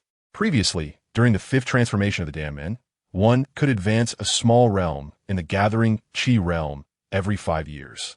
Now, with the sixth transformation of Danmen, after 15 years, he still had not achieved a small realm in Dangshenjing. Unfortunately, his points were insufficient. Otherwise, he would have purchased the Chongmai Dan without hesitation. At 100 points each, Chongmai Dan was quite expensive, especially considering that Beijia had only received 100 points as a reward for having 2 children with good potential. In the context of insufficient qualifications within Danmen, utilizing resources to forcefully push realms was not very cost-effective. However, Yi Feng, eager for results, disregarded such concerns. With a flourish, he released a multitude of Xiao Yuan Dan from the mustard seed ring. This too could enhance his cultivation, and there was no limit to consumption. Each Xiao Yuan Dan was priced at 100 spirit stones, and with a total of 100 pieces, the value amounted to 10,000 spirit stones. This fortune was the result of his quiet accumulation over the past 6 months, representing a full century of cultivation. Yi Feng wasted no time consuming them like candy. He believed one must learn to love oneself before loving others. If one does not love oneself, how can one discuss loving others? After some calculations, he found that an average of 25 years of cultivation could elevate him a realm.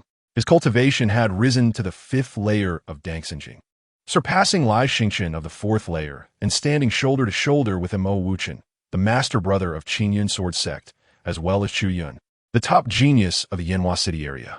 Nevertheless, he remained somewhat unsatisfied.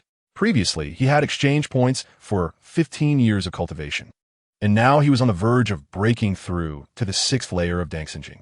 Without hesitation, he rose and headed to the alchemy room to retrieve 10 freshly refined Xiao Yuan Dan. After swallowing them, his cultivation broke through to the 6th layer of Dangshenjing, now on par with the formidable outsider Qiu Qingya. In a hurried passage of time, over half a month had passed. His 3 sons grew increasingly adorable. Finally, after nearly 11 months of pregnancy, Xiao Yao showed signs of labor. Yi Feng immediately sent for a midwife. The system's voice unexpectedly chimed in early, congratulating him. What was I being congratulated for? Wasn't the reward to be given only after the child was born? The system replied that it had detected the life signs of the little master and that Yi Feng was fortunate. This child born to Xiao Yao was quite extraordinary. Yi Feng felt a surge of joy. This was indeed worthy of congratulations. Previously, the 3 children born had rather mediocre qualifications, with the eldest Yi Tianyong's unique physique being the result of a singular opportunity to exchange for the life-altering Dan. This time, however, it was entirely due to the luck and fortune share between Yi Feng and Xiao Yao. How extraordinary! Yi Feng could not help but inquire. The system teased him, saying he would soon find out. Xiao Foreign, push harder, you can do it. After the midwife's delighted voice, a sudden sound of a falling golden basin echoed. Outside the door, Yi Feng awaited the cries of the newborn, but was instead met with the shrieks of the midwife and maidens. With a bang, Yi Feng hurriedly pushed the door open. Inside, he saw the midwife and maids huddled in the corner. "Young Master Yi," the midwife cried out, "Xiao Foreign has given birth to a prodigy." Niu Qing, angered, retorted, "Silence. Do you even know what you are saying?" The midwife, realizing her indiscretion, quickly covered her mouth. Yi Feng glanced towards the red beaded curtain, knowing that Xiao Yao and the child were within. Indeed, he distinctly sensed a strange and eerie aura, an indescribable feeling. "Niu Qing, you all may leave," Yi Feng commanded with a wave of his hand. Niu Qing promptly escorted the midwife and maids out, closing the door behind them. The room fell into silence. Yi Feng approached the bed concealed by the curtain, faintly hearing the sound of a baby. The infant called out, "Mother, mother." Yi Feng frowned slightly. How could a newborn speak? Moreover, the clarity of the words was astonishing. He quickened his pace, his heart racing, and pulled back the curtain. Upon witnessing the tender scene before him, he was profoundly moved. It was a girl nestled in Xiao Yao's embrace. Xiao Yao gently cradled the child, her face radiating a serene and blissful smile. The child looked up at Yi Feng, who noticed that she appeared more developed than an ordinary newborn, resembling a 1-year-old. Most remarkably, her eyes were blood red, and her 2 sharp, elongated canine teeth added an air of peculiarity. Beautiful yet eerie, It was no wonder the midwife had been frightened. "Father," the child exclaimed, her voice sweet and innocent. This sound was like soothing rain, filling Yi Feng with warmth. He eagerly lifted her into his arms, saying, "My precious baby." The child cupped Yi Feng's face and planted a kiss on him. Xiao Yao turned to him and asked, "Dear brother, do you find our daughter strange?" "Strange or not, it matters not. Even if she is indeed a natural prodigy, she is our flesh and blood. Whoever dares to harm her, I shall slay them," Yi Feng declared with conviction. Xiao Yao revealed the happiest smile she had ever worn, saying, "Yes, I think likewise." Initially, Xiao Yao had married Yi Feng with a strong ulterior motive. At first, it was for the Zi-Lei Heart Sutra, and gradually, she was captivated by Yi Feng's strength. Ultimately, she sought a strong ally to gain sufficient resources to become more powerful and avenge the blood feud of the Xiao family. However, as time passed, she found herself falling in love with Yi Feng. Yet, she remained lonely, never revealing her past or her hatred to him. She had thought that even after giving birth to this child, she would still be solitary, and that the child would merely be a means to repay the Yi family. Yet, at the moment the child was born, she realized her error. She has gained her own child, a family she yearns to cherish above all else. This child embodies her entirety. For the sake of this little one, she would unhesitatingly relinquish her quest for vengeance and even her very life. "Brother, give her a name," Xiao Yao suggested. "All right," Yi Feng replied with a gentle smile. "Looking into this child's eyes, I am curious about the kind of person she will become in the future. Why not name her Yue Lai?" Xiao Yao pondered for a moment. Wei Lai, Yue Lai, a truly beautiful name. It seemed that Yue Lai comprehended everything. She clapped her tiny hands and joyfully exclaimed, Wei Lai, Wei Lai. "Congratulations, master, on the arrival of your fourth child. And your first daughter. Name, Yue Lai. Gender, female. Age, 0 years. Identity, the fourth child of host Yi Feng. Constitution, Danmen Bajuan." Such remarkable innate aptitude left Yi Feng in awe. Tian Funan, star of fate, inherent spiritual intelligence, the embodiment of the wisdom star. Under the protection of the fighting star from the 7 stars of the Azure Dragon. Current cultivation, mortal. Yi Feng queried, "What is this star fate?" It refers to those who are born with an extraordinary transformation, blessed by the stars. Such individuals are inherently exceptional, but often possess an appearance markedly different from that of ordinary humans, leading to rejection by their peers. The so-called inherent spiritual intelligence simply means possessing an exceptionally high level of wisdom from birth. To illustrate, using Yue Lai as an example, her current intelligence is comparable to that of a 10-year-old girl, and she grows rapidly, not just in intellect, but also physically. In 3 years, she will enter her mature phase, and in 5 years, she will age, with a lifespan not exceeding 8 years. Are you saying my daughter can only live until she is 8? Do not worry, master. This is merely a mortal's perspective. Once she becomes a cultivator, her lifespan will significantly extend. 300 years in the Gathering Qi stage, 500 years in the Dan Xian stage, and 1,000 years in the Lingying stage. At that point, she can live like any ordinary person, free from concerns about life and death. You nearly gave me a fright. Congratulations, master. You have received a basic points reward of 80 points from Yue Lai's Danmen Bajuan. Congratulations, master. You have received a basic points reward of 200 points from Yue Lai's Inherent Spiritual Intelligence Star Fate. While inherent spiritual intelligence may not be as formidable as the innate Xian Zhao Danmen or the innate Lu Li Ti, it is far rarer than those exceptional talents that appear once in a billion.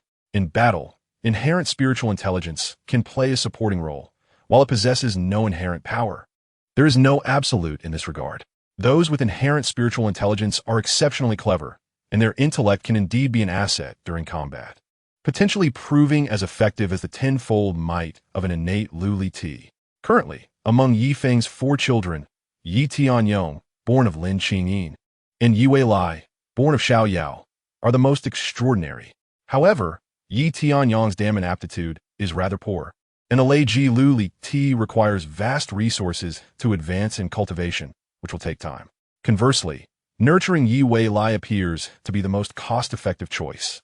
The Yi family's team of blacksmiths and alchemists has been expanding for some time now, apart from the portion that is sold externally to maintain cash flow. Yi Feng has secretly accumulated over 20 small Gu Yuan Dan for himself. He now took out several and presented one to his daughter. Dear daughter, why don't you give this a try? Daddy, what is this? Yi Wei Lai asked, picking up the small Gu Yuan Dan with her chubby little hands. Yi Feng explained, this is a medicinal pill for cultivation. Do you know what a cultivator is? Consuming this small Gu Yuan Dan will directly enhance your cultivation for a year. He expected he would need to elaborate further, but surprisingly, Yi Wei Lai took over the conversation. I know about cultivators. Both you and mother are cultivators, right? Those with inherent spiritual intelligence possess innate knowledge far beyond Yi Feng's expectations. How clever, he remarked, stroking his daughter's small face. Yi Wei Lai suddenly smiled, a playful glint in her eyes reminiscent of her mother. Daddy, are you sure you wanted to eat this? I fear it might scare you and Mommy. At this moment, it was Xiao Yao who spoke up. Why would it scare us? With a playful leap, Yi Wei Lai jumped from Yi Feng's arms to the center of the room, sitting cross-legged like a little adult. She swallowed the small Gu Yuan Dan in one go. Just don't be frightened, okay? Yi Feng helped Xiao Yao to her feet, wrapping his arm around her slender waist. Together, they watched their daughter, their eyes filled with curiosity. As they pondered the meaning behind their daughter's words, they witnessed Yi Wei Lai's body rapidly growing. From initial height of 70 centimeters, she gradually reached 80 centimeters. Then 90 centimeters, 1 meter, 1 meter 1, 1 meter 2, until she finally settled at 3 meters in height. This stature was akin to that of an ordinary 10-year-old girl. Her cultivation had also soared directly to the first layer of the gathering cheese stage. With her sparkling eyes wide open, she flashed a mischievous smile at her astonished parents. I am Danmin Bajuan. From mortal to cultivator, it only takes a year. She stood up, her long black hair cascading over her shoulders, her small face losing its childishness, yet gaining an adorable beauty, radiating charm. Especially notable were her small tiger teeth, which, while less pronounced now, paired with her crimson pupils, created a unique beauty and an air of mystery. My heavens! Xiao Yao exclaimed, rushing forward to grasp her daughter's shoulders.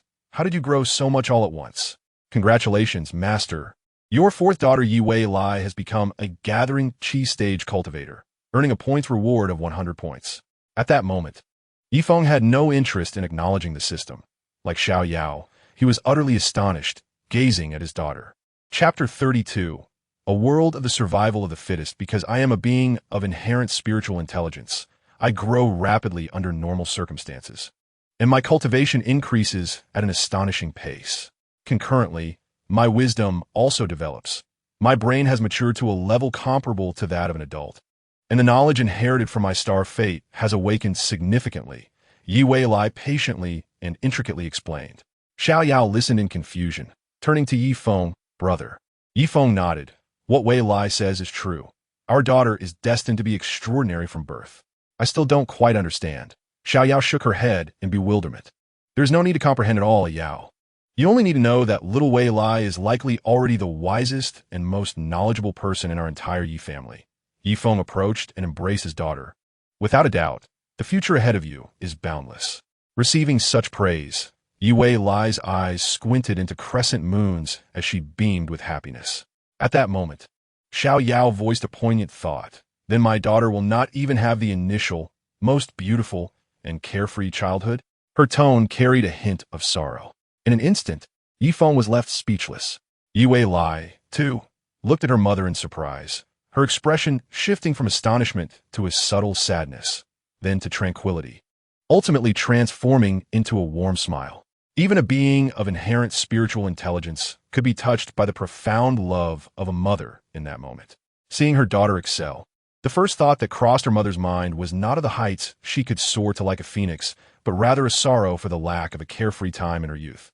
What a delicate and profound love this is. She approached and embraced Xiao Yao, saying, Mother, everything is fine. By your side, I will always be your little child. Yi Feng placed one hand on Xiao Yao's shoulder and gently stroked his daughter's head with the other, affirming, indeed, little Wei Lai will always be a child at home, able to live carefree for 100, 200, or even 10,000 years. In this most touching moment, Yi Wei Lai suddenly extended her small hand and requested, Father, I want more Xiao Gu Yuan Dan. Yi Feng chuckled wryly. You aren't planning to grow up all at once, are you? Almost, replied Yi Wei Lai, tilting her little head with a smile. I still have many shortcomings, and I certainly cannot withstand the heavenly tribulation or break through to the Dan Xian realm at present. But achieving the 10th layer of Juqi realm is only a matter of moments. How many do you need? 5 or 6 should suffice. After handing over the Xiao Gu Yuan Dan, Yi Feng was taken aback. So few? What level do you think Danmin Bajuan belongs to? Yue Lai grabbed 6 Xiao Gu Yuan Dan and swallowed them all at once. As expected, within 6 years of cultivation, she directly ascended to the 10th layer of Juqi realm. This is truly astonishing. Danmin Bajuan rightfully earns its reputation as a rare prodigy among the countless. Yi Feng now understands deeply why those at Danmin Qijuan, like Lai Xingchun and Lan Shueqi, could reach the 3rd layer of Dan Xian realm by their 30s without any system assistance. No wonder that Chu Yun, at just 24 years old, could achieve the 5th layer of Dan Xian realm, being hailed as the foremost genius of Yanxia City. Danmin qualifications, with 6 transfers being merely superior, and 7 transfers marking a qualitative change, represent a truly exceptional existence. Reflecting on his own years, Yi Feng, after a decade of arduous cultivation, was barely able to reach the 1st layer of Juqi realm. In contrast, those like Lan Shueqi with Danmin Qijuan could effortlessly become Juqi realm practitioners within a year or 2, and within a decade, surely ascend to Dan Xian realm. Moreover, Ye Lai, being of Danmin Bajuan, surpasses Lan Shueqi significantly. Standing at the 10th layer of Juqi realm, Yue Lai's height had surged to over 1.60 meters, surpassing Xiao Yao slightly. At this moment, she stood elegantly beautiful and radiant, with a hint of her mother's playful spirit. She extended her small hand once more, requesting, "Father, grant me spiritual tools and martial arts secrets. I wish to solidify my strength and master combat skills as soon as possible, then call forth the lightning tribulation to aid my breakthrough." This child brought immeasurable ease to Yi Feng, yet simultaneously posed a dilemma. Should he tell everyone? If so, how could he explain it?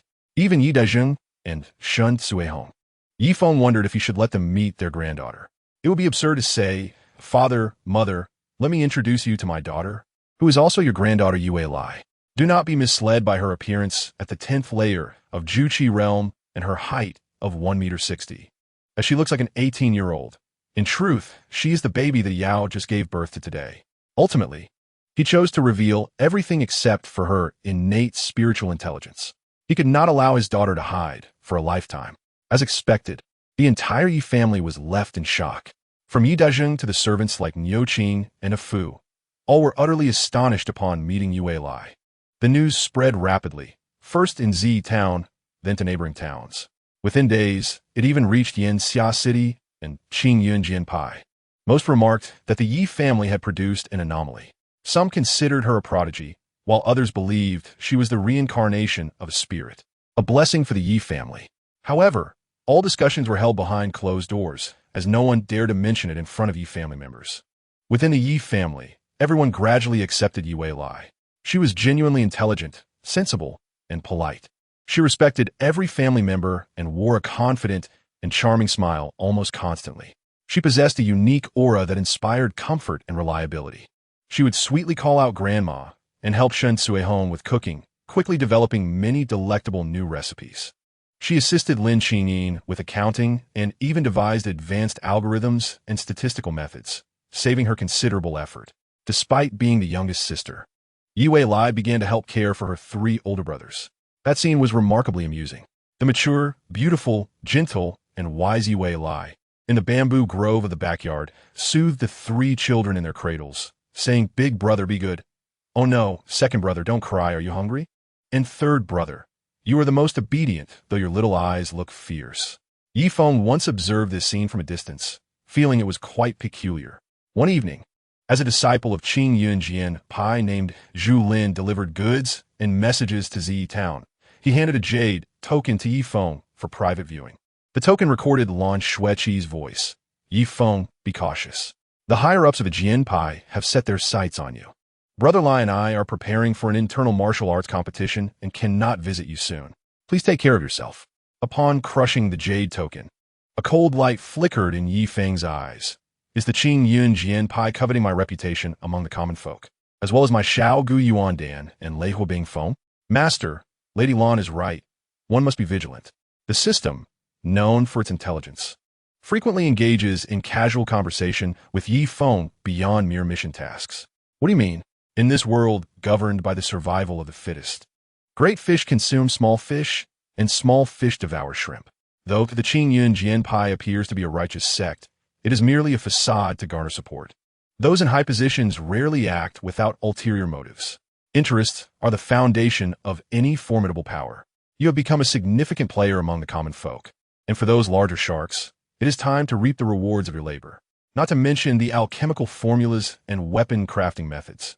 Even your assets, far exceeding those of common powers, are worthy of the upper echelon's attention. On a moonless, windy night, a robust and stern man departed from Qingyun's main peak. His name was Tong Zhong, who, a practitioner at the first layer of Ling Ying realm and the deputy head of the Qingyun Jianpai's discipline hall. He was also the master of Zhou Yi, the head of Zi Town, passing by a secondary peak of the outer sect. Tong Zhong, who descended and quickly took a person with him. This individual, named Li Shan, was responsible for cultivating spiritual plants in the Jianpai's medicinal fields. Indeed, he was a master whom Yi Feng knelt and bowed to upon entering the sect. However, despite his seniority, his status was not high, and his cultivation was merely at the third layer of Dan Exiled realm. As an elder, his combat prowess was unlikely to match that of Lan Xueqi, who had cultivated for several hundred years at Yundan Peak. The two flew towards Zi Town together. Li Shidi, do you know why I sought you out? Tong Zhong, who inquired from his elevated position. Li Shan nodded repeatedly. I understand. The sect master has already informed me. If you hadn't mentioned Yi Feng, I might have forgotten that I had such a disciple. He is no ordinary person now. Tong Zhong, who replied solemnly. However, once a teacher, always a father. I hope he still values you as his master. This phrase sounds pleasant, but when translated, it essentially conveys the sentiment of hoping that you, Li Shan, can find some value in this journey with me. Chapter 33. Is this not overt bullying? In Zai Town, late at night, Zhou Yi is in his study, perusing the recent business accounts.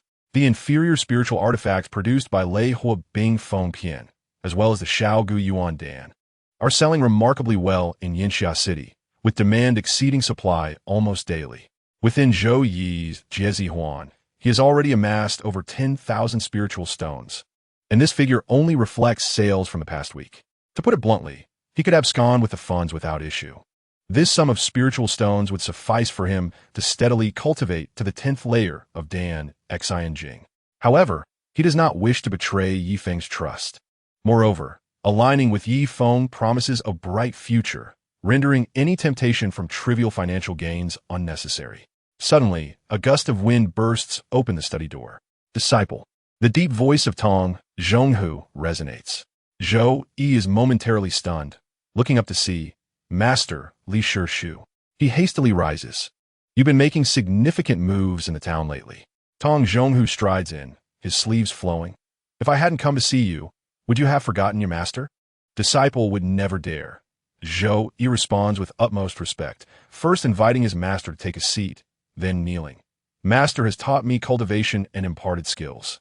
From the day I entered your realm, I have constantly been grateful for your profound kindness, never daring to forget. Grateful for kindness? If you truly remembered your master, you wouldn't have caused me such great trouble. Zhou Yi trembles, lifting his gaze. Disciple never initiates trouble. May I ask what my master refers to? Do you dare say you Haven Tea provoked Mo Wuching? Zhou Yi falls silent. Regarding the incident with Mo Wuching, he is technically the victim, having committed no wrongdoing. However, inciting Mo Wuching's displeasure is indeed Zhou Yi's fault. The disparity in status is evident. Tong Zhonghu serves as the deputy head of the discipline hall, with a head above him, Gao Changhong, and above that, the sect leader. Mo Wuching is the most favored disciple of the sect leader. Although he ranks lower than Tong Zhonghu, even Tong Zhonghu must show him respect. Realizing this, Zhou Yi refrains from explaining and simply lowers his head. Disciple acknowledges his fault. I ask for my master's punishment. With his head bowed, he fails to see the fleeting smile on Tong Zhonghu's face. The two of them have not met for over half a year.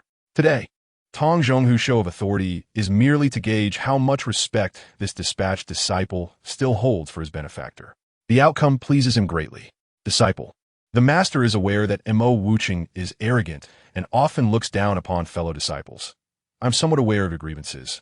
Tong Zhonghu's tone softens. You may rise now. Thank you, master. Zhou Yi feels deeply moved. Indeed, his master has bestowed upon him a second chance at life.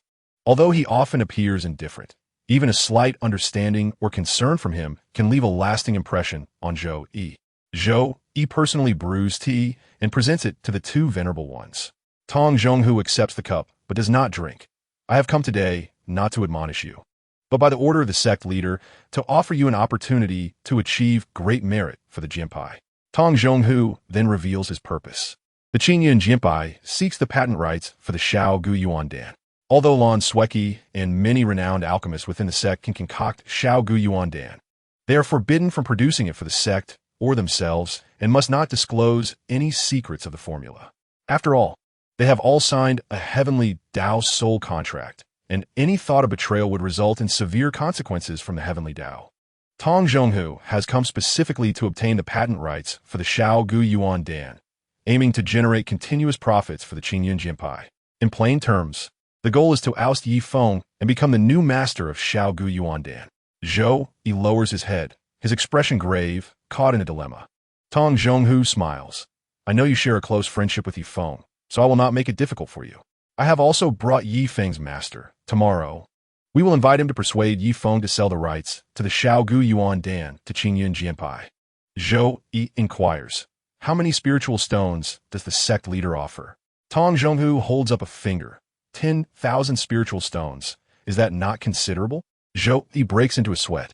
10,000 spiritual stones? Is this a joke? Just the business line in Yinxia City that Zhou Yi oversees has surpassed 10,000 spiritual stones in sales over the past week. It is unlikely that Yi Xiong would agree to sell. Zhou Yi states, that is why I asked Li Shidi to join you in persuading him. 10,000 spiritual stones is quite substantial. More than that, he may not be able to hold on to. Tong Zhonghu lifts his teacup. Zhou Yi's mind races, and after much hesitation, he asks, Master, what if Yi Xiong refuses to sell? The sect leader has given me a strict command. I will not return empty-handed. We must obtain the Shao Gu Yuan Dan. Tong Zhonghu sips his tea, his eyes narrowing, revealing a chilling glint.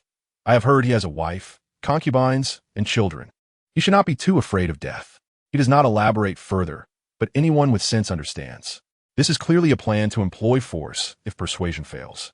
Zhou Yi's spirits plummet, weighed down by despair. Disciple. Tong Zhonghu looks directly at him. You must discern the gravity of the situation.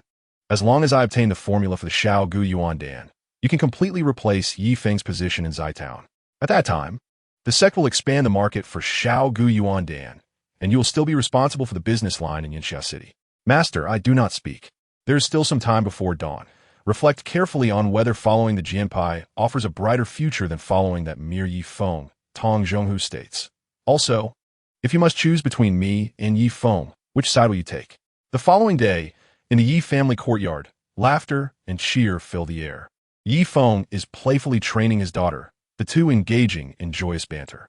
The servant A Fu brings Zhou Yi along. Master, young Master Zhou has arrived. As Yi Feng lifts his daughter, he immediately halts, gently placing her down and turning to see. Brother Zhou has come. Good morning, Uncle Yi. Yi Weilai cheerfully greets. Zhou Yi offers a symbolic smile, then steps forward, grasping Yi Feng's arm and leading him towards the nearest guest room.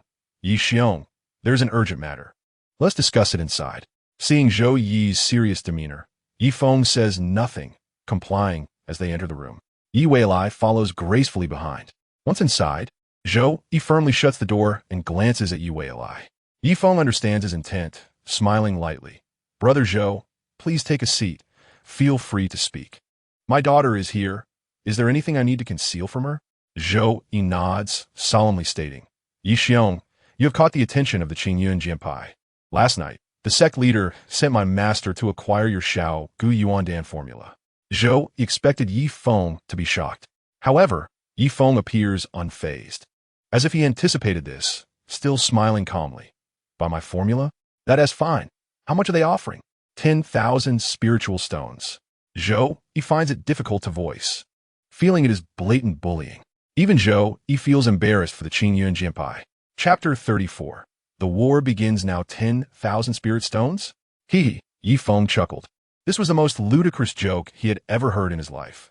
Ever since the production of the Xiao Gu Yuan Dan had been scaled up, in just over half a month, the revenue had already surpassed 30,000 spirit stones. After deducting costs and dividends, Yi Feng had netted over 10,000 spirit stones. You tell me, is 10,000 enough to buy the ownership of my Xiao Gu Yuan Dan? Brother Zhou, it is not that I do not wish to give you face, but 10,000 is simply too little. Yi Feng crossed his legs. Even if it were 100,000 spirit stones, I would still have to think it over. Yi Wei rarely showed her temper, but she softly remarked, the Qingyun sword sect wields such immense power, yet they are so miserly. Zhou, he anticipated this outcome. In the original plan, he had not intended to persuade Yi Feng at this moment. He remained silent for a long time, grappling with whether to proceed with the plan. Brother Yi, we can still negotiate on the price. Zhou, he spoke with evident anxiety, as if he were engaged in some underhanded deed. I have come to invite you to my residence to meet my master, and by the way, your master, Li Shanqian, will also be there. Yi Feng narrowed his eyes. Why should I summon him? Zhou Yi's response came with little conviction. He said he missed you. Zhou Yi's words carried no weight, and he could only force a laugh. Brother Yi, my family has already prepared a feast, so please accompany me. We can discuss the price in detail. Even if we cannot reach an agreement, my master and the others can return to report back. Zhou Yi felt a pang of guilt. This was a treacherous act. Yi Feng had treated him well, considering him a brother, yet he was engaging in such dubious dealings. He felt beneath contempt. Yi Feng replied readily, Fine, I happen to have nothing to do today, so let us go have a chat. But must make it clear, if the price is below 100,000 spirit stones, there is essentially no chance. I know. Then why agree? If I do not, one tea they come to seize it by force. Moreover, I am testing a person. Zhou Yi walked ahead, with Yi Feng following closely behind. Yi Wei seemed to sense something amiss and trailed behind them. Just as Zhou Yi extended his hands to push open the door, he suddenly broke down in tears. He abruptly turned and knelt before Yi Feng. Brother Yi, I implore you, please sell the ownership of the Xiao Gu Yuan Dan. Selling it for 10,000 spirit stones is far better than losing one's life. Among intelligent individuals, extensive communication is unnecessary. With just Zhou Yi's tears and kneeling, and a few spoken words, the situation was laid bare. 10,000 spirit stones for the Xiao Gu Yuan Dan. Will you sell it? If you do not, Tong Zhonghu will kill you and seize it regardless. Yi Feng's expression turned grave, his voice icy. It is absolutely impossible to sell. The mere Xiao Gu Yuan Dan is not worth my life. However, he could not make such a significant concession. Otherwise, with his system, would he have to share any future valuable items with those hypocrites from the Qingyun sword sect? To concede once would lead to countless concessions thereafter. Is there truly no room for negotiation? Zhou Yi looked up with pleading eyes. Even if your master personally asks, would that not suffice? My master? Yi Feng laughed. He is unworthy of being my master. To take a step back, a true master should bear responsibility. As his disciple, I can support him in his old age and feel gratitude. But when I was bullied, did he ever stand up and declare that I was his disciple? You have not fulfilled your obligations as a master. Why should I remain a loyal disciple for life? Brother Zhou, and you, think carefully. Has Tong Zhonghu's grace towards you exceeded what you have returned him? You have worked tirelessly for the sword sect for so many years. How much has Tong Zhonghu extracted from it? Yet you, on the verge of a breakthrough, cannot even afford a Zhang Tianlei talisman. Yi Feng's words grew harsher. If Tong Zhonghu truly regarded you as a disciple, he would not use you as a pawn. To be frank, from the moment you invited me, I knew it was a trap. I could have easily struck you down with a single blow. Zhou Yi was taken aback. Yi Wei then spoke up. Tong Zhonghu has forcibly taken from your family. Once he achieves his ambitions, if he faces public backlash, will you be the one to bear that blame? This exchange between the father and son struck Zhou Yi like a revelation. I understand, but do the weak have any choice? Zhou Yi, kneeling, moved forward 2 steps. Brother Yi, if you truly refuse to compromise, then flee, escape far away. As long as you possess the Xiao Gu Yuan Dan, your Yi family can rise again. We cannot contend with the Qingyun sword sect. My master is determined to have it this time. Flee. How can we escape? The Yi family is so large, and Tong Zhonghu is right in Town. Furthermore, who says we cannot contend with the Qingyun sword sect? Yi Feng's gaze sharpened as he looked down at Zhou Yi. Zhou Yi was completely stunned. Looking up at Yi Feng, You want to fight the Qingyan sword sect? Not I, but we. Yi Feng strode forward, flinging open the door and stepping outside. Standing at the threshold, he gazed up at the sky. Brother Zhou, the Qingyun sword sect and its decaying doctrines have conditioned you to kneel, even to bow before peers like Mo Wuchen and me. Now, I, Yi Feng, shall make you stand. Opening the system shop. The Lingpin Tianlei talisman was priced at 10 points. Yi Feng spent 100 points and purchased 10 talismans in one go. With a swift motion, the Tianlei talismans appeared in his hand, fanning out in a splendid array. At that moment, Zhou, he was utterly dumbfounded. Uncle Zhou, please rise. Yi Wei reached out to help him up. The moment you revealed the truth to my father, it proved that deep down, you believe your master and the Qingyun sword sect are in the wrong. You chose my father's side. Zhou, he bowed his head in shame. Do not hesitate any longer, Uncle Zhou. I need some intelligence. A confident smile graced Yi Wei's face. Tell me everything you know, and I will handle the rest. At the Zhou residence, Yi Feng, accompanied by Yi Wei, followed Zhou Yi into the courtyard.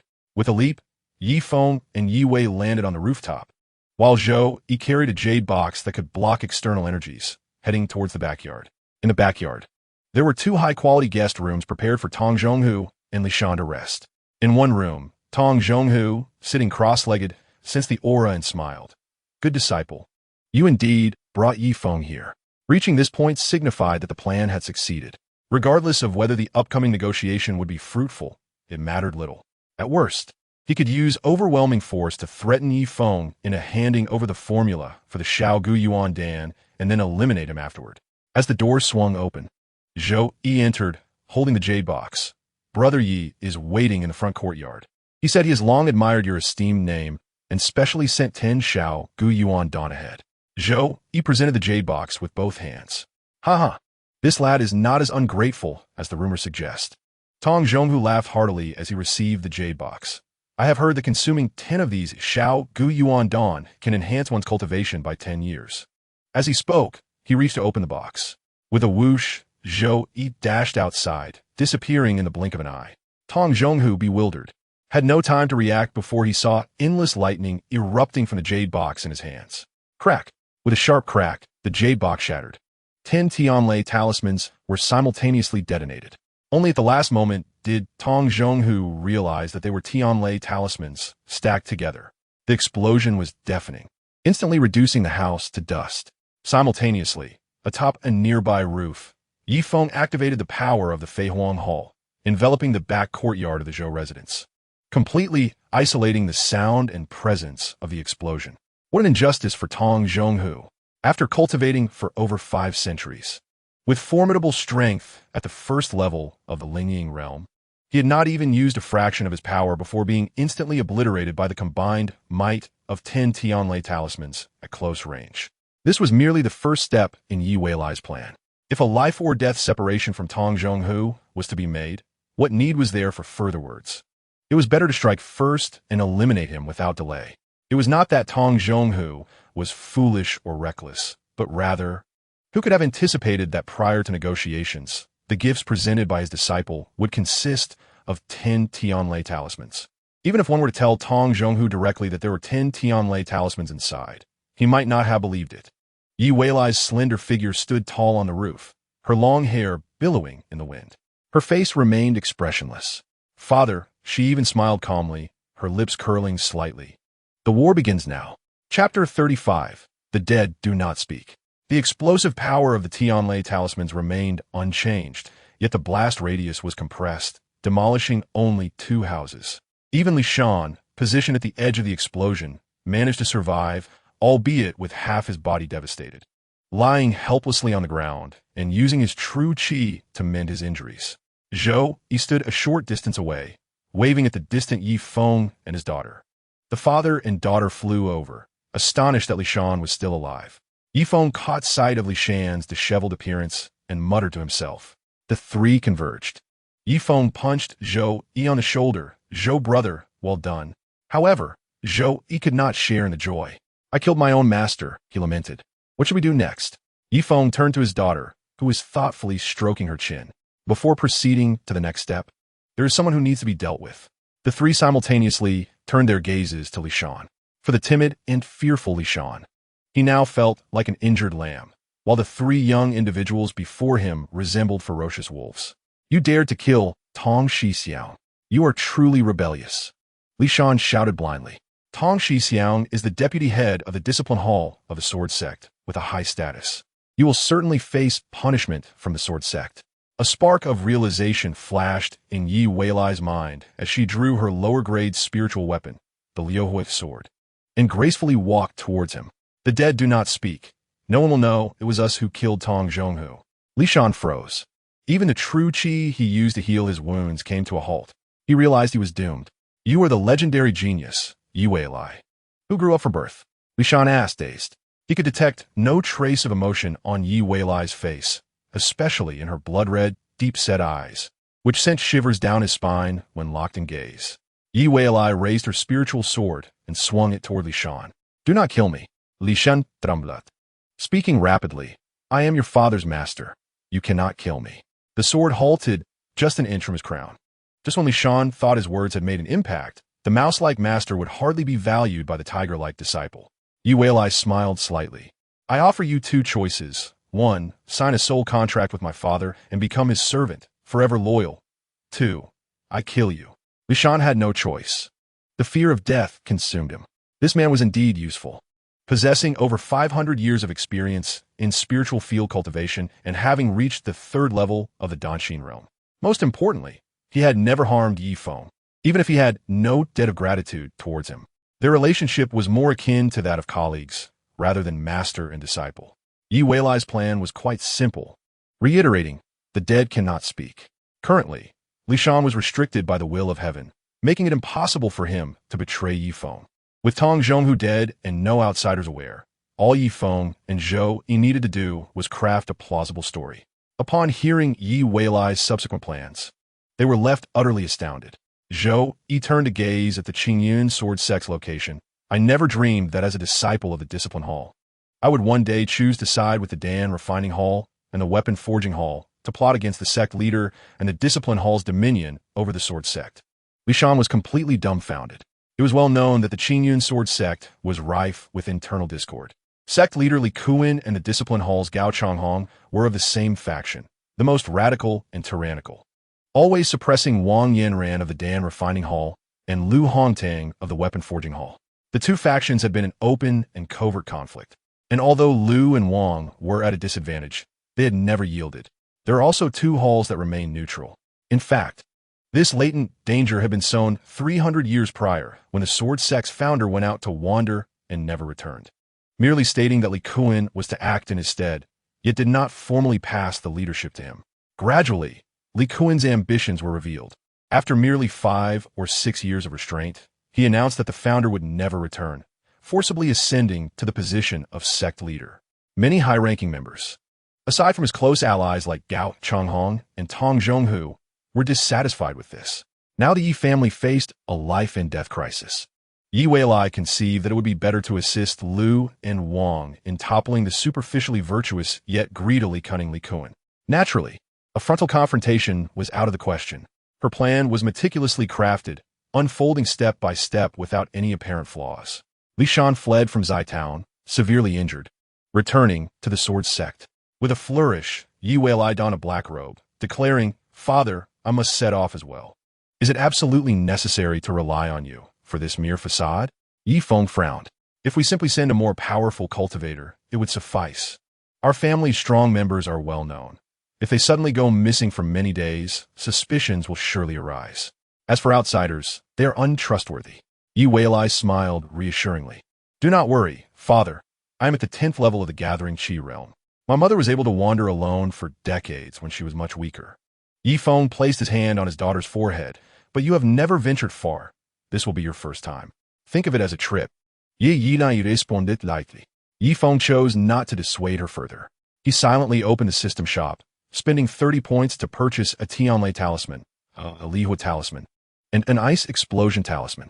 He then removed his mid-grade spiritual armor, the Qinggang armor, along with 20 minor solidifying pills and 5,000 spirit stones, packing them all into a mustard seed ring to gift to his daughter. Father, there are too many spirit stones. Yi Weilai began to protest. Suddenly, Her slender form was enveloped entirely in her father's embrace. Gently caressing her long hair, Yi Feng said, "Once the storm passes, return quickly. Do not worry about things here. I will ensure everything is handled well." At the main peak's purification chamber of the Qingyun sword sect, Li Kuan and Gao Changhong met here, listening to Li Shan's report. After the report concluded, Li Kuan erupted in fury. "What did you say? Tong Zhonghu actually dared to defect?" Gao Changhong, a slender middle-aged man with a distinctive mustache, stroked his small beard and remarked, "Although the Xiao Gu Yuan Dan is not a treasure of utmost significance, the formula possesses immense commercial value. It is not impossible for Tong Zhonghu to suddenly succumb to greed." Li Shan's eyes darted around, and he suddenly knelt on the ground, weeping. "Senior brothers, you must help me. I nearly lost my life at the hands of that traitor." Gao Changhong, known for his suspicion and analytical mind, questioned, "Then why are you not dead? With his abilities, killing you would be as easy as slaughtering a chicken." Li Shan replied, "He looked down upon killing me. So after obtaining the formula, he only severely injured me. He wanted me to deliver a message to the sect leader." Li Kuan glared at him. "Speak." Li Shan hesitated and said, "He claimed that the formula for Xiao Gu Yuan Dan represents boundless wealth in spirit stones. He intends to establish his own sect, and once it grows strong, he will." Li Kuan's gaze was lethal. "What comes next?" "Then, he will sweep through the Qingyun sword sect and bring it under his control. Those who dare to resist shall die." With a thunderous sound, the gale around Li Kuan erupted, shattering many items within the purification chamber. Li Shan was knocked to the ground. Even Gao Changhong frowned slightly, using his vital energy to shield himself. "Sect leader, please calm your anger." "Calm my anger?" Li Kuan was unable to contain his rage, gesturing towards the distance. "That mere Tong Zhonghu, a dog-like creature, dares to utter such wild claims and betray us. Brother Gao, we have treated him well. Yet today, he has done such a thing. Can you truly remain composed?" "What has happened. Regret is futile," Gao Changhong replied, turning his gaze to Li Shan. "That Yi Feng should still remember the formula, correct?" Li Shan pondered for a moment and replied, "He likely does not practice alchemy, so I'm unsure if he has memorized the formula. Even if he remembers, our Xiao Gu Yuan Dan can no longer be produced." In the tale spun by Li Shan, Yi Feng was portrayed as an obedient child. After Tong Zhonghu pressured Yi Feng on behalf of the Qingyun sword sect, coupled with Li Shan's persuasive words, Yi Feng swiftly agreed to the transaction, selling the formula to Tong Zhonghu for 10,000 spirit stones. Since the transaction involved ownership, Yi Feng and his associates could no longer refine it.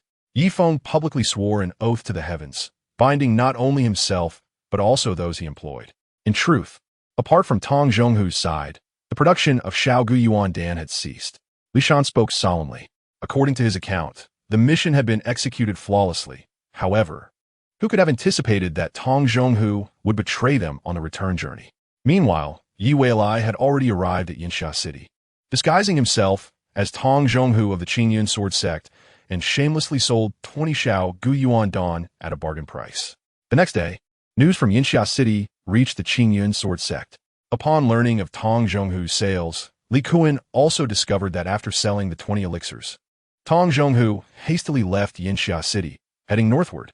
Along the way, he continuously deceived various minor sects, attempting to lure alchemists from within the sect to follow him. Yet, everyone was not foolish. After politely declining, they immediately sent someone to verify with the Qingyun sword sect. Senior brother, Gao Changhong, entered the room. "Brother Gao, take a look at this," Li Kuan said gravely. "That scoundrel still seeks to deceive the local talents into following him to develop elsewhere." Gao Changhong briefly glanced through the report. "He runs quite fast." According to this report, Tong Zhonghu's last known attempt to recruit minor sect talents was already 800 miles away at the North Song Mountain.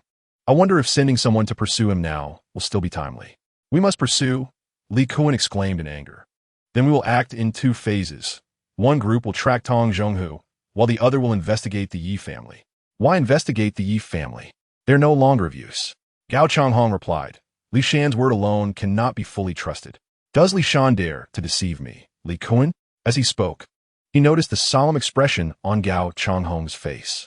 Gao Changhong continued, "Li Shan likely does not dare to lie. Now that Tong Zhonghu has vanished, given his strength, it is indeed highly probable that he defected. No one in Zai Town was capable of killing or restraining him. However, brother, anything is possible. I will send someone to Zai Town to keep watch for a few days and make inquiries. It cannot hurt. In truth, Gao Changhong understood that catching up with Tong Zhonghu would be exceedingly difficult, and the Yi family had lost nearly all of their value. The Qingyun Sword sect's hopes of profiting from Shao Guyuan Dan were likely nothing more than a fleeting dream.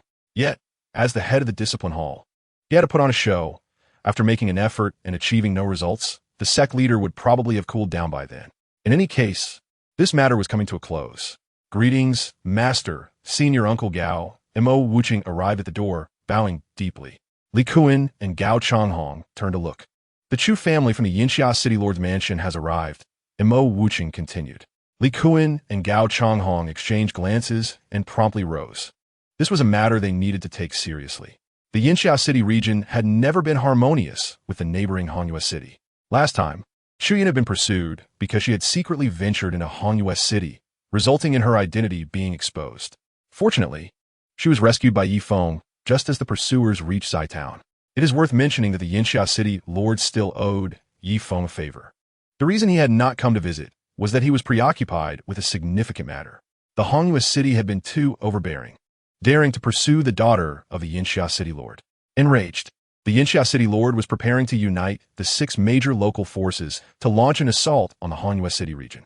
In Zai Town, Yi Feng collaborated with his daughter's plan, halting the production of Shao Guyuan Dan and allowing Lin Qingyin to settle accounts, dismissing the group of wandering alchemists. Under the influence of the heavenly contract, all alchemists, including Lan Sueki, worked for Yi Feng. Once Yi Feng had a thought, they would all be bound, unable to refine Shao Guyuan Dan again. That evening, the Yi family gathered together, with the youngest member, Yi Weilai, being notably absent. Xiao Yao could hardly eat, her spirit in disarray. I wonder how little Weilai is faring out there. Lin Qingyin gently reassured her, do not worry. Weilai is exceptionally clever and has already reached the 10th layer of the gathering Qi realm. She'll be fine. Yi Feng added this afternoon. Scouts from the Qingyun Sword sect came to investigate. They saw that we had halted the production of Shao Guyuan Dan and could not uncover anything suspicious. In a couple of days, they will depart, and our daughter's performance outside is nearly complete. She is likely to return soon.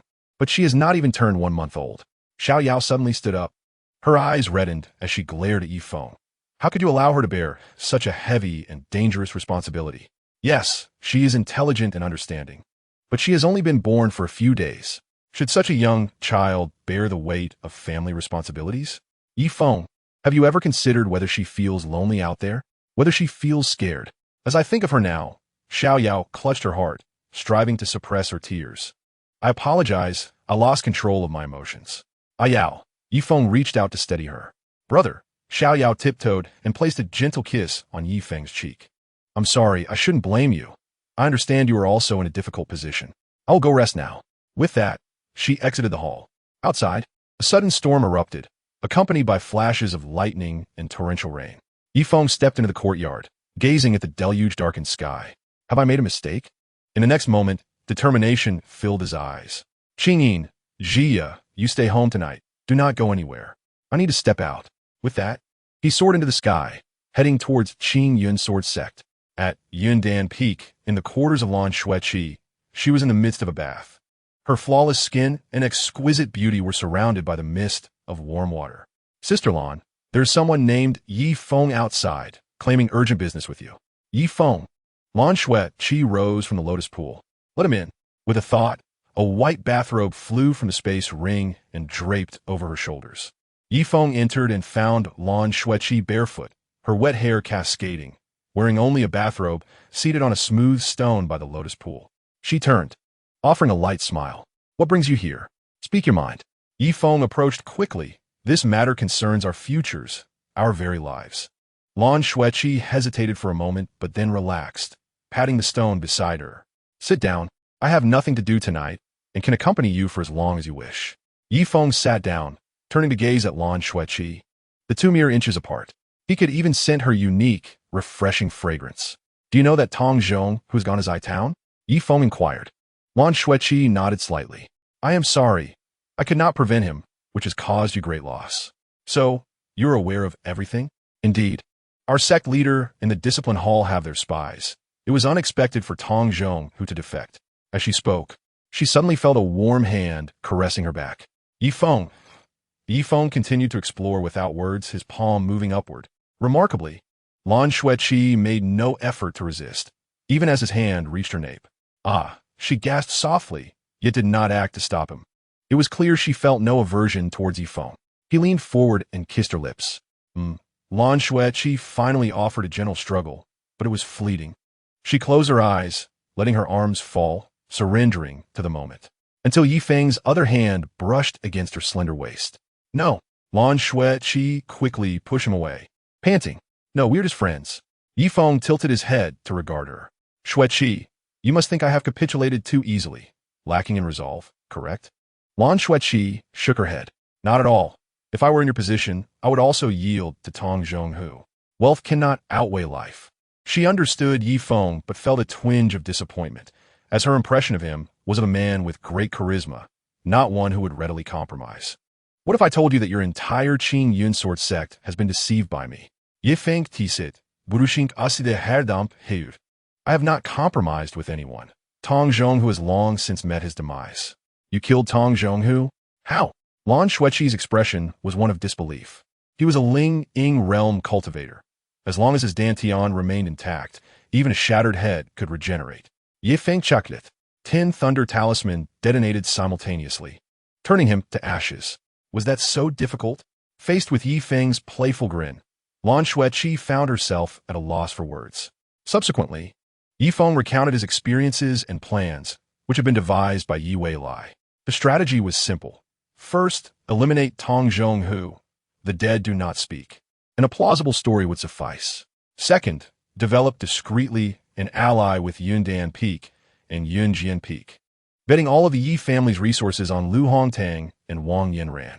Third, overthrow Li Kuan. After listening, Lan Xueqi was struck with admiration. It is remarkable that such a young girl as her could devise such a comprehensive and far-reaching plan, accounting for nearly everyone. With her intelligence rooted merely in Zhou Yi's simple recounting. Yi Feng inquired, what do you think of this plan? It is flawless. At least the best we have for now, Lan Xueqi replied. Little Wei Lai has calculated correctly. My master, along with Brother Lai and his master, will accept your cooperation and prepare to overthrow Li Kuan. However, risks and opportunities coexist. Sect leader Li Kuan possesses greater resources than we do, and our chances in the final battle are not high. What if I allow my Yi family to develop for another decade? Yi Feng asked. At that moment, Lan Xueqi fell silent. She had witnessed the rapid growth of Yi Feng and the Yi family, far surpassing the development of all families in Yanxia City. Especially Yi Feng's personal advancement, which left her in awe. Yi Feng, I can no longer see through your current realm. Yi Feng candidly replied. It is merely the 6th layer of Dan, Xian realm. Lan Xueqi was astonished. That not only surpasses me and Brother Lai, but also Master Brother Mo Wuchun. Now she understood. She had long suspected Yi Feng had encountered some fortuitous event, and it appeared that the magnitude of his luck was even more extraordinary than anticipated. In just 1 year, you have achieved this level. If you continue for another decade, Lan Xueqi confidently stated, with your alliance with us 2 peaks, Li Kuan is destined to fall. However, just as Lan Xueqi brimmed with confidence, Yi Feng turned his gaze solemnly towards the distance. Indeed, according to my daughter's words, within a decade, we shall surely rise again. Yet in these years, I, Yi Feng, must also act discreetly. If I were to draw Li Kuan's attention once more, my daughter would likely bear the heavy responsibility of orchestrating the entire plan, even venturing far away to take risks. Lan Xueqi sighed. Little Wei Lai possesses a natural elegance akin to a phoenix. A phoenix's grace? But I do not wish for her to be like this. Yi Feng smiled wryly. I have suddenly realized that I may not be a qualified father, yet now I wish to do what a father should, for many risks are avoidable for me. He resolutely declared, I have a better long-term plan than Lil Wei Lai. He then laid out his comprehensive thoughts. Upon hearing this, Lan Xueqi was initially astonished by how much Yi Feng valued his family and was willing to sacrifice so much.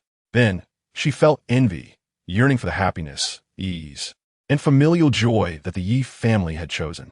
In truth, Yi Feng's idea was straightforward, to relocate, stepping outside the threat range of Qin Yin Sword sect. then live incognito, enjoying a prosperous life. After a decade of stable development, he would emerge to sweep everything away. Feng was weary. He need not toil so hard, for the serendipities he possesses are sufficient for him to recline in ease. The recent solitary excursion of his daughter, coupled with Xiao Yao's anxious tears, enlightened Feng to this truth. To recline, to savor, to develop joyfully and effortlessly is the true path. Before departing, Feng smiled gently and remarked, "Let me share another secret with you.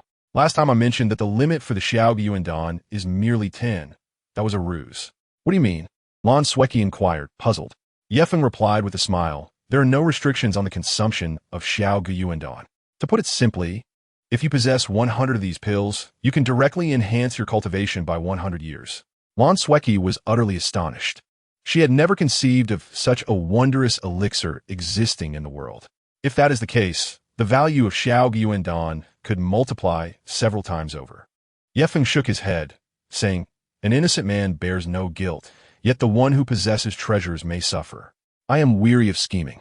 Henceforth, I have restricted all others from continuing the refinement of Xiao Yuandan. Apart from what is already on the market, only my family can produce these pills." Lan Sueki nodded slightly. "I am aware of this. Every time I entertain the thought of using Xiao Yuandan, I am warned by the heavenly path." Suddenly, Feng reached out, grasping the back of her head, and pressed his forehead against hers. "But now, I grant you the freedom to refine pills. And you alone may do so without limitation. Remember, you can only refine them for yourself and consume them solely for your own benefit." Lan Sueki was about to express her gratitude when Feng kissed her crimson lips once more. This time, she not only offered no resistance, but even wrapped her fair, jade-like arms around Feng's neck, and they shared a passionate kiss. With a splash, they both tumbled into the lotus pond, entangled and intertwined, their souls merging as one. Approximately an hour later, they surfaced together. Lan Sueki's charming face was flushed, her eyes slightly closed, her body coiling around Feng like a sinuous serpent, her expression radiating bliss and satisfaction. "I had intended to take you along, but your master would surely object," Feng said. "My master is as dear to me as my own mother," Lan Sueki replied. "Fear not, Feng, it is merely 10 years. Nothing will befall us. Even if the sect leader urges me, I shall not be wed to Ma Wuchen. Moreover, with the privilege you have granted me to refine Xiao Yuandan, I may even surpass Ma Wuchen and become the master sister of the sword sect." She caressed Feng's cheek, speaking softly, "I will wait for you, for your return, to sweep through and conquer the world, and then to marry me." As rain pattered down, Yewei found refuge in a cave on the mountainside. Over 1,000 miles from Yinxia City, she kindled a fire, sitting at the cave's entrance, wrapping her arms tightly around her bent knees, resting her chin between them, gazing out at the gentle night rain with her large eyes. The sound of droplets fell, but this time it was not rain, it was tears. Ultimately, she had overestimated herself. Indeed, she was a prodigy, possessing the cultivation of the 10th layer of gathering qi. Intelligent and powerful as she was, she had surpassed many solitary cultivators. But what did it matter? She was but a child. She was far from the strength she imagined herself to possess. "Father, mother, I miss you. Mother, I long to embrace you." She buried her face in her knees, unable to suppress her grievances, and wept. In past nights, she would be nestled in a soft, expansive bed, with Xiao Yao embracing her, telling her stories until she fell into sweet slumber. Suddenly, she heard Xiao Yao's voice calling through the downpour, "Weilai, my daughter." "Ah!" Weilai was startled, raising her head in disbelief, rubbing her tear-filled eyes. Mother and father? Feng, Lin Xingyin, Yidazheng, and others had all hastened to the sound. Weilai stood up, and Aunt Lin, grandfather, grandmother, Uncle Nyo, am I dreaming? With a rush, Xiao Yao dashed over and tightly embraced her. Then Feng approached, his warm hand gently stroking her small head. The intensity of the tactile and visual sensations confirmed it was not a dream. It was indeed real. Tears streamed down her cheeks once more. "What are you doing, child? Acting on your own accord? Now you know what it feels like to be wronged?" Xiao Yao wiped away her tears. "Quick, thank your father." Weilai felt quite perplexed. "Father, what is happening?" "Our plan. The plan has changed," Feng replied with a gentle smile.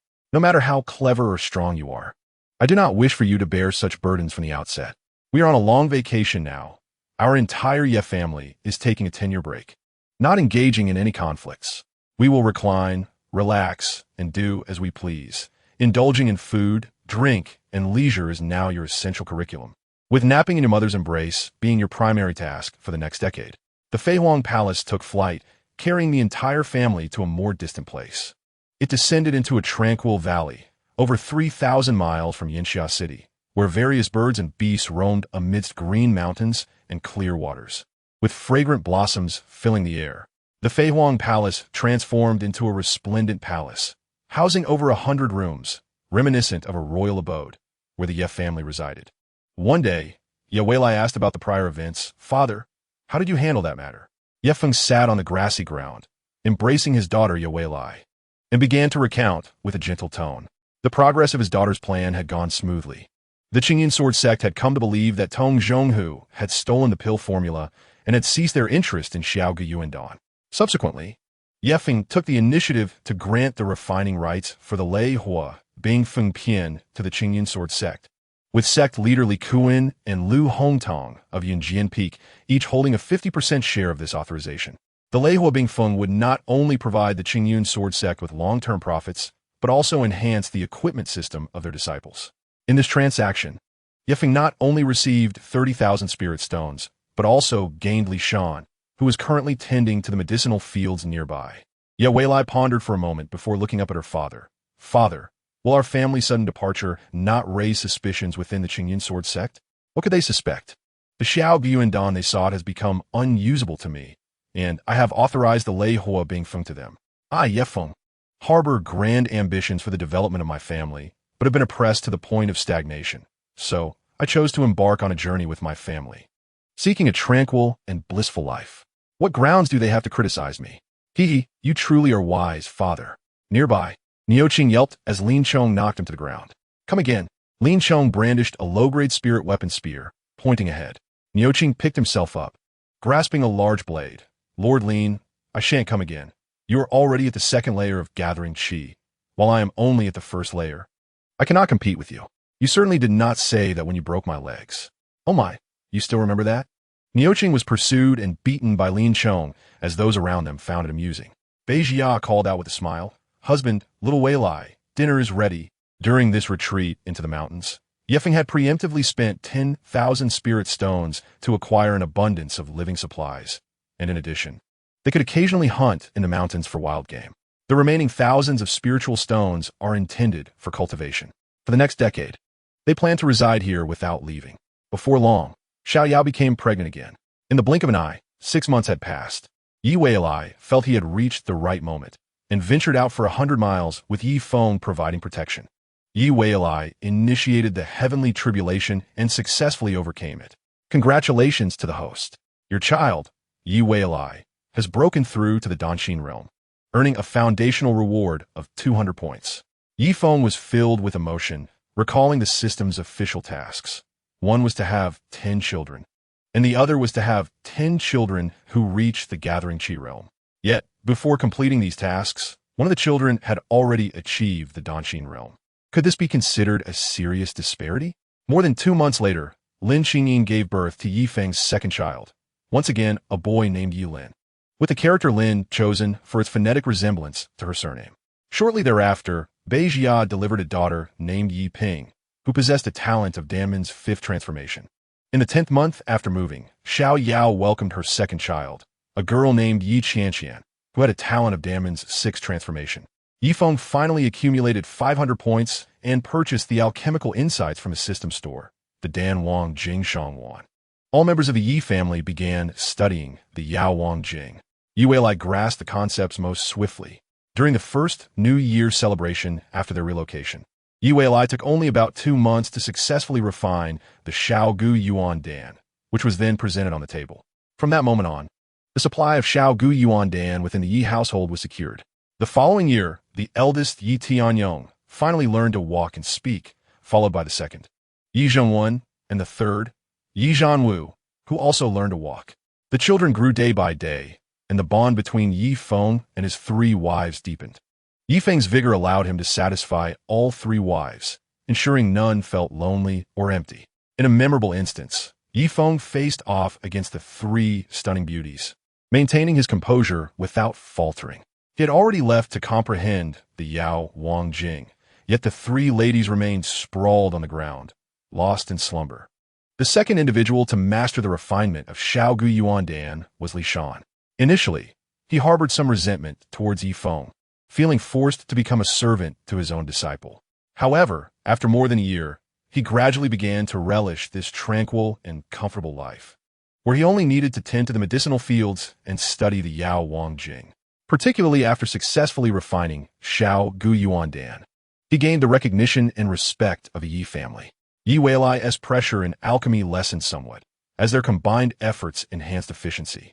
Although Yi Feng claimed he would take it easy, he occasionally found himself too idle and bored, leading him to study the Yao Wang Jing as well.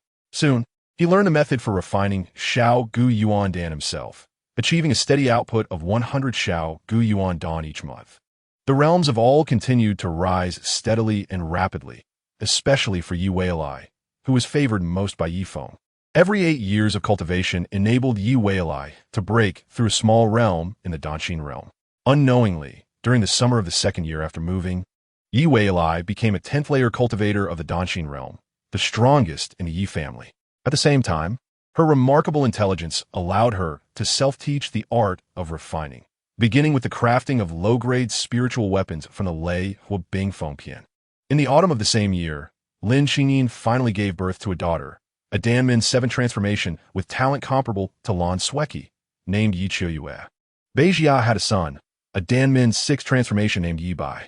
Xiao Yao welcomed another daughter, a Danmin 5th transformation named Yi Xiaowu.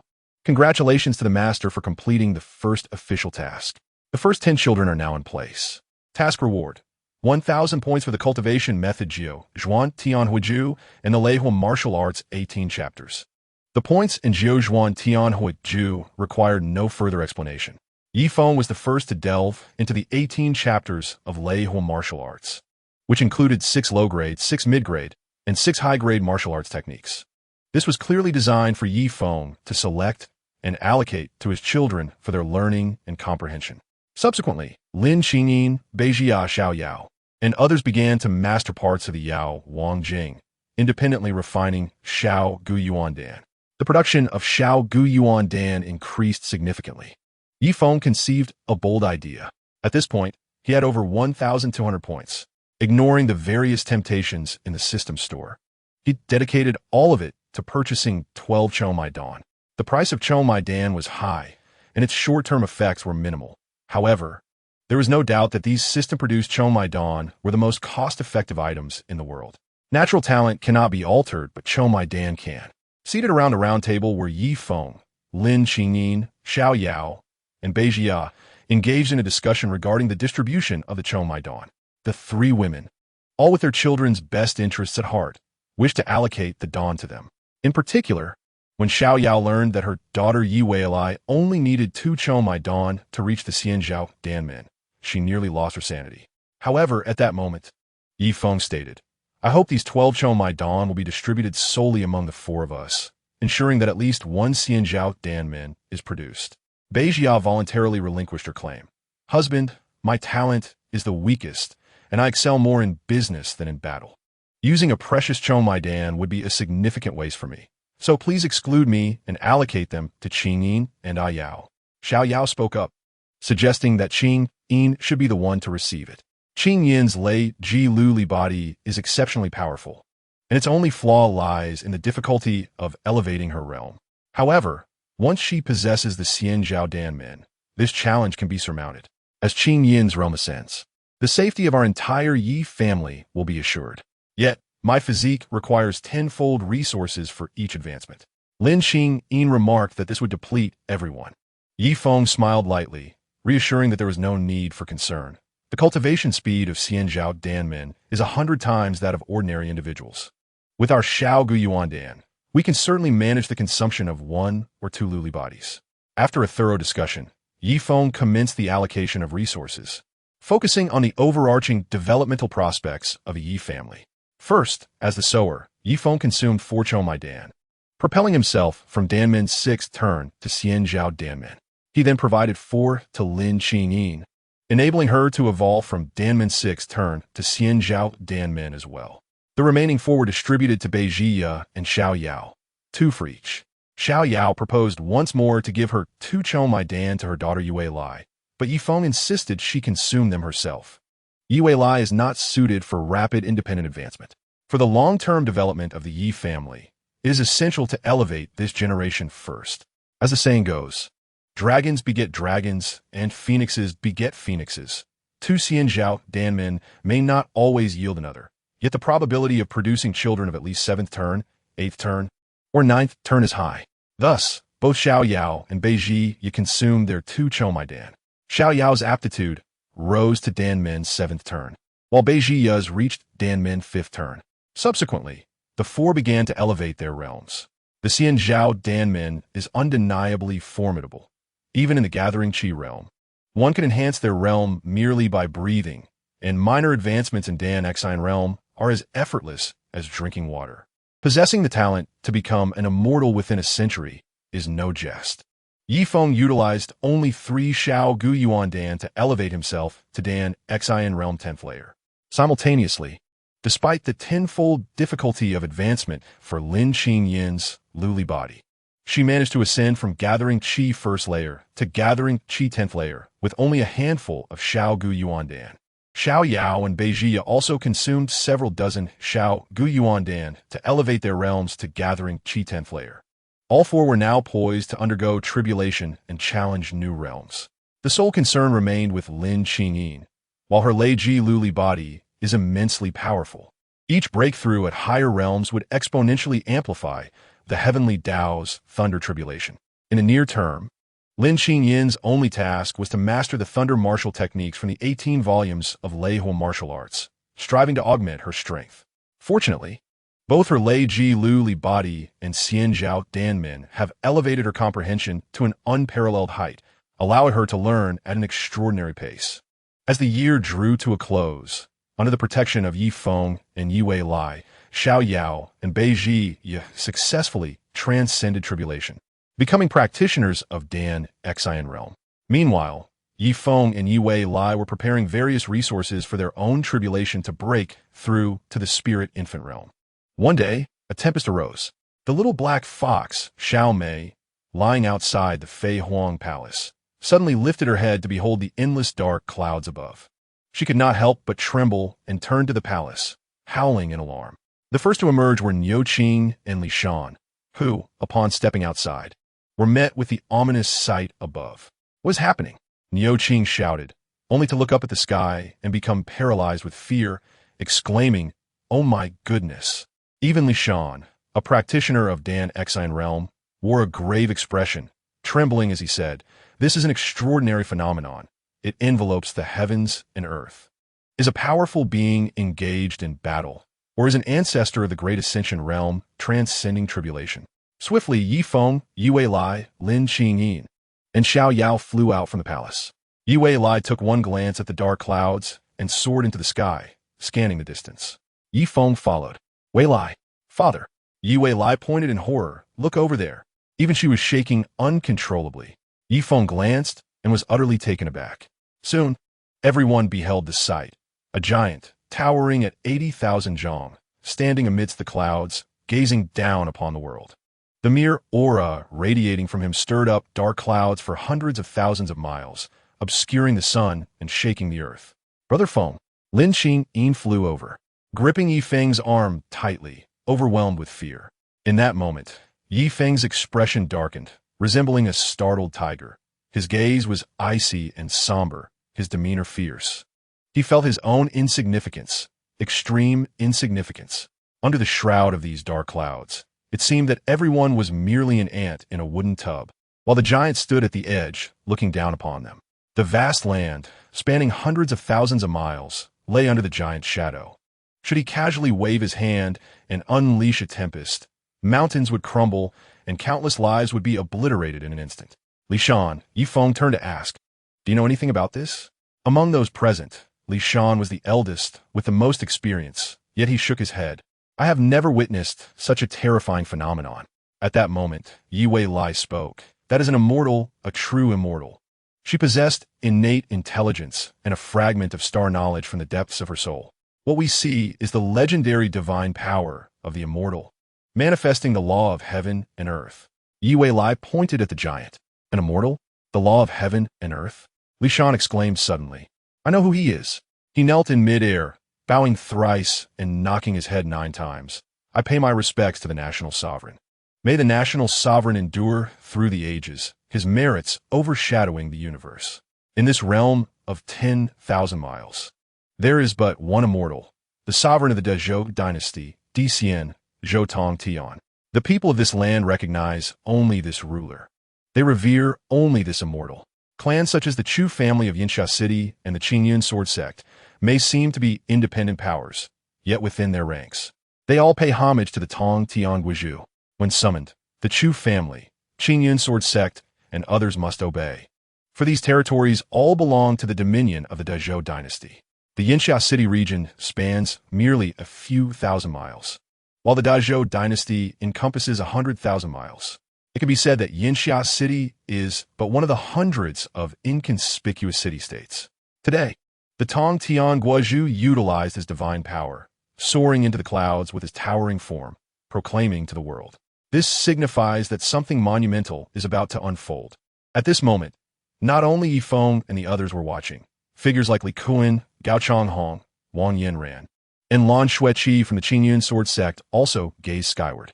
In Yinsha City, Chu Yun, Qiu Chengyi from Hanyue City, along with numerous cultivators from cities and sects, regardless of whether they were minor practitioners of Gathering Qi Realm or venerable ancestors of Tribulation Crossing or Great Ascension Realm, all set aside their tasks, staring blankly at the heavens. Suddenly, a deep sigh echoed from the Tong Tian Guizhou, resonating like the drums of an ancient battle, reaching every corner of the 100,000-mile expanse. Everyone gazed at that figure, absorbing the emotion within that voice. There exists a profound sense of sorrow, desolation, and lamentation. The heavens have not favored my Dezhou dynasty. This northern expedition against the snow demons has extended over a century, culminating in failure. Among the 10 great princes, 8 have perished in battle. With a mere wave of Zhou Tongtian's hand, the ethereal figures of 8 pinnacled 10-layered princes flickered across the sky. Suddenly, Yi Dezhin knelt down, followed by Xiao Yao. They recognized their ancestors, namely Yi Wang and Xiao Wang, to the great powers of the world. A lifetime spanning thousands of years is but a fleeting moment. However, their descendants have long since proliferated, branching out innumerable times. A single family, within a century, can witness 5 generations cohabiting. If they continue to flourish, in 2 centuries, a village can emerge, and in a millennium, a city-state may be established. After 4,000 to 5,000 years, the descendants have multiplied beyond reckoning, with countless individuals such as Yi Jia Yidijin and Yi Feng, all stemming from the lineage of Yi Wang. Though they have long lost track of the numerous branches formed over time, they have become a most inconspicuous branch among the myriad of surnamed Yi. Yet while Yi Wang may not recognize them, they cannot help but acknowledge Yi Wang, the ancient ancestor who has preserved their bloodline. The purpose of Zhou Tongtian's proclamation to the world has finally become crystal clear. The 8 great princes, including Qin Yi, Xiao, Chu, Yin, Yang, Lu, and Nangong, along with their direct descendants, have all perished in the northern snow demon kingdom.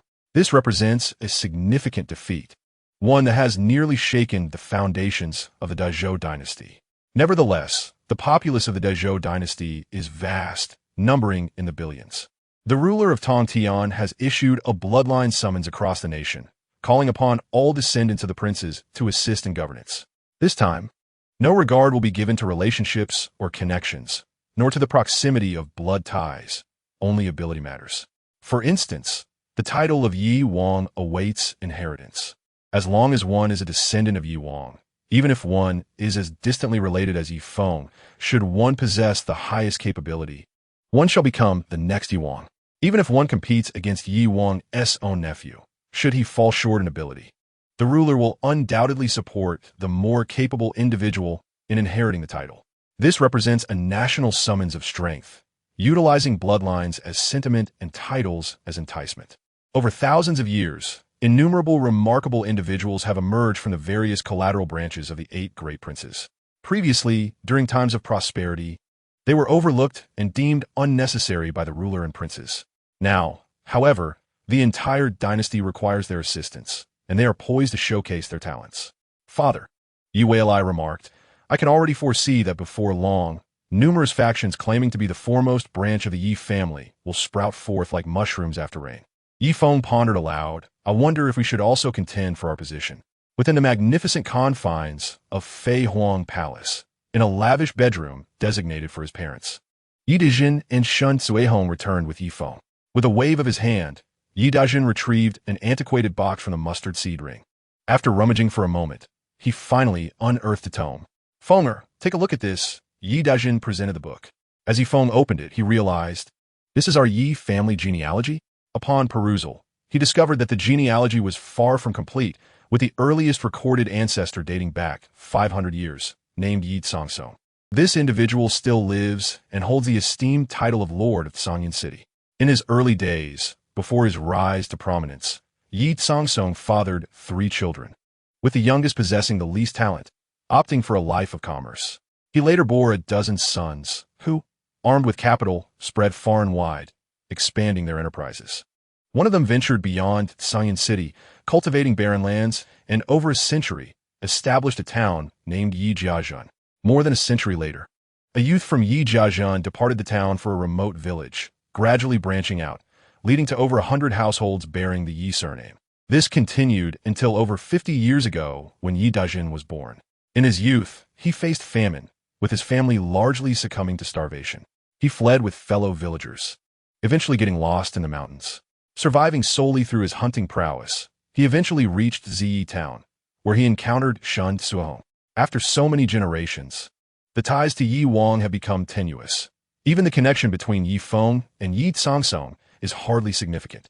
As he gazed upon the final page, the names of a family of 4 caught Yi Feng's attention, particularly the name Yi Tianxun. This was his brother, who, according to their parents, had ventured out for training years ago and never returned.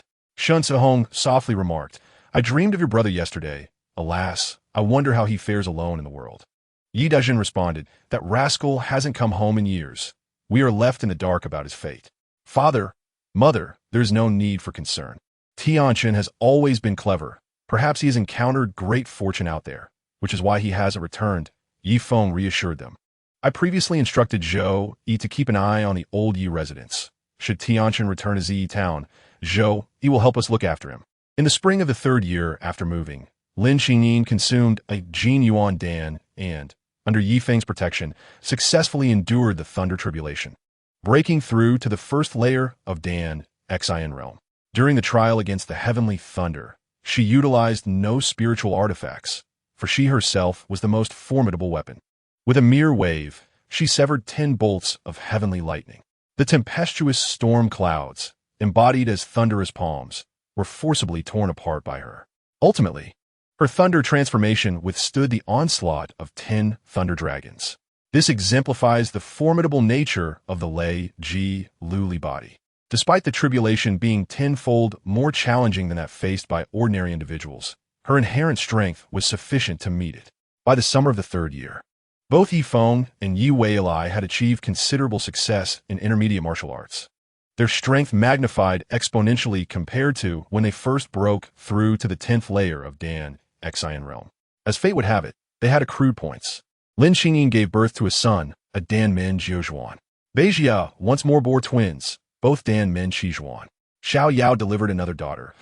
Like Yi Weilai, reached Dan Min Bajhuan, though she lacked innate spiritual intelligence. Yi Feng expended all 300 points in one go, purchasing a superior spiritual artifact, the Zhenyin sword, for 160 points, and an exquisite armor, the Yun Huang armor, for 180 points. Father and daughter, despite the considerable resources consumed, utilized the 2 superior spiritual artifacts to successfully transcend the Thunder Tribulation, entering the first layer of Ling Ying realm. In that moment, Yi Feng felt invincible. However, this was merely an illusion. Anyone who suddenly experiences a dramatic increase in strength often feels invulnerable. Such emotions typically last a few days before gradually returning to normalcy. Individuals at the Ling Ying realm no longer rely heavily on their physical forms. Their only weakness lies in the Dantian, which can be shifted during combat. In other words, as long as a Ling-Ying realm practitioner is not obliterated in a single blow, they are unlikely to perish, even if one's skull or heart is shattered. Rapid recovery is possible, with the addition of 2 new Ling-Ying realm members to the Yi family. This is undoubtedly a cause for celebration. However, the consumption of spirit stones and medicinal resources has also escalated significantly. Within this secluded valley, nearly all resources have been nearly exhausted by the members of the Yi family. Li Shan has cultivated over 100 acres of Ling Tian, yet the supply is failing to keep pace. The tens of thousands of Ling stones, along with a substantial quantity of medicinal herbs and spiritual plants brought by Yi Feng, are on the verge of depletion. Fortunately, Yi Wei's breakthrough has rewarded Yi Feng with 300 points. Yi Feng utilized these points to purchase the recipe for Ning Qi Dan. Although Ning Qi Dan is a lower-grade spiritual elixir, it is far more precious than the Shao Gu Yuan Dan. One pill can enhance cultivation by 5 years. Currently, Yi Wei has matured into a proficient alchemist and artifact smith, continuously producing Shao Gu Yuan Dan, Ning Qi Dan, and medium-grade spiritual weapons. Li Shan and Niu Qing venture out to exchange these for Ling stones and materials for alchemy and artifact forging. The Yi family's development has once again commenced a positive cycle. In the 4th year, Yi Dezheng, Shen Cuihong, Lin Chong, Niu Qing, and others have successively broken through to the Dan, Exiled realm. The steward A Fu and the maid A Chun have officially become Qi gathering realm practitioners. Even the steed, He Hu Xiao Mei, has advanced to the Dan, Exiled realm. That year, Yi Feng welcomed 3 new children in the family. He spent 200 points to procure 2 Chomai Dan, rewarding the greatest contributor, Yi Wei, who has finally become the 3rd member of the Yi family to attain the status of Xian Zhao Dan practitioner. In the 5th year, after expending vast resources, Yi Feng and Yi Wei have both broken through to the 10th layer of the Ling-Ying realm, while Lin Qingyin, Xiao Yao, and Bei Jia have attained the 10th layer of the Dan, Exiled realm. Xiao Yao and Bei Jia are preparing to advance to the Ling-Ying realm, while Yi Feng, Yi Wei, and Lin Qingyin, the 3 most formidable members of the Yi family, must exercise patience for the time being, as the existing resources are struggling to keep up with their progress. The children are growing day by day. One day, the 5-year-old eldest son, Yi Tianyong, is diligently practicing in the grassy valley. His temperament is neither akin to Yi Feng nor Lin Qingyin. He is rather stiff and exceedingly hardworking. While other children indulge in play, he dedicates every spare moment to training. Yet his progress is painfully slow, as he has yet to reach the 1st layer of body tempering. Suddenly, a stone hurtles through the air, striking Yi Tianyong on the forehead, causing blood to flow. He does not cry, but merely covers his forehead and glares angrily at a nearby tree. Under that tree stands his younger brother, Yi Zhanwu, clad in black, leisurely tossing a few small stones. "Why did you hit me?" Yi Tianyong demands. Yi Zhanwu glances at him. "I slipped, my apologies." "You did that on purpose." Yi Tianyong approaches. Yi Zhanwu chuckles. "Indeed, I did it on purpose. If you have the guts, go and report me." Yi Tianyong's fists clench tightly. Just as it seems the two are about to fight, Yi Zhanwu, the 2nd brother, leaps down from the tree and intercepts Yi Tianyong. "Big brother, don't do this." "I apologize on behalf of the 3rd brother. He is just a bit mischievous." Yi Tianyong continues forward. "You two are brothers. Of course, you side with him." "Hey!" Yi Zhanwu grabs his elder brother by the shoulder. "Why won't you listen? What good will it do to confront him? You can't win. He is almost a practitioner at the 9th layer of body tempering. Mind your own business." Yi Tianyong shrugs off Yi Zhanwu's grip, but finds he cannot escape. Suddenly, Yi Zhanwu exerts force, calming him down. "Stay cool." He surprisingly pulls his elder brother down to the ground. Lying there, Yi Tianyong stares vacantly at the sky. He remains seated, hearing Yi Zhanwu and Yi Zhanwu exchange a few words before their footsteps fade away. As the eldest, he feels utterly inept. In terms of strength, he is nothing compared to the 3rd brother. Intellectually, he cannot compare to the 2nd brother, who at 5 years old can contemplate many issues like an adult. Today, he feels particularly pained, realizing that he is even weaker than Yi Zhanwu in terms of martial prowess. He has only reached the 4th transformation of the Dan Gate, unable to support the formidable, innate Liuli body. It is akin to a train attempting to carry a motorcycle's small engine. It simply cannot move forward, making progress seem insurmountable. Suddenly, A pair of exquisite legs appears in his line of sight. Yi Tianyong sits up quickly. Fourth sister. It is Yi Wei, who gently crouches down, using her true energy to cover her jade-like hand, helping him to staunch the blood from his forehead. Big brother, did you get into another fight with the second and third brothers? Yi Tianyong lowers his head, his fists clenching tightly, his eyes filled with intense anger and humiliation. With a swift motion, he pushes Yi Wei's hand away. I don't need your pity, Yi Wei. You are the person I despise the most. After uttering this, he turns and rushes toward the Fei Huang Hall. In the resplendent palace, Yi Tianyong strides along the lengthy corridor. This child possesses a resilient character, seldom shedding tears. Yet, at merely 5 years of age, he feels deeply wronged. Each altercation is not his fault. It is always Yi Zhanwu who instigates trouble, later teaming up with Yi Zhongwen to bully him. He cannot overpower Yi Zhanwu nor outwit Yi Zhongwen. Ironically, as the eldest, he is bullied by his two younger brothers. Yi Zhanwu has repeatedly claimed that he was merely born a few days earlier, asserting that the true elder brother should be Yi Zhongwen. If one were to delve deeper, Yi Wei is the true eldest sister. In terms of character, capability, and intellect, Yi Wei is beyond reproach. She is the most outstanding and perfect child. In comparison, Yi Tianyong feels utterly inadequate. Passing by his mother's chamber, he pauses to peek in and discovers 3 women engaged in conversation. Raising children is truly arduous, Beijia says with a furrowed brow, especially with Zhanwu, who is always restless and mischievous. I'm quite fortunate. Wei often helps me look after her younger sisters. Xiao Yao adds, munching on fruit. Lin Qingyin smiles gently. My Tianyong is quite sensible, but at times, I feel he is too understanding. If he were to throw a tantrum occasionally, I would feel more at ease. Yi Tianyong slowly walks away. Hell, halt! Yi Zhanwu and Yi Zhongwen block his path. Yi Tianyong strides forward without pausing. I'm not in the mood to play with you right now. As they brush past each other, Yi Zhanwu exclaims angrily, did you just go and snitch? How embarrassing.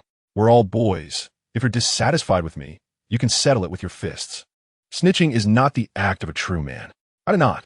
Yi Tianyong, unable to contain himself, glares back. Do you dare glare at me? Yi Zhanwu seizes his elder brother by the collar. Although the third brother was born a few days later, he is sturdier and taller than the eldest. Let go of me. Yi Tianyong struggles but cannot break free. Third brother, let go. Yi Zhongwen suddenly interjects, stepping in to separate them. Big brother, there is something I wonder if you've noticed. Yi Tianyong, straightening his clothes, casually inquires, what is it? Our younger siblings are multiplying, and I hear from the adults that the upcoming siblings possess even greater talents, surpassing not just you, but even me and Zhanwu by a considerable margin. Yi Zhongwen's expression was quite serious, unlike that of an ordinary 5-year-old. Yi Tianyong remarked, this is a good thing. It strengthens the family. You are quite selfless indeed. Yi Zhongwen forced a smile. Elder brother, the family may be growing stronger, but what about you? In a few years, you, the eldest, will find it hard to compete with me and Zhanwu, and even our youngest sister, the 14th, may surpass you. With a scoff, Yi Tianyong turned and walked away. I don't need you to worry about me. Yi Zhanwu, displeased, retorted, I have a fiery temper. Yi Tianyong, you are quite arrogant. He was about to chase after him when Yi Zhongwen intervened. Let it be, third brother. We should go. Mother has told you to cause less trouble and focus more on your training. Yi Zhanwu pointed to himself with his thumb. I have been working hard on my training. I will soon become a practitioner. Then become one quickly. Yi Zhongwen encouraged, you still have the advantage of age, but that won't last forever. Compared to fourth sister, none of us can measure up. Therefore, you must strive to become the second practitioner among father's children. Understand? Yi Tianyong continued down the corridor. As he passed the training room, he felt a wave of scorching heat. It was father. He saw Yi Feng inside. In the spacious training room, Yi Feng sat cross-legged, floating in midair. Surrounding him were 9 swirling orbs of true qi fire. Each breath he took generating a wave of heat that radiated outward. How impressive, Yi Tianyong thought. Gazing in awe, a powerful father has always been an idol in the hearts of his children. Who is out there? Father, it's me. Tianyong, ah. Yi Feng smiled warmly, immediately ceasing his practice and beckoning him over. Come here. Yet Yi Tianyong hesitated. Father, Come here. Why are you so nervous? Yi Feng strode over and lifted his son effortlessly. I was afraid of disturbing your practice. No worries at all. Yi Feng casually placed his son on a chair. sat down himself, and tore a piece of fruit in half, tossing one half to Yi Tianyong. I am practicing the 9 revolutions heavenly fire technique. It feels quite formidable, but I'm merely toying with it, not treating it as a serious matter. Next time you want to see me, just come right in. Yi Tianyong smiled briefly and began nibbling on the fruit. Yi Feng playfully shook his son's head. Father is not a serious person. Even if I am deeply engrossed in practice, you can interrupt me at any time. After all, what could be more important than spending time with my child? Yi Tianyong's gloom instantly dissipated. His father loved him and would not regard him differently simply because he was not as outstanding. Yi Feng was a good father. He cherished each child. However, with so many children, the time spent with each one was limited. The love had not diminished. It was simply divided. Father, I want to ask you something. Ask away. Yi Feng waved his hand casually. Yi Tianyong lifted his small face, seriously inquiring, do you like me more? Or do you like Future more? Surely you prefer Future. She is so clever, so understanding, so exceptional, and can shoulder responsibilities for the family. Silly boy. What are you saying? Yi Feng chuckled in exasperation. I treat all of you equally. You are all my flesh and blood, and I do not love one more than the other. Yet I, as the eldest brother, am not as clever as second brother, not as strong as third brother, nor as mature as fourth sister. Even all the other younger siblings possess greater talents than I do. Yi Feng sighed, child, you are the Lei Ji Luli body. Who says they are more talented than you? Even Future's talents cannot be confidently placed above yours. Yi Tianyong hung his small head. What use is the Lei Ji Luli body? I'm not strong at all and progress so slowly. Despite having used spirit stones and consumed elixirs, I still cannot reach the first level of body refinement. Once your father was also a 4th transformation in the elixir realm, and it took 10 years of arduous training before he barely became a practitioner. Yi Feng produced a qi condensation pill and placed it on the table, unknowingly. You have all grown up. I initially intended, along with Qingyin, to delay your training so you could enjoy a few more years of play.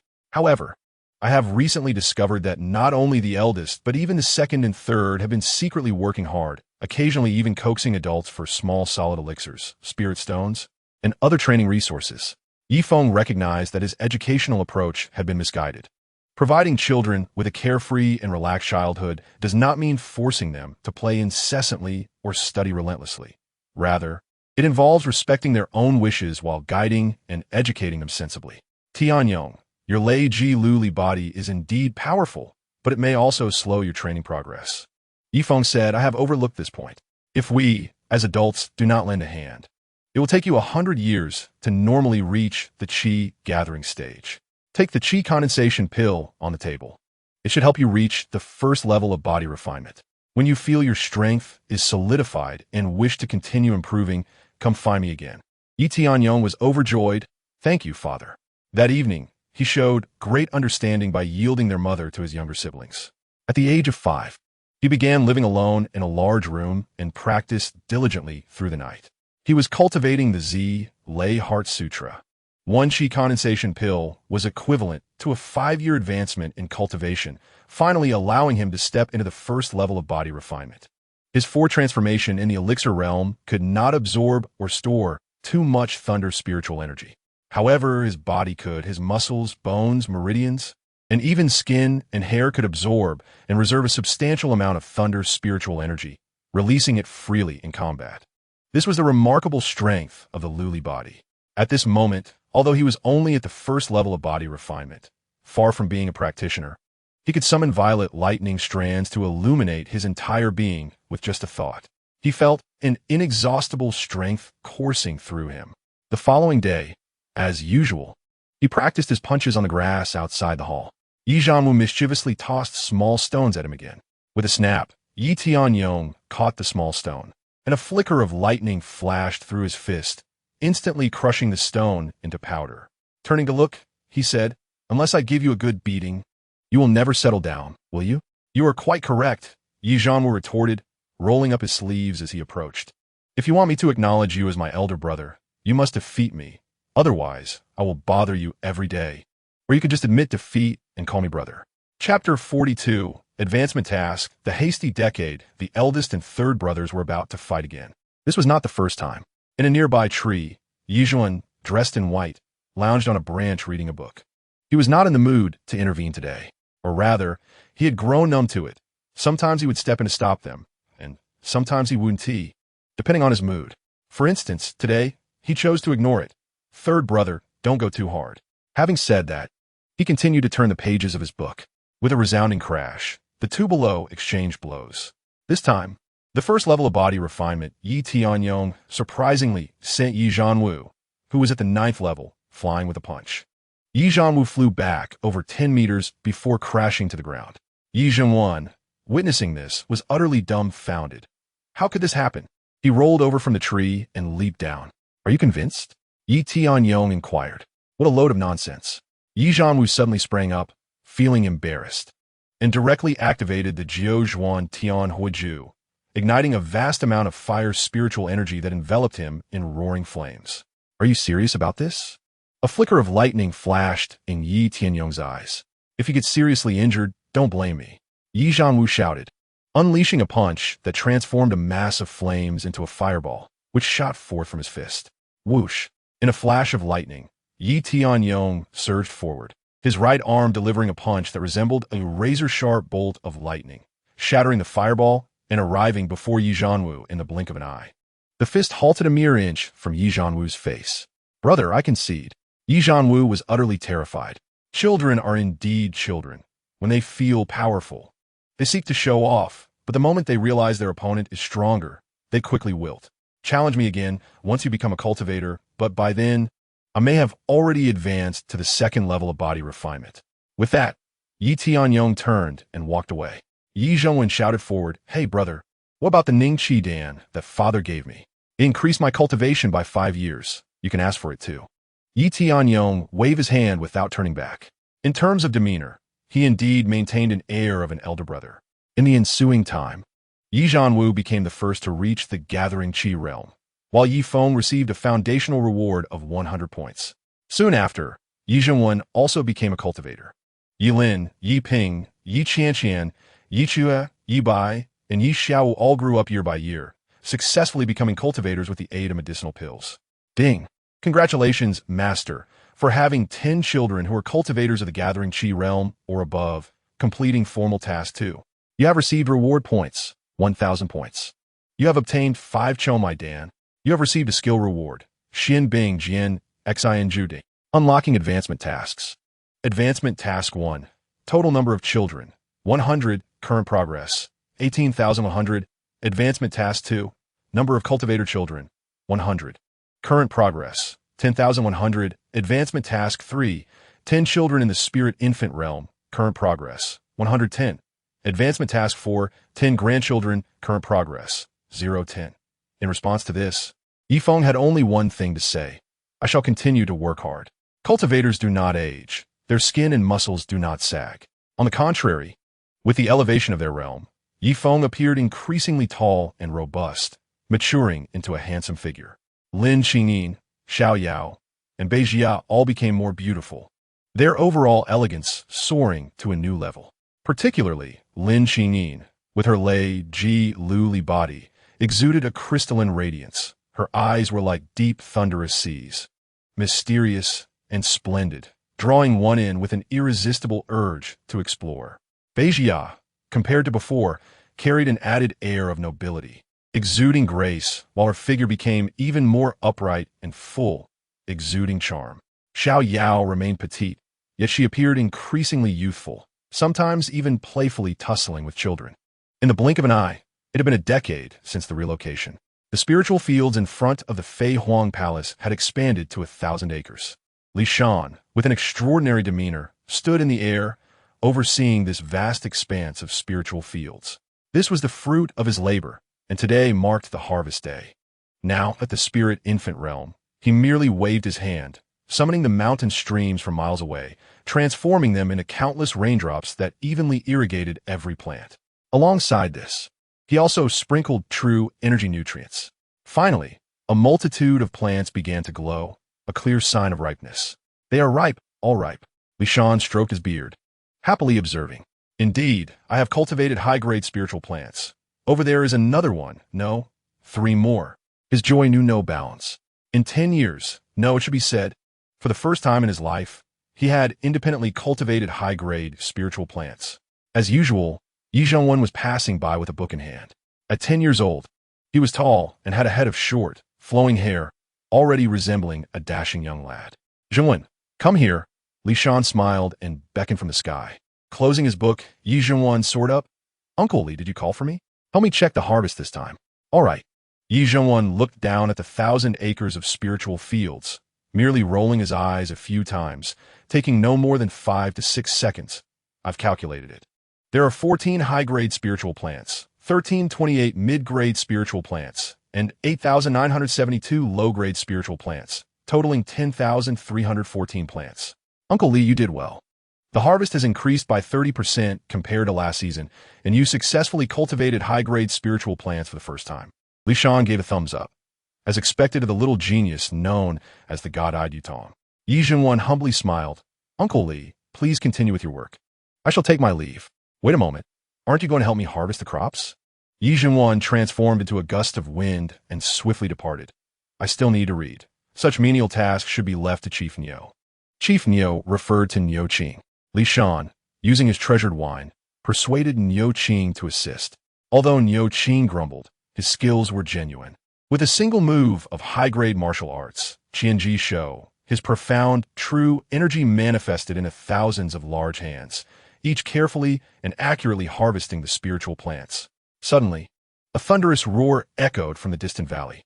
Li Shan turned to look and saw 3 enormous black tails sweeping through the forest. "That brat Zhan Wu is bullying the poor Kai Lindemang again." Li Shan and Niu Qing exchanged glances, both feeling pity for the beast. Living here for so long, they had learned that a spirit infant realm 8-layer Kai Lindemang resided in this valley. At that moment, the shadowy demon fox, Xiao Mei, was engaged in battle with the Kai Lindemang. They tore through the mountains and roared through the forest. Xiao Mei had already reached the 10th layer of the spirit infant realm. Not only had her body grown to several dozen meters, but she also sported 3 tails, each over 100 meters long, swaying and shaking the mountains and forests. Yi Zhongwen nestled in the fur of Xiao Mei's neck, cheering, "Good, keep it up. We must subdue her this time. Rest assured, my little master." Xiao Mei's voice was even more enchanting and gentle than before. "You insolent creature." Kai Lin was furious. "Having sustained many injuries, Demon Fox, are you truly going to kill me today?" Xiao Mei replied, "We have fought 18 times. You have won 9, and naturally, I must win 9 as well. To be honest, once this battle is over, we will be leaving. Leave quickly. It will be best if you never return to my territory." "Ha ha ha, little flower snake. Do you know why I'm being so ruthless this time?" Xiao Mei laughed. "Little master. You tell her." Yi Zhanwu declared, "Our Yi family intends to take you with us." "Dream on." Kai Lin fumed. "I would rather die than be a pet in your home, a bird in the forest." Boom. Xiao Mei directly pinned the massive body of the Kai Lin to the ground, biting down on the giant snake's head, blood immediately spilling everywhere. Yi Zhanwu's voice turned commanding. "Then perish." Wait, Kai Lin realized that this time, they were genuinely serious. To resist is to invite death. Centuries of cultivation shall dissipate into the void with the conclusion of her demonic existence. "I'm willing to submit." Yi Zhanwu chuckled. "If only you had agreed sooner. You too can transform into human forms and accompany me to seek out Elder Brother." The 2 demons and 1 human soared towards the nearby lofty mountain peak. There, a 10-year-old boy with long hair sat upon a stone, effortlessly sipping wine, taking in the scenery, and enjoying a moment of leisure. He bore a striking resemblance to Yi Feng, not only in appearance, but also in demeanor and worldly disposition, which had grown increasingly similar with age. Chapter 43. How formidable is Yi Feng now? A force to be reckoned with. At the age of 10, Yi Tianyong had already reached a height of 1.50 meters. His long hair cascaded gracefully, and he donned a light gray coarse linen garment that exuded the aura of a celestial wanderer. In a state of inebriation, he reclined on a large stone, raising a wine jug to his lips, allowing the liquid to flow freely into his mouth. He toasted to the verdant mountains, to the vast heavens, to the wild winds, and to the boundless forests. The skies roared as tumultuous winds stirred. After finishing a jug of wine, his head lolled lazily over the stone edge, his crown facing downward, long black hair billowing in the mountain breeze. A small squirrel emerged from the rubble, curiously observing him. Yi Tianyong casually tossed a spiritual fruit towards it. The squirrel sniffed the fruit a couple of times before scampering away joyfully. A smile graced Yi Tianyong's lips. Elder brother. Yi Zhanwu approached, accompanied by the two transformed female demons. Young master, Xiaomei greeted respectfully. Upon seeing this, Kai Lin mimicked the gesture, also bowing, young master. Yi Tianyong stretched lazily, then leaped down from the stone, approaching Kai Lin with keen interest. What a beautiful big sister. Are you the transformed form of the great python from the mountains? Indeed, Kai Lin replied, lowering her gaze to meet Yi Tianyong's. The beauty transformed from Kai Lin stood at 1.80 meters, draped in sheer colorful attire, her fair skin enchanting, and her figure statuesque. In her presence, Yi Tianyong seemed diminutive. Yet, inexplicably, despite Yi Tianyong's amiable smile, Kai Lin felt an overwhelming sense of danger. Elder brother, we should return. Father mentioned we are moving back to the old home today, Yi Zhanwu stated. Wait for me a moment, Yi Tianyong responded, turning towards the cliff's edge. Allow me to bid farewell to my friends. Observing his retreating figure, Kai Lin whispered Xiaomei, I perceive that the young master is merely at the 10th layer of Danshin realm. Why does he instill such fear in me, making him seem insurmountable? Do you still wish to conquer him? Xiaomei chuckled softly. The young master is a congenital Liuli body, one of the strongest among the master's offspring. Not even the three of us combined could withstand a single serious blow from him. The three of us? Kai Lin reflected, contemplating the inclusion of the third young master. Over the years, she had only encountered Yi Zhanwu and Xiaomei. In her mind, Xiaomei was already formidable, yet Yi Zhanwu surpassed her in strength. Yi Zhanwu, at such a young age, had attained the 10th layer of Lingying realm, possessing the divine might of heavenly awe within, complemented by the formidable energies of Zile and Jiuzhuan Tianhua. It was astonishing to think that this trio of one human and two demons could not withstand the serious strength of Yi Tianyong. Friends, Yi Tianyong stood at the cliff's edge, facing the howling winds, bidding farewell to the mountains and earth. For all these years, I am grateful for your companionship. Today we part ways, perhaps never to meet again. Let a torrential rain serve as our farewell gift. With a thunderous roar, a bolt of lightning erupted from Yi Tianyong's body, soaring into the sky. The surrounding clouds transformed from white to ominous black, crackling with thunder and fierce winds, unleashing a deluge of rain. Let's go. Yi Tianyong became a streak of light, darting towards the valley. Yi Zhanwu and the others quickly followed suit. The four soared rapidly through the thunderstorm. Kai Lin inquired, if even the young master is so powerful, how formidable must our master be? Xiaomei simply replied, a force to be reckoned with. Hundreds of miles away from Feihuang Hall lay a desolate volcanic region, devoid of life, where birds dared not venture. At this moment, a cataclysmic battle was unfolding, marked by landslides and eruptions. The combatants were a father and daughter duo, their clash sending shockwaves that shattered over 10 volcanoes, igniting molten waves that rained down like fire. Suddenly, the daughter, exhausted, was seized from behind by her father, conceding defeat. I still cannot defeat you, father, Yi Weilai admitted. You merely have not exerted your full strength, Yi Feng observed with clarity. Both were of the Yi family, possessing the highest cultivation. Both at the 10th layer of Zhenwu realm, with lifespans extending over 2,000 years as superhuman beings. In terms of raw strength, Yi Feng, with his rich experience and mastery of numerous martial techniques, held the advantage. However, with her innate intelligence and protection from celestial bodies, Yi Weilai's true potential in a life-or-death scenario would surely exceed what she had demonstrated. Recalling a decade past, Yi Feng gazed down at his own hand. Back then, he was merely a small cultivator in the Qi-gathering realm, and now he had attained such prowess. Yi Weilai smiled when we return. Uncle Zhou and Aunt Lan will surely be astonished. Yi Feng chuckled, but suddenly his expression hardened. Raising a hand to shatter a massive boulder thousands of meters away, who dares to spy? As the boulder crumbled, two concealed female cultivators trembled in fear. In an instant, Yi Feng and Yi Weilai appeared before the two women. One was clad in purple, the other in blue. The purple-clad figure exuded elegance, while the blue-clad one appeared modest, indicating a master-servant relationship. Miss, flee quickly. Chuyer will hold them off for you. The blue-clad Chuyer cried out in alarm. However, the purple-clad woman did not choose to flee. Instead, after regaining her composure, she knelt hastily. I did not realize esteemed seniors were practicing here. I, Ziwin, and my maid happened to pass through and feared to disturb you. Thus we chose to hide. I had no intention of eavesdropping or offending you. I hope the esteemed seniors can see my sincerity. In the world of cultivation, the weak are preyed upon by the strong. Those of lesser cultivation encountering those of higher rank face life and death at the whim of the latter. Just moments ago, the clash between Yi Feng and Yi Weilai was nothing short of cataclysmic, at least indicative of beings above Zhenwu realm. Yet Ziwin was merely at the third layer of Lingying realm, with her maid Chui'er only at Danqing realm. They possessed no means of resistance.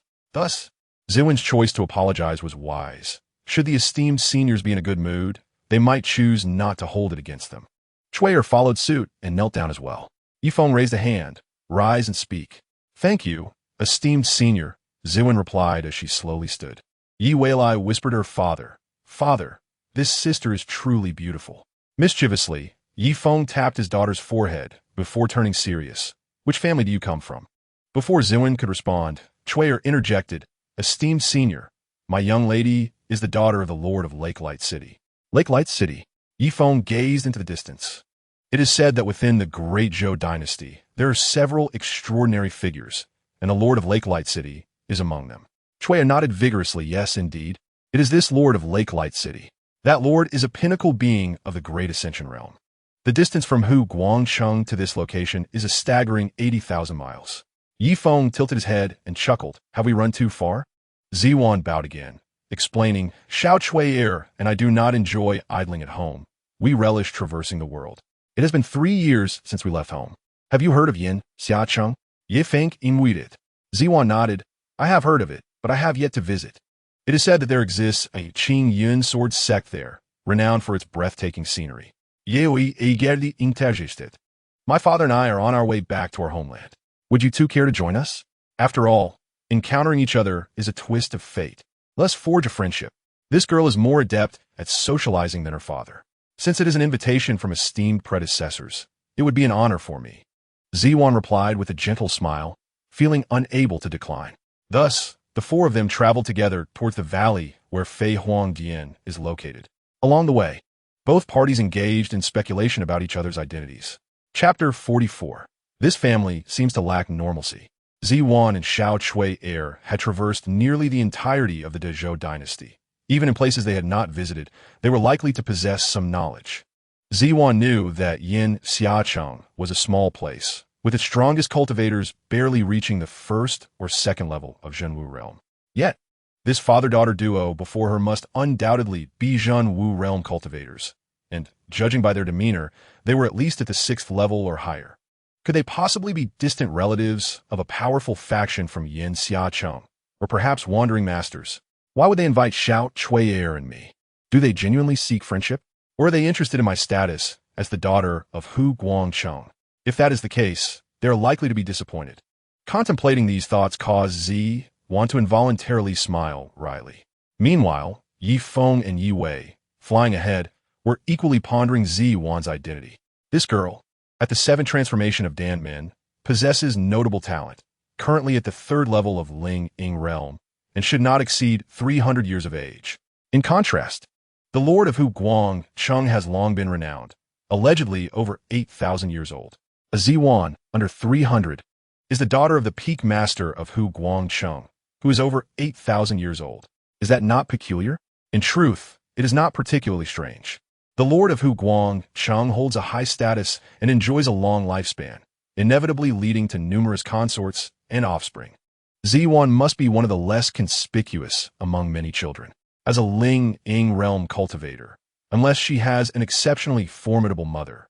Her status in the city would likely not be very elevated. The 7th transformation of Dan Min would be considered a genius in the Qing Yin sword sect, but would hardly stand out in Hu Guangcheng. Additionally, the fact that Ziwan accompanies a servant at the Dan Xian realm, having ventured out for 3 years without supervision, suggests that her status is indeed not lofty. How old are you this year, elder sister? Yi Wei suddenly turned her head, smiling as she asked. You flatter me, esteemed predecessors. Ziwan was taken aback. I am merely 260 years old. The Zhenwu realm expert dares to call her elder sister. Yet, Yue remained unfazed, cheerfully replying, "Then I cannot call you elder sister. I should refer to you as aunt instead." "Huh? That is inappropriate," Ziwan stammered, nearly stunned. "Why is it inappropriate? I am merely 10 years old this year," Yue stated. This revelation left Ziwan and her servant utterly bewildered. A 10-year-old in the Zhenwu realm? Absurd. Even the legendary Dan men would not allow for such a young age to achieve Zhenwu realm. Furthermore, height and appearance do not lie, unless one deliberately alters them. Yue's appearance clearly resembles that of an adult woman. However, just then, Yue spoke again. "Annie's, can you guess how old my father is this year?" After careful consideration, Ziwan cautiously replied, "Yi Xian should be over 1,000 years old. I am merely guessing, if I am incorrect. I hope esteemed predecessors will not take offense." Yue covered her mouth, laughing uncontrollably. "You guessed wrong. My father is not that old. He is only in his 30s. Ziwan was rendered speechless. She concluded that the esteemed predecessor was clearly jesting with her. Who cultivates at such a rapid pace? Could it be that an entire family belongs to the legendary Dan men? Yet, even if they were a 10-year-old in the Zhenwu realm, is simply too outrageous. It was evident that she was being teased, with not a single word to be trusted. Both Ziwan and Xiao Chui Air pondered in their hearts that this father-daughter pair seemed untrustworthy, perhaps even a bit eccentric, and it would be wise to seek an opportunity to slip away. Upon entering the valley, Ziwan became more certain of her suspicions. The Fei Huangdian was merely a mid-grade spiritual artifact, which not only failed to substantiate Yi Feng's background, but rather painted him as a rather modest Zhenwu realm cultivator. Subsequently, she encountered Li Shan and Niu Qing. These two were formidable, leaving Ziwan unable to discern their levels, but she surmised they were likely at the Ling Ying realm, which seemed reasonable. A Zhenwu realm father and daughter having a few Ling Ying realm servants was not unusual. However, the next developments began to unsettle her. "Father, when shall we set off?" Yi Zhongwen approached. Ziwan looked over. This youth appeared youthful, yet his realm was inscrutable. Could he be a Ling Ying realm cultivator several levels above her? Yet this boy looked no more than 10 years old. "Daddy, fifth brother is bullying me." The 8-year-old Yi Qiuyu cried as she ran over. "I did not." The 9-year-old Yi Lin retorted angrily. "She was the one who snatched my spirit sword. I merely took it back." Ziwan was left dumbfounded. These two were undoubtedly children under 10 years old. Yet why could she not discern their realms? Just then, a 3-year-old child began to wail incessantly. Lin Xingyin, cradling him, approached while soothing him. "Han heir, do not cry, do not cry. Feng, come quickly.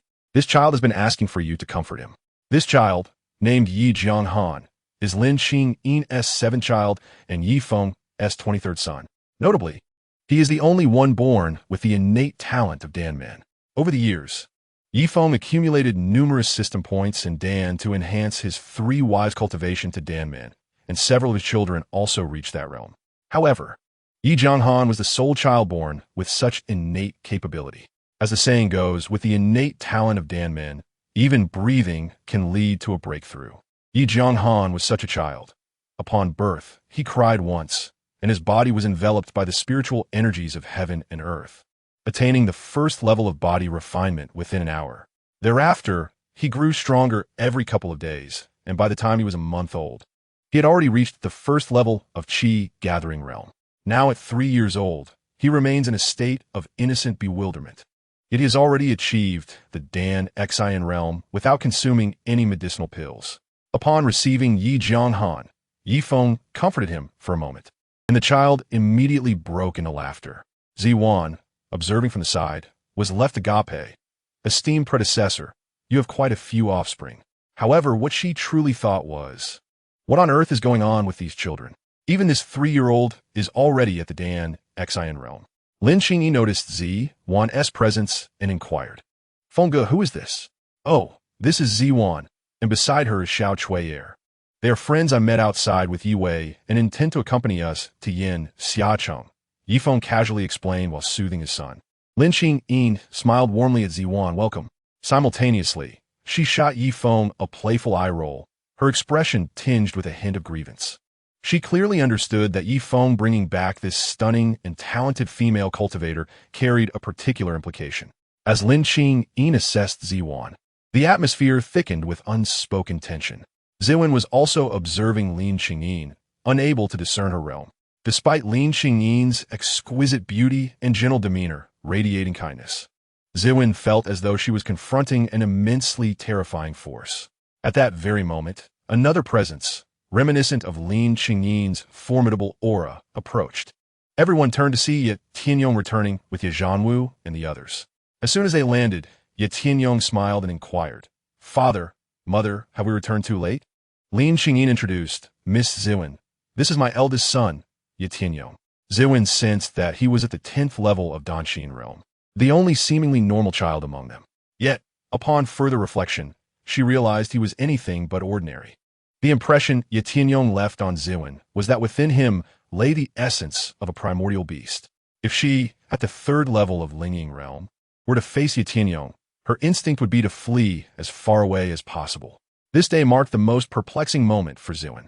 Her understanding had been turned upside down. The family she witnessed today seemed devoid of normalcy. Intrigued, she resolved to follow Ye Feng to uncover the mysteries of the Ye family.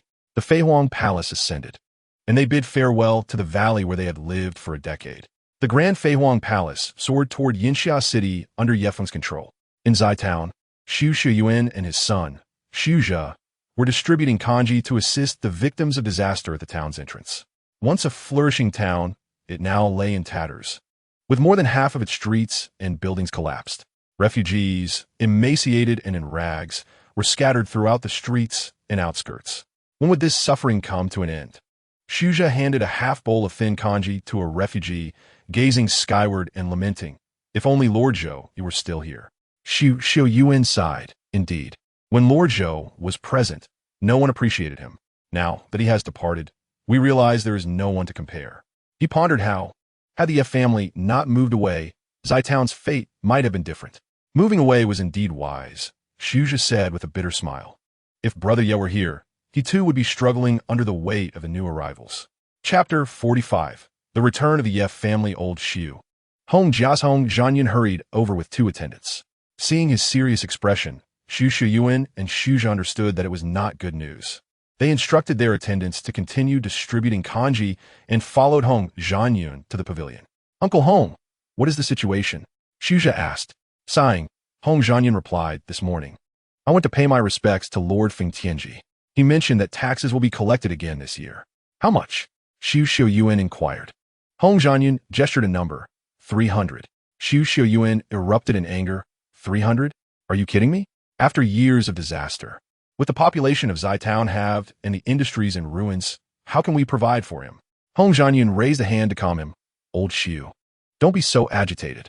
Lord Feng has said he will use his connections to help us cancel the tax, but it will cost him a considerable amount of spirit stones." Xu Xiuyuan asked, "So what does he want?" "He wants us to contribute a bit.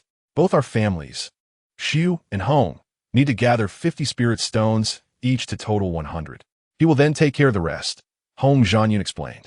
As the saying goes, true character shows in times of adversity. The Xiu and Hong families had thrived in this land for many years for a reason. Perhaps in times of prosperity, the common people found their demeanor unappealing, and Xu Shiyuan and Hong Zhanyun often engaged in subtle rivalry.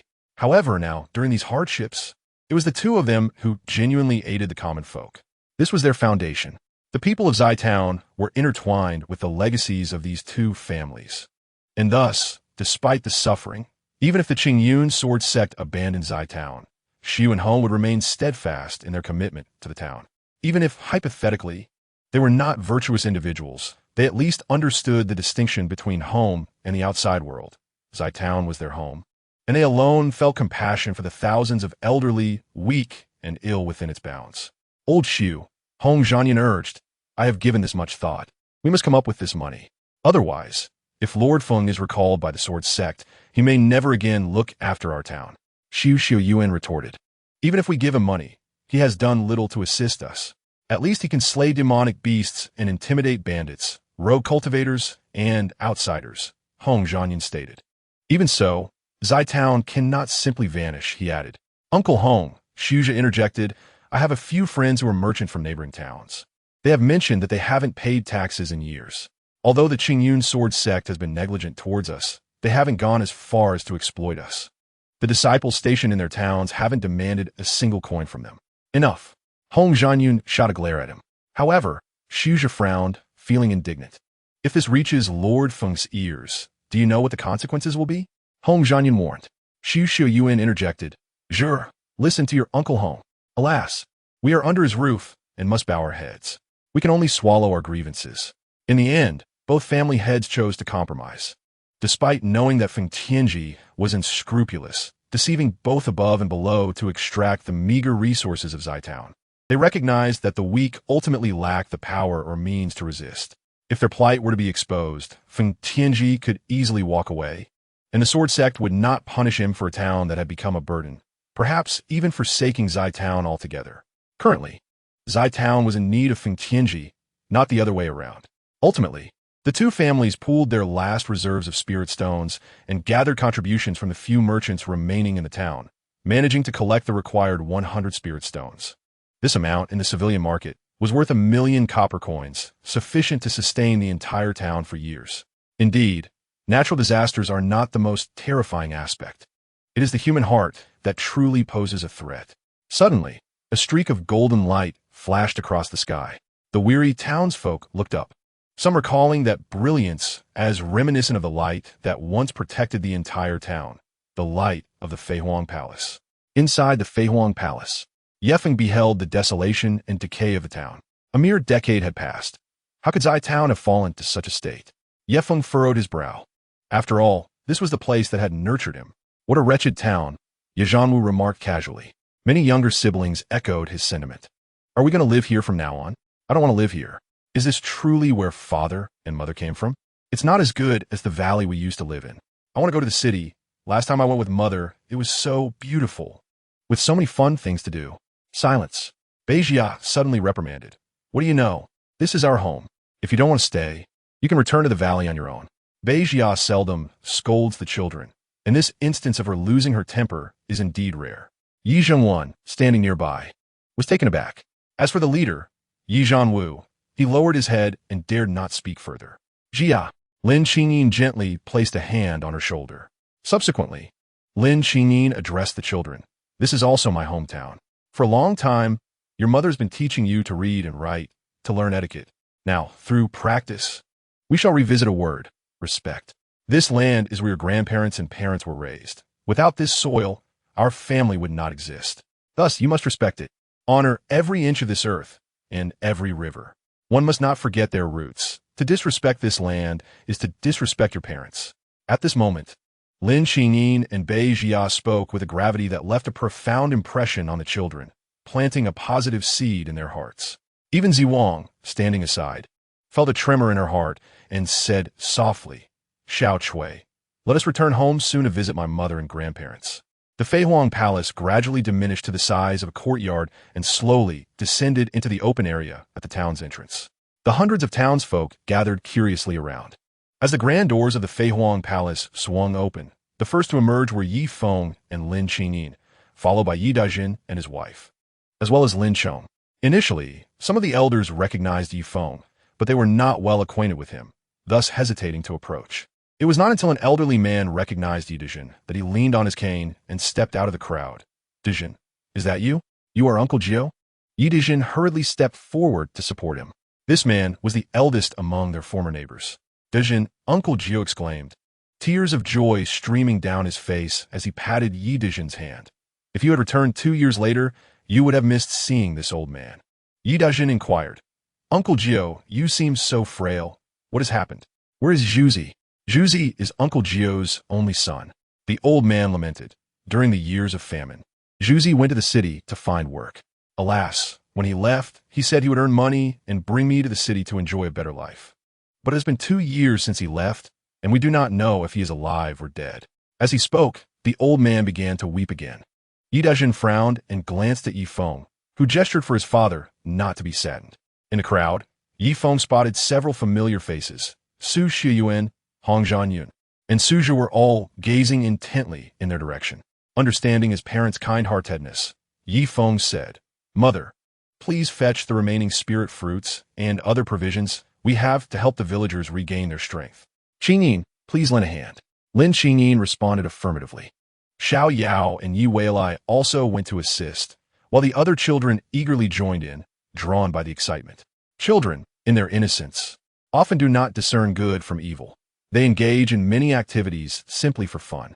Without proper education, some children might share good things with others for amusement, while others might cruelly torment small animals to death. Yi Feng sought out Su Shiyuan and the others for a private conversation. The first question he asked was, "Where is Zhou Yi? What has happened to the Qingyun sword sect that it has fallen to such a state?" The three men appeared quite anxious. They felt that the Yi Feng standing before them, after years of absence, bore a significant transformation. He exuded an air of nobility and authority, marked by a newfound composure and serenity, lacking the impulsive fervor of his youth. If Yi Feng had been a passionate young hero when he departed 10 years ago, the man who returned today was akin to a majestic mountain, steadfast and formidable. Yidago, Suja spoke first. It has been nearly 8 or 9 years since your last departure, has it not? Precisely 10 years, Yi Feng replied. Moreover, you must have forgotten, I proclaimed upon my departure that the Yi family would return after a decade. Has it truly been 10 years? Suja lowered his head. We indeed forgot your promise. Yidago. Otherwise, we would not have lost hope. Yi Feng frowned. Lost hope in what? What has transpired? Suja bravely spoke. These years have been dire for us. Townsfolk have perished or fled. Had he not returned, we would not know how much longer we could endure. What exactly happened? Please, recount the details. Yi Feng rose, his demeanor commanding. And what of Zhou Yi? What is he doing? Have him come to see me at once. Chapter 46. The entire Qingyun sword sect, I fear not. Zhou De Run has been reassigned to the Qingyun sword sect, Su Shiyuan revealed. Reassigned? Yi Feng pondered. Indeed, he has been back for 7 or 8 years. It is said he has achieved the Danshin realm and has been favored by the sect. Su Shiyuan elaborated. Initially, he would send spirit stones and silver to aid the townsfolk, but over time, those occurrences dwindled until we received no word at all. Suja added. It is likely that Zhou De Run has been preoccupied with his cultivation and has gradually forgotten us. Hong Zhanyan interjected. Suja, do not speak so. Zhou De Run owes us nothing. His ability to refrain from exploiting us while in office and to assist us a few times upon his departure is already a testament to his benevolence. At that moment, Yi Feng was deep in thought. Zhou Yi's advancement to the Danshin realm indeed rendered him unsuitable for remaining in the town. Otherwise, it would be a waste of his talents. However, Yi Feng still harbored a slight resentment towards Zhou Yi. Although Zhou Yi owed nothing to Zai-town, he owed Yi Feng a great deal. Before Yi Feng left, he had repeatedly urged him to keep an eye on Zai-town. As the conversation continued, Yi Feng learned that shortly after the Yi family had relocated, the overall situation had deteriorated significantly. The Qingyun sword sect was too preoccupied to tend to the welfare of the common people within its jurisdiction. In Zai-town and the surrounding villages, many had starved or fled. Beasts and creatures from the nearby mountains frequently posed threats, while rogue cultivators, bandits, and outsiders often raided the area. A significant portion of Zai-town's population had fled, leaving only over 10,000 residents. The reason they had managed to survive thus far was due to the unwavering support of the Hong and Su families, as well as a disciple from the Qingyun sword sect stationed there. Who replaced Zhou Yi? Yi Feng inquired. Hong Zhanyan quickly answered.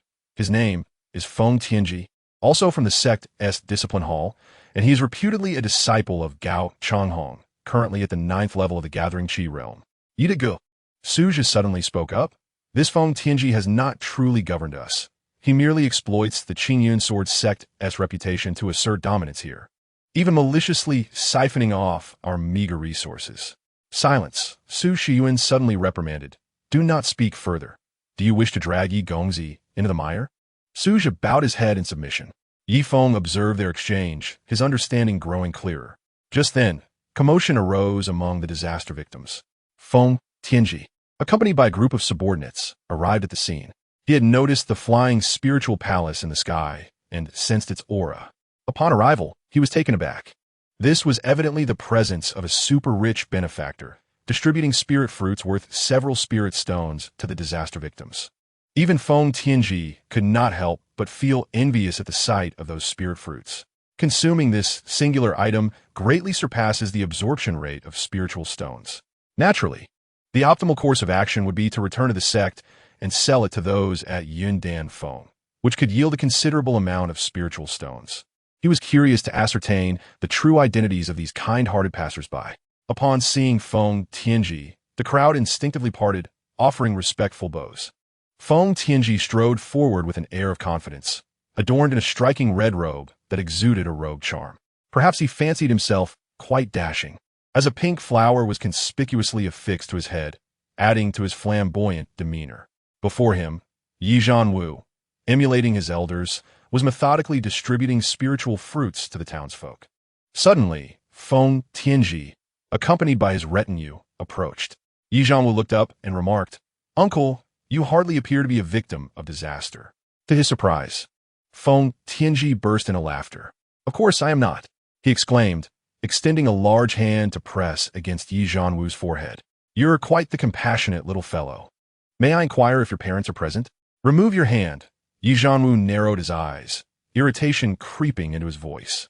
Among Yi Feng's children, though not the strongest, he certainly possessed the most formidable temper.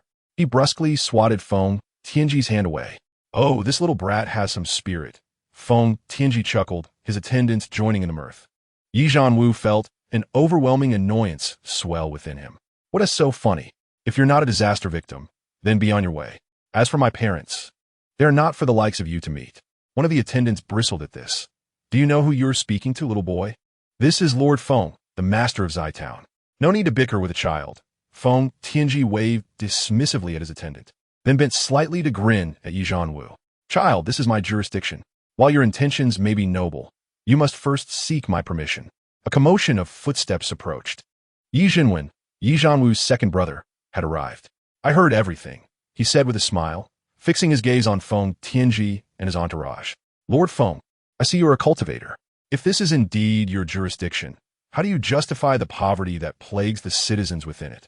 Feng Tianji's brow furrowed, as the townsfolk and even his attendants turned their attention to this exchange. "What a sharp-tongued little brat," he sneered. "You children know nothing. This is all due to natural disasters." "Is that so?" Yi Zhenwen replied with a laugh.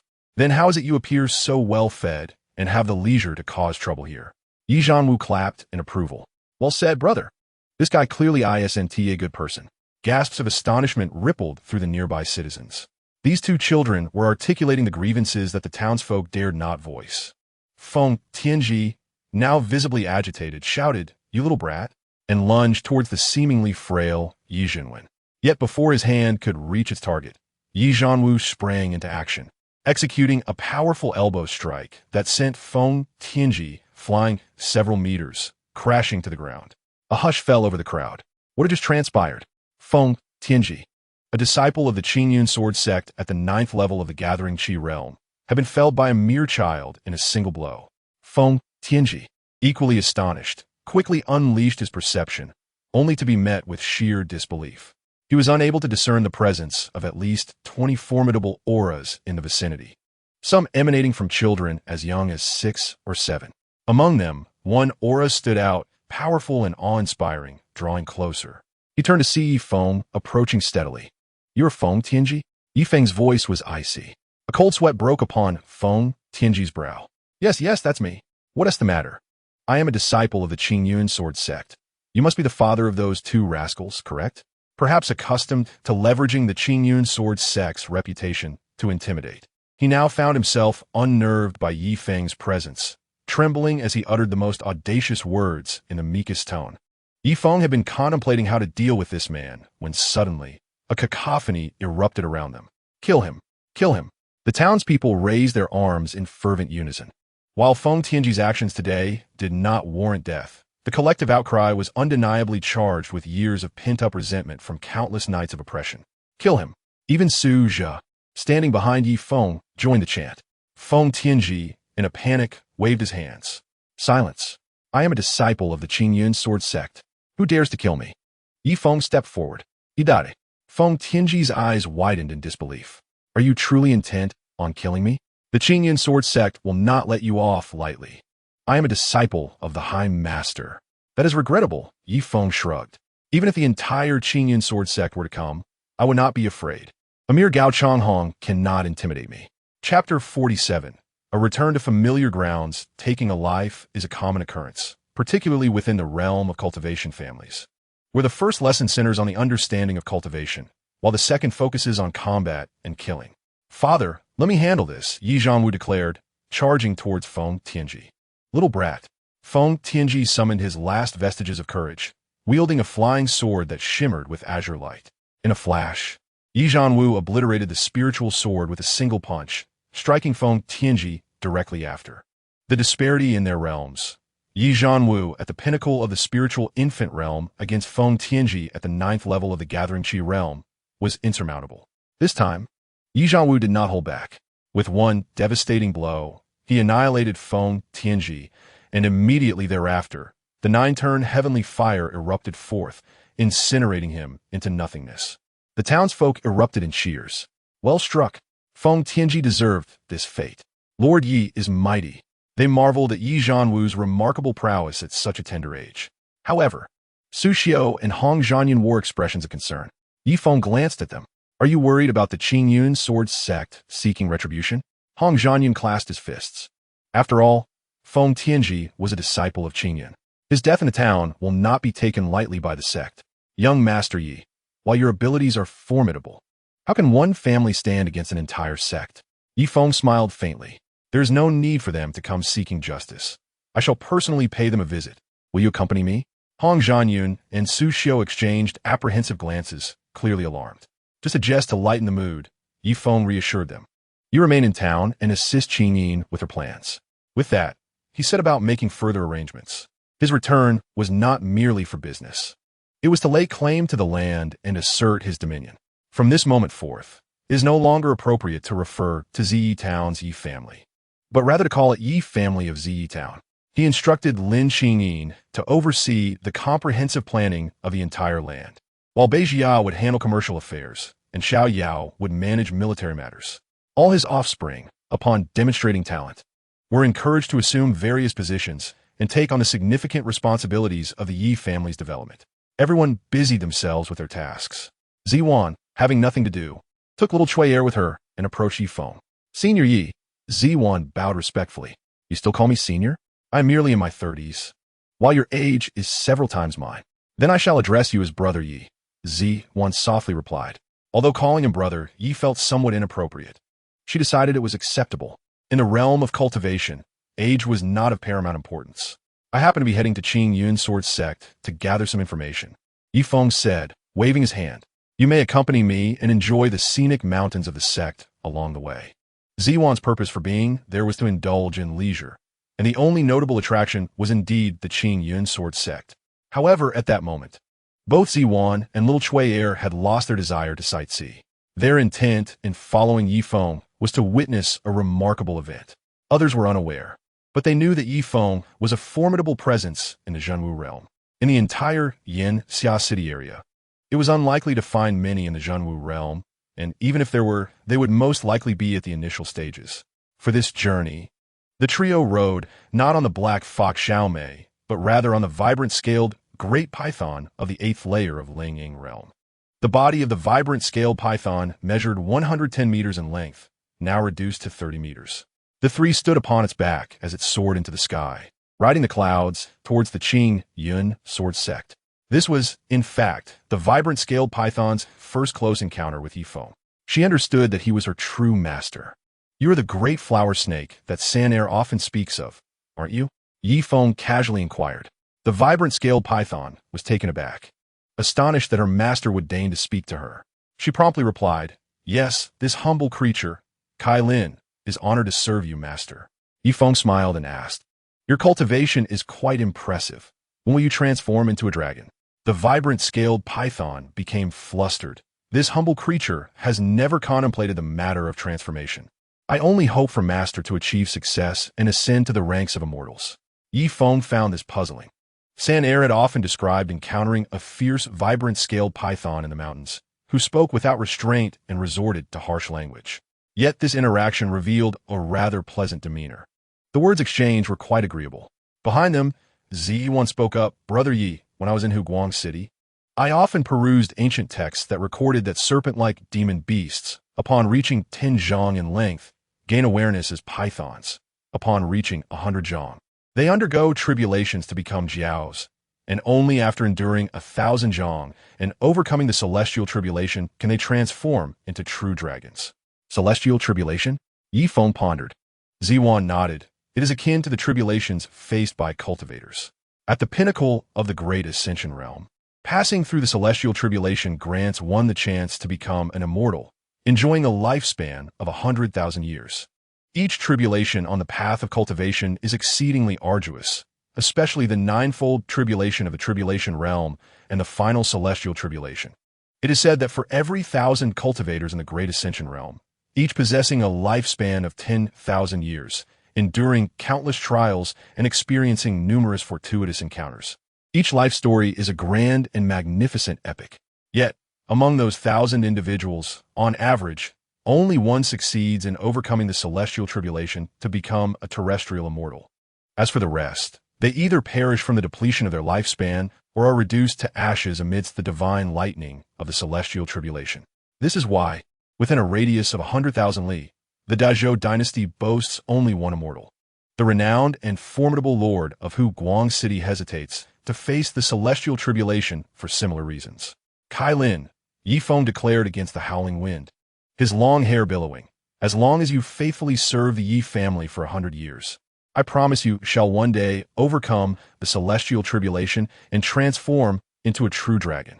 The prospect of transforming into a true dragon was something Kai Lin had never dared to dream of, despite it being the lifelong pursuit of every serpent demon from the moment of their birth. Yet, having faced the harshness of reality, she realized it was merely an unattainable wish. Even now, with Yi Feng's grand promise, Kai Lin could only chuckle foolishly, hardly believing such a thing could come to pass. Ziwan and little Cui Er shared amused smiles, thinking Yi Feng was merely boasting. Becoming an immortal? Even Ziwan's father, the lord of Hu Guang City, believed he had no hope of achieving immortality in this lifetime, let alone the countless lesser beings beneath the great ascension realm. Miss, look, little Cui Er suddenly pointed ahead. How beautiful! Ziwan gazed at the peaks amidst the clouds, momentarily entranced. Brother Yi, is that the Qin Yin Sword sect? The Qin Yin Sword sect was indeed a place of exquisite beauty. The 6 main peaks soared to the heavens, while over a dozen secondary peaks reached the clouds, adorned with rare treasures and extraordinary flora, with palatial structures standing tall. However, the splendor that captivated Ziwan's eyes appeared less impressive to Yi Feng. The Qin Yun Sword sect from 10 years prior was undeniably more magnificent. At present, it seemed dilapidated and diminished compared to its former glory. The once vibrant Qin Yun Sword sect now bore an air of tranquility and stillness, lacking the previous vibrancy. Senior, please hold on. A disciple clad in green rushed up through the clouds, blocking their path. This is the Qin Yun Sword sect. I hope the esteemed senior can state your purpose. The disciple was quite courteous. It was evident he possessed a keen sense, as they had arrived riding a 30-meter-long demon beast.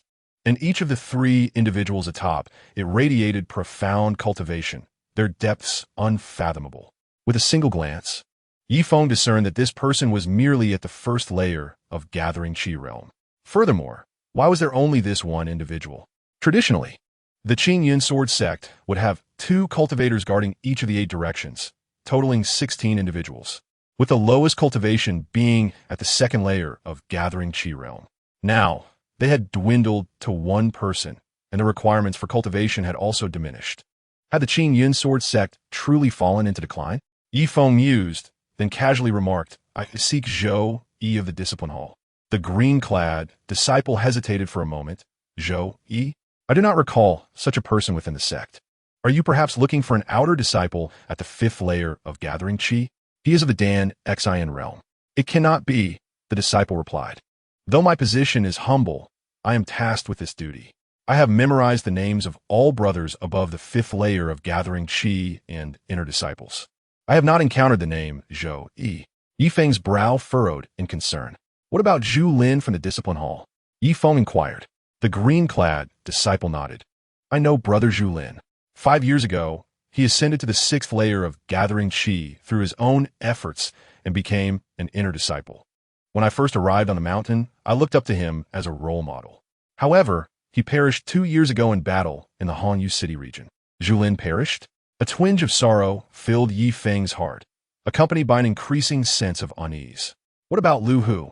The green-clad disciple bowed deeply, having begun to regard Yi Feng with genuine respect.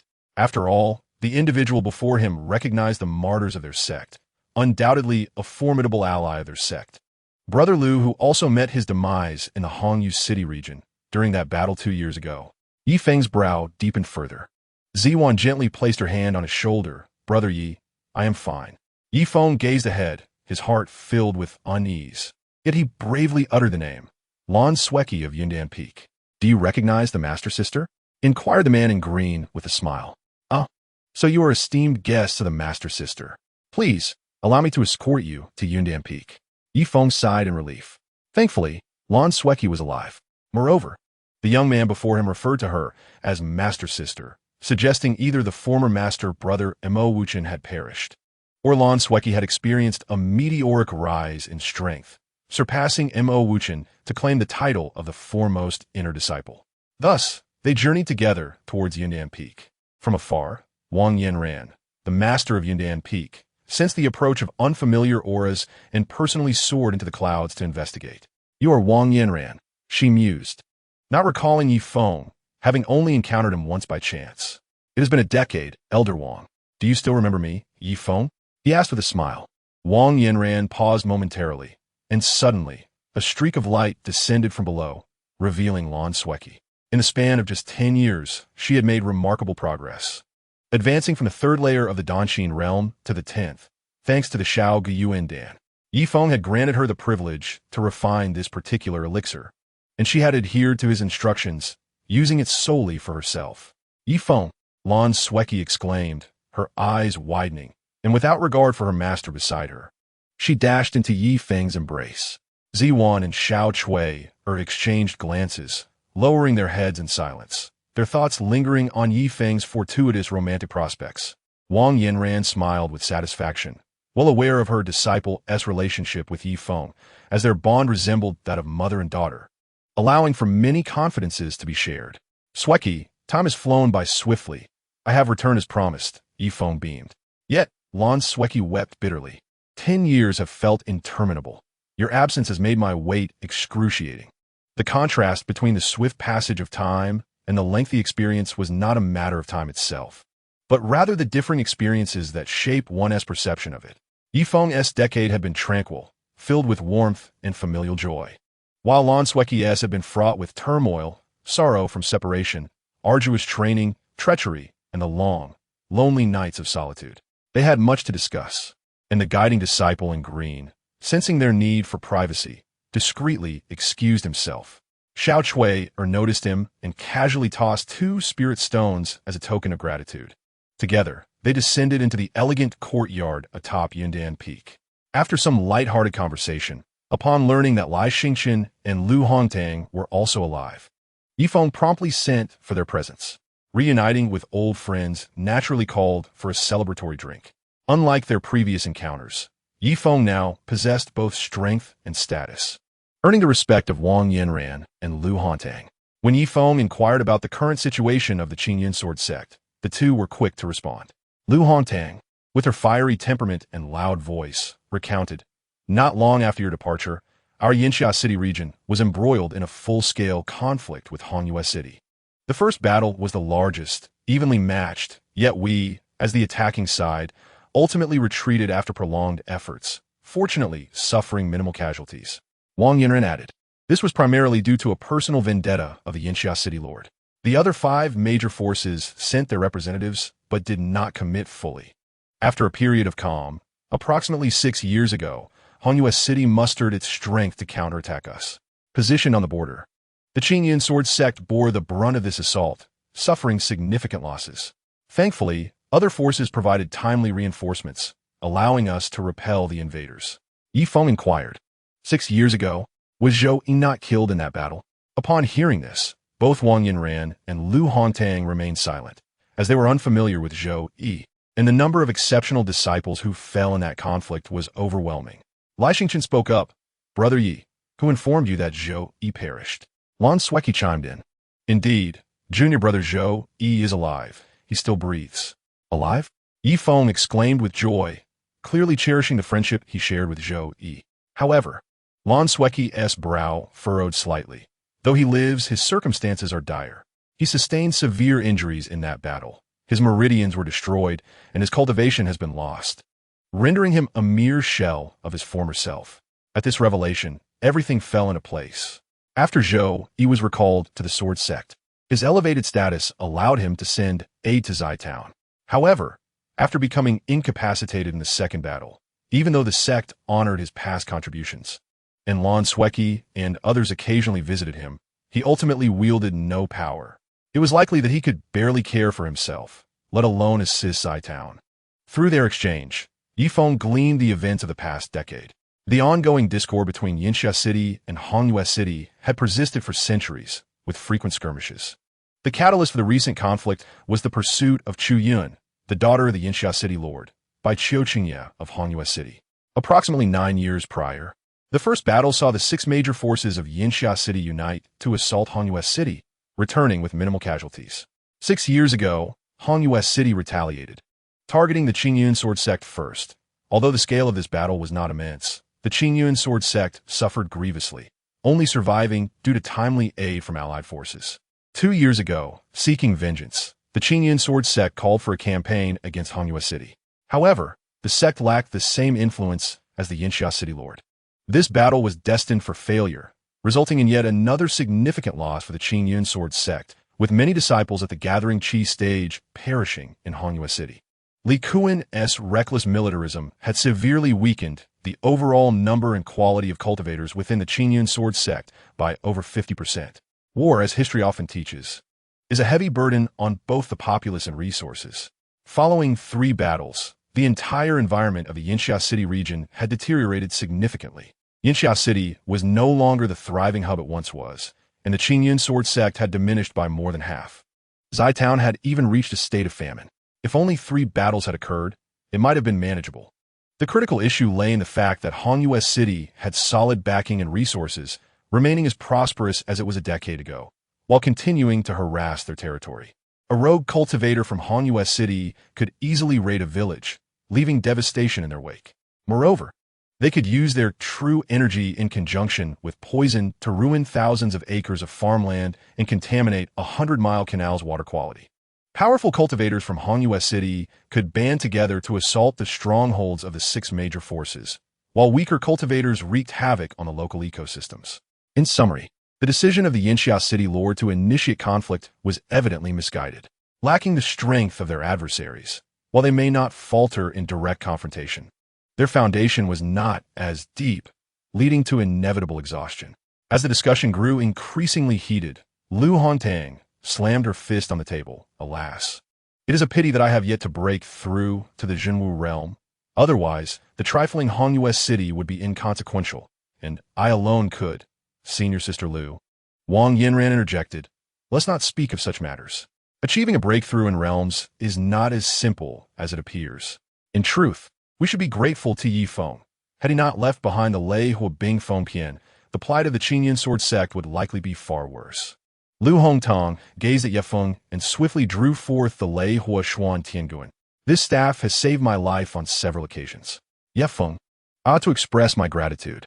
Ye Feng recognized that the Lei Hua Xuan Tianguan was one of the 3 premier spiritual weapons described in the Lei Hua Bing Feng Pian, and indeed, the most formidable among them.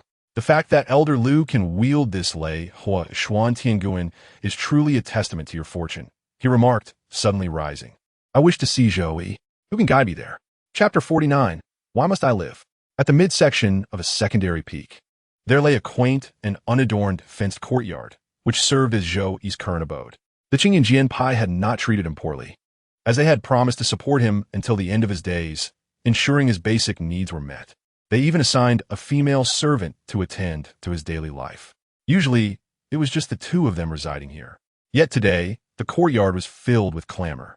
The roar of a fierce tiger echoed repeatedly. Zhou Yi, bloodied and wielding a wooden staff, was engaged in a desperate struggle with the tiger. This was merely an ordinary tiger, its strength roughly equivalent to that of a 3rd-level martial artist. Currently, Zhou Yi's dantian was shattered, his meridians destroyed. and he could no longer retain any genuine energy within his body, rendering him no stronger than an ordinary person, aside from slight advantage in physique. Had it not been for his extensive combat experience and remarkable martial skills, he would have long since perished at the jaws of the beast. As the tiger lunged once more, he hastily retreated, feeling the claws tear 3 bloody gashes across his chest, the flesh torn and exposed. Despite the excruciating pain, he gritted his teeth and swung the staff with all his might. At last, his efforts bore fruit. One of the tiger's forelegs was broken. Joey rejoiced, knowing he could survive another month. This, in truth, was a morbid spectacle. He had been coerced into performing a grotesque show of man versus beast. Applause erupted from the sidelines as Yin Sanhua cheered. Well done, Zhou Shixiao. Truly, your heroism remains undiminished, but do not let your guard down. Hu Bao, go on. Fight him. Jian Bailiu laughed, adding, once known as the gentleman's sword, our Zhou Shidi has nearly mastered his staff technique. He harbored a deep-seated resentment towards Zhou Yi. For after Zhou Yi leveraged Ye Feng's resources to break through to the Danxin realm, he had outshone Jian Bailiu within the inner sect. Now, seizing the opportunity to revel in Zhou Yi's misfortune, Jian Bailiu and Yin Sanhua derived twisted pleasure from watching Zhou Yi engage in life-and-death battles with various ferocious beasts. Each time they witnessed Zhou Yi's flesh being torn and blood splattering, they experienced immense gratification. After several harrowing encounters, Zhou Yi finally managed to slay the tiger, collapsing exhausted in a pool of blood. The spectators, thoroughly entertained, prepared to leave, satisfied with the performance. Lili, Yin Sanhua tossed 2 spirit stones aside. A reward for you. The female servant, Lily, quickly expressed her gratitude. Thank you, Yin Shiji. Thank you, Jian Shixiao. Give him some medicine. Let him recover quickly. We wouldn't want to miss our next visit. Haha, Jian Bailiu remarked, wrapping an arm around Yin Sanhua's shoulder as they departed joyfully. Lily pocketed the spirit stones, her face adorned with a sycophantic smile. Yet as she turned to Zhou Yi, her expression soured. Are you dead or alive? She kicked Zhou Yi. If you're not dead, get up quickly. Come inside. I'll tend to your wounds. You, my cash cow, cannot afford to fall. Zhou Yi, enduring the torment, attempted to rise, but found himself utterly incapable. The searing pain, coupled with the contempt from those he once held dear, filled him with rage. With rare defiance, he shouted, Can you not help me up? How dare you shout at me? Lily retaliated with 2 swift kicks, and feeling unsatisfied, she mounted him, delivering 3 slaps to his face. Go to hell, you worthless fool. How dare you shout at me? Zhou Yi trembled with anger, yet he merely glared in silence. His face swollen from the blows, a single tear of humiliation and sorrow sliding down his cheek. Stop pretending to be helpless. If you can't get up, just lie there. Lily snapped before entering the house. A moment later, she emerged, snacking on grapes, and casually tossed a bottle of medicine beside Zhou Yi. Apply the medicine yourself. I'm going to sleep. With a thud, the door to the wooden house slammed shut. Zhou Yi lay on the ground, his bloodshot eyes fixed on the azure sky. What pained him most was not the cruelty of Jian Bailiu and Yin Sanhua, despite their repeated torment. His true anguish stemmed from Lily. Once, when Lily was merely 15, having just ascended the mountain and possessing only the aptitude of a second-level disciple, she was assigned to care for Zhou Yi. Her excitement was palpable. She idolized him, often pestering him for stories and guidance on how to skillfully circulate her energy and absorb spiritual power. Over time, their companionship blossomed into something deeper. Zhou Yi once envisioned a tranquil life together, devoid of turmoil. Yet, people inevitably change. Lia Xingqian and Lan Sueki, though not deeply connected with Zhou Yi, would still visit him annually, bringing gifts of spirit stones, spiritual fruits, and elixirs. Zhou Yi would share these with Lily. As the years passed, Lily, once a second-level disciple, ascended to the 9th level of body refinement, garnering admiration from many servants. Gradually, she began to distance herself from Zhou Yi, growing impatient with him. Soon after, Yin Sanhua and Jian Bailiu arrived, deriving amusement from Zhou Yi's humiliation. In pursuit of spirit stones, Lily disregarded Zhou Yi's feelings entirely, escalating from mere persuasion and coercion to outright threats of death. Presently, the monthly spectacle of life-and-death battles had become the norm. She had even warned Zhou Yi not to tell anyone, lest she end his life. Why am I still alive? Zhou Yi pondered these memories, suddenly filled with rage as he flipped over and seized the medicine bottle, contemplating shattering it. He no longer wished to live. This existence felt more burdensome than death. Yet, each time such thoughts surfaced, a familiar face emerged in his mind. Yixiong. Yes. He had a 10-year pact with Yixiong, who was still waiting for Yefeng's return. Thoughts of self-harm and despair had crossed his mind more than once. But every time, the notion of Yefeng stopped him. This time was no different. With great effort, he sat up and began to apply the ointment to his wounds. Each time the pain surged, he would repeat, "Why must I endure?" Zhou Xiong. Yefeng's voice resonated from above. Zhou Yi froze, suddenly looking up to see 4 figures descending. The foremost was none other than Yefeng, followed by Lan Sueki and 2 unfamiliar women. Is this the Zhou that Yadage speaks of? How has he come to this state? Ziwan whispered. The 4 landed together. Yefeng's brows knitted in concern. The joy of reuniting with an old friend was swiftly eclipsed by the gruesome sight before him. Zhou Xiong Yu. Why am I still alive? Zhou Yi wept, his blurred vision streaming with crimson tears. His spirit trembled violently, his heart pounding fiercely. He answered his own inquiry. It is for this moment. Chapter 50. The Good Man's Fury, Blood Spills in All Directions, Brother. Yi Feng stepped forward, inquiring, How did this happen to you? Zhou Yi attempted to rise. It's a long story. Yi Feng supported him. You've suffered greatly. How could this be? Lan Sueki furrowed her brow, surveying the surroundings. Junior brother Zhou, where's Lily? Why isn't she here to care for you? Suddenly, a wooden door creaked open nearby. It was Lily, who, upon witnessing the scene in the courtyard, was instantly taken aback. This is terrible. Why has senior sister Lan come to see Zhou Yi ahead of time? If she sees this, what will happen? However, Lily quickly devised a clever ruse. Brother Zhou, what has happened? How did you end up like this? Oh my. She feigned distress. I'm so sorry. It's all my fault. I was practicing and accidentally lost control of my energy, fainting in the process. I just woke up. What exactly transpired? She rushed over, casting Zhou Yi a warning glance that unmistakably threatened him. Lan Sueki and Zhou Yi were merely acquaintances, their relationship sustained by Yi Feng, who had returned after many years. Once a year, Lan Sueki could not shield Zhou Yi from harm. Lily's threats had proven effective in the past. She had often warned Zhou Yi that if he dared to speak out, he would regret it. But for some reason, this time felt different. Zhou Yi appeared calm. While you were unconscious, a fierce tiger suddenly entered the courtyard. To protect you, and for my own safety, I picked up a stick and fought the tiger, miraculously emerging victorious. Yes. Lily nodded vigorously. Zhou Yi smiled wryly. This tale I concocted sounds rather good, doesn't it? It aligns seamlessly with your performance. Are you satisfied? Lily was momentarily taken aback. What do you mean concocted, brother Zhou? She reached for his arm. Get away.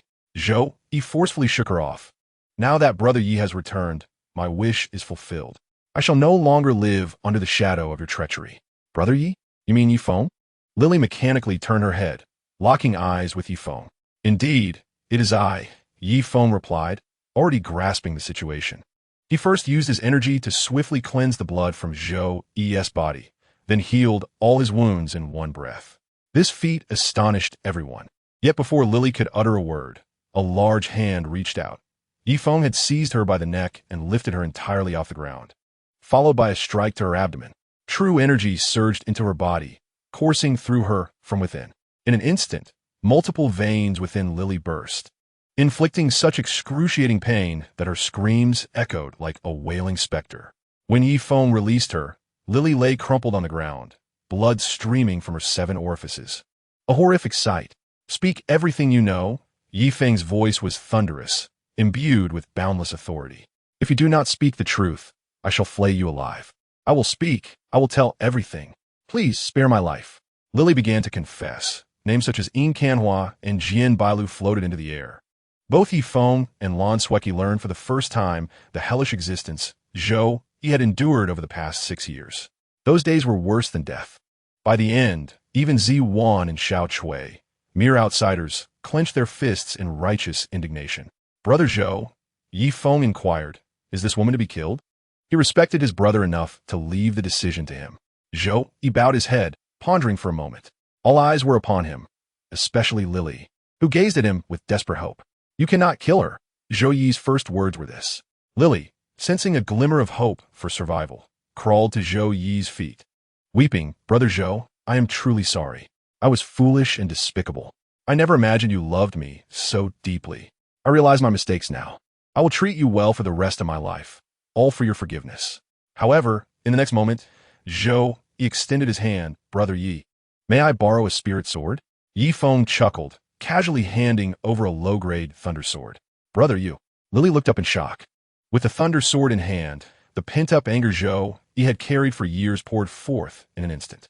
He raised the sword high, roaring, "If I cannot slay you with my own hands, I, Zhou Yi, shall never find peace in death." With a swift motion, blood splattered everywhere as Zhou Yi cleaved Lily in half from head to waist. "Well done." Ziwan clapped in approval.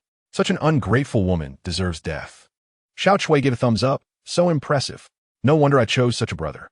Life should be lived with such vigor, avenging and settling debts."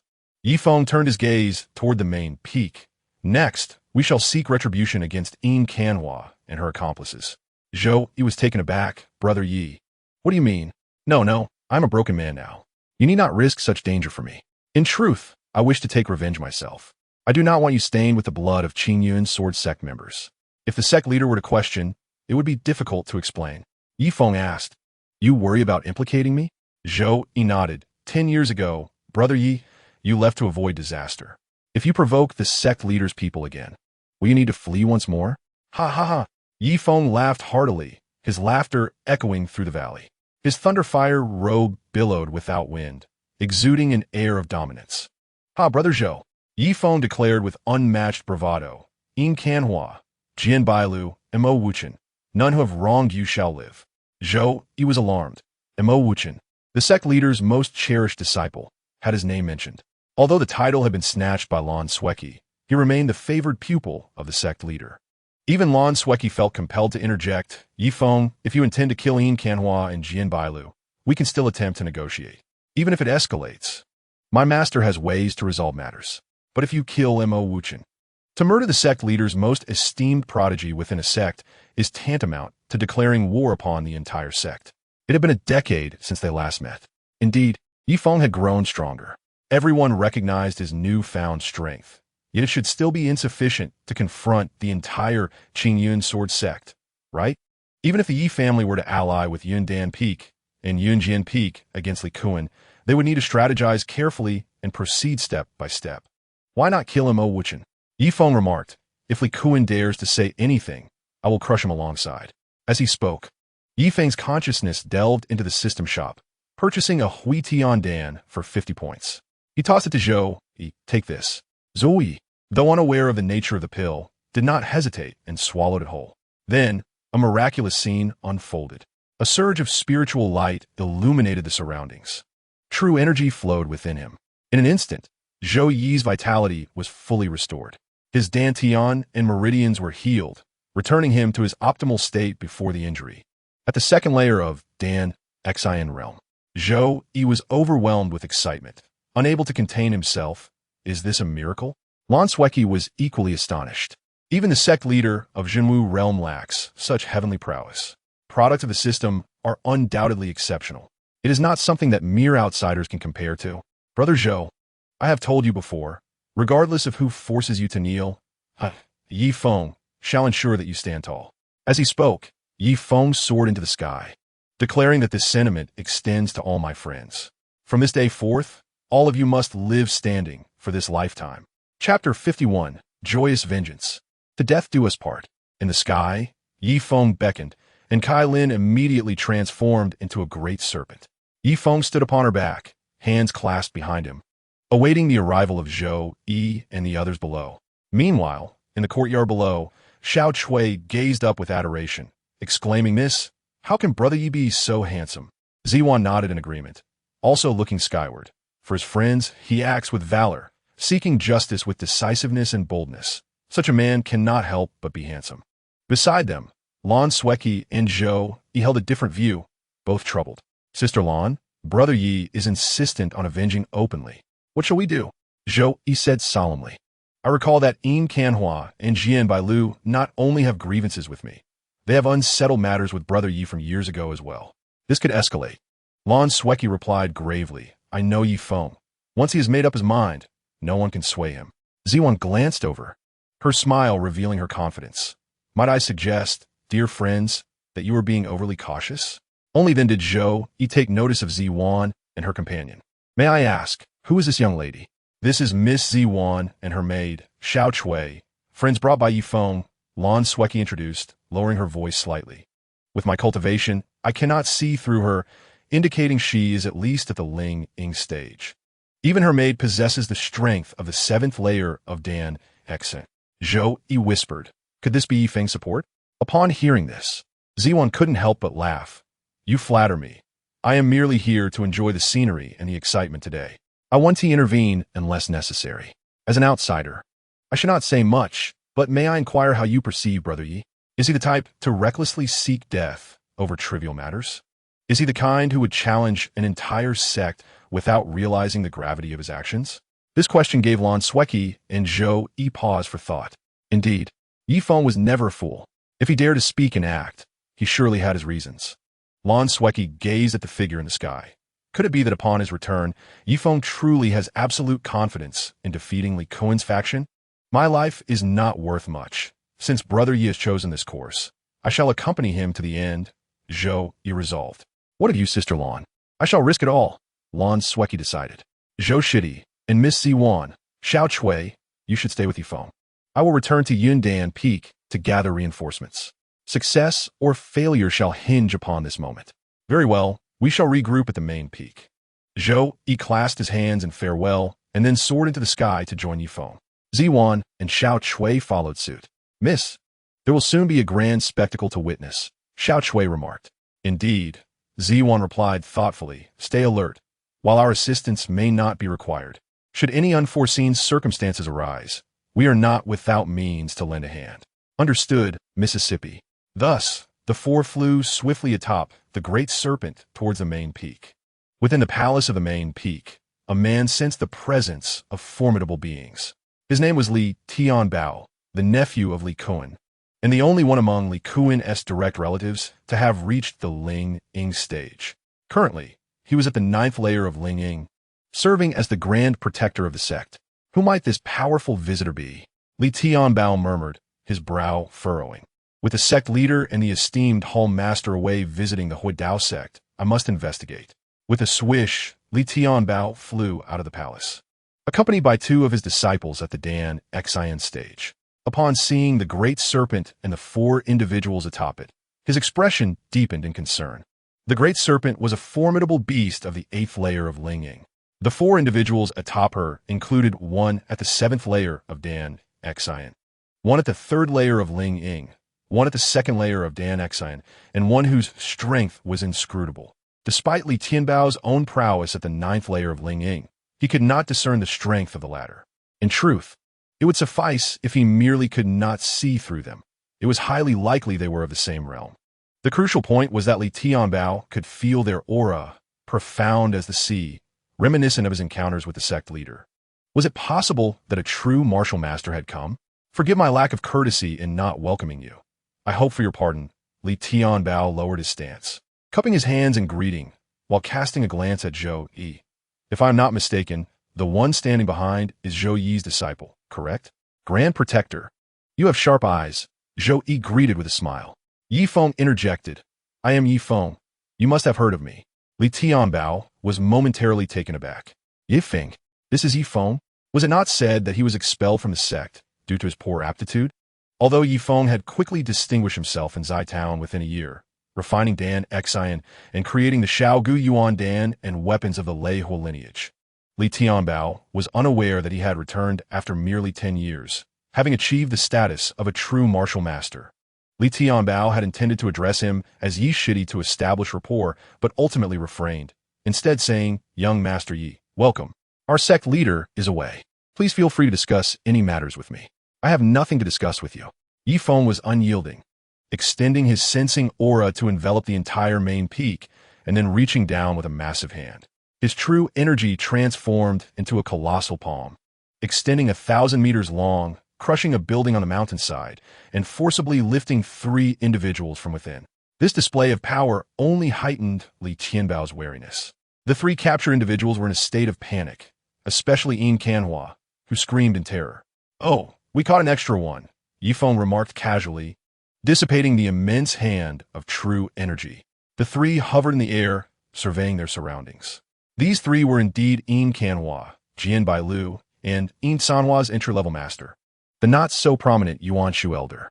"You are Yi Feng." Jian Bailu was the first to speak, recognizing him instantly despite the 10-year gap. "What? Yi Feng?" Yin Kanhua turned to look, noticing the other person. "Senior brother, is that Zhou Yi? How is his injury already healed?" The Yuan Shu elder remained in a state of bewilderment. "Who has brought us here?" "Silence," Li Tianbao suddenly commanded. The three immediately bowed respectfully, their minds racing as they realized that among those present, only the Grand Protector Li Tianbao possessed the ability to lift them with true energy, rendering them powerless to resist. What followed from Li Tianbao was perplexing. He respectfully addressed Yi Feng. "Young Master Yi, may I ask what your intention is in summoning these three?" "I advise you to mind your own business," Yi Feng replied, causing Li Tianbao to lose face. "Brother Zhou, do they not enjoy watching you fight? Go entertain them." Zhou Yi immediately soared into action, buoyed by the support of Yi Feng, his confidence soaring. "Yin Kanhua, Jian Bailu, I shall not elaborate further. I will only mention two matters. You have previously humiliated Brother Yi, and you have also scorned me. Today we have come to settle the score, and there is no room for negotiation. It is a matter of life and death. Who among you shall take the first step towards demise?" Yin Kanhua screeched. I can hardly contain my laughter. "Zhou Yi, do you truly believe that with Yi Feng's return, you have gained the upper hand? Have you forgotten where you are?" Jian Bailu coldly interjected. "Let me make it clear. Not only am I unafraid of you, but even if you were capable of challenging me, would you dare to kill a core disciple within the sword sect, especially in front of the protector?" Zhou Yi, undeterred, retorted with a sneer. "Li Tianbao would not dare intervene. If he did, I would ensure his immediate death." Chapter 52. Is it cruel? It is merely what you have witnessed. Impudent. Elder Yuan Su erupted in fury.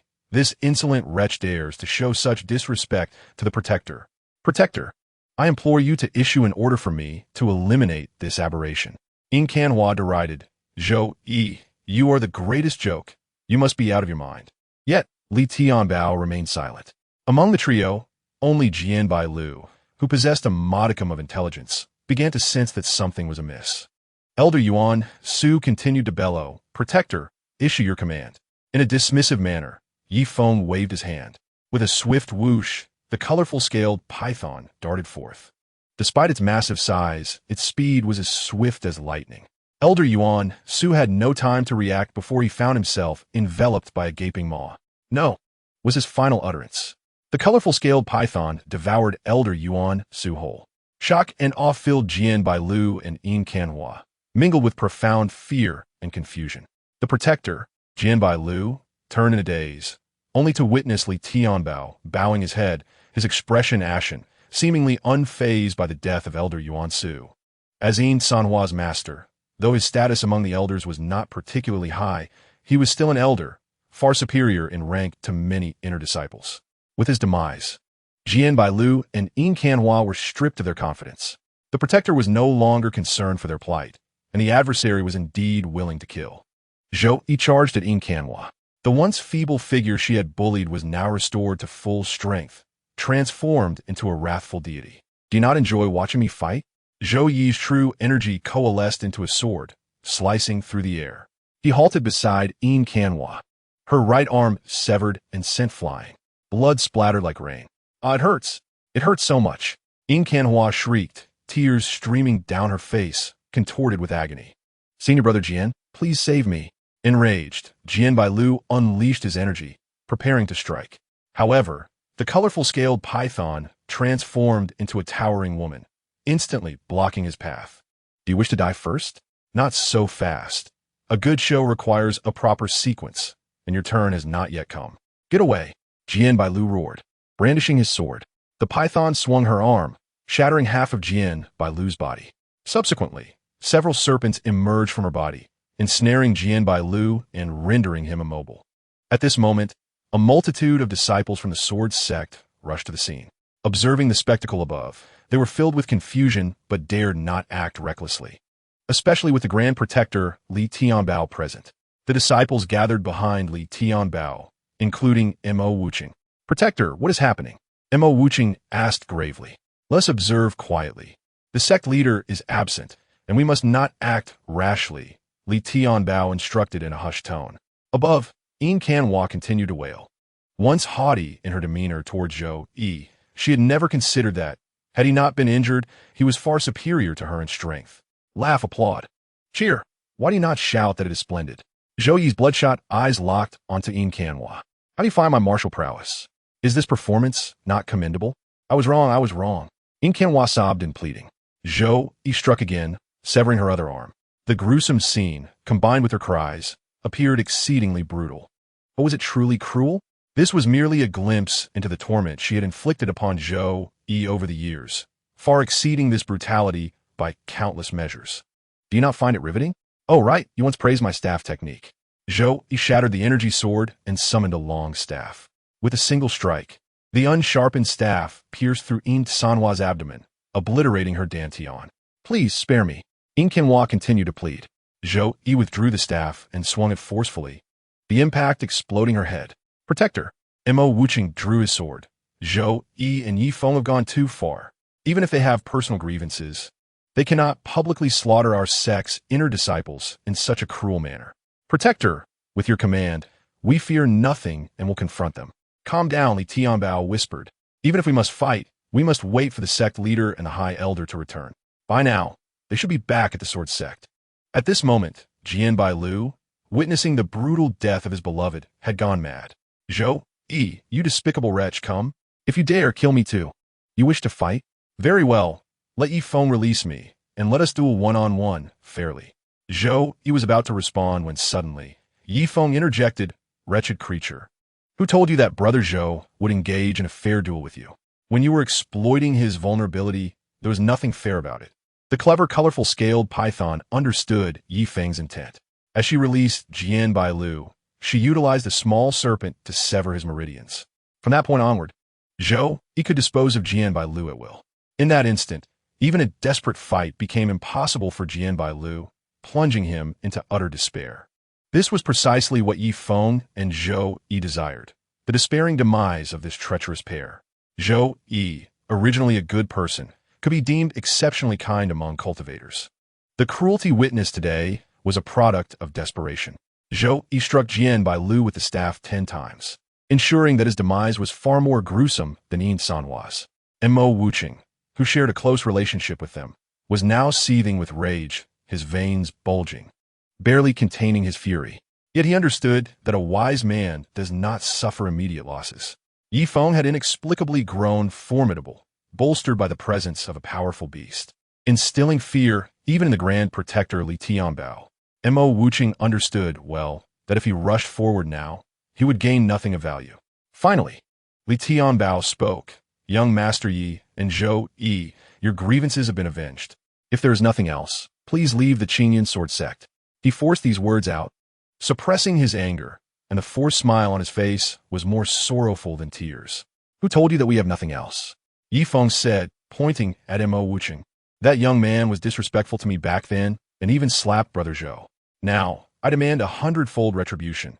He must kneel and slap himself 100 times. Mo Wuqing was furious. Yi Feng, you are going too far. So what? Yi Feng sneered. I am bullying you. Do you dare to refuse? Kalen, bring him to me. Yes, master. Kalen immediately moved. Suddenly, Li Tianbao blocked Kalen, and her strike was effortlessly neutralized by him. Hold on. Li Tianbao, a person of stature, remained calm at that moment. Wuqing is young and impetuous. He was disrespectful to both of you. I can have him apologize. As for the slapping, I will slap him 10 times to apologize to you both. How does that sound? Guardian Master. Mo Wuqing was taken aback and simultaneously touched. He thought that with the conversation reaching this point, even the Guardian Master had made concessions, so Yi Feng would surely relent. To his surprise, who do you think you are? I have already said not to let you interfere. If you dare to say another word, you will die alongside him. Yi Feng's words were exceedingly domineering. Li Tianbao finally lost his temper. Young Master Yi, do you truly wish to turn hostile? Yi Feng responded with action, a surge of energy extending towards him. Li Tianbao attempted to block it, but upon contact he was violently thrown back, heavily injured and spitting blood. The gap in their strength was even greater than he had anticipated. Mo Wuching was seized and pulled before Feng.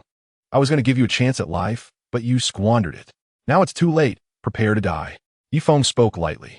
At that moment, despite being captured, Mo Wuching kept his head tilted, his gaze fixed on the injured Li Tianbao. That was what truly shocked him. A powerful figure like Li Tianbao, at the 9th level of Lingying, was actually grievously injured by Feng's distant strike. Merely 10 years had passed, and the once relatively weak Feng had grown to such an extent. Chapter 53, Killing Without Malice, What Meaning Remains? Feng, you truly are remarkable. Mo Wuching laughed in anger, relying on the cultivation obtained through fortunate encounters and that formidable snake demon. You come seeking revenge in the absence of my master. Your calculations are indeed clever. Very well, I am outmatched. You may kill me. Have you finished?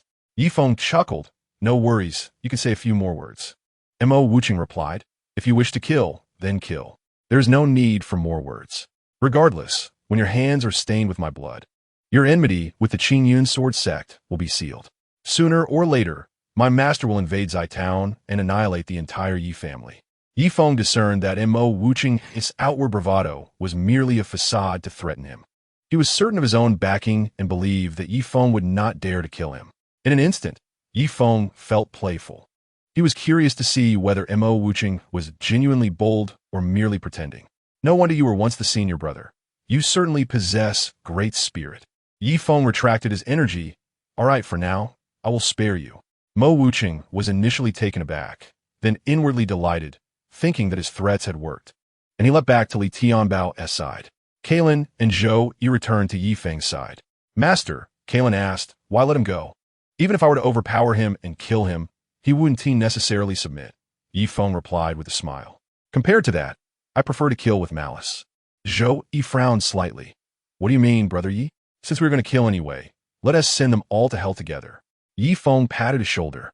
You have much to learn by following me, such as how to add some amusement to a dreary life. Killing is not the goal. It is merely a means to an end. To make life more exciting and to enjoy greater pleasures, one must ascend to a higher level. I aim not only to achieve my goals through violence, but also to derive immense joy and fun from the process. Once a person reaches a certain height, it becomes exceedingly difficult to find pleasure and satisfaction from material things. Feng chuckled, but as an old saying goes, a person's happiness often rests upon the suffering of others. I eagerly anticipate how much joy this group before me can bring. Zhou Yi's lips twitched, and he forced a laugh. Brother Yi, you seem to resemble a great villain. Nonsense. I am a bona fide good person. Feng insisted with a brazen demeanor.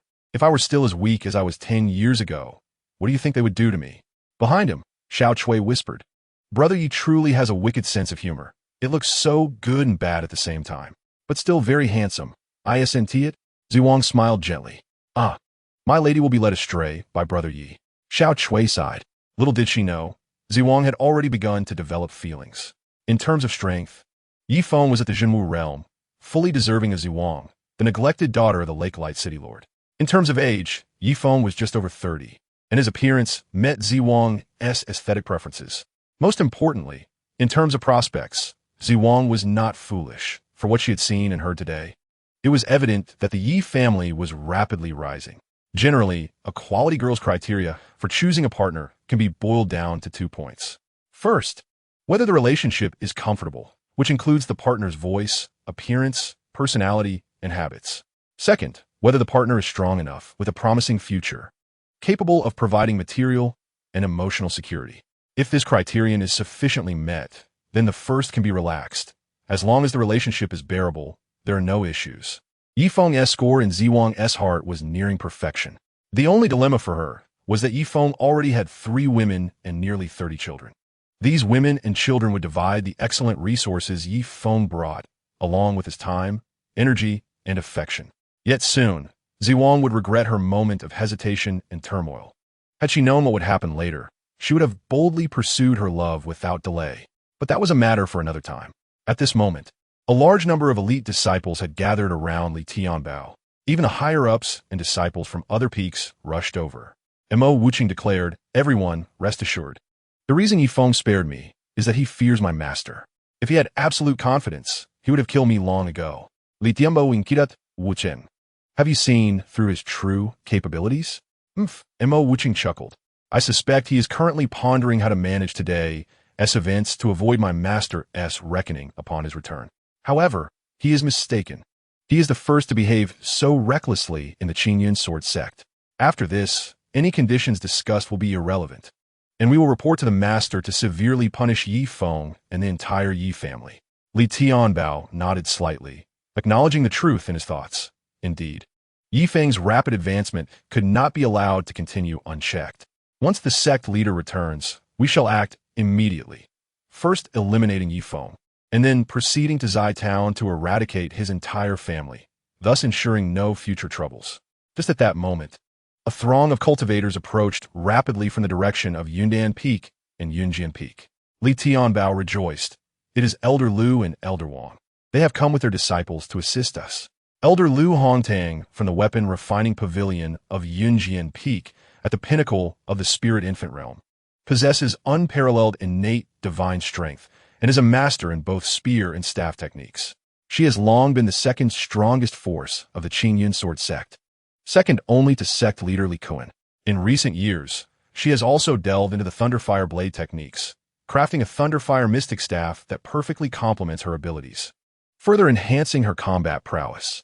Even when facing a formidable opponent at the first level of the true martial realm, Lu Hongtang can hold her own, managing to withdraw unscathed after 300 exchanges. Li Tianbao's elation stemmed from the fact that he himself was no match for Yi Feng. But with the arrival of the more formidable Lu Hongtang, their confidence was bolstered. Mo Wuching chimed in cheerfully. This is splendid. Even if Yi Feng attempts to flee before the sect leader returns, we could devise a strategy to ensnare him with sheer numbers. However, as he spoke, his expression abruptly changed. Not only him, but the faces of most Qingyun disciples turned pale. Something was amiss. Li Tianbao's brows furrowed tightly. They are not here to assist us. Rather, they are here to aid Yi Feng.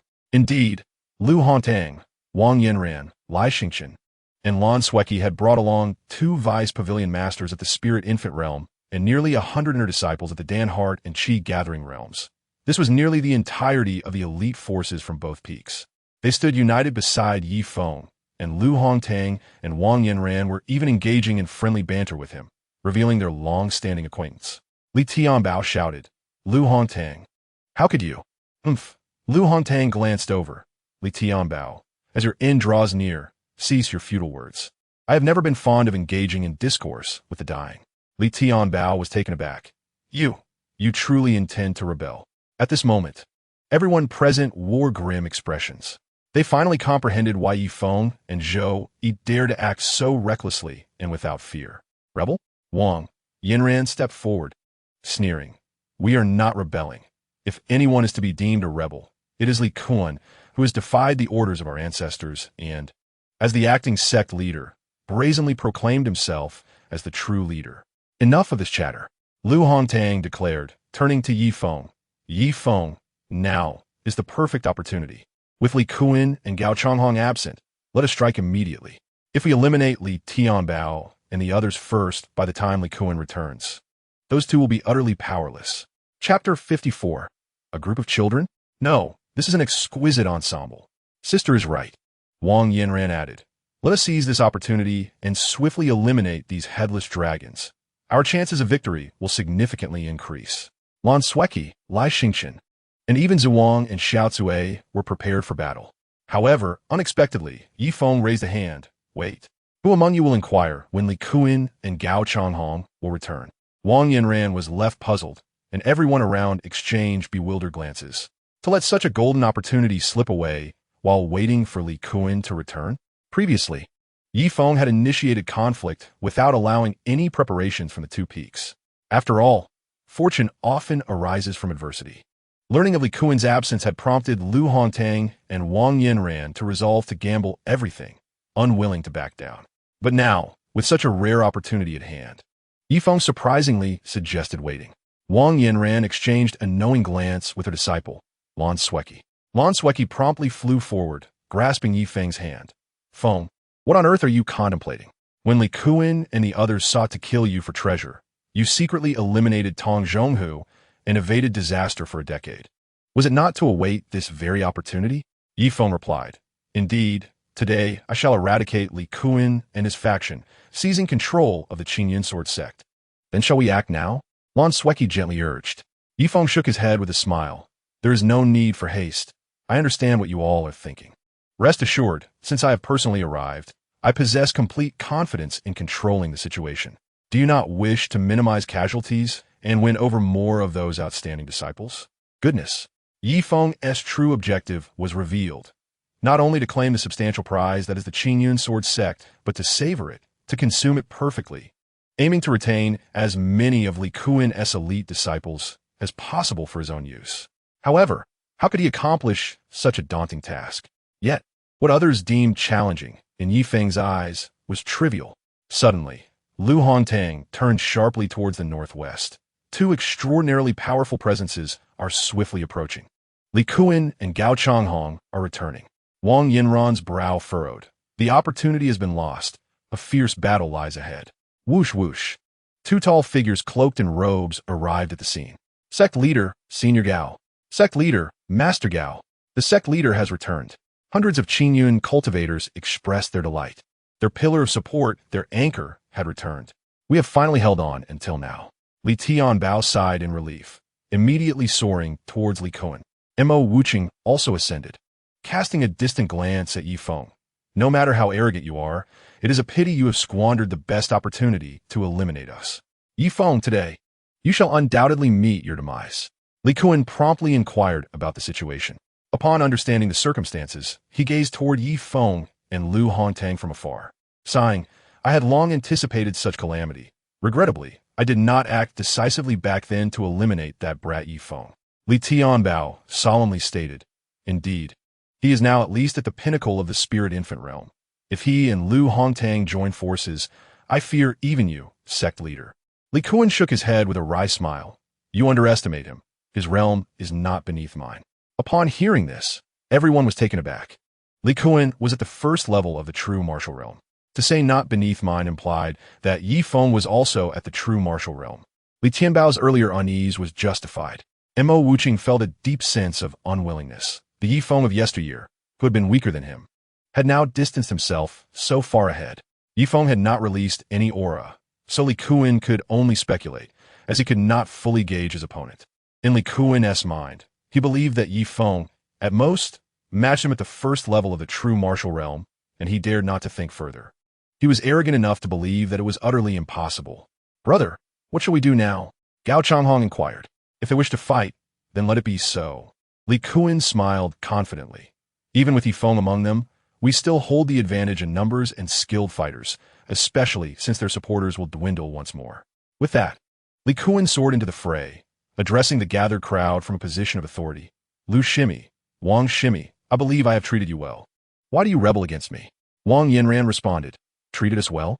Over the years, you have repeatedly withheld resources from our Lianqi Ge and Liandan Ge, continuously inciting my disciples and those of Shiji Lu, attempting to gradually deplete our strength. Is this how you treat us well? Lu Hongtang added, It is merely because we did not support your formal ascension to the position of sect leader that you have assigned us various perilous tasks, incessantly weakening the power of our two peaks, all to ensure that when the time comes for you to eradicate us, your losses would be minimized. In truth, Lu Hongtang and Wang Yinran's rebellion stems from both a profound disdain for Li Kuan and a compulsion to act. They fear that when Li Kuan deems the time ripe to strike, they may no longer possess the strength to resist. Their insurrection is a means of self-preservation. Li Kuan chuckled. If you were truly united with me, why would I need to target you? Frankly speaking, it is you who have long harbored rebellious intentions, and now, relying on Yi Feng, you immediately raise the banner of revolt. This serves as evidence. Suddenly, Li Kuan unleashed a powerful aura, his voice resonating like thunder. Lu Hongtang and Wang Yinran, for their rebellion, I shall ensure their execution, and all others who join them shall share the same fate. However, I offer you one more opportunity. I understand some of you are compelled to follow them. If you repent now and come to my side, I will spare you from death. The people of the two peaks remained unmoved. Li Kuan smiled and continued. You mere 100 cultivators against my over 800 is akin to a mayfly attempting to shake a tree. You overestimate your capabilities. I am magnanimous and do not wish for you to die in vain. Moreover, for the sword sect's long-term development, we rely on the talents of alchemy and forging. Those who wish to repent, join me, and you shall surely be valued in the future. 2 phrases. First, intimidation, then luring with benefits. Behind Wang and Lu, though no one acted, it was difficult to ascertain what the disciples were truly thinking. Lu Hongtang brandished a large staff, pointing it forward. Li Kuan, cease your grandiloquence. Your 800 cultivators may not all be of one mind. Do you truly believe that many support your unilateral claim to the leadership? Wang Yinran turned to the disciples behind her. Do not heed his intimidation. Let us not forget that not all the peaks are present. He has merely over 300 people, and even among them, unity is uncertain. With Yi Feng's assistance, we shall surely achieve a resounding victory. The 2 women were exceptional, one providing external intimidation and the other soothing internal fears, their cooperation flawless. To be candid, everyone possesses the gift of gab. Both Li Kuan and Lu Hongtang have their points, and attempting to sway the other side with mere words is exceedingly difficult. Now, only 2 possibilities remain: immediate combat to assert dominance or the emergence of a greater variable. Just then, the variable appeared. Li Kuan furrowed his brow. Lu Hongtang also frowned, for a powerful presence was swiftly approaching. Who were they?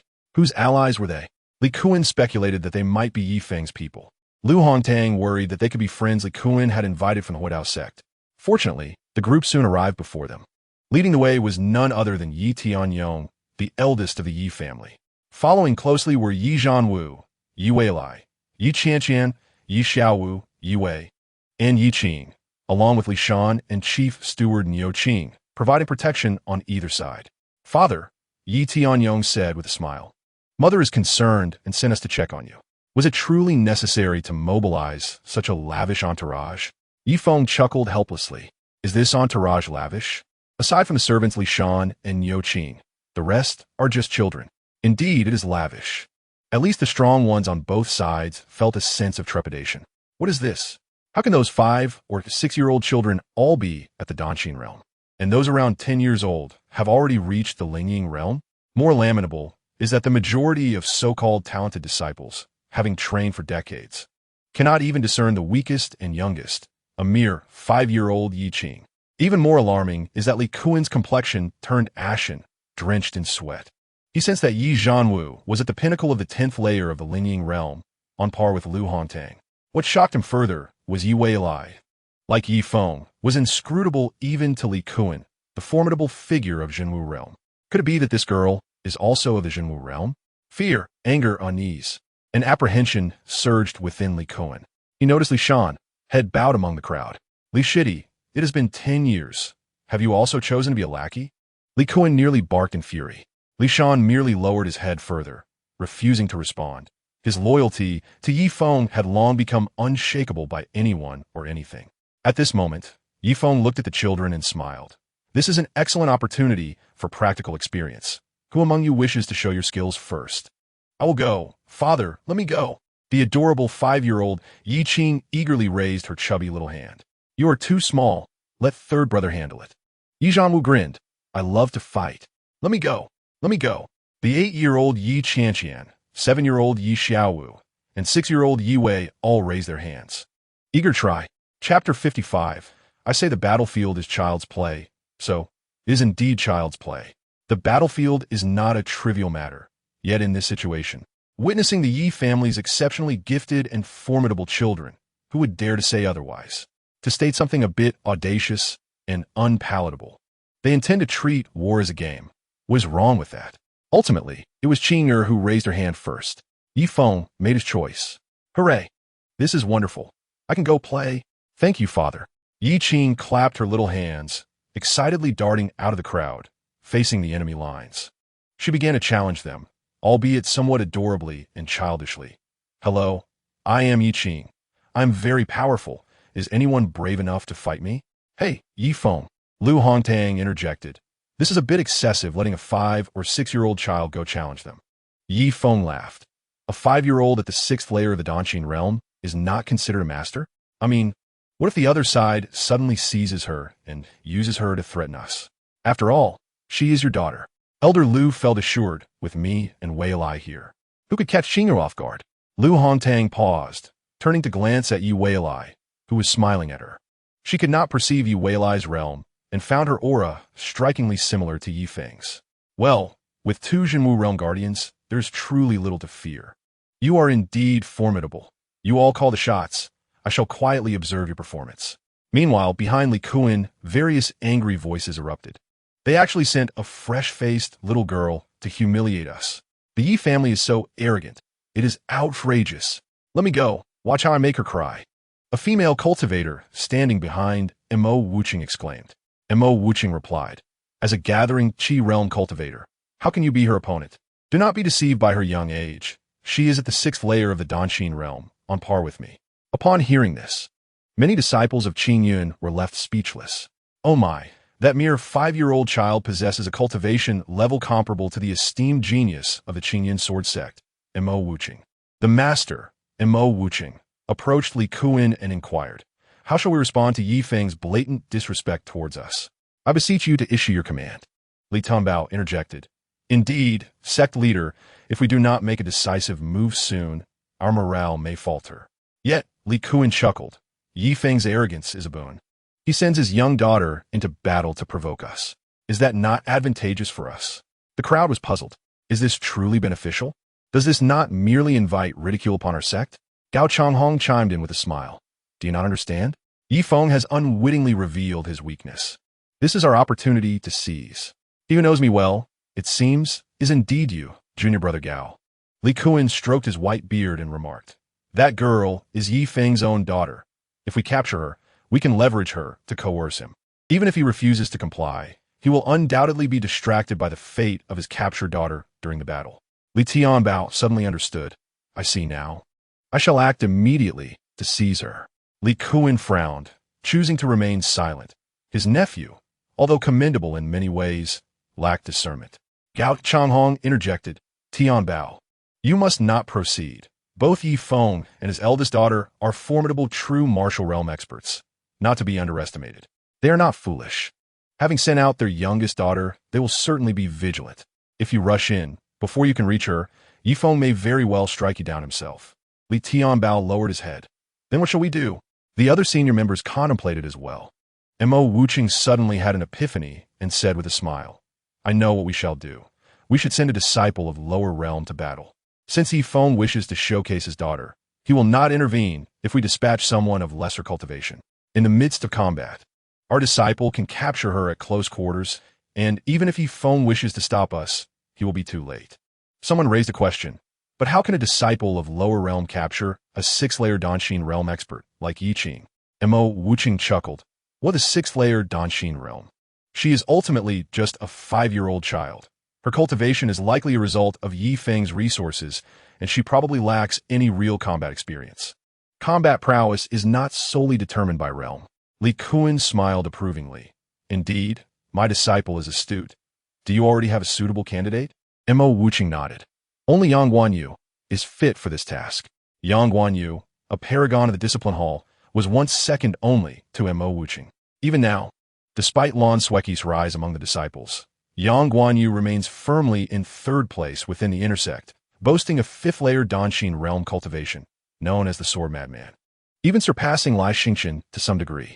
After the arrangements were made, Yang Guanyu understood his mission, feign weakness to mislead Yi Feng and Yi Weilai, then strike unexpectedly to capture Yi Qing at close range. Is no one willing to spar with me? Yi Qing stood between the two factions, appearing somewhat dejected. I shall take my leave then, Yang Guanyu declared with a smile. I would be honored to learn from Miss Yi. Yi Qing tilted her head to regard him. What is your name? Yang Guanyu. A gust of wind stirred, his long hair billowing as he donned white robes.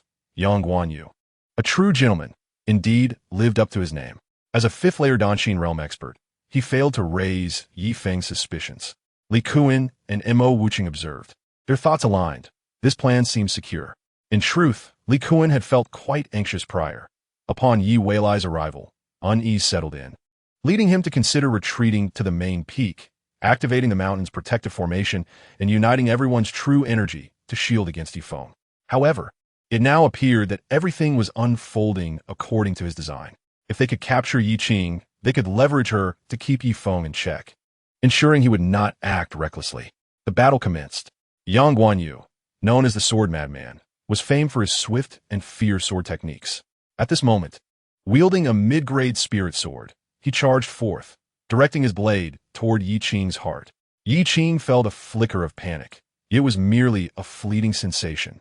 This girl was indeed experiencing her first real combat, but she was astute and had sparred countless times with her siblings. In that instant, she recalled her fourth sister, Yi Weilai's teachings. If the opponent's realm is inferior, then rely on your raw strength and showcase your strengths. With this thought, her body surged with thunder fire true energy. With a clang, Yang Guanyu's sword tip struck Yi Qing's heart but failed to breach her defenses. Not only was she clad in mid-grade spirit armor, but her thunder fire true energy also enveloped the armor, enhancing its protective capabilities with intricate patterns. Such formidable defense could not be easily shattered by Yang Guanyu. Truly, as a pampered young lady, her armor was enviable. Yang Guanyu's expression turned cold as he altered his sword technique, aiming to strike at Yi Qing's head. Yet, unexpectedly, Yi Qing countered with a palm strike, executing a mid-grade martial technique, Thunder Dragon Break. Yang Guanyu, caught off guard, hastily retracted his strike to block with his spirit sword. A thunderous boom ensued, sending him retreating several dozen meters. Thunderlight flickered along the blade, dimming its brilliance. Yang Guanyu felt his right arm tremble under the strain. What a formidable move. This girl's raw power surpasses my own. I had thought a 5-year-old girl would be easy to handle, yet now it appears she is a dangerous anomaly. Even if she lacks substantial combat experience and strong fighting will, her 6-layer Danshin realm cultivation, combined with an array of spirit weapons and martial techniques of superior quality, especially her mastery of both thunder and fire, places her above Yang Guanyu. I know how to deal with you now. Prepare to lose. As Yi Qing unleashed her assault, she employed powerful martial techniques. With her left hand, she executed Thunder Dragon Break, while her right hand summoned Heavenly Fire Torrent. The two mid-grade martial techniques charged simultaneously, unleashing a cacophony of thunder and flames. Yang Guanyu was left dumbfounded. The scene before him resembled a child wielding 2 bombs, preparing to hurl them at him. Regardless of whether one was a champion fighter or a swordsmanship expert, fear would inevitably arise. Thunder Dragon Break and Heavenly Fire Torrents surged forth, crashing together toward Yang Guanyu. Gritting his teeth, he summoned his true energy and unleashed the 5th form of the Qingyun sword technique. The Qingyun sword technique comprises 9 forms. The first 3 are low-grade martial techniques, the middle 3 are mid-grade, and the final 3 are high-grade techniques, corresponding to the realms of Gathering, Qi, Danshin, and Spirit Infant. The sword shadows flickered, and the wind howled. Yang Guanyu's technique completely neutralized Yi Qing's 2 attacks. Was Yang Guanyu strong? Indeed, he was exceptionally skilled in real combat. Facing a 6-layer Danshin realm opponent, he countered 2 of her mid-grade martial techniques with a single move. This was undeniably impressive. Yet, was it effective? The answer was a resounding no. Above, an imposing Xianlei Great Spear, weighing over 8,300 pounds, was descending upon him. This was Yi Qing's weapon, a mid-grade thunder-type battle weapon, one of her Thunderfire arsenal. Yang Guanyu had just neutralized 2 powerful martial techniques, and had no time to catch his breath before he was forced to raise his spirit sword to block the incoming Xianlei Great Spear. Yi Qing shouted, her arms harnessing boundless power propelled by her true energy, striking down with the Xianlei spear weighing 8,300 pounds. The force of this blow was at least 1,000,000 pounds, akin to a mountain collapsing upon a boulder. Yang Guanyu was sent plummeting from the impact, his sword vibrating as his arms went numb. Yet this was not the end. With a swift motion, Yi Qing aimed at Yang Guanyu and hurled the Xianlei spear. Throwing away a spiritual weapon, Yang Guanyu chuckled, perceiving an opportunity. He deftly dodged the spear's blade, but he underestimated his opponent. With a thunderous roar, Yi Qing unleashed 2 formidable techniques, Lei Long Pa and Tian Huanu Tao, hurling them down once more. Sister, don't you ever run out of true energy?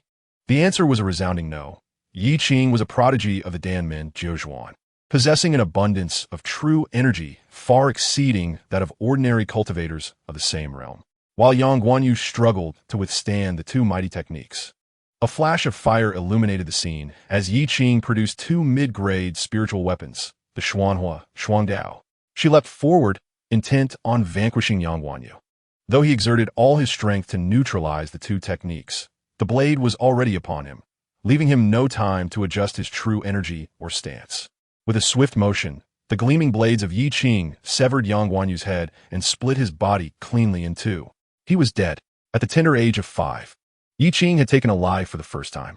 Yet her resolve remained unshaken. It was merely a matter of killing. Such was the instinct of a cultivator. If one does not slay the foe shall slay you. The path to immortality is fraught with peril, necessitating the removal of all obstacles from the very beginning. The son of the demon emperor was born amidst a sea of blood. The son of the immortal emperor was born amidst the shattering of mountains. They entered the world bearing the weight of countless lives. Yet who dares to condemn them? Instead, everyone reveres them, praising their extraordinary gifts, certain they will achieve greatness. Wiping the blood from her face, Yi Qing stowed away her twin blades and summoned her spear, soaring back into the fray. In that moment, all present were struck with astonishment.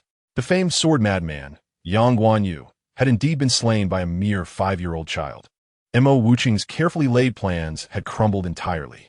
He had gradually come to realize the vast chasm between himself and Yi Feng. Yi Feng surpassed him not only in prowess, but even among his numerous offspring. Any chosen 5-year-old was equally formidable. Is there anyone else willing to challenge me? Yi Qing, wielding the Xianlei spear, called out in a childish voice.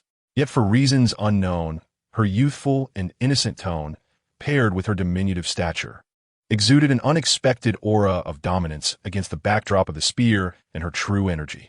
I shall personally intervene and capture him, Mo Wuqing declared solemnly. Li Kuan furrowed his brow and warned, if you act, Yi Feng will undoubtedly intervene himself. We shall ascertain the truth through testing, replied Mo Wuqing, leaping forward. Little girl, shall we engage in combat?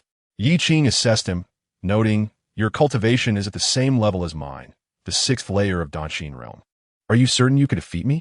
Mo Wuqing inquired, his gaze focused keenly on Yi Feng, seeking any sign of his movement. Should Yi Feng remain passive, he would seize Yi Qing. If not, he could always retreat. Indeed, Yi Qing responded with a smile. Father once said that defeating someone of a lower realm does not signify true skill. True prowess lies in overcoming those of equal or higher realms. Mo Wuqing chuckled, noting Yi Feng's in action. In other words, Yi Feng had evidently grown overconfident. Just wait, Yi Feng. I shall capture your daughter and make you wish for death. In an instant, Mo Wuqing unleashed his spirit sword with astonishing speed, striking Yi Qing.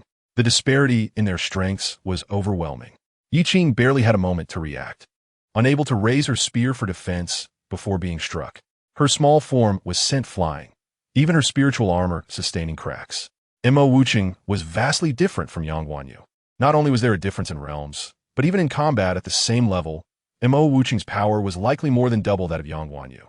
He pursued Yi Qing, calculating that he would capture her within 3 moves, but he was mistaken, not due to a lack of intelligence, but rather an underestimation of Yi Feng and his love for his children.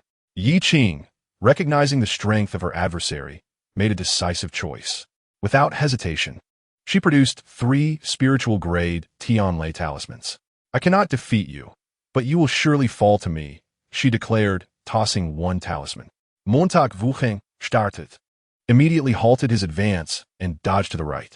The talisman detonated, causing only minor injury due to his timely evasion.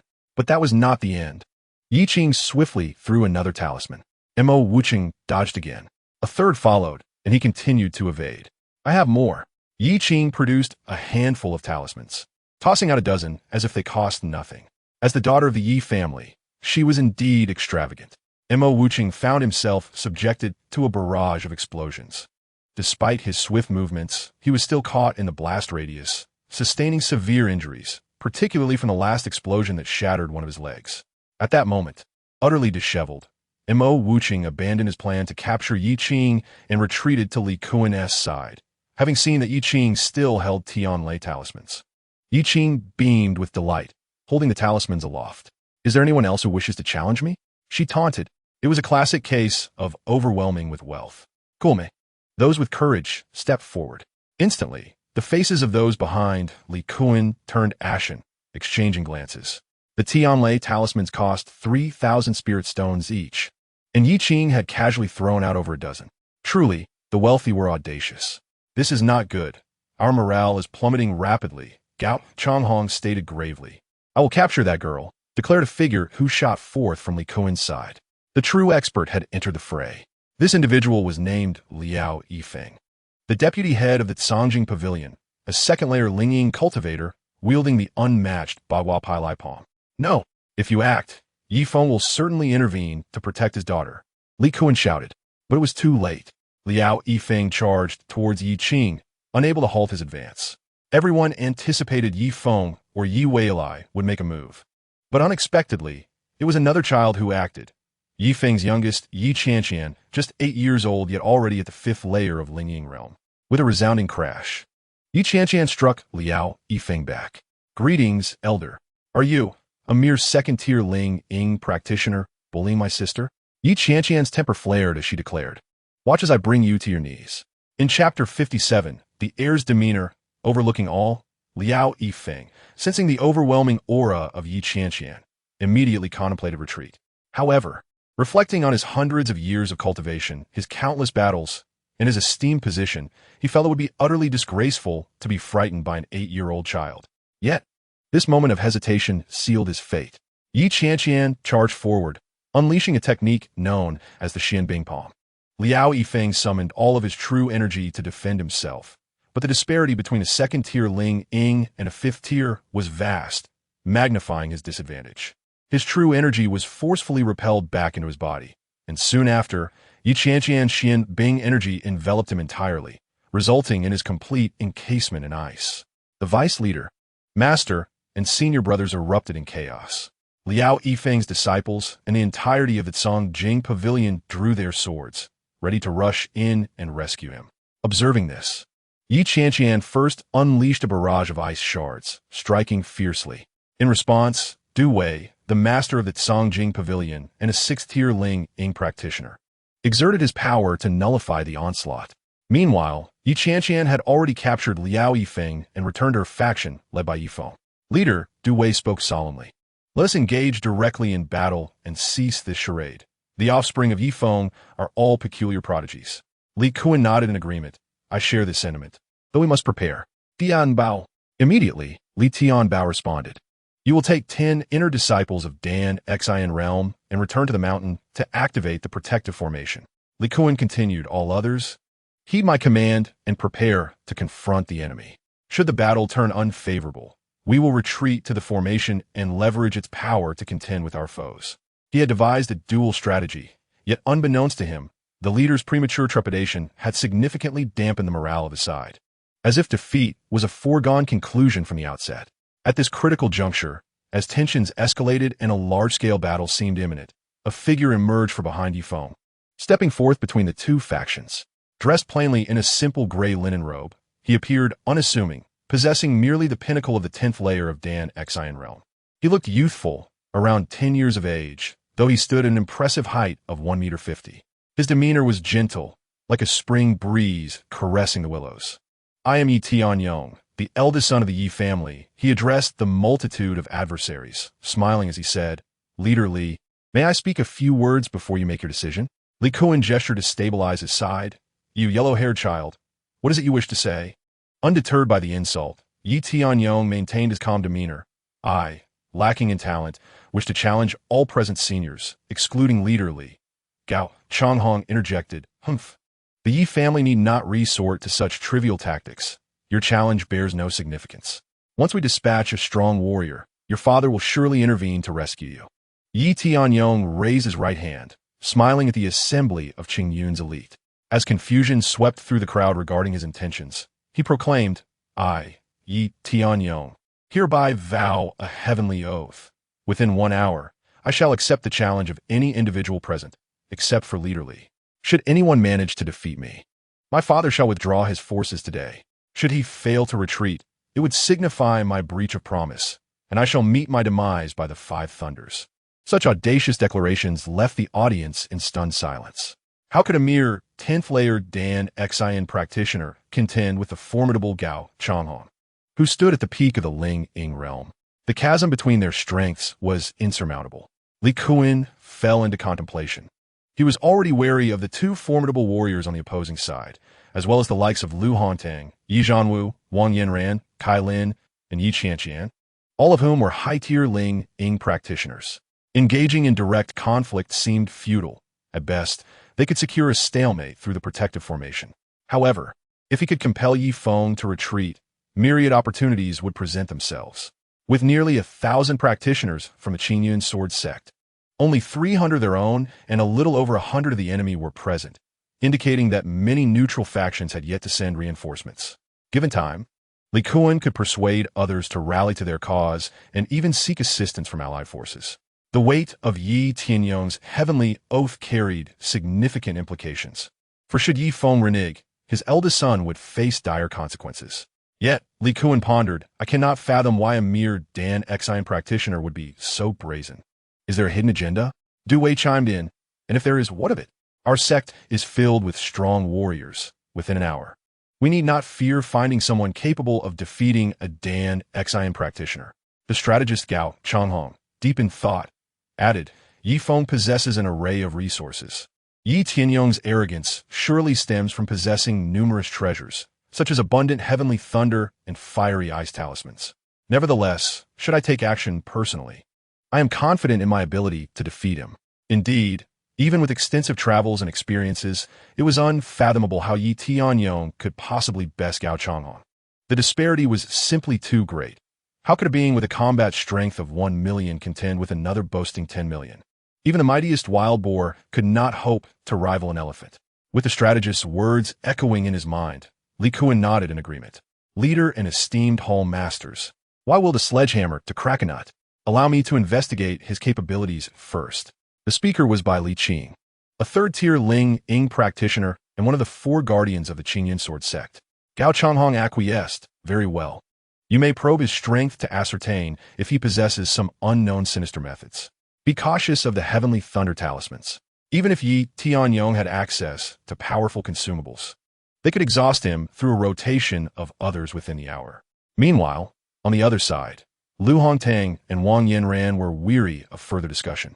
While they were unaware of Yi Tianyong's true strength, they were disinclined to persuade Yi Feng any longer. With both Yi Feng and Yi Weilai present, the two formidable warriors of the true martial realm provided ample security. Even in the event of defeat, they could retreat unscathed. You are strong, you call the shots. Play as you wish. In the rear, Zhou Yi remained perplexed. Alas, I cannot fathom what Brother Yi is thinking. Lu Xingqian remarked, nevertheless, I must admit, Brother Ye's children are all remarkably powerful.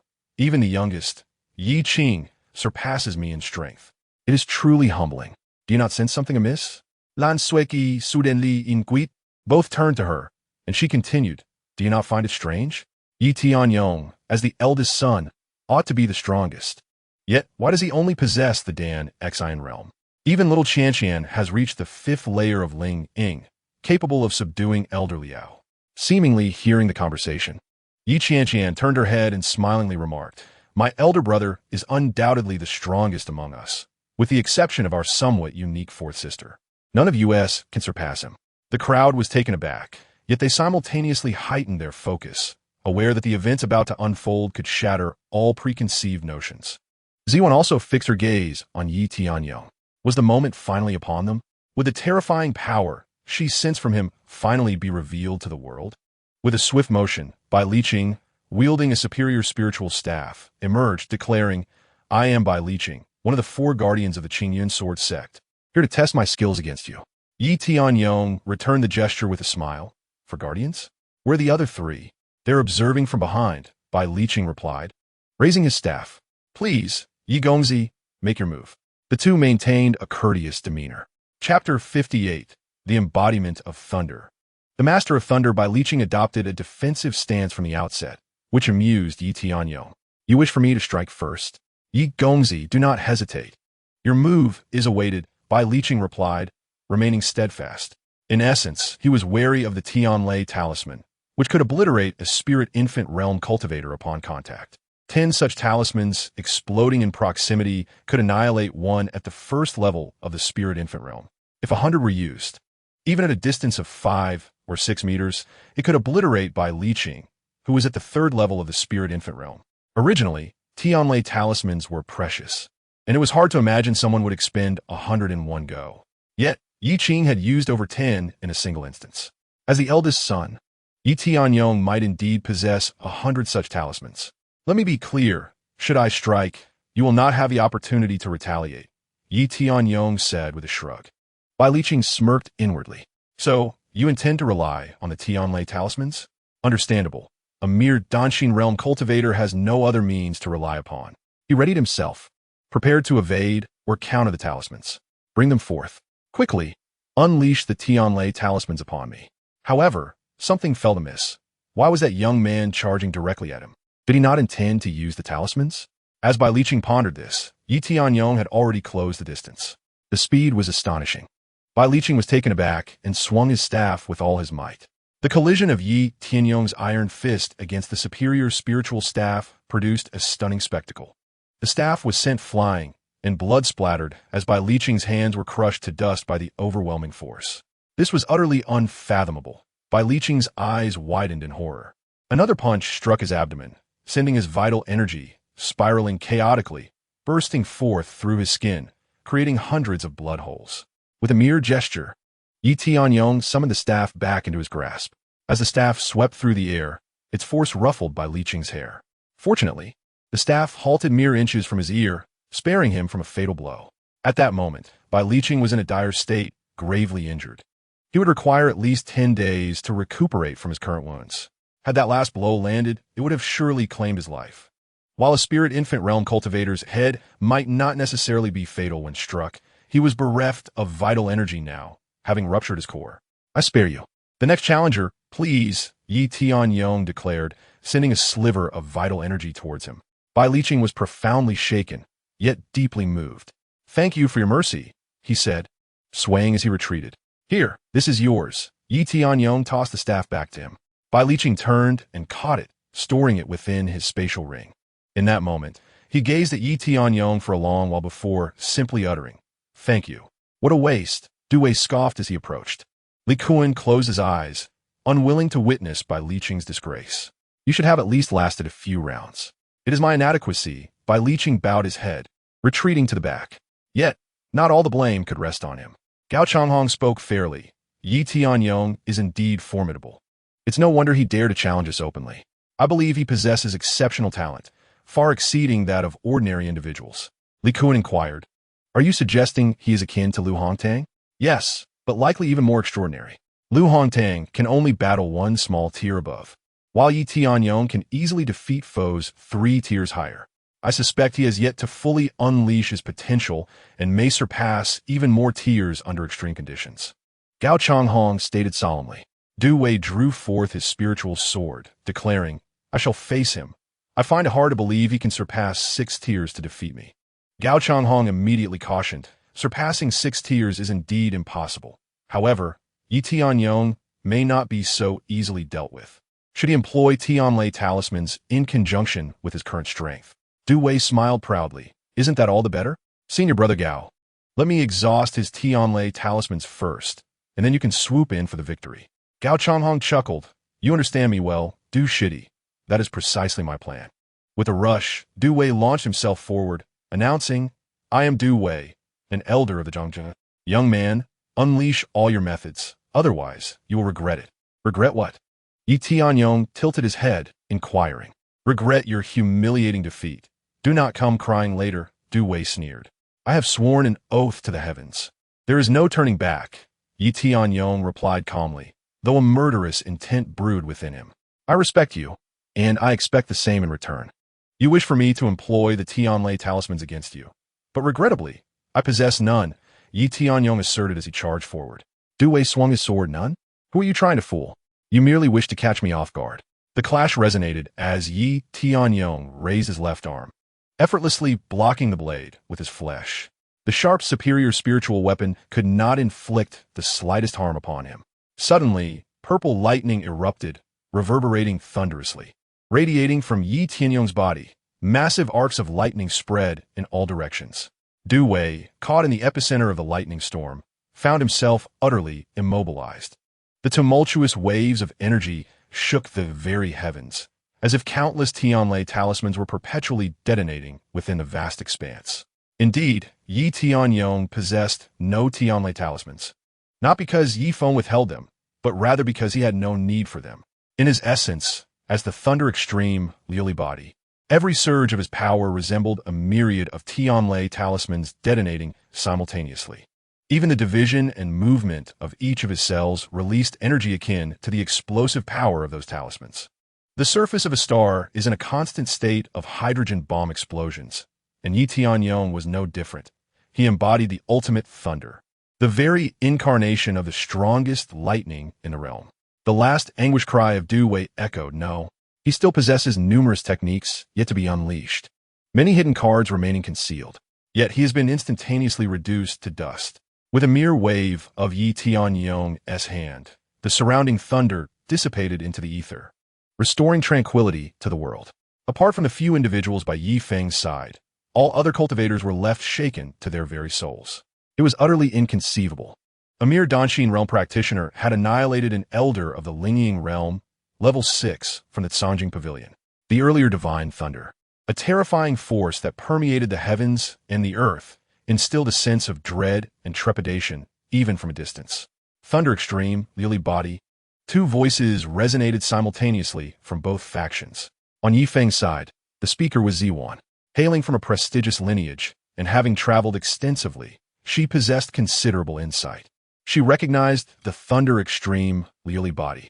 Conversely, on Li Kuan's side, the speaker was Gao Changhong, whose heart was in turmoil. There was no doubt. It matched the descriptions in ancient texts. This was indeed the Thunder Extreme Liuli body, a favored child of the heavens, an embodiment of thunder and lightning. Is it the innate Liuli body? Li Kuan's brow furrowed deeply. This could be considered the most dismal moment of his life. No wonder he dared to be so arrogant. No wonder Yi Feng developed to such an extent in just a decade. Now it all made sense. It was due to a stroke of extraordinary luck. Being born as the son of one with an innate Liuli body. Here lies the Tianyuan realm, boundless and vast, teeming with celestial beings and chaotic demons. Although those present lacked profound knowledge, they could at least peruse ancient texts and hear the myriad legends recounted among cultivators. Legend spoke of countless worlds beyond the Tianyuan realm.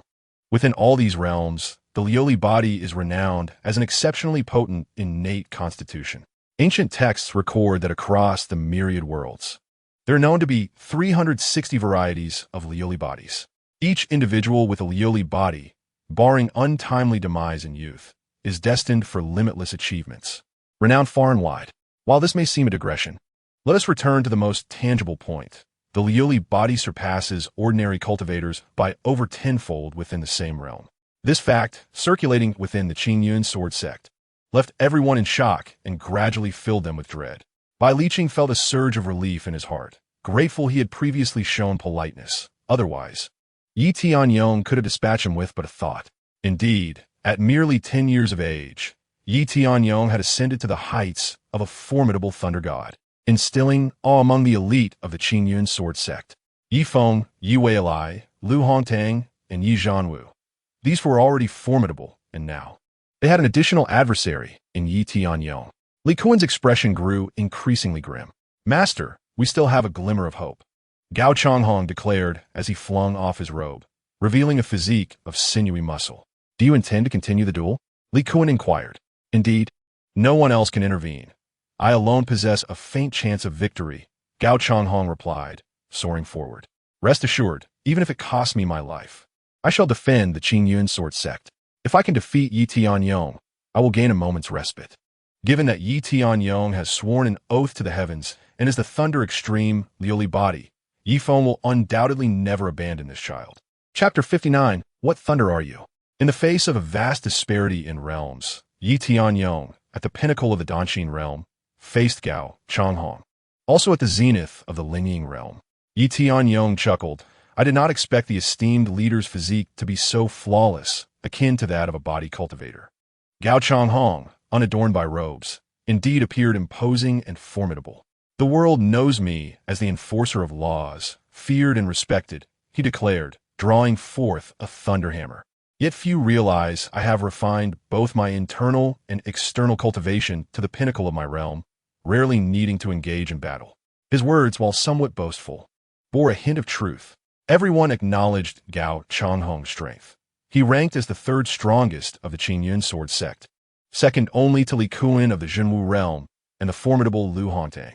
If Lu Hontang was a prodigy of the Lingying realm, possessing the combat prowess of half a Zhenwu, then Gao Changhong was the epitome of a Lingying realm practitioner. Let us engage directly, Yi Tianyong stated earnestly, enveloped in a protective aura of thunder, prepared for battle. As fellow practitioners of thunder, I am eager to see if your thunder extreme power can rival my peak Lingying thunder. Both combatants sprang into action, their figures flashing through the sky at blinding speeds. Many cultivators below the Lingying realm could not discern their movements, only perceiving bursts of thunder and the sounds of their strikes colliding. After several hundred exchanges, their forms finally coalesced. Yi Tianyong's fist collided with Gao Changhong's thunderhammer. The two engaged in a fierce contest of strength. Gao Changhong roared, unleashing a torrent of thunderous energy, his muscles bursting forth with unfathomable might, sending Yi Tianyong staggering back 100 meters. A commandable technique, Y Tianyong mused. Gazing at his fist, he had encountered a formidable opponent for the first time. Even Yi Zhanwu, at the pinnacle of the Lingying realm and endowed with innate divine strength, would currently find himself outmatched by Gao Changhong's raw power. Ha ha ha, Gao Changhong laughed, hoisting his hammer. The Thunder Extreme Liuli body appears to be nothing extraordinary. Indeed, age brings advantages, Yi Tianyong responded. Your muscle power, core strength, and command of thunderous energy and spiritual weapons are executed with remarkable precision, truly seamless. In terms of experience and combat techniques, Gao Changhong undeniably held the upper hand. Centuries of existence were not without merit. Let us continue, Yi Tianyong, unwilling to concede, once more faced Gao Changhong head-on. After a series of clashes, he found himself at a disadvantage, sustaining injuries and, on one occasion, even fracturing a bone. Fortunately, the Liuli body, combined with the Danshin realm, allowed for swift recovery from such minor injuries. Yet, his spirit remained undaunted. He pressed on to challenge Gao Changhong. For him, this was a valuable opportunity for self-betterment. Moreover, Gao Changhong had yet to unleash his true capabilities, and Yi Tianyong recognized the necessity of honing his skills. Many formidable foes awaited him in the future. Should he easily overpower Gao Changhong now, what would he do when confronted with even stronger adversaries? He must continually refine himself, relying not solely on his innate advantages, but through repeated battles to enhance his comprehensive abilities, ensuring he could ascend to even greater heights in the end. Compared to ordinary cultivators, Yi Tianyong possessed significant advantages. However, if one day he were to encounter another Liuli body within the same realm, what resources would he have at his disposal? Precisely, he was currently striving to learn, refine, and cultivate new skills. The two engaged in hundreds of exchanges within a short span. Yi Tianyong sustained injuries repeatedly, recovering each time, yet he remained at a disadvantage. Gao Changhong began to grow anxious. Despite maintaining the upper hand, he found himself unable to achieve a decisive breakthrough. In this scenario, capturing Yi Tianyong alive is utterly impossible. Even defeating him requires meticulous planning. Therefore, from the outset, Gao Changhong refrained from exerting his full strength. However, the time has come to do so. As he realizes Yi Tianyong is gradually adapting to his rhythm, his techniques becoming increasingly refined, and his explosive power growing stronger. If this is all the strength you possess, you might as well concede defeat now, Gao Changhong declared. I no longer wish to play with you. Let me reveal another title I hold, the Master of Weapons. With a swift motion, he launched the Lei Gu Jin Shui, which soared through the air at an astonishing speed. Yi Tianyong had no time to evade and could only cross his arms to defend himself. The impact of the Lei Gu Jin Shui colliding with his ray shield produced a thunderous sound, causing the shield to shatter piece by piece.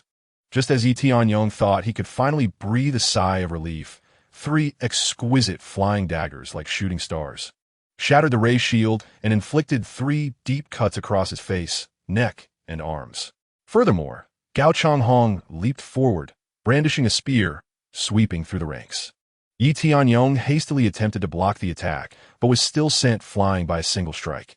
Gao Changhong seized the Lei Gu Jin Shui, pursuing relentlessly. With the golden hammer in his left hand and the spear in his right, he delivered a series of heavy blows, forcing Yi Tianyong into a retreat, bruised and battered, barely recovering from one injury before succumbing to another. Simultaneously, the three flying daggers frequently exploited openings to leave fresh wounds on Yi Tianyong's body. This relentless assault caused his true energy to deplete rapidly.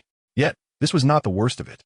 Suddenly, a long whip, also an exquisite spiritual weapon, shot out from Gao Changhong's body, ensnaring Yi Tianyong instantly. Realizing the danger, Yi Tianyong unleashed a surge of thunderous energy to counter the whip. The Legu Jin Shui came crashing down, shattering his ribs. A piercing sound echoed as the spear penetrated his chest. But the ordeal was far from over. Gao Changhong produced a spiritual sword, its blade glinting coldly, aimed directly at Yi Tianyong's head. In that moment of life and death, everyone held their breath. Li Kuan glanced towards Yi Feng, his concerns not for Yi Feng's intervention, but rather whether Yi Feng would choose to act at all. To his surprise, Yi Feng's expression remained serene and unperturbed. Li Kuan abruptly turned to face Yi Tianyong, witnessing the tempestuous crackle of thunder. The ultimate manifestation of thunderous spiritual power obliterated the whip.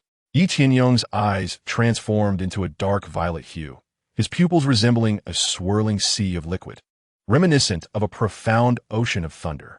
This was the pinnacle of his pride as a Lioli body practitioner, the force of extreme thunder. As cultivators of the thunder element, while both could summon lightning, the nature of their thunder was fundamentally different. With a resounding crack, Yi Tianyong unleashed a thunderblade strike that severed Gao Changhong's spiritual sword cleanly in two. Indeed, he had cut through it, barehanded. This resilient and immensely valuable spiritual weapon worth tens of thousands of spirit stones. Blood splattered as Gao Changhong lost an arm, retreating desperately, bloodied and disheveled, experiencing the swift transition from overwhelming advantage to utter disadvantage in an instant, leaving him in a state of dismay. Yi Tianyong, do you understand now? This is the terrifying nature of the Lioli body. Yi Tianyong's injuries healed instantaneously as he raised his gaze, his expression devoid of emotion. What kind of thunder do you wield? Each move he executed bore the potency akin to high-grade martial techniques, while his hands and feet rivaled high-grade spiritual weapons. Nay, they were even more formidable. Gao Changhong looked on with envy and indignation, forcing a laugh. Hee, my defeat is not unjust. But how much true energy do you still possess to squander? My true energy surpasses yours by over 20 times within the same realm, and still exceeds you by at least a factor of 2. Yi Tianyong charged forward. In his final moments, Gao Changhong closed his eyes. Even Li Zhao. What even Li Zhao? How utterly unfair. Senior brother Gao, Li Kuan exclaimed in alarm, leaping forth without hesitation. With a swift motion, Yi Tianyong struck, piercing Gao Changhong's heart, unleashing the thunderous energy within him to obliterate his dantian. Subsequently, he grasped Gao Changhong's head, the force of the thunderstorm erupting in a deafening roar, eradicating Gao Changhong from existence. I will kill you, Li Kuan roared, directing a palm strike towards Yi Tianyong. However, Yi Weilai had already soared in the instant Li Kuan made his move. With a mere flick of her sleeve, she effortlessly neutralized the formidable spell cast by the true martial realm expert. Soon after, he perceived an elusive shadow that was beyond grasp. Before he could react, a cold hand seized his throat. Yi Weilai had lifted him effortlessly, suppressing all of his true energy. Was the first layer of the true martial realm truly powerful? Compared to the peak of the 10th layer, was it not vastly inferior? The astounding scene unfolded before Lu Hongtang and Wang Yanran, their jaws dropping in disbelief. The 4 great protectors of the mountain and all disciples were similarly astounded, unable to comprehend how their most powerful leader could be captured so effortlessly. Yi Weilai, at this moment, held the sect leader as if he were a mere chick. How formidable must Yi Feng be? It was beyond imagination. Yet, there was no time to ponder further. The sect leader was in peril. As members of the Qingyun Sword sect, how could they stand idly by? They surged forth to rescue their leader. Kill! Over 300 cultivators sprang into action, with the 4 great protectors joining the fray. However, Bai Liqing suddenly spoke up during the charge. Elder brother, if we rush in like this, it would be akin to throwing our lives away. The leader of the protectors, Xiao Tianpeng, glared at him. What nonsense are you spouting? If the sect leader dies, How can we survive? By Li lowered his gaze. I believe there is another option. You wish to surrender? Xiao Tianpeng erupted in fury. I will be the first to strike you down, traitor. Elder brother, elder brother. The other two protectors intervened. What are you doing? Xiao Tianpeng scolded. Elder brother, one protector spoke. It is futile to resist. We have no chance of victory. At that moment, Yi Weilai interjected. All of you halt. Do you truly wish to continue your futile resistance? The assembled cultivators ceased their movements. Someone shouted, release our leader. With an earth-shattering roar, Yi Weilai unleashed her true energy, killing Li Kuan. The leader is dead. Do you desire the corpse? Many were consumed by rage. Leader, master, I will kill you. Mo Wuqing charged forward, but with a thunderous impact, the chaos ensued. Yi Weilai unleashed a devastating strike, reducing Mo Wuqing to mere ashes. Is there anyone else who wishes to meet their demise? Yi Feng, surrounded by his daughters, soared into the scene. The formidable Yi Weilai gradually retreated, positioning himself behind Yi Feng. It became evident to all that Yi Feng was perhaps the strongest of them all, even more so than Yi Tianyong and Yi Weilai, instilling a deeper sense of dread. Surrendering was not an insurmountable task. If the conditions were not ripe, even the most eloquent speaker would fail to persuade anyone. Conversely, if the circumstances were favorable, no oratory prowess would be required. Yi Feng, elevated and expressionless, uttered a single phrase consisting of 4 words. Those who surrender will not be killed. The 4 guardians stood in stunned silence. The disciples of Qin Yun's sect lowered their heads, weighing the pros and cons. With the death of their leader, should they resist? Should they seek revenge? If all 300 of them charged together, even at the cost of their lives, perhaps they could inflict some damage on Yi Feng, maybe even slay 1 or 2 of his children. But would such actions hold any significance? Moreover, how many among them were truly fearless in the face of death? Who could guarantee that all 300 would charge forth without fear? Their own leader, the esteemed Hall Master, and Du Hall Master were already dead. On the opposing side stood the formidable Lu Hongtang and Wang Yanran, the powerful Liuli body Yi Tianyong and Yi Weilai, who had effortlessly slain their leader. There was even Yi Feng, a figure potentially more powerful than Yi Weilai. We are willing to surrender. Bai Liqing spoke first. The other 2 guardians quickly followed suit, expressing their willingness to capitulate. The disciples began to sway with the tide. Xiao Tianpeng observed this scene, gritting his teeth in frustration, then kneeled mid-air, cupping his fists before Yi Feng. Yi Feng, you have won, but I shall not surrender. If you must kill me, then do so, but I beseech you to uphold your promise and spare the others. They're the future of the sword sect. Young talents, please treat them kindly. Upon finishing, Xiao Tianpeng shouted and attempted to strike his own head with both palms. Yi Feng waved his hand, and a gentle breeze swept through, suppressing Xiao Tianpeng's strength. His palms struck his forehead without any force. Confused, he raised his eyes. Such a loyal and brave individual. How could I allow you to perish? Yi Feng smiled kindly. Rest assured, those I wish to kill are already dead. As for the others, as long as they do not err, I guarantee their well-being. Moreover, I intend to promote you. Xiao Tianpeng was taken aback. Thank you, I am deeply grateful. Ultimately, he conceded, motivated by the desire to protect hundreds of lives and moved by Yi Feng's benevolence. At that moment, Lu Hongtang, Wang Yanran, Lan Sueki, Zhou Yi, and others were left in awe. Was this truly the extent of Yi Feng's power and methods? He was not exaggerating. Not only did he seek to take over the Qin Yun sword sect, but he did so effortlessly, as if partaking in a game, achieving such perfection that aside from eliminating a few key targets, everyone else had surrendered. At that moment, Li Tianbao activated the protective formation at the main peak, shielding the leader's residence. Yi Feng paid him no mind, delegating the final tasks to Lu Hongtang and Wang Yanran. In truth, Li Tianbao wished to surrender. Yet being the nephew of the late leader Li Kuan, he had never been on good terms with Lu Hongtang's faction. To surrender would mean certain death. But to remain idle without surrendering would be akin to being a turtle in a jar. Lu Hongtang did not rush to assault the formation, but instead sought to persuade the elders and disciples of the neutral faction on other peaks. No one was foolish. Everyone understood that when Yi Weilai effortlessly killed Li Kuan, the extent of the Yi family's might was laid bare. With Yi Weilai's overwhelming strength, Yi Feng's even greater prowess, and the addition of the Liuli body Yi Tianyong, the Qingyun sword sect was bound to flourish under the Yi family's leadership. In terms of strength, Li Kuan had lacked the visionary prowess to decisively shape the world, whereas Yi Feng possessed such qualities. Thus, the neutrality among the factions surrendered readily, indicating that Yi Feng wielded more charisma than Li Kuan ever did. As days passed, the most anxious individual was Li Tianbao. Within the formation, he witnessed daily transformations.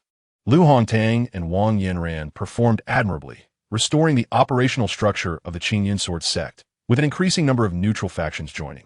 At this moment, the Qingyun sword sect stood united, nearly 1,000 cultivators working diligently, displaying vitality and prosperity that surpassed the past. One day, as Yi Feng enjoyed a drink at Yunjian Peak with Lai Xingqian and Zhou, Lu Hongtang flew over. Li Tianbao wishes to see you. Has he finally lost his patience? Yi Feng chuckled, setting down his cup and rising to fly toward the main peak. Moments later, the protective formation dissipated. Li Tianbao, bare-chested and bound, sword in, kneeling mid-air. Yi Feng, I have heard that a hero does not harm his kin, and a gentleman does not sever a lineage. Currently, the Li family consists mostly of ordinary folk, and only I, a Linging cultivator, might cause you concern. After a pause, he looked up and closed his eyes, saying, Please grant me death. Upon my demise, the main peak holds over 400,000 low-grade spirit stones, 1 low-grade magic weapon, over 30 high-grade spiritual artifacts, nearly 1,000 mid-grade and low-grade spiritual artifacts, as well as countless elixirs, talismans, gold, silver, and jewels. Please take them as you wish. Yi Feng inquired, Do you wish for me to spare your Li family bloodline? Your power is immense. They would never harbor thoughts of revenge, but would instead be grateful for your mercy.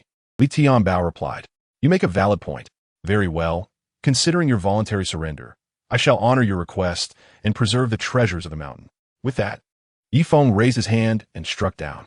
Li Tianbao, fully aware of his impending death, closed his eyes, prepared for the end.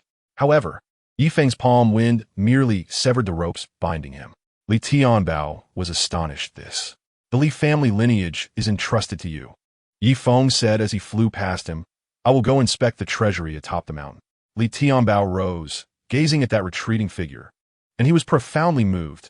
I, Li Tianbao, hereby vow to the heavens, as long as I draw breath, the Li family shall never betray the Yi family. From afar, Ziwang and Xiao Cui watched this scene, their hearts once again captivated by Yi Feng's grandeur. Miss, when shall we bid farewell to Brother Yi? Xiao Cui inquired. Did I ever say I would leave? Ziwang smiled. I have changed my mind and plan to stay a while longer. In truth, she was waiting for the opportunity to deepen her connection with Yi Feng, hoping for progress in their relationship before marrying into the Yi family. However, she never anticipated that Yi Feng's advancement would come swiftly.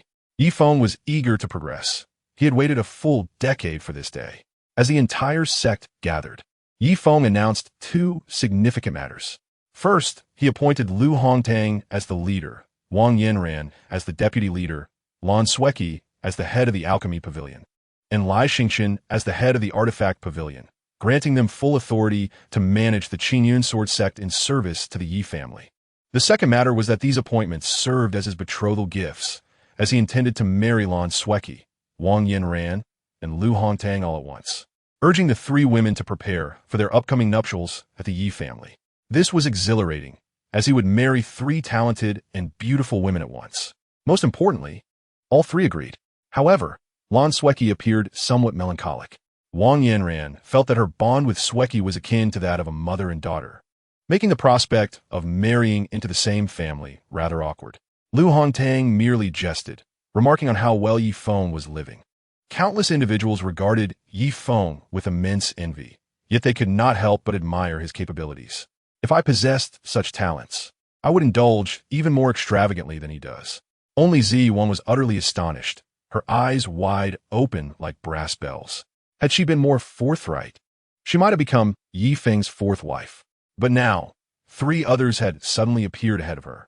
Father, Yue flew in from Zitown. Father, Tianchen, uncle has returned, and he seems to be accompanied by a female cultivator who appears to be my aunt. That lad Tianchen, who had been absent for over a decade, actually got married while away. Yi Feng was overjoyed. Quickly, let us return.